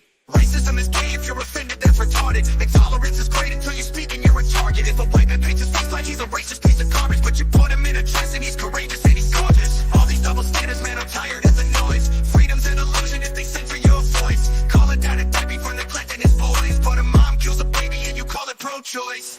You act like you're so much better than us. Yeah, we know that.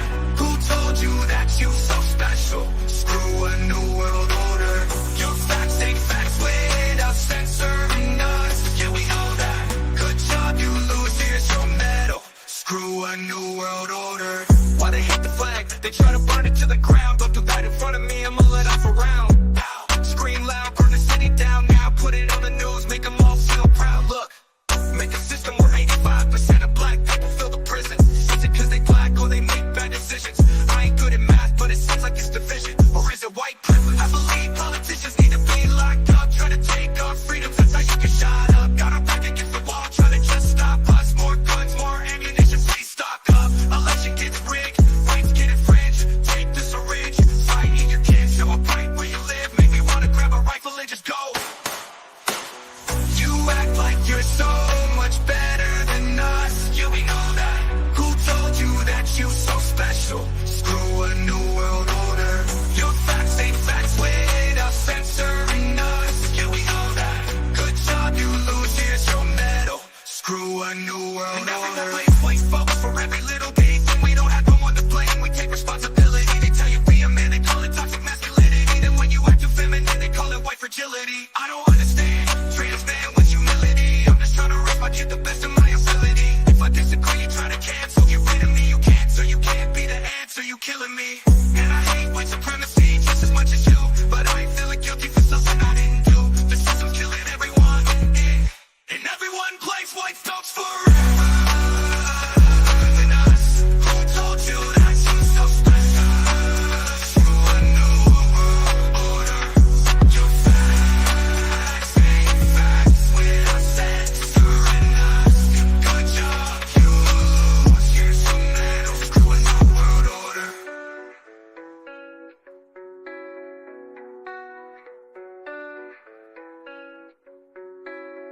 And everyone blames white folks for every little bitty thing. We don't have no one to blame, we take responsibility. They tell you be a man, they call it toxic masculinity. Then when you act feminine, they call it white fragility.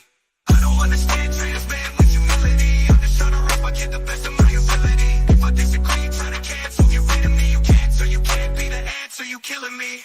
And I hate white supremacy just as much as you, but I ain't feeling guilty for something I didn't do. The system's killing everyone, and everyone blames white folks for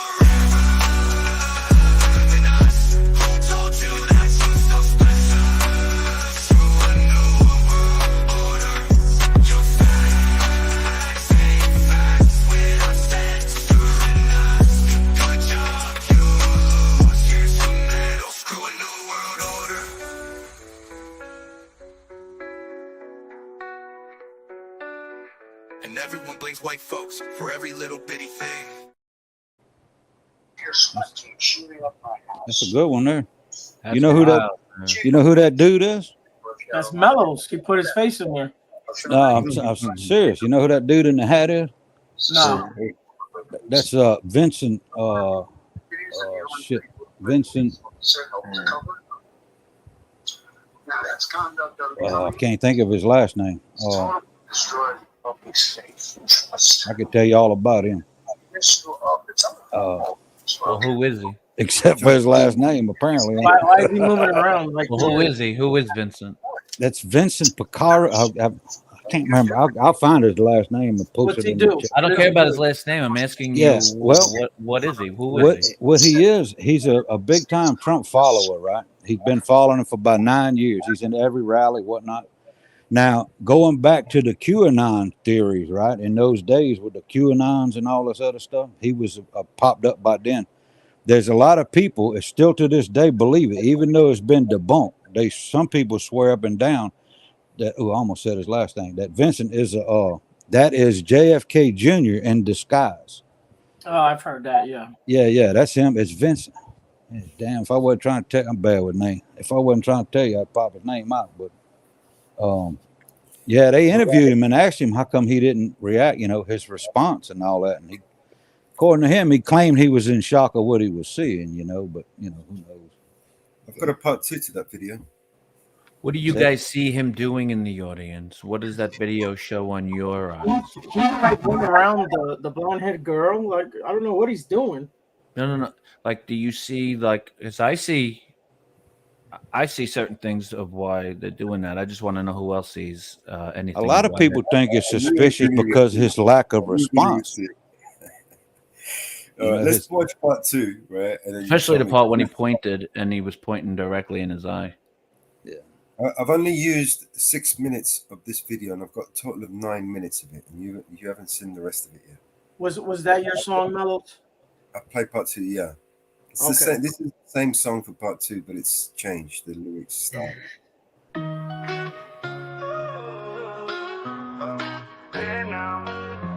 Is the issue at the heart of the states we're divided?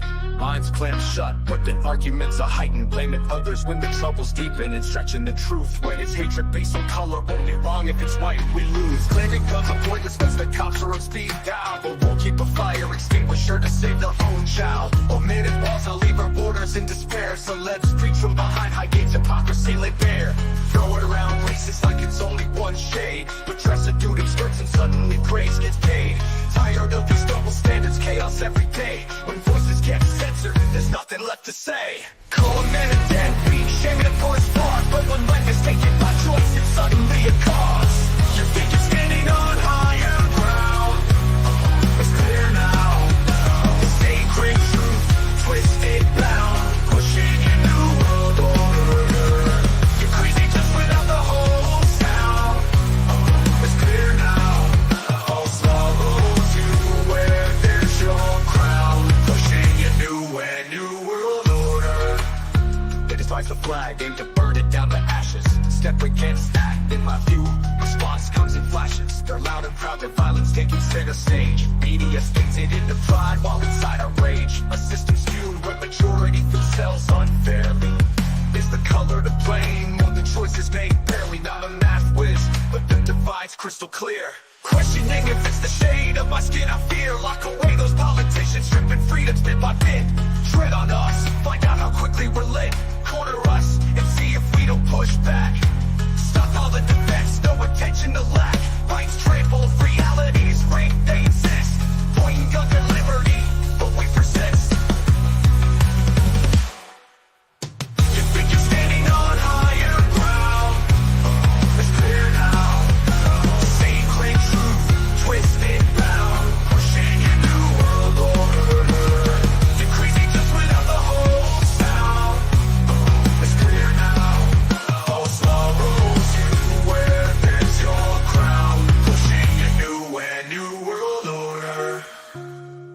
seems every fault is the white man's burden. We hold our own, accountability certain. They preach manhood, and scorn its tenacity.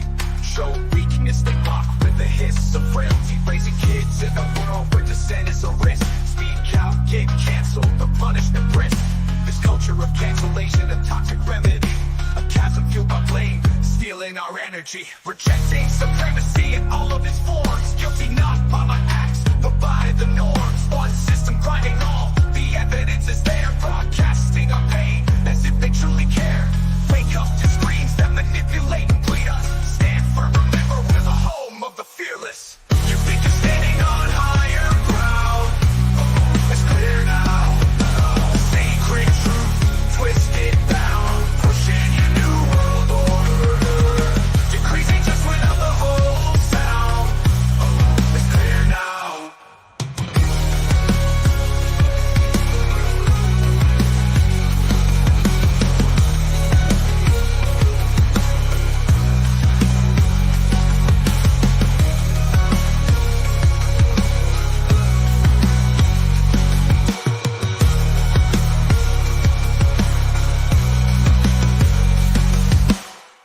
Now it seems every fault is the white man's burden. We hold our own, accountability certain. They preach manhood and scorn its tenacity. Show weakness, they mock with a hiss of frailty. Raising kids in a world where dissent is a risk. Speak.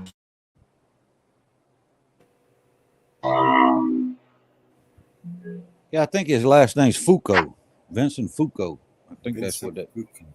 I think that's what this guy is. Huh? Where did that yellow towel come popping out of his coat like that at the end? Yeah. Did you see that yellow towel on his right hand it's coming side? out, Yeah. Well, When did how that did- pop out? Because the whole time it only came out at the end there. How would you spell Foucault? I'm not sure, Mello. I can hop off here and UKO? I don't know. tell you right quick. I got it. I can barely spell my own damn name, much less but I'm pretty sure it's in Foucault, Vincent. You could probably do a search because there's so many people believing was pushing that shit. Vincent. Yeah. They're politicians. No. Vincent JFK Jr. and it'll probably pop up his damn information. There was so much shit going on about it, but it's been debunked. You know, even his height. That's not JFK Jr. for sure. Right. Even his height. This dude don't stand by 5'7". Yeah, JFK is a big guy. He Yeah, was. yeah. We're talking about the one that died in the plane crash. Yeah. Yeah, they say he's alive and he's gonna. Yeah. I followed that. Yeah, and that's some people was talking about when Trump first started having his rallies. And don't get me wrong, I've seen facial recognition, facials where they superimpose one picture on top.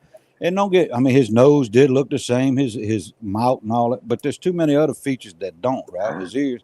There'd be no purpose for it. What would be the purpose for it this long in 2024 just to have that guy show up at Trump rallies? It makes no sense. Well, he's been at all of them. But the thing is, like I tell people right off the jump, okay, so if you follow the narrative, right? If the quote deep state the one that killed him, and all of a sudden people figured out that he's still alive and that's him, you think he'd still be walking this earth? Yeah, they'd have smoked his ass. They'd have got, dead man can't talk. But I'll find the name though and post it back up in here or something. Listen, if they attempt to take me out, right, and I'm alive and they think I'm dead, I'm not going to show my face.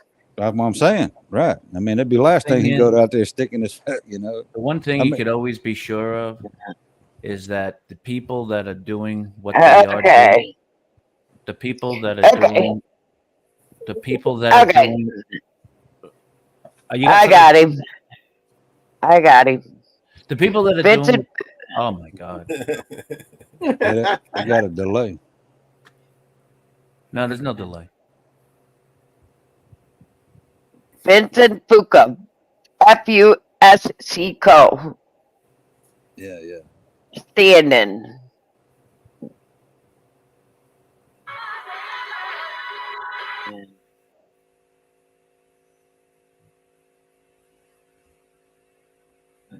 Okay.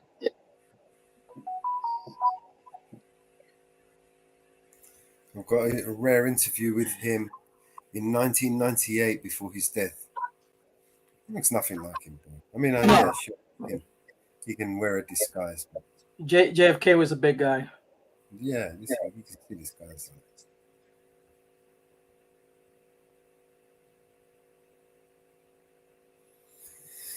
I don't know. I've still got more of that video footage to make more songs out of them. So BNC, remember, we need a few more songs to use that video footage. Well, we got the B-roll, might as well use it, right? Yeah, here's another song that was sent to me. It's a new song I haven't played before. It's called The Hobbit. It's Crossfinger, baby. Girl, listen. You know it's June, Mr. Make 'em leave 'em sick. Like, girl, leave 'em foul. God, I still up it in fashion, like, after this we gon' make it a classic. Let me know what's gon' happen. Off the Migo, she feeling fantastic, like, and she touching my chain, trying to give me good brain. Oh, she in love, that's a shame. VVS is dancing like a rain. Oh, I can fuck with no limit. We can speak, money ain't the topic. Got a little pressure sitting by my pocket. I'm a little hobbit that'll up this rocket. Nah. Oh wait, and I'll still make a scene. Take it shot after shot like a fiend. You must be bugging, messing with the team. They was some shooters that make you lean. So don't ever forget that. Roll the dice, take a risk, that's a head crack. If you gon' double up, nigga, then bet that. Like, cause the odds really pussy. Yeah, I've been on the field by my bullies. Never lacking, not a rookie. Last camera action, bet I shoot a movie.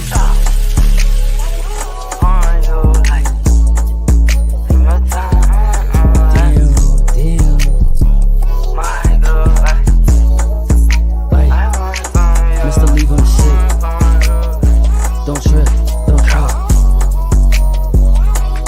So let's shake it. Baby, play that. All these bitches want me for $1. Call me daddy, but I ain't her father. People got time for bitches, got a problem. Find me I better up this chocolate. I ain't talking no heli, but this shit can get deadly. No, I'm not family friendly, nah. 40 pop like a belly. We spit through that block, leaving messy. Oh, you say that you talk, I'm and test me. Lightweight, but I move like I'm heavy. I can feel all the hate and the envy, but I'm ready. Damn, and I'm situated like I'm wick. Hold on, nigga, get a beat and make them sing. Girl.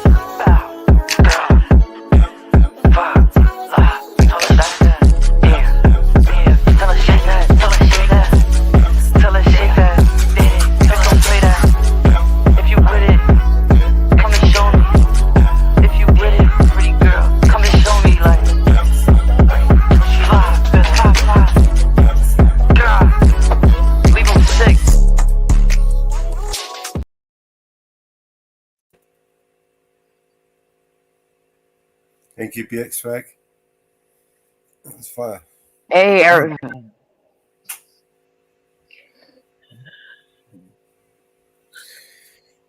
All right. Where else we go?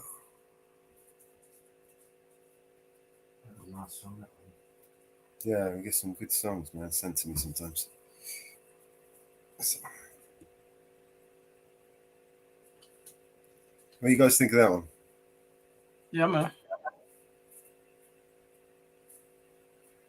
It had the full swag, right? I like the bass in it, Mellows. Has like an 808 bass line. Yeah, I got a little too much bass for me over here on my little cheap speaker. All right, what we got?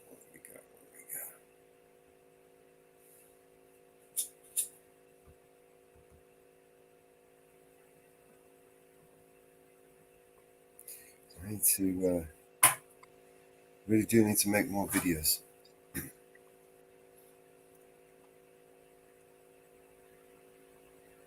All these weed songs we're making is coming up with age restricting my content. Oh, yeah. That'll happen. Motherfuckers.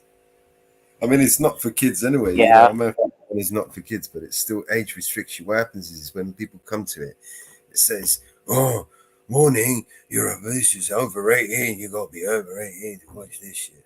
You know what I mean?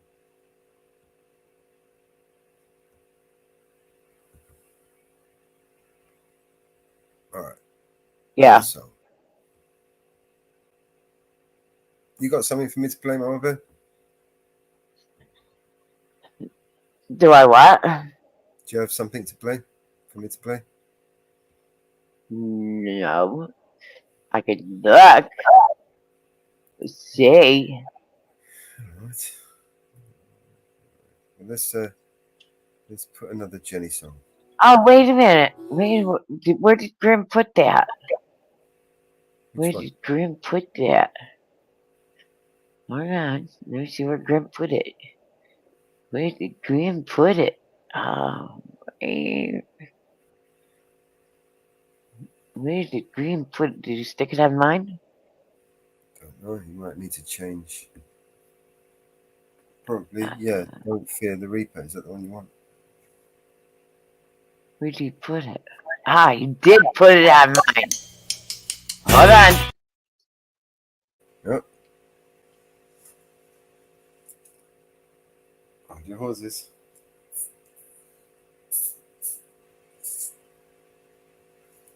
Did you stop it? No, I think we started it at the same time.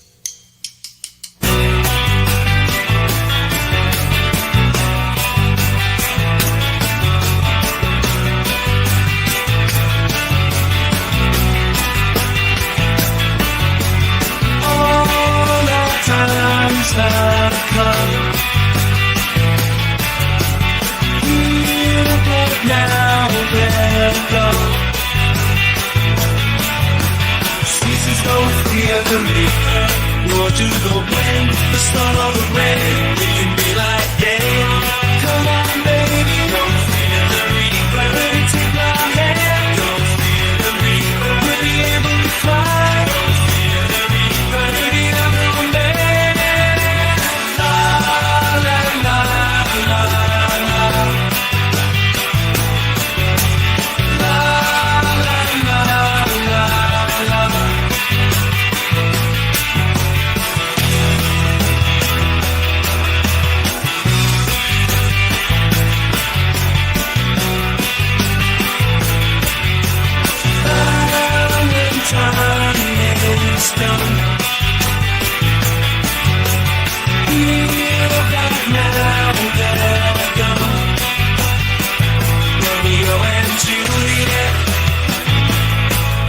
Together in eternity, 40,000 men and women every day. 40,000 men and women every day.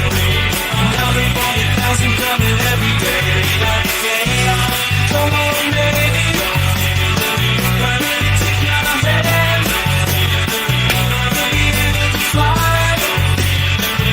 Baby, I'm your man.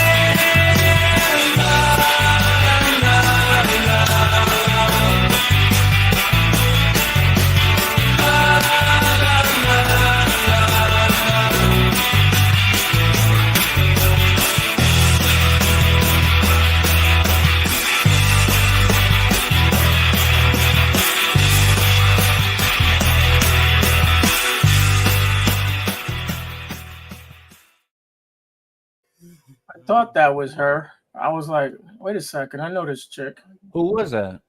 That's Kamala or Kamala or whatever her name is. She's looking good there. That is Harris when she dated Montel Williams. Yes. It was like 30 years ago, 20 years ago. Yeah, that's a long time ago. Yeah. That was her Hollywood days. That was when she was making tracks around Hollywood. She was pretty big over there, isn't it? She made a lot of waves. A-lister. Everyone wanted her. Knee pads Harris. Yeah. She made her way around Hollywood. Pads. That's her new name. That's what she carries there. She just carries a little extra set of knee pads everywhere she goes. Yeah.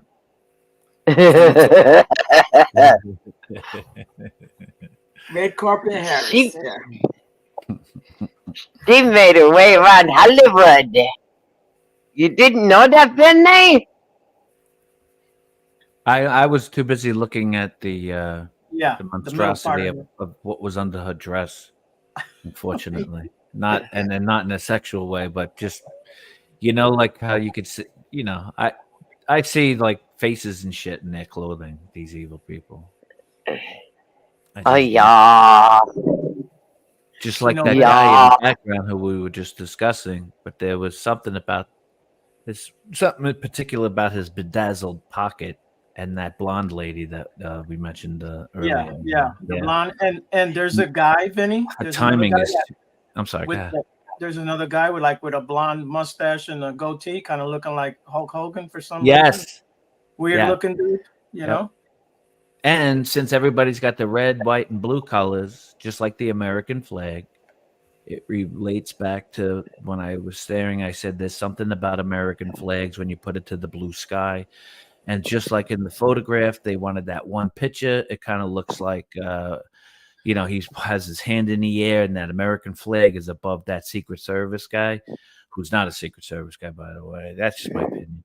But the guy with the biggest nose and the dark sunglasses, if you look at how the positioning is of that American flag, and with all that red, white, and blue against the sky, and then all those people with all their movements, just it's quite interesting to see what the video, not just like doctoring video, what we see on our end of the transmission. Unlike the people who are there physically, we're just like how we're all here right now, but we're not. We're still at home physically. Right. There's still a filter, so to speak, that goes through our ears and eyes that they could probably manipulate, that they haven't told us about what that is yet, just like AI. And I have a feeling the stuff that I've been seeing in that video, if I was to tell you, it's just it's like seeing the baseball players on the field in the Field of Dreams when most people can't see them. It's kind of like that, Ariel. You know what I mean? Well, they also do that on purpose too. You know that, right? Well, yeah. Oh, yeah. But they have, also that they have trickery. to show you certain things too. So Yeah. But that red, white, and blue, like especially the one, like you had the lady back there with those big glasses on, with the hat and shit. She had her glasses are like, well, they're cardboard glasses, right? They look like the size of Frisbees. You see her glasses? There's a reason behind a lot of the stuff that what they were wearing and having certain colors in certain spots. Right. Now, if you really want to have a good trip, if you guys are getting nice and relaxed and you're high and you're in a quiet mood and mind, just stare at that American flag above that in that one scene where Trump's holding his hand up and watch that American flag. And you tell me if you could see a doorway that opens up in the sky with the flag draping down underneath the Secret Service.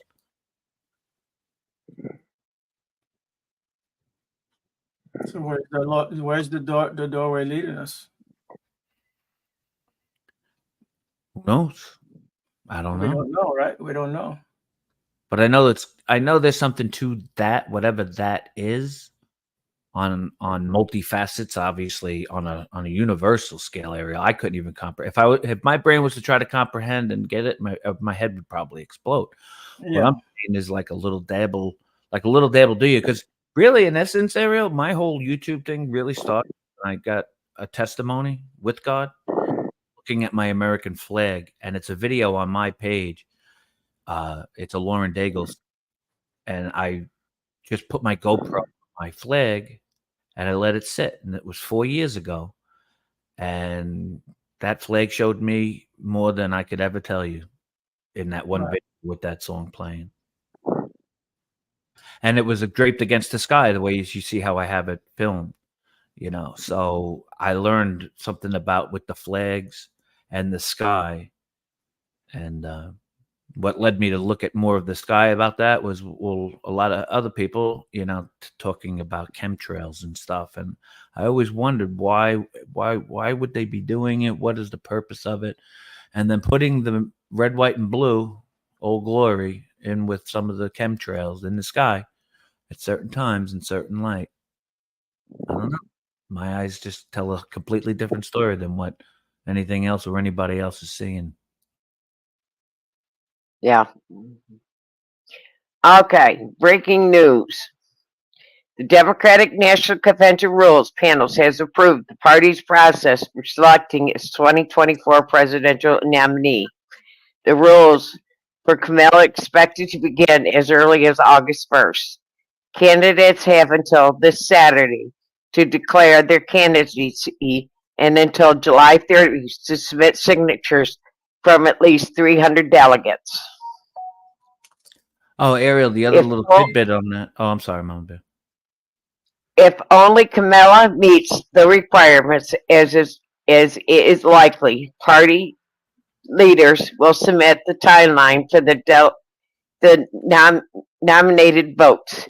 The Democrats aim to have both the presidential and the vice presidential candidates selected by August 7th in order to potentially legally issue with ballots occurring in Ohio.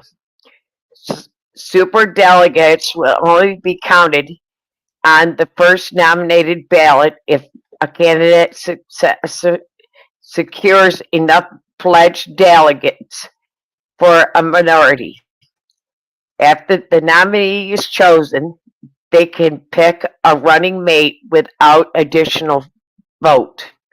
The party convention is in Chicago from August 19th through the 22nd, while features ceremonial votes for presidential and vice presidential, as well as platform votes, reflected the proposed process and behind Harris as the nominee. Basically, they have secured her as their presidential nominee.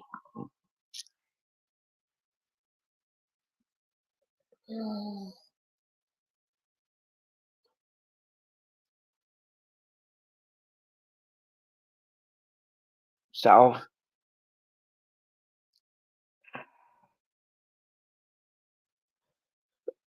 they basically said it, so she will be their presidential nominee for the Democratic Party. Oh.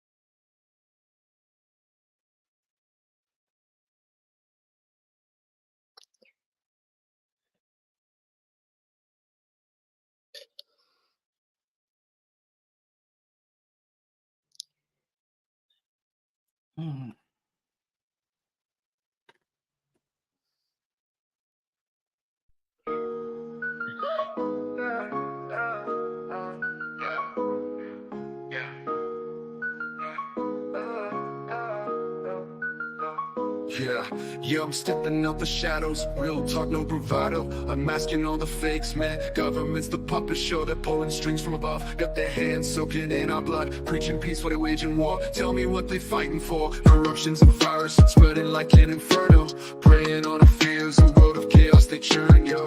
I'm just a mellow man, but I see through their plans. All these dirty deals sealed with bloodstained hands. I'm raising the voice, gotta make that choice. Stand up, speak out, let's make some noise. They can't control us, they can't ignore. All of us together, loud we roar. Check the headlines, read between the lines. Cover-ups, lies, it's just their design. $1 trillion wars, starving the poor while the rich feast and keep asking for more. Got me questioning who we really trust in. Puppets on a string and morality's rusted.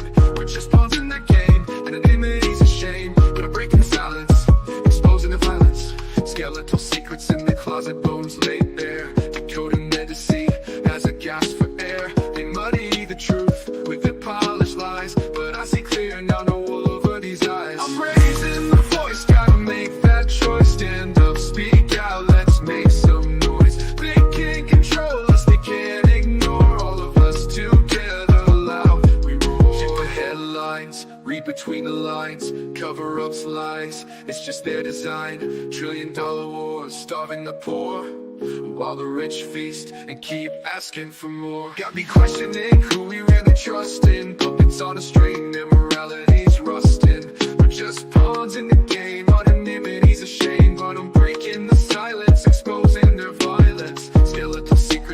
closet bones laid bare, encoding ecstasy as a gasp for air. They muddy the truth with their polished lies, but I see clear now, no wool over these eyes. I'm raising my voice, gotta make that choice. Stand up, speak out, let's make some noise. They can't control us, they can't ignore all of us together loud. We roar. It's a battle of minds, the fight for what's right. They're cloaked in darkness, we're the bringers of light. So gather your courage, let's reclaim our power. This is the moment, it's our final hour. I'm just mellow, one word hit hard, explosive ammo. Bringing me along, wake up, it's time to go camo. Invisible no more, we're standing up about to score. Truth as our guide, justice is what we fight for. No more secrets, transparency we demand. Holding them accountable, we'll make a stand. We're not just numbers, but voices loud and clear. Together we rise, overcome the fear. I'm raising my voice, gotta make that choice. Stand up, speak out, let's make some noise. They can't control us, they can't ignore all of us together loud. We roar. So here's to the mellows, warriors in the night, exposing corruption. We're here to fight for justice, for truth, for a world that's right. Together unbroken in this fight, we unite.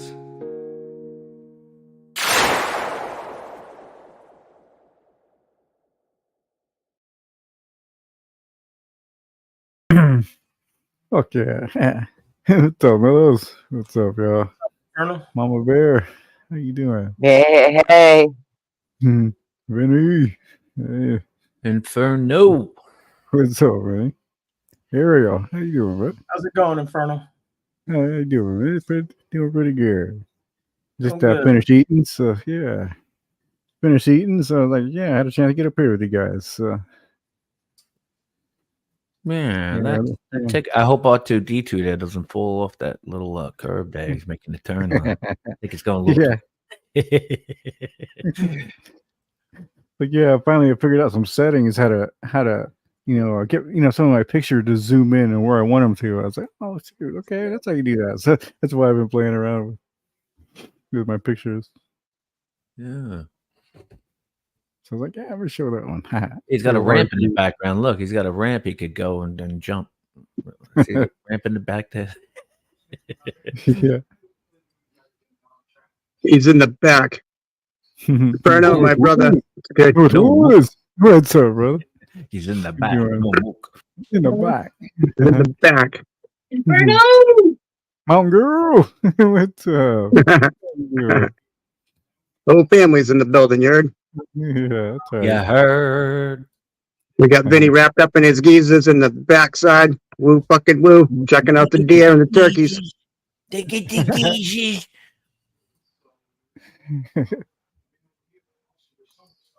Got his geezer slippers on, feeding the turkeys out back. The turkeys slip. It's not dark enough yet. They sleep in the trees.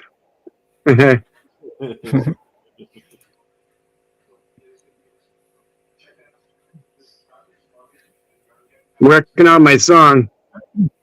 Oh yeah, man. Almost done. Almost done. Been working on it all day. I don't know if it'll ever be done, but it'll be done as much as I can get it today. Right. You know? That's right. You know, you can write 20 words down and they'll generate a song for you. Okay. I think I'm on 3,000 words. I did it all myself, so I wrote everything in myself. There you go. There. So I got to take the credit for this one, you know. That's right. I've cheated enough in school in the past, so I figured I'd do this one on my own. It's like using a calculator in math, you know. I said, "Fuck, I got to do something on my own this time." Exactly. Yeah.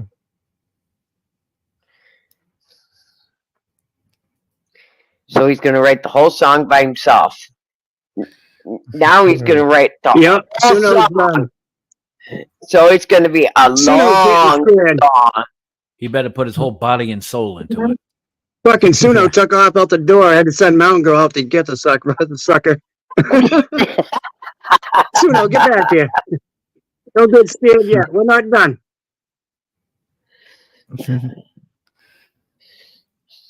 You come out there and slap the shit out of you. We're gonna slap you, then give you geezes. I'm gonna need to wrap up in them later after this writing this song all day. I'm tired.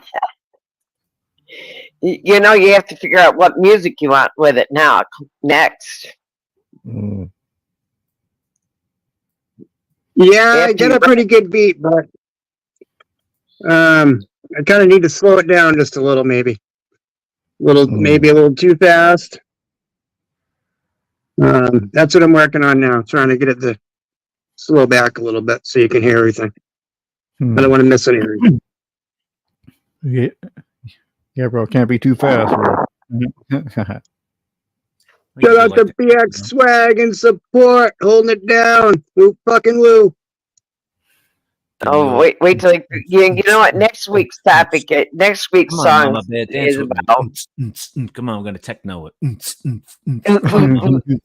Next week is peace, love, and a little weed. God damn, I should have been this week. Need a little weed. Need a little more weed this week. We may have to break that into 2 weeks. All we need is a little weed. We may have to break that in peace and love, and then the following week a little weed. Yeah. We have to break that into 2 All you weeks. need is weed. Dun, dun, dun, dun, dun, dun. All you need is weed. Dun, dun, dun, dun, dun, dun. All you need is weed. Yeah. Weed is all you need. Weed is all you need. Ah, see? Now that is what I call on the fly mellows. I love that shit like that. Hey, a little play off. Love is all you need. Weed is all you need. We could make some pretty good ones out of that. A little. All you need is a little weed. I bet you we could get a lot of people into that one. Yeah, they would. Yeah, especially that little theme too with it, or kind of like all kinds of sounds with that. But yeah, all you need I bet is you we could weed. get everybody writing songs on that one. Weed is what you need. Yeah, that's catchy. Not that catchy one. Got freestyle in there, man. I bet you we could get everybody writing songs on that one. All you need is a little weed. Oh no, Mom! It's got to. Well, it's like that. Who did that song? John Lennon. All we need is a little weed. All we need is love. Yeah. All you it was on the. We're gonna feed. That would be a catchy one for next week. All you need is a little weed. All you need is weed. Dun, dun, dun, dun, dun. You got to put the dun, dun, dun, dun, dun. It's not a song without a dun, dun, dun, dun, dun, you know what I mean? All you need is weed. Dun, dun, dun, dun, dun, dun. All you need is weed. And just have somebody like in the video walking around, just handing weed out to everybody. Like, listen, you need this. You need that. Here you go, taxi cab driving. All you need is weed wrapped in a geezer rolling paper. He's spreading weed around like Pigpen does in his dirt cloud on the Peanuts. You know, he just walks around. Just weed emanates off of him, and he just sings that. All you need is the weed. Hey, talk about a green thumb. That was a little weed. A little weed. I'll be listening and working on the song. Hey, that's why the Jolly Green Giant got green. He had his weed. Yeah, right? Yeah. Jolly Green Giant. He was trying to get big enough so he could bang the Statue of Liberty. That's what I heard.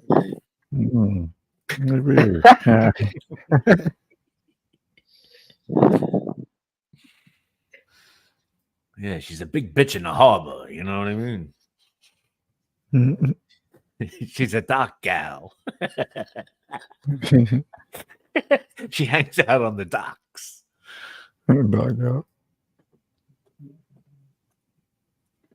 That would be kind of, quick song. A little weed. The tugboats are a favorite there. Yeah, probably wouldn't be long to pop that up. Yeah. A little weed. Yeah. I bet you everybody would get into that songwriting. Here you go, Josephine.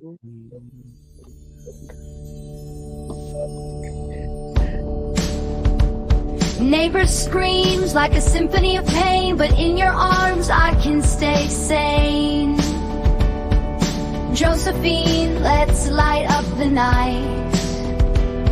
When the world's so wrong, we'll make it right. Dirty cops lurk in the alleyway, but with you I feel okay. It's okay. Josephine, in the city lights embrace, flickering bulbs in our little space. Oh, it's crazy. Landlord lurking with that crooked grin. Oh, it's crazy. Whispers in the halls where shadows spin. Through the struggle, girl, we find our way. With you by my side, we'll seize the day. Josephine, ain't it wild in this place? Crazy landlord with a shady face. Neighbor tweaking every night and day. And ghosts that whisper when you pray. Josephine, trust in you. Never trust them cops. But in your eyes, the whole world fades. Rolling papers and the smoke cascades. Josephine will carve out our peace. In this crazy town, we'll find release. Sirens wail, but it don't faze us. In your warmth, I feel weightless. Pedal down, engine roaring through the night. Street lights blur as we take flight. Josephine, smoke trails in the wind. Dodging the blues with a mischievous grin. In their sirens, we hear the chase. But with you, it's a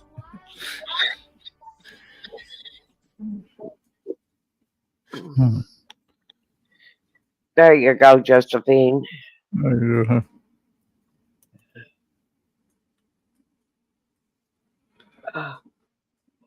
Yeah. Oh. This rain makes me tired. Oh yeah. Yeah, I like the rain sometimes, especially here. It's so sunny all the time that it's real nice when it's cloudy and rainy. Mm-hmm. But you know what I do, Inferno? What's over? Blame it on the rain. Right. Falling. There you go. Yeah, man, that's all you can do, right? This rain is Blame it bad on the today. rain, but the rain don't lie, and the rain don't care. You got to blame it on something. Oh, it's been on and off all day today. Oh yeah. And it's rained hard. We've had thunderstorms on and off all day. Mm. It's been bad. It has not been fun today. Oh yeah. Yeah, I hate certain it. kind ain't fun. I don't like it when it's like this these days because it does, it drains you. Mhm. Okay, what do we got? How about another Jenny song? True.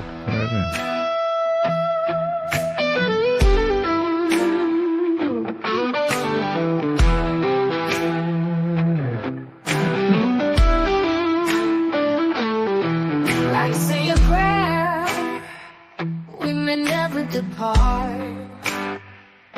Yes, we know if we stop, We may stray, so catch me before I fall. Like we never know what life brings at all. Tonight, today is ours, as we ache for love, chained as one. Like we always knew, it was the real thing. Something special as we climax to the fury of love, lost in our own time.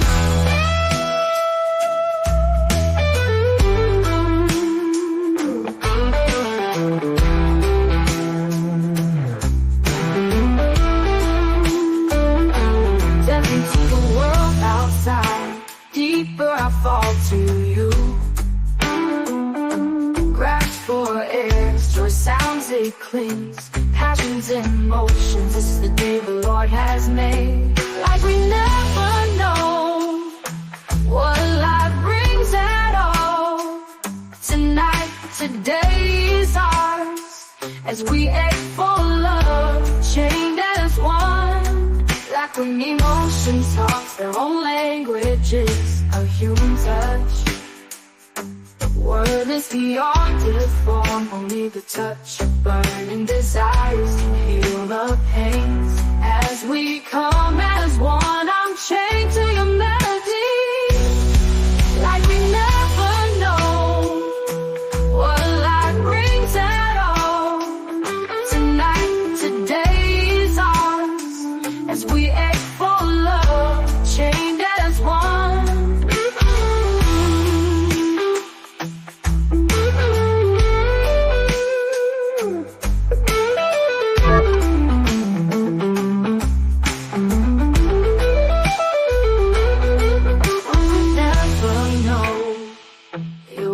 The real thing, something special as we climax to the fury of love, lost in our own time.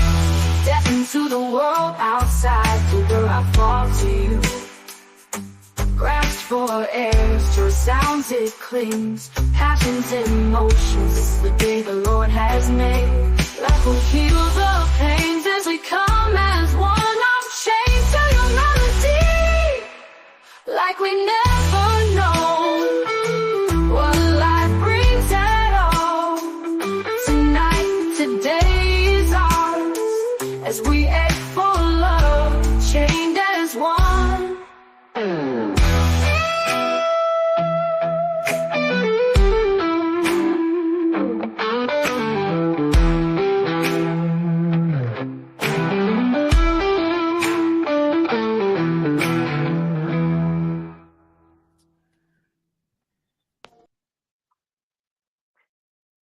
Yeah. Yeah, that's a good one. I like that one. Yeah. I needed a little more cowbell. More cowbell. Cowbell. I'll give you a cowbell. I go out to the kitchen and get me a cowbell. It has to be the most famous skit ever, I think. It reminded me when I was playing the Grim Reaper song with the Grim Reaper on the beach. Oh yeah. I was like, yeah, the all the time. Thinking that's the song they use in Saturday Night Live for that skit. Yeah. Don't fear the Reaper, and it goes because the real song has the cowbell. Yeah. And if you think I'm joking, I'm not joking. I'll go out and get the cowbell. The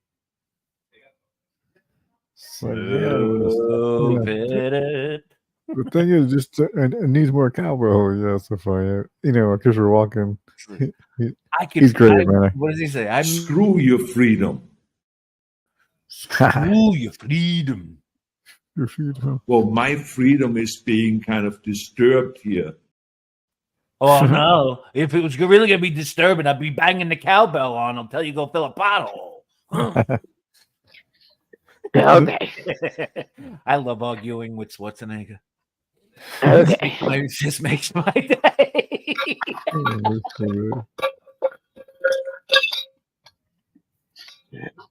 Gone after the cowbell. Just because Benny has. I heard you dragging it in. That's cowbell for Mr. Benny. That cowbell sound is what I think Arnold Schwarzenegger hears all the time inside his brain. Yeah. Cowbell for Benny. You just hear the ding, ding, ding, ding, ding. What kind of sound is it? Yeah, it's like it's playing Bohemian Rhapsody, but in cowbell tone.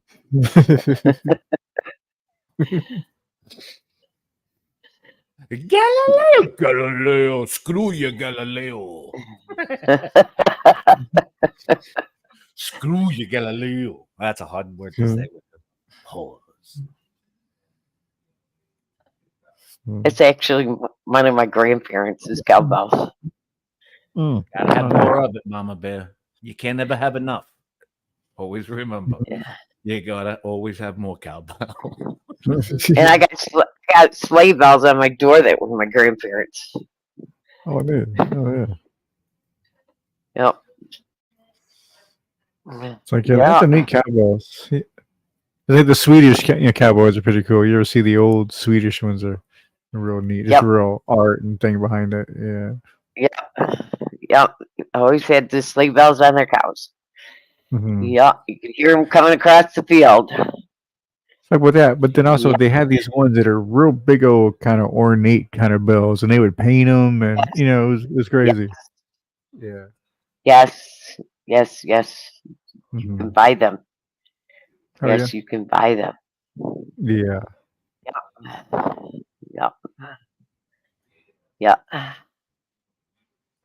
Yep.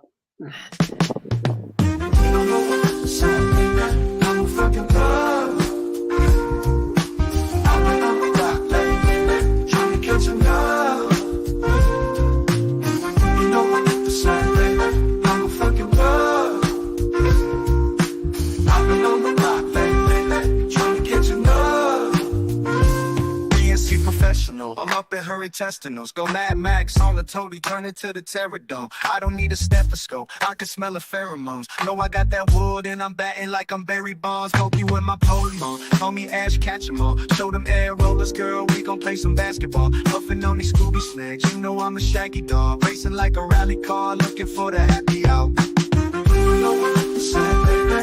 I'm a fucking dog, I'm a fucking dog. I've been on the block, baby. Trying to catch a young. You know what I'm saying, baby? I'm a fucking dog, fucking dog. I've been on the block, baby, trying to catch a young.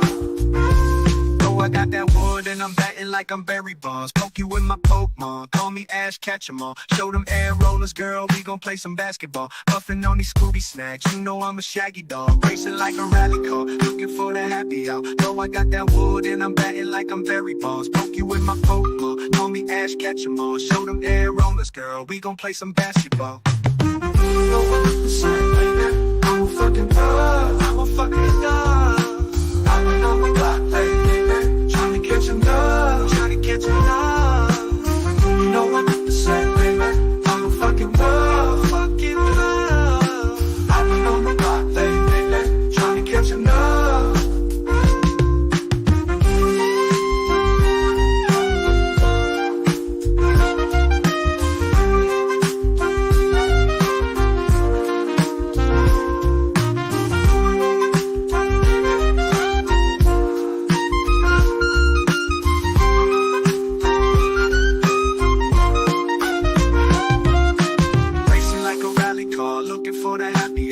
Like a rally car, looking for the happy hour. Racing like a rally car, looking for the happy hour.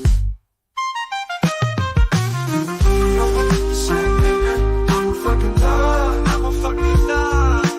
I've been on the block, baby, trying to catch 'em dog, trying to catch 'em dog. You know what I'm saying, baby? I'm a fucking dog, fucking dog. I've been on the block, baby, trying to catch 'em dog. Baby, I'm a fucking dog. I've been on the block lately, trying to catch 'em dog. Oh, I got that wood and I'm batting like I'm Barry Bonds. Poke you with my Pokemon. Call me Ash Ketchum. Show them air rollers, girl. We gon' play some basketball. Puffin' on these Scooby snacks. You know I'm a shaggy dog. Racing like a rally car. Looking for the happy hour. Bro, I got that wood and I'm batting like I'm Barry Bonds. Poke you with my Pokemon. Call me Ash Ketchum. Show them air rollers, girl. We gon' play some basketball. I'm a fucking love. I'm a fucking love. I'm a block, baby. Trying to get some love. Trying to get some love. You know what I'm saying, baby. I'm a fucking love. Fucking love. I'm on my block, baby. Trying to get some love. Racing like a rally car. Looking for the happy hour. Racing like a rally car. Looking for the happy hour. Racing like a rally car. Looking for the happy hour. Racing like a rally car. Looking for the happy hour.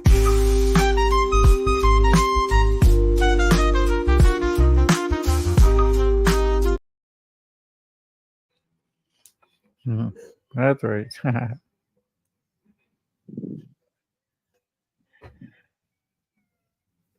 Okay, question for everybody.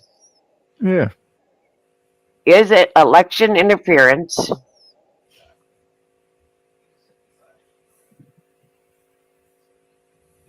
if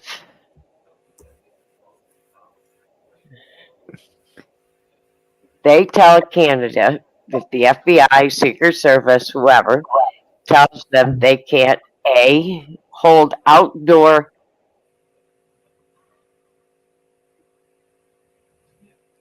rallies? You mean for their government or for their campaign tours? You mean that? You mean against their thing or our thing? You know what I'm saying? I mean, if the FBI or Secret Service tells Harris she cannot hold outdoor campaign rallies, or they tell Trump cannot hold outdoor campaign rallies. I get you now. I thought you said something about Canada. I'm sorry. Yeah, that's what I heard too. Yeah. Yeah. I was like, Canada, huh? Would that be election interference? I see. Yeah, I see now. Would that be classified as election interference? They're still gonna get on TV regardless, so I don't know. I mean, it's a form of it, but how effective? I don't know. It's like tell them where they can have their campaign, where they can campaign, hold their rallies. Yeah, they shouldn't tell them where they could go. Yeah, right.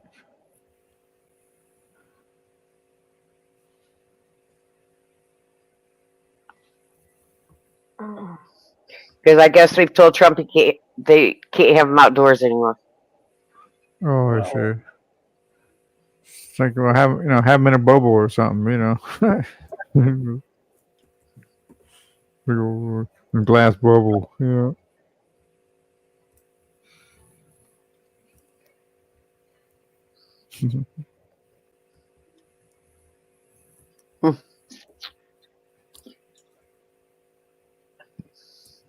So I guess Kennedy can't have him outdoors either, because he's the independent.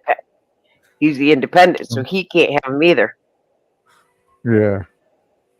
In a way, I'm almost surprised he is running. With the history in his family, and man, But I guess they're kind of through with that. They figure, well, he can't win anyway, so we're not gonna. So that means Kennedy can't have him out either anymore.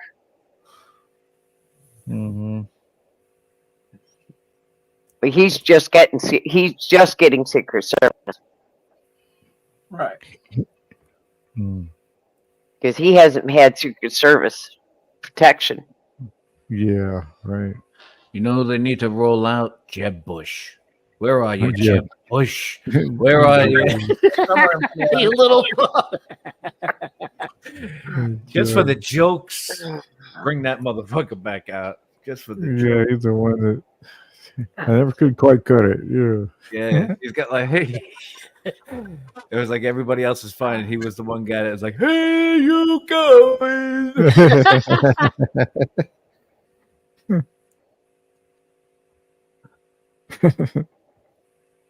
Oh, they got the White House briefing up. What's that? Is it breaking up? They got the White House up. Is up, you say? Yeah, for the White House. He is What do you mean going to exactly? give remarks. Mellows, you're going to start a new stream so that when the White House goes live. I can set one up now. Because he is supposed to go live at 8 o'clock.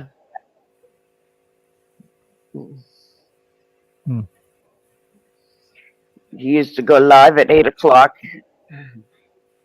I just looked it up. He used to go live in 68 minutes. Okay, I'll set one up.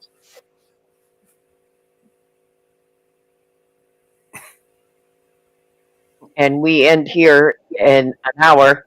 That way everybody is on the stream before the live goes up. Sure. Mm-hmm. My internet's a bit slow at the moment because I'm Oh, uploading. yeah. I'm having problems with mine as well. I think it has to do with the update. So don't update, Inferno. I have something. Say again, I'm sorry. Don't do the update. Oh, which one? The the latest Windows update? Yeah, the one today. Oh, okay. Okay. Just I mean, what do I do with it? Just kind of, Hold off for a couple days. yeah, and then do an update then. I had problems with my speaker. I've had problems. It's kicked me off.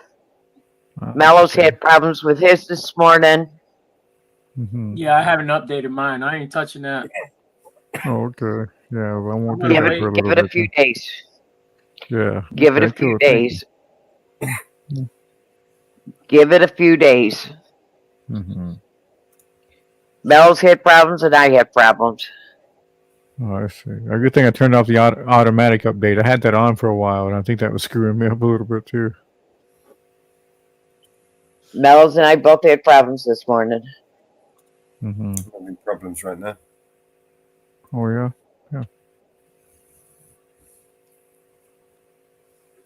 Yeah, I have a lot of outdated drivers that I like updated, and then I'm still having that one.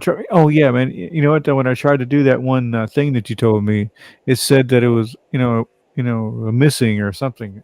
What the hell did I say? It wasn't even there. I was like, what the hell? So I Yeah. don't even know. Yeah, so I'm not sure if Oh, there's a massive fire in Rosemead, California. Mhm. There is a 3-alarm fire in Rosemead, California. Oh, I see. And it is in a commercial area, and it is a pallet yard. Oh, okay. Oh, a pallet yard, huh? Oh. Yeah. Yeah, that kind of would go up, yeah, pretty quick. Yeah, I hope it All tastes dry. good. I hope it tastes good. Pallet, yeah. It's like a That's had a a big bad palate joke. you get My a bad palate pallet. went sour on it. Bad pallet joke. I heard It is palate and also went right a to the taste. chemical. There is also a chemical company there that is on fire with it. Mm. It's not Oh, pulpable. nice. This happens to be right there. Great. Yeah. Probably insurance thing, right? It doesn't look very good. It is a massive fire. All right, I- give them I all keep- my pillows. They'll feel better. We'll give them a piece of my pillow. I watch the California channels because out near LA because my granddaughter, my son's out there. Oh yeah. Yeah, California is sad state of affairs right now. That's for sure. The whole state. I keep relatively, updated out there. What is going on out there? Mm-hmm. Yeah.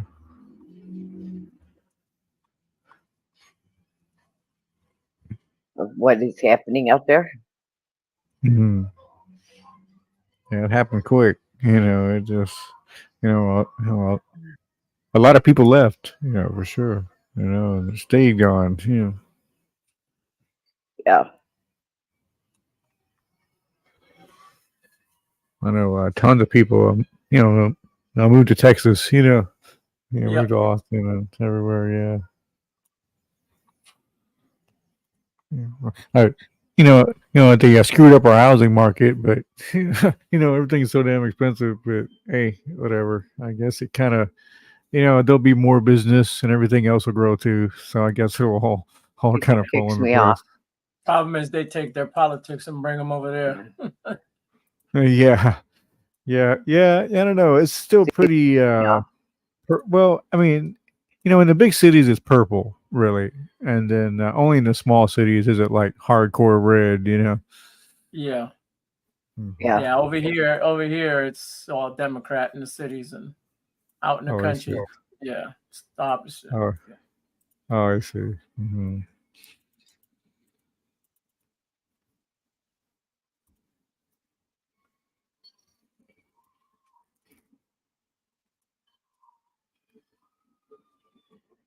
Oh yeah, the pallet yard.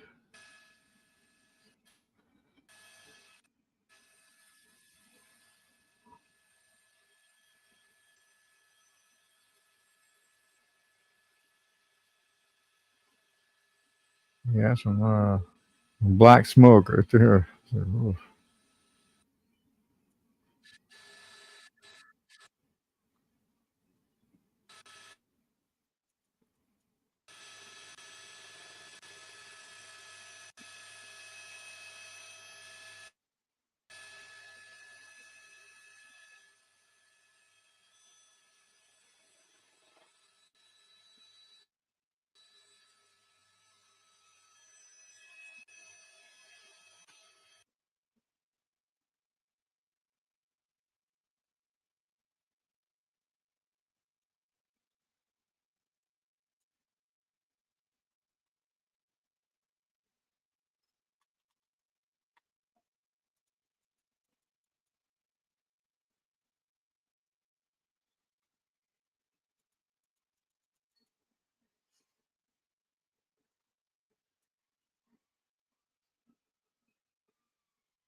Oh, we're losing everybody here.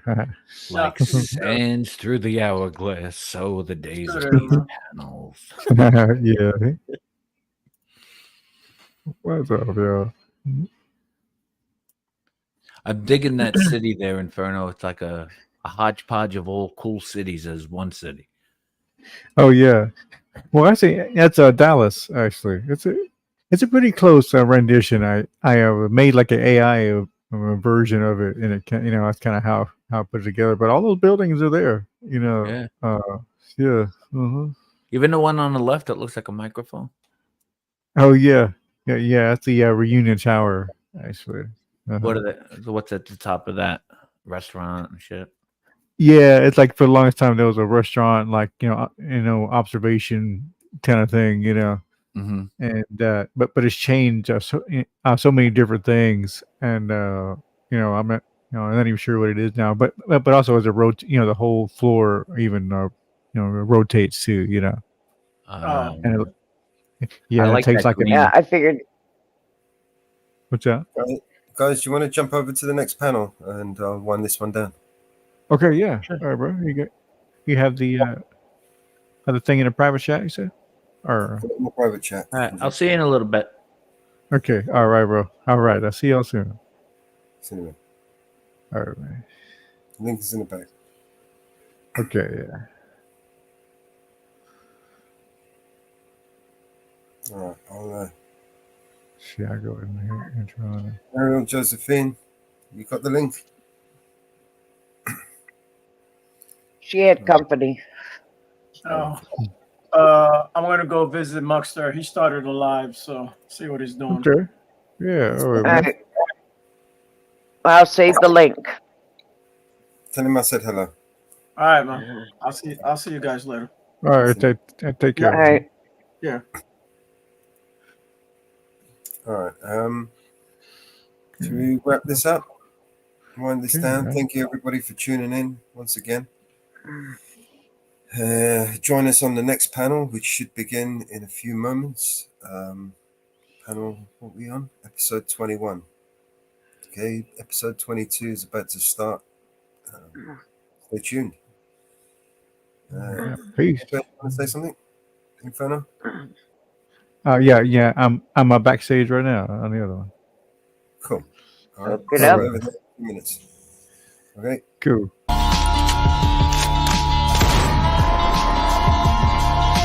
This is your emergency broadcast system. All civil unrest has gone global. All capital buildings and cities are under siege by the United States government to quell the domestic terrorist threat.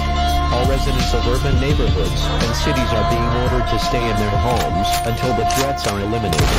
If you disobey orders, you could be shot on sight by rogue agents, federal forces, and domestic terrorist militias.